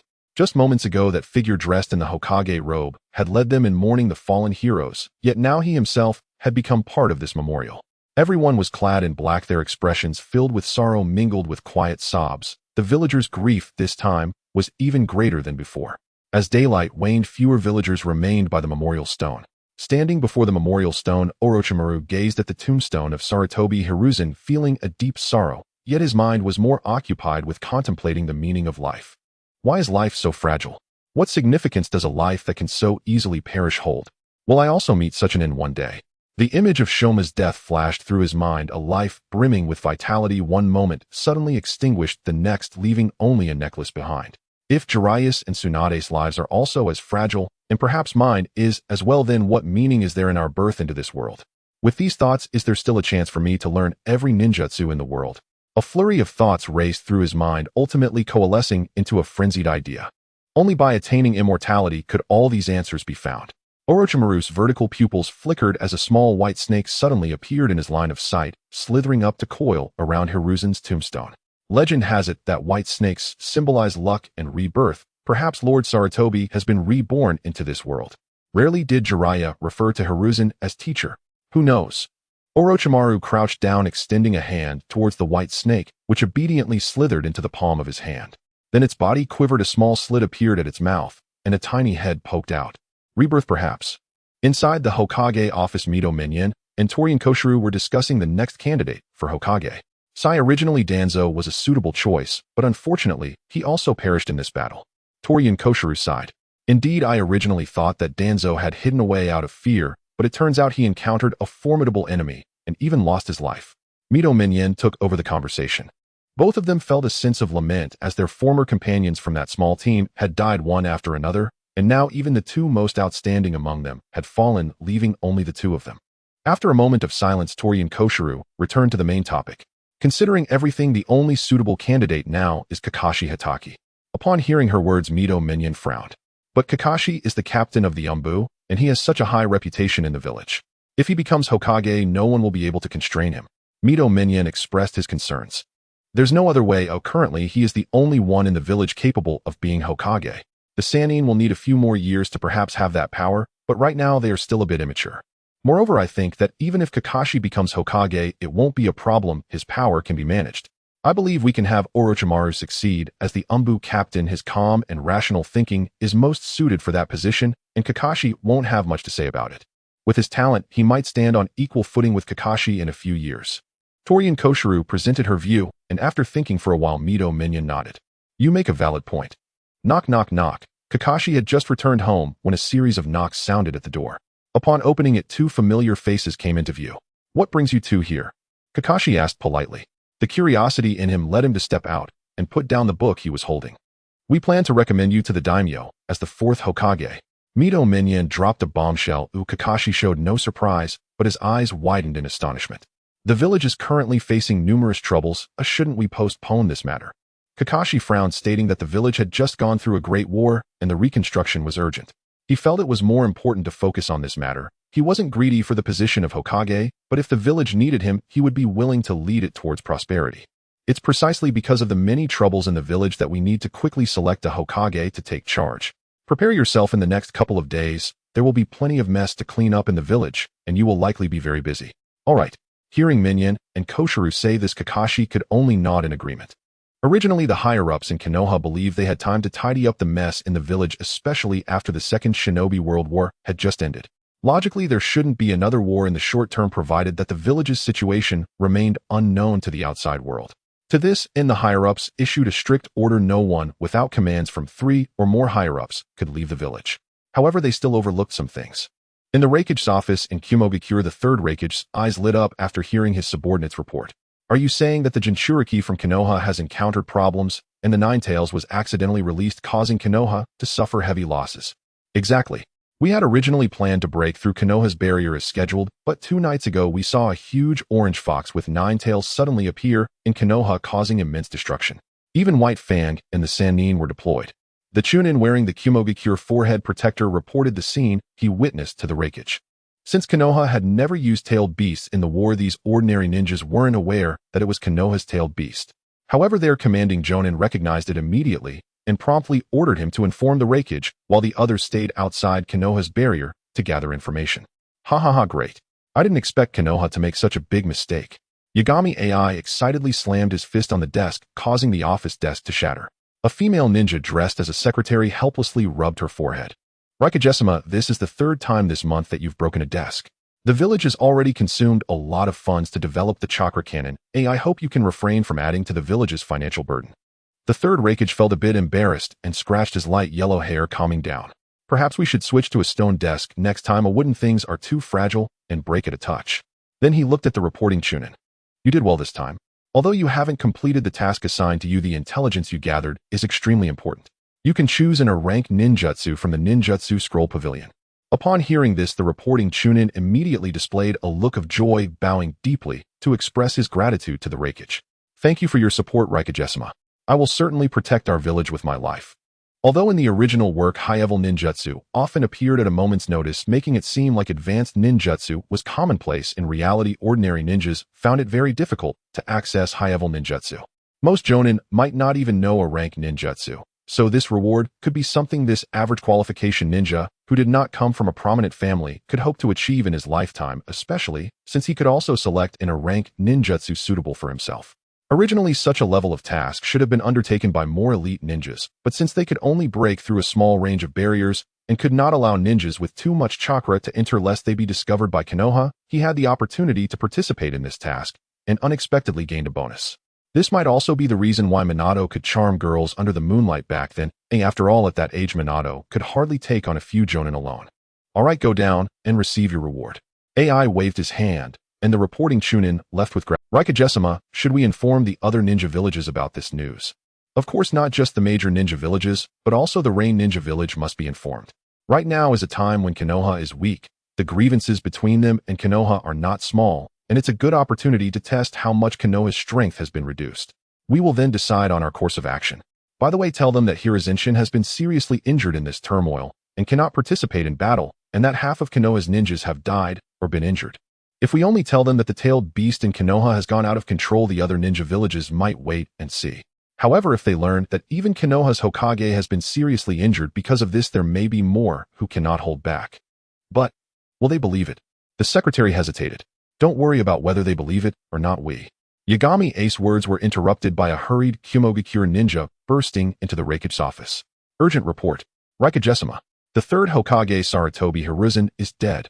Initially, Raikage wanted to explode with anger, but upon hearing the words of the ninja, his fury dissipated, replaced by shock as he violently grasped the visitor's collar.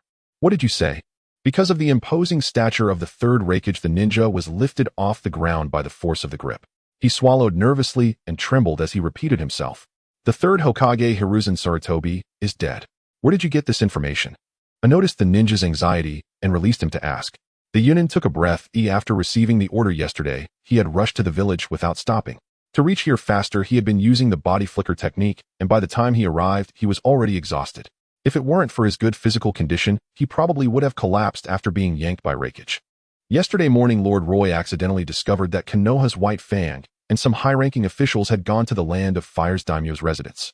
Lord Roy speculated that something significant had happened in Konoha, so he sent a lightning clone to infiltrate the recently breached and unstable barrier of Konoha. He then obtained this information from the memories of a Konoha villager and also heard that the Akatsuki's Danzo was dead. It seems Konoha intends to nominate Minato Namikaze as the fourth Hokage. The Yunin relayed everything he had learned to Raikage in one breath. After listening, he pondered for a moment before waving his hand.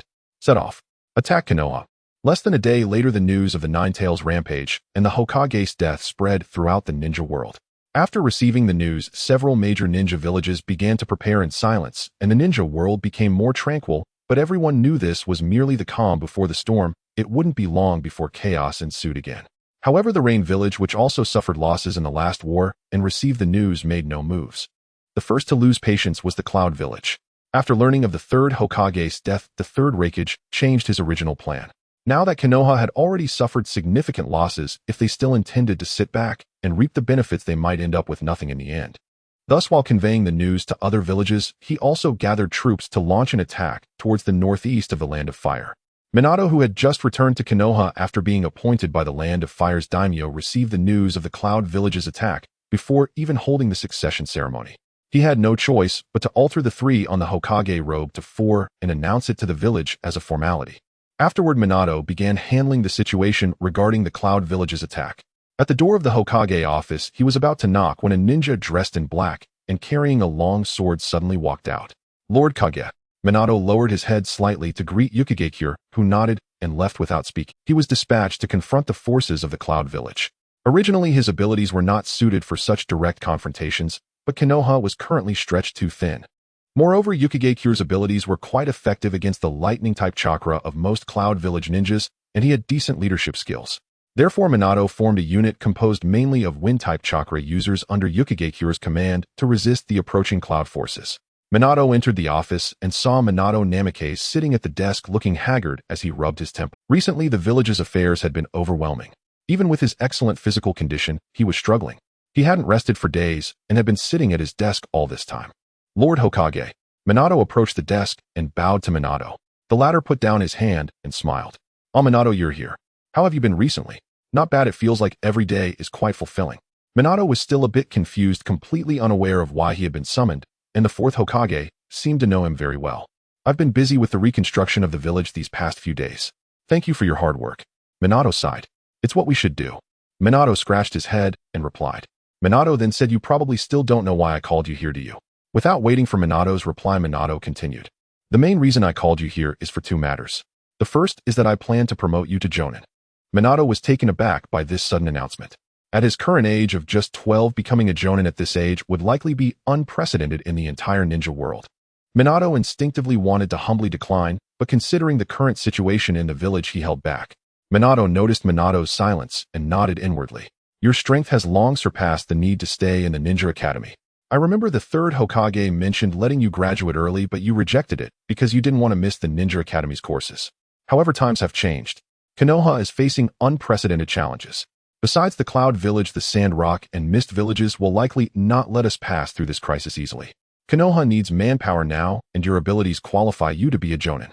Previously, Minato had not declined because he thought about this, and after hearing Minato's explanation, he naturally had no objections. I understand, Lord Hokage. I will fulfill my responsibilities. Minato nodded seriously. After receiving his affirmative response, Minato relaxed his expression. Then let's discuss the second matter. As he spoke, Minato took out a scroll and handed it to Minato, who accepted it with some confusion. This is... Minato smiled, but did not answer his question right away. Actually, the suggestion to let you graduate early was mine. I happened to see your results in the neural response test at that time and thought of taking you as my disciple. Your talent is exceptionally suited for practicing my sword techniques.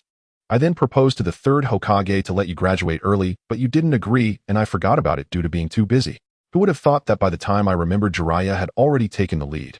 However, now that I am Hokage and Konoha needs more strong individuals, this jutsu is very suitable for you. I hope you can grow quickly. Minato mentioned some unrelated matters, then signaled Minato to open the scroll, and Minato complied. The words Flying Thunder God technique came into view first, followed by the training methods for this jutsu. The scroll was significantly longer than ordinary ninja scrolls containing knowledge about space-time. Thank you, Lord Hokage. After scanning through it, Minato bowed to Minato. He understood the value of this scroll. It was the reason the second Hokage was known as the fastest in the ninja world. Minato waved his hand, and then said seriously, this scroll must not be shown to anyone else. Minato nodded seriously in agreement. After Minato instructed Minato on some matters, he let him leave, then resumed his focus on village affairs. In the 41st year of the Mai era, after the surprise attack on the northeastern border of the Fire Country by the Yuin village, the Sunigakure Wagakure and Yuin simultaneously declared war on Mai. The reason given was that Mai was harboring a powerful rogue ninja capable of controlling tailed beasts. Of course, everyone could see that this was merely a war instigated for the sake of profit. Although Shuo Mao knew that the war was inevitable, he still explained the so-called harboring of rogue ninjas to the ninja world and additionally provided intelligence on the masked man who attacked Mai. As expected, the major ninja villages did not withdraw their stationed ninja forces at the borders of the Fire Country. Inside the grass ninja village, Long Yu stood passionately in front of a crowd of grass ninjas. The ninjas from Awagakure have already reached our country's border yesterday. They even sent an envoy to warn me, demanding that we withdraw all defenses to allow their forces to pass through our grass country, or else we will be annihilated. Everyone fell silent, but they could sense the suppressed anger. Long Yu scanned the crowd and continued. What does withdrawing all defenses mean? It means we will become meat on the chopping block at the mercy of others. Your loved ones could be persecuted by the ninjas of Awagakure at any moment. Their actions are a complete provocation against us. Therefore, I killed their envoy and plan to fight against Awagakure to the end. What about you? Long Yu asked loudly. Fight to the end. Fight to the end. Waves of cheers drowned the entire grass ninja village. Long Yu nodded in satisfaction. After a brief period of rest and recuperation, grass ninja village entered a phase of rapid development. With the support of advanced technology provided by the system, the productivity of the grass country rapidly increased, now comparable to a proportionally enlarged Akatsuki ninja village. Thus his rice points naturally soared. Although he still could not afford the Rinnegan, many chakra technology weapons could now be purchased in large quantities. Moreover, with the involvement of the Kogetsu clan, the strength of the grass ninja village had long surpassed its previous state. While it couldn't be said to surpass the 5 great ninja villages, it was certainly on par with them. Excellent. This time we will let the entire ninja world know that our grass country is not something they can toy with. Additionally, ninjas who perform excellently in this war will have the opportunity to enter the Holy Land and receive the blessings of Long Yu the Immortal. Long Yu shouted loudly, and upon hearing this, the grass ninjas visibly became excited. Really? Do we also have a chance to enter the Holy Land and receive blessings? Last time a genin who entered the Holy Land received the blessings of Long Yu the Immortal and immediately gained the strength of a jonin along with a bloodline limit. I must enter the Holy Land. I can't wait to fight against a Wagakure. Looking at the enthusiastic grass ninjas, Long Yu couldn't help but smile. The so-called Holy Land was actually the Akatsuki ninja village. As the daimyo of the grass country, it was quite easy to fabricate such a place within the grass country. However, this couldn't be entirely considered a lie. He merely sanctified the Akatsuki ninja village a bit and assigned himself the title of a brother to the Sage of Six Paths. This not only increased his authority, but also allowed him to cultivate grass ninjas through the system. The news of the daimyo of the grass country slaying the envoy of a Wagakure and declaring war on them quickly reached the ears of the third Tsuchiki Jinoki. As the leader of a village, he was still stationed in a Wagakure, and upon receiving this news, he was naturally furious. He immediately issued orders commanding the forces stationed at the border of the grass country to launch an attack. However, since Long Yu dared to do this, he naturally had his reasons. The Kogetsu clan's ninjas had long been dispatched to the border, and now the Kogetsu clan not only had elite ninjas blessed with bloodline limits, but also several chakra technology weapons he purchased from the system store. This battle would serve as a perfect opportunity to test the power of the system's weapons. At the border of the grass country, Kogetsu Hizai led 300 Kogetsu clan members who were already stationed there. Just tens of kilometers ahead was the encampment of a Wagakure. At this moment, Kogetsu Hizai was working on a chakra cannon in the tent, while standing beside him were San Yen and Haruki. For some reason, San Yen was wearing an eye patch completely covering his eyes. Seeing the large object before them, Haruki spoke first. "Chief, is this thing really as powerful as Lord Long Yu said? Can it take down a large group at once?" Due to the urgency of the situation, they had not tested the weapons given to them by Long Yu beforehand. "I believe it is real. After all, the ninja art launching device is indeed genuine. When Lord Long Yu demonstrated it, he truly amazed me. It could directly use most jutsu of all attributes without hand seals, which is just terrifying." San Yen expressed his opinion. After hearing his words, Haruki still looked somewhat skeptical. "The power of that thing is within my understanding, but this one seems a bit outrageous, right? According to what Lord Long Yu said, its power is comparable to a tailed beast bomb. Alright, discussing it here isn't useful. We will know once the battle begins. Moreover, even if this thing turns out to be useless with our clan's current strength, we need not fear those IWA ninjas." Just as Hizai finished speaking, a clan member rushed over anxiously. "Report, Chief. The Wagakure forces are coming, roughly estimated to be over 600 ninjas." Upon hearing this news, Hizai showed no signs of anxiety regarding the overwhelming numbers. Instead, he was excited. "Good." The other clan members shared the same expression. After nearly 2 years of farming in the grass country, they had grown somewhat weary of that peaceful life.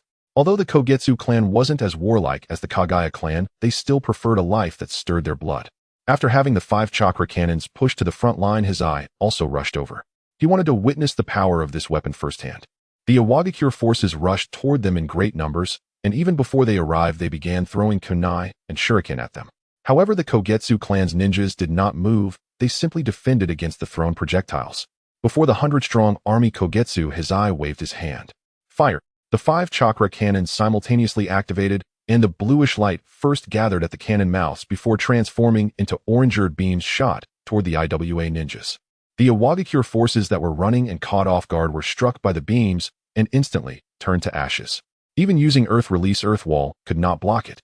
In this single attack, the Wagakure forces lost over 100 ninjas, while the Kogetsu clan suffered 0 casualties. The surviving IWA ninjas were so frightened by this weapon that they hesitated to advance. "Charge forward. Anyone who retreats will be executed," the leading elite jonin shouted. Although he was also frightened, he believed this weapon could not be used frequently, so he wanted to take advantage of this moment to crush this group of grass ninjas. Upon hearing his command, the IWA ninjas charged toward the grass ninja position once more. Seeing the power of the weapon, his eyes lit up as he shouted again, "Load chakra crystals, fire again." The bluish light flickered once more. The elite jonin leading the Wagakure troops stared in astonishment at the flickering azure light, quickly expending all his strength to shout, "Get back." The orange-red beam of light reappeared on the battlefield, but this time a Wagakure was prepared, resulting in fewer casualties than before, although many still fell. Now the ninjutsu of a Wagakure was almost on par with that of the Koki clan. At this moment, Koki Kinzuya did not command his clan members to use the chakra cannon, as chakra crystals were difficult to manage. Currently, the output of chakra crystals relied on a single chakra converter, and the conversion rate was extremely slow. Koki Kinzuya drew the weapon from his back, pointing the end with green flowers towards the sky.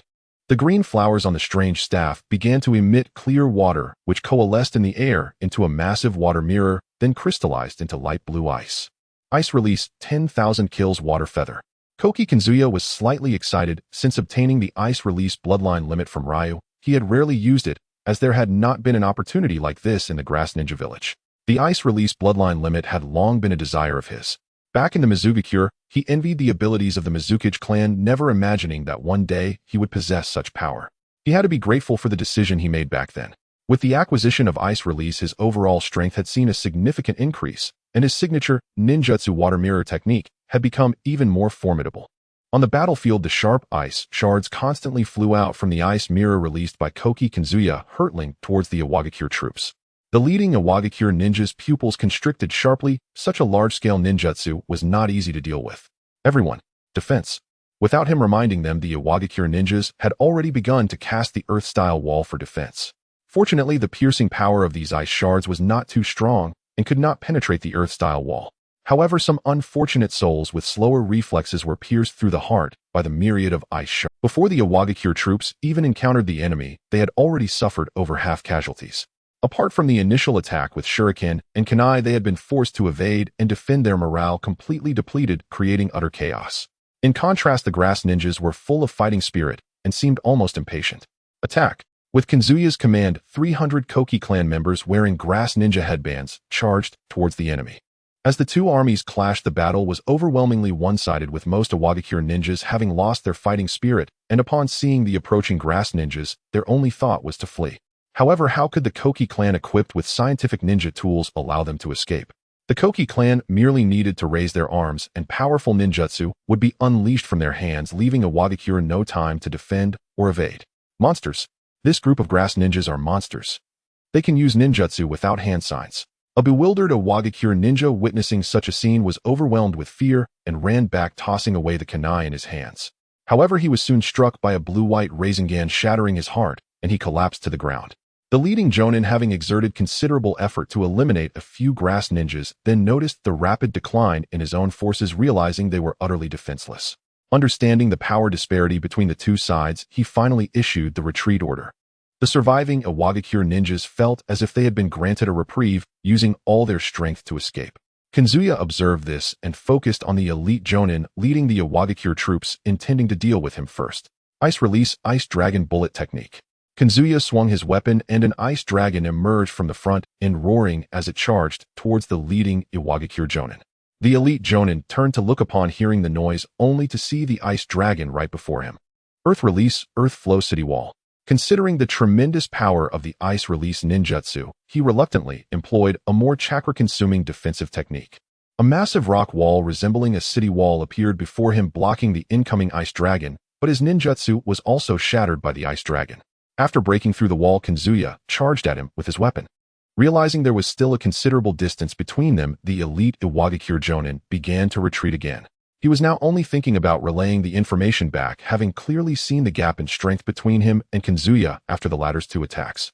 However, an unexpected turn of events occurred. The ice fragments that had fallen to the ground after the ice dragon shattered suddenly coalesced into a mirror, and simultaneously another ice mirror formed in front of Kazuya. Kazuya crashed into the ice mirror, which enveloped him like water, and he then appeared in front of another ice mirror, raising his hand to unleash the coral reef technique. The fleeing Iwagakure elite jonin suddenly turned around, finding Kazuya had arrived behind him, causing him to break into a cold sweat just as the coral reef spread towards his feet. What? This time he was unable to react in time, as the coral reef quickly climbed up his body. He had just wanted to call for his companions to help cut off the coral reef, but when he looked around, he discovered that his entire squad had been annihilated. Fall into a deep slumber. Kazuya's cold voice echoed as an ice needle pierced through his brain, sealing his fate here forever. In this battle, the Grass Ninja Village achieved a resounding victory, annihilating the enemy, with half their forces suffering fewer than 30 casualties. However, this was merely a vanguard unit of Iwagakure. The real main force was still behind. More importantly, the power of chakra weapons was fully demonstrated in this battle. Upon receiving the news, Ryu was greatly pleased, as the might of these weapons brought him hope of unifying the ninja world. The next day, the Iwagakure army, led by Kazumi and Akatsuki, arrived at the border. After learning about the outcome of the vanguard unit, they did not act rashly and chose to set up camp at the border. Meanwhile, Ryu led the Grass Ninja army to the battlefield. Although it was called an army, they only had a little over 600 ninjas, essentially equivalent to a vanguard unit of a Wagakure, considering that the grass ninja village was still too weak. Inside the grass ninja camp, Ryu Mayumi and Kanzuya sat around in the tent with Koki Sanyen standing beside them. In just one morning, dozens of ninjas have been sent by a Wagakure to scout information. They are too reckless, Mayumi said with a furrowed brow. It's understandable. A small village with a total ninja count of no more than 500 managed to annihilate a large village's force of over 600 ninjas in a single day. Anyone would be alarmed by that. Ryu smiled, fully aware of Iwagakure's current thoughts. They probably believed that the grass ninja village had received some strong reinforcements, which is why they dared not act rashly for now. So what do we do now? Koki Kanzuya spoke up, still wanting to engage in a fight. We wait. They are the ones who want to attack Konoha. They should be the ones anxious. Let them come to attack, for we are the righteous army. We do not strike first unless provoked. Additionally, Sanyen should pay more attention. Recently, Iwagakure will definitely send more people to scout for information. Sanyen nodded. Anyone under these eyes will have nowhere to hide. Behind the eye mask, a pair of pure white eyes sparkled brightly. That afternoon, Iwagakure dispatched ninja once more to gather intelligence, only for every one of them to be captured by grass ninja. Iwagakure's patience was beginning to fray. Inside the Iwagakure command tent, the towering earth user Doton slammed his thigh and made his decision. We can wait no longer. Our objective is Konoha.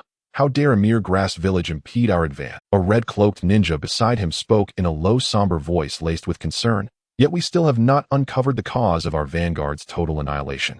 To obliterate a force of over 600 shinobi in a single day, this is no feat a minor village like grass could accomplish. Another ninja in the tent, flame-haired and sharp-tongued, snorted coldly and sneered. Han, are you trembling with fear? A trivial grass village, nothing more. That our entire vanguard was wiped out merely proves that Inoki, that doddering old fool, sent a pack of incompetents into battle. If you're afraid, stay behind. I'll reduce the grass village to ash and cinders myself. At Rashi's mockery, white steam began to coil around Han. Heat surged through the tent, raising the temperature instantly. Redford monkey, what did you just say? Is your brain smaller than a walnut? All bluster, no strategy. With your feeble strength, you'll have your skull cracked open on the battlefield. Or shall I boil you alive right now with my boil release? At those words, Rashi's skin flushed crimson and the earth beneath his feet sizzled audibly. Cowardly rusted kettle. You think you can steam me? My lava release will melt you where you stand. Akatsuki, the simple broad-shouldered earth user, watched the escalating tension in silence. Wordlessly, he summoned a colossal stone golem to shield himself, then ducked behind it, cheerfully unwrapping a rice ball. Doton watched the chaos unfold, a jagged vein pulsing like a kanji 4 well upon his forehead. His restraint had reached its breaking point. He simply could not fathom why his father had assigned both these hot-headed men to the same mission. The war hadn't even begun, and already their own ranks were tearing themselves apart. Enough. We march on the land of grass tomorrow. Even if they possess hidden tricks, they cannot withstand an army of 2,000 shinobi. Return to your quarters and prepare. Doton roared, and the tent fell silent. Rashi and Han exchanged icy glares before exiting one after the other. At first light, the next day, Iwagakure's forces surged forward. Over 2,000 shinobi advancing in unison, their tread shaking the very earth. Long Yu, roused from sleep, seethed with pent-up fury. Bring forth all our chakra cannons. Immediately, the rock ninja arrived so early. Let us give them a most emphatic greeting. Truth be told, Long Yu longed to emerge in his true form and thrash the Iwagakure forces into submission, to let them marvel firsthand at his unparalleled grace. Yet prudence held him back. His true form demanded grandeur, dignity, not haste. Yes, sir. At his command, the messenger ninja departed at once. Meanwhile, Terumi and Yayoi learned of the invasion and joined Long Yu on the battlefield. On the field, confronted by Iwagakure's overwhelming numbers, more than double their own, the grass ninja trembled, knees quaking with dread. Those are Iwagakure's 2 Jinchuriki. Some grass ninja recognized the figures sprinting ahead of the enemy formation. Fear deepened in their eyes. And there, Doton, who commands the earth itself, and Akatsuki, the shield of Iwagakure. The speaker's brow glistened with cold sweat. Iwagakure wasted no time. Their entire force charged as one, determined to crush the grass ninja swiftly. After all, their true target remained Konoha. Though outnumbered and demoralized, the grass ninja did not escape Doton's vigilance. His gaze locked onto the 10 chakra cannons arrayed before their front line, though he knew not what they were. Instinct screamed danger. Just as despair began to settle over the grass ninja, Long Yu gave the order to fire. 10 chakra cannons erupted in unison. 10 blazing orange-eared beams streaked toward the densely packed Iwagakure ranks. Anticipating the threat, Doton reacted in an instant. hands flashing through seals before slamming into the ground. A massive earthen mound erupted from the earth. Earth release, earth mountain technique. The earthen bulwark intercepted one beam, but the mountain itself was nearly vaporized, pierced clean through. Simultaneously, Akatsuki snapped into focus. No longer sluggish, his expression sharpened with gravity. From the ground rose a colossal stone golem. Its massive palms crossed before it, blocking another beam. Rashi's molten lava intercepted a third. Yet 7 beams pierced straight into the heart of Awagakure's formation. In that instant, countless Awagakure shinobi vanished, vaporized without trace. It was hardly surprising most were chunin or jinin, expendable foot soldiers, little more than cannon fodder. Still, their losses constituted only a fraction of Awagakure's full force. Their numbers remained nearly twice those of the grass ninja. Yet this single barrage ignited a seismic shift in grass morale. It's incredible. Could the weapons bestowed by Sage Long Yu truly be this formidable? One grass ninja stammered awestruck. He doubted Lord Jinja's claim that these weapons would alter the course of war, until today when he finally beheld the power of a sage.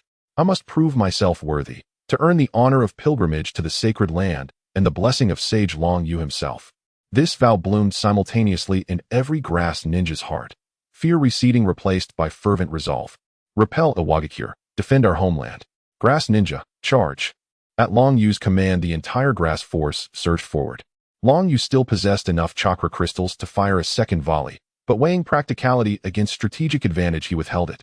Besides, Konoha's reinforcements were imminent. A slightly grimmer outcome suited his broader design. The moment he learned Awagakure intended to traverse the land of grass en route to Konoha, he had dispatched urgent word, urging Konoha to send aid against their common foe. Konoha responded affirmatively. They understood well the principle of mutual survival. Had they known the land of grass daimyo was the very assassin of the third Hokage, however, they might well have joined Awagakure in erasing grass first. Poor Konoha, half destroyed by Long Yu's machinations, yet still compelled to dispatch troops to his aid. Meanwhile, Awagakure's strongest warriors had already breached the grass formation. From the outset, Terumi engaged Doton, the strongest among them, while Yayoi was met heated by Akatsuki. The two Jinchuriki left unopposed surged forward. That brat must be the daimyo of grass. Under present circumstances, eliminating him poses no moral impediment. Han's eyes burned with lethal intent as he fixed his gaze on Long Yu. White steam billowed from his body. He accelerated sharply, hurtling straight toward Long Yu. Two coral spires erupted from the earth beneath Han, coiling up his limbs. Kajako Haru and Kajaka Sanjin moved as one, blocking his path. Rashi, too, would be contained, within the limits of Long Yu's current public capabilities. Nonetheless, the tide of battle still favored Awagakure. Even with scientific ninja tools, most grass ninja could not overcome the sheer depth of experience and power amassed by a great village over generations. Victory tilted decisively toward the rock. Then, suddenly, a contingent of shinobi appeared behind the grass line's forehead protectors, emblazoned with the Konoha leaf backs marked with the Uchiha fan. Out of the corner of his eye, Long Yu saw them and smiled. The optimal scenario had unfolded. After the Uchiha clan joined the battle, both sides became evenly matched, and ultimately the fight ended without a clear victor. IWA shinobi knew that defeating the grass ninja and the Uchiha clan in a short time was impossible, so they temporarily retreated, although the casualties on the grass ninja side were also considerable. I never expected Konoha would send you the foremost noble clan of the ninja world, the Uchiha. On behalf of the people of the land of grass, I thank you, clan leader Fugaku. In the tent, there was one more ninja, seated, a member of the Uchiha clan with tear troughs. No need for that. After all, during the last ninja world war, the village of grass unconditionally stood by our side. It is only right for us to assist the village of grass in its time of crisis. Fugaku replied calmly, appearing emotionally subdued, as if he had just experienced some misfortune. Isn't the daimyo going to introduce this friend sitting beside you? Fugaku inquired, looking at Kanzuya seated next to Ryu. He had witnessed many astonishing things during the recent battle, such as weapons that could easily unleash ninjutsu, several enormous objects with cannons, and this ninja, whose strength rivaled that of a Kage. If I am not mistaken, he should be from the Kirigakure's Koki clan. There are quite a few ninjas from the Koki clan in the grass ninjas' forces. Daimyo Ginkan, can you explain why this is so? Could it be that the land of grass has formed an alliance with the mist village of the land of water? Ryu smiled faintly. Kanzuya, please introduce yourself. Hello, Lord Fugaku. I am Koki Kanzuya, the clan leader of the Koki clan, and I am also a member of the grass ninja village, serving as the guardian ninja of Daimyo Genkan. Kanzuya stood up and introduced himself to Fugaku. Fugaku still bore an expression of disbelief, showing a look as if he thought he was being teased. You have the right to remain silent, but you do not have the right to spout nonsense here. A clan leader with strength close to that of a Kage brings all his clan members to a small ninja village that can hardly find any elite jonin. Do you take me for a fool? Kazuya chuckled at these words. Because here I can become stronger, truly strong. Lord Fugaku should understand what this means, right? With that, Kazuya extended his hand, and a sphere of water appeared in his palm, which quickly solidified into a ball of ice. Fugaku frowned. This is the bloodline limit ice release. I have seen it in battle just now, and this should be the bloodline limit of the Mizuki clan, right? Did you obtain this in the grass ninja village? Kazuya nodded. All of this is a gift from the great sage. Fugaku searched his mind several times, completely unable to find any information regarding the great sage Ryu. He was now even more confused. However, from the current situation, it seemed that the grass ninja village harbored many unknown secrets. Bloodline limits like ice release and storm release, which involve the fusion of multiple chakra natures, can be cultivated later, right? This doesn't prove anything, does it? Ryu smiled and nodded at Fugaku's words. His goal was to entice Fugaku with benefits, and then apply considerable pressure, forcing him to bring the Uchiha clan into their fold. From the current situation, things seem to be developing favorably. What about those eyes, eh? After Ryu spoke, the Uchiha member Sanyen removed his eye patch, revealing a pair of pure white pupils. You Uchiha are Konoha's foremost noble clan. You should know that the Hyuga clan has the caged bird seal, and the Byakugan cannot be lost. Doesn't that prove anything?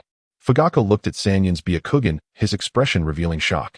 Now he began to believe their words, but he was still not disappointed in Konoha. His current thought was to report this to Konoha. Regarding this, I believe you. However, the great sage Ryu you mentioned is. The great sage Ryu appeared in the land of grass 2 years ago. He possesses world-destroying power, the ability to bestow bloodline limits and ninjutsu upon others, and can foresee certain movements within the ninja world, as well as unknown secrets. Lord Fugaku, if you wish to know more, you should meet him in person. Before the battle began, the great sage Ryu predicted that the Uchiha clan would come to aid us, and hoped that we could take you to meet him after the battle. He has prophecies about the future of your Uchiha clan. Ryu said this calmly. Furthermore, he mentioned a phrase for me to deliver to you. What phrase? One God desires peace, dividing yin and yang, opposing forces uniting as one, thus achieving all things. Ryu calmly recited this phrase, which he had recently glimpsed on the stone tablet of the Uchiha clan's Nana shrine during a visit to Konoha. The content recorded there was precisely this phrase. He still did not know whether Fugaku had unlocked the Mangekyo Sharingan, but once he unlocked it and recalled this phrase, he would surely find a way to seek him out.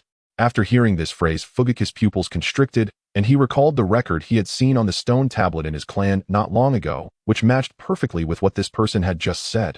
Ahem, if the opportunity arises, I indeed look forward to meeting this great sage Ryu. Fugaku temporarily abandoned the idea of reporting this to Konoha. The development of events had greatly exceeded his expectations, and he intended to clarify the matter thoroughly. That would be splendid. Now let us discuss the future battle plan. The IWA Shinobi village has come with great force, not only sending two Jinchuriki, but also both Akatsuki and Deidara. We indeed need to deliberate carefully. Fugaku responded somewhat distractedly. Several hours later. See you tomorrow, Lord Fugaku. Ryu waved goodbye to Fugaku with a smile. See you tomorrow. Fugaku remained as expressionless as ever. The group roughly determined their battle plan against the IWA Shinobi. After Fugaku left, someone unexpected came to find Ryu. Is Yahiko not here? Uchiha Akira asked Ryu somewhat awkwardly. Ryu looked at the young Uchiha clan member in front of him, feeling a sense of wonder.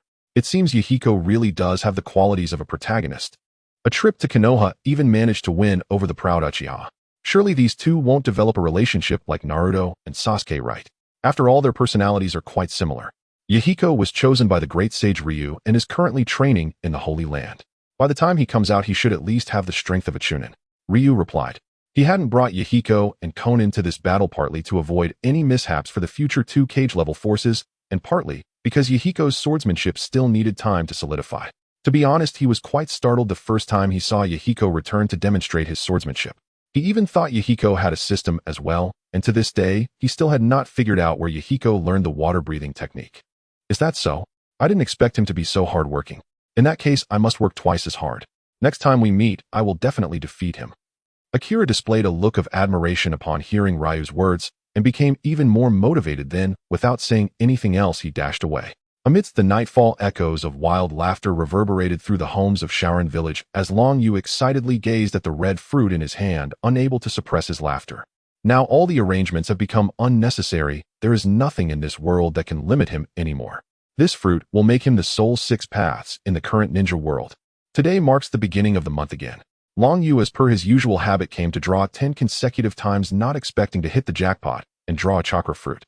However, considering that a ninja can sell it for 2,000, it is hardly surprising that he managed to draw a chakra fruit. Without hesitation, Long Yu directly took a bite of the chakra fruit. As soon as he bit into it, his eyes lit up. The taste of this chakra fruit is truly delightful. After finishing the fruit, in just a few bites, Long Yu felt a lingering desire for more. He thought to himself that if there were opportunities in the future, he must get more of this kind of fruit. Long Yu couldn't help but ponder.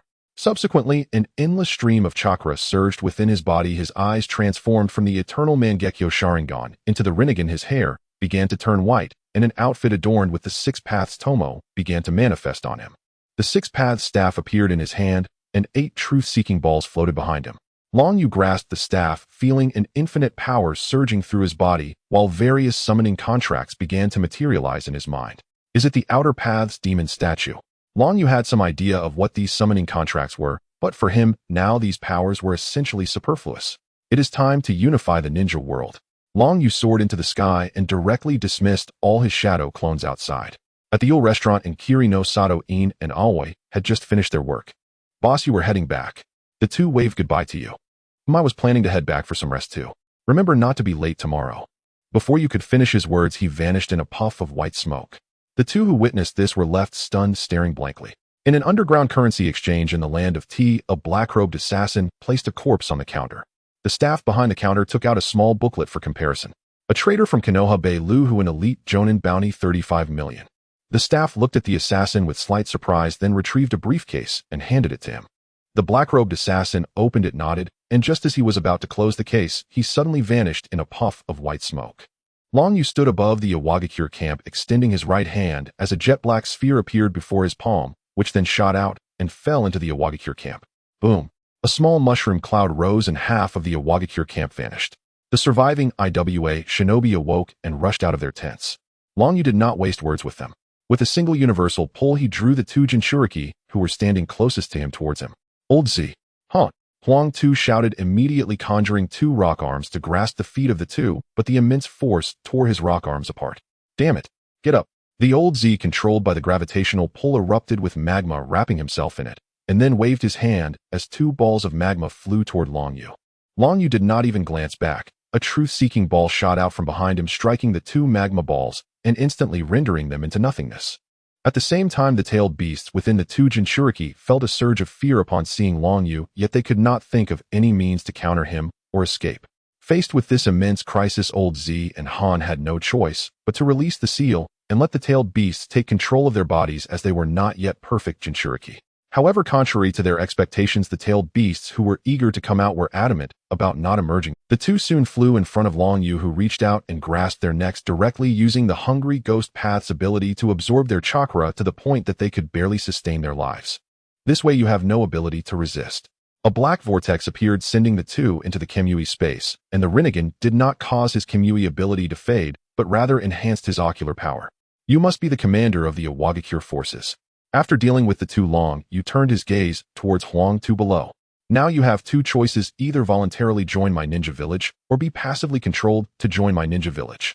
Just as he finished speaking, Long Yu changed his mind. Forget it, it's better to deal with you all together. Before Huang Tu could utter a word, he was sent to another space. At the same time, a rectangular black portal suddenly appeared beneath the feet of a group of IWA shinobi, causing them to fall through. It's a pity I didn't visit the land of Earth earlier, otherwise I could go directly there now. With a sigh, Long Yu began to fly towards the direction of the land of Earth. One night in the 41st year of Konoha, the original 5 great nations and 5 great ninja villages were defeated overnight by a man wielding a black staff, and subsequently this man resurrected all those who died in this war. Before the power that transcends gods, the 5 great nations simultaneously announced their surrender, joining the newly established Dawn Nation. Following that, other smaller nations in the ninja world also joined the Dawn Nation, leading to the complete unification of the ninja world, now solely comprising the Dawn Nation. Under the Kamui Bridge, Long Yu brought Kurizetsu before Uchiha Madara. You should already know about me, right? Long Yu initiated the conversation, manifesting a black rod and inserting Kurizetsu into the ground. Uchiha Madara slowly opened his eyes. Of course, the so-called Long Yu, the great sage. I am a bit curious where you emerged from. Where did you obtain your power? Also, you seem to know a lot about me. Nagato has already been captured by you, hasn't he? Not just Madara, but the entire ninja world was already aware of him. You don't need to know too much about me, but I can tell you some things you didn't know before to make your departure a little more tranquil. Long yes Rinnegan flickered as he transmitted the storyline of Naruto to Madara. Moments later Madara's gaze towards Kurizetsu was filled with murderous intent. In the end, I am merely a pawn of someone else. Perhaps that guy Hashirama was right after all. But do you really think your power is sufficient to control everything in this world? To make my departure more tranquil? You really dare to say that everything you have done is merely beneath me? As Madara spoke, he slowly stood up from his chair. The momentum of the ninja world's Azura erupted at that moment. A fierce wind howled, and all the remaining chakra within the outer path's demon statue surged into Madara's body, enveloping him in a blue Susanoo shell. Just as I imagined, how could someone who has fought his whole life and enjoyed battle die peacefully? Long Yu ceased speaking as a light blue Susanoo shell emerged around him. One day later, system, have I unified the ninja world now? Why hasn't the mission been completed? Long Yu asked the system. Although it no longer mattered to him whether he could return, it would still be nice to visit occasionally, as the technology in the real world is still superior and offers more entertainment. Now that he had become an immortal existence, lacking entertainment would be quite unbearable. Since the ninja world is still a nursery for planting the divine tree of the Akatsuki clan, strictly speaking, the host has not yet unified the ninja world unless the host eliminates the thread of the Akatsuki clan.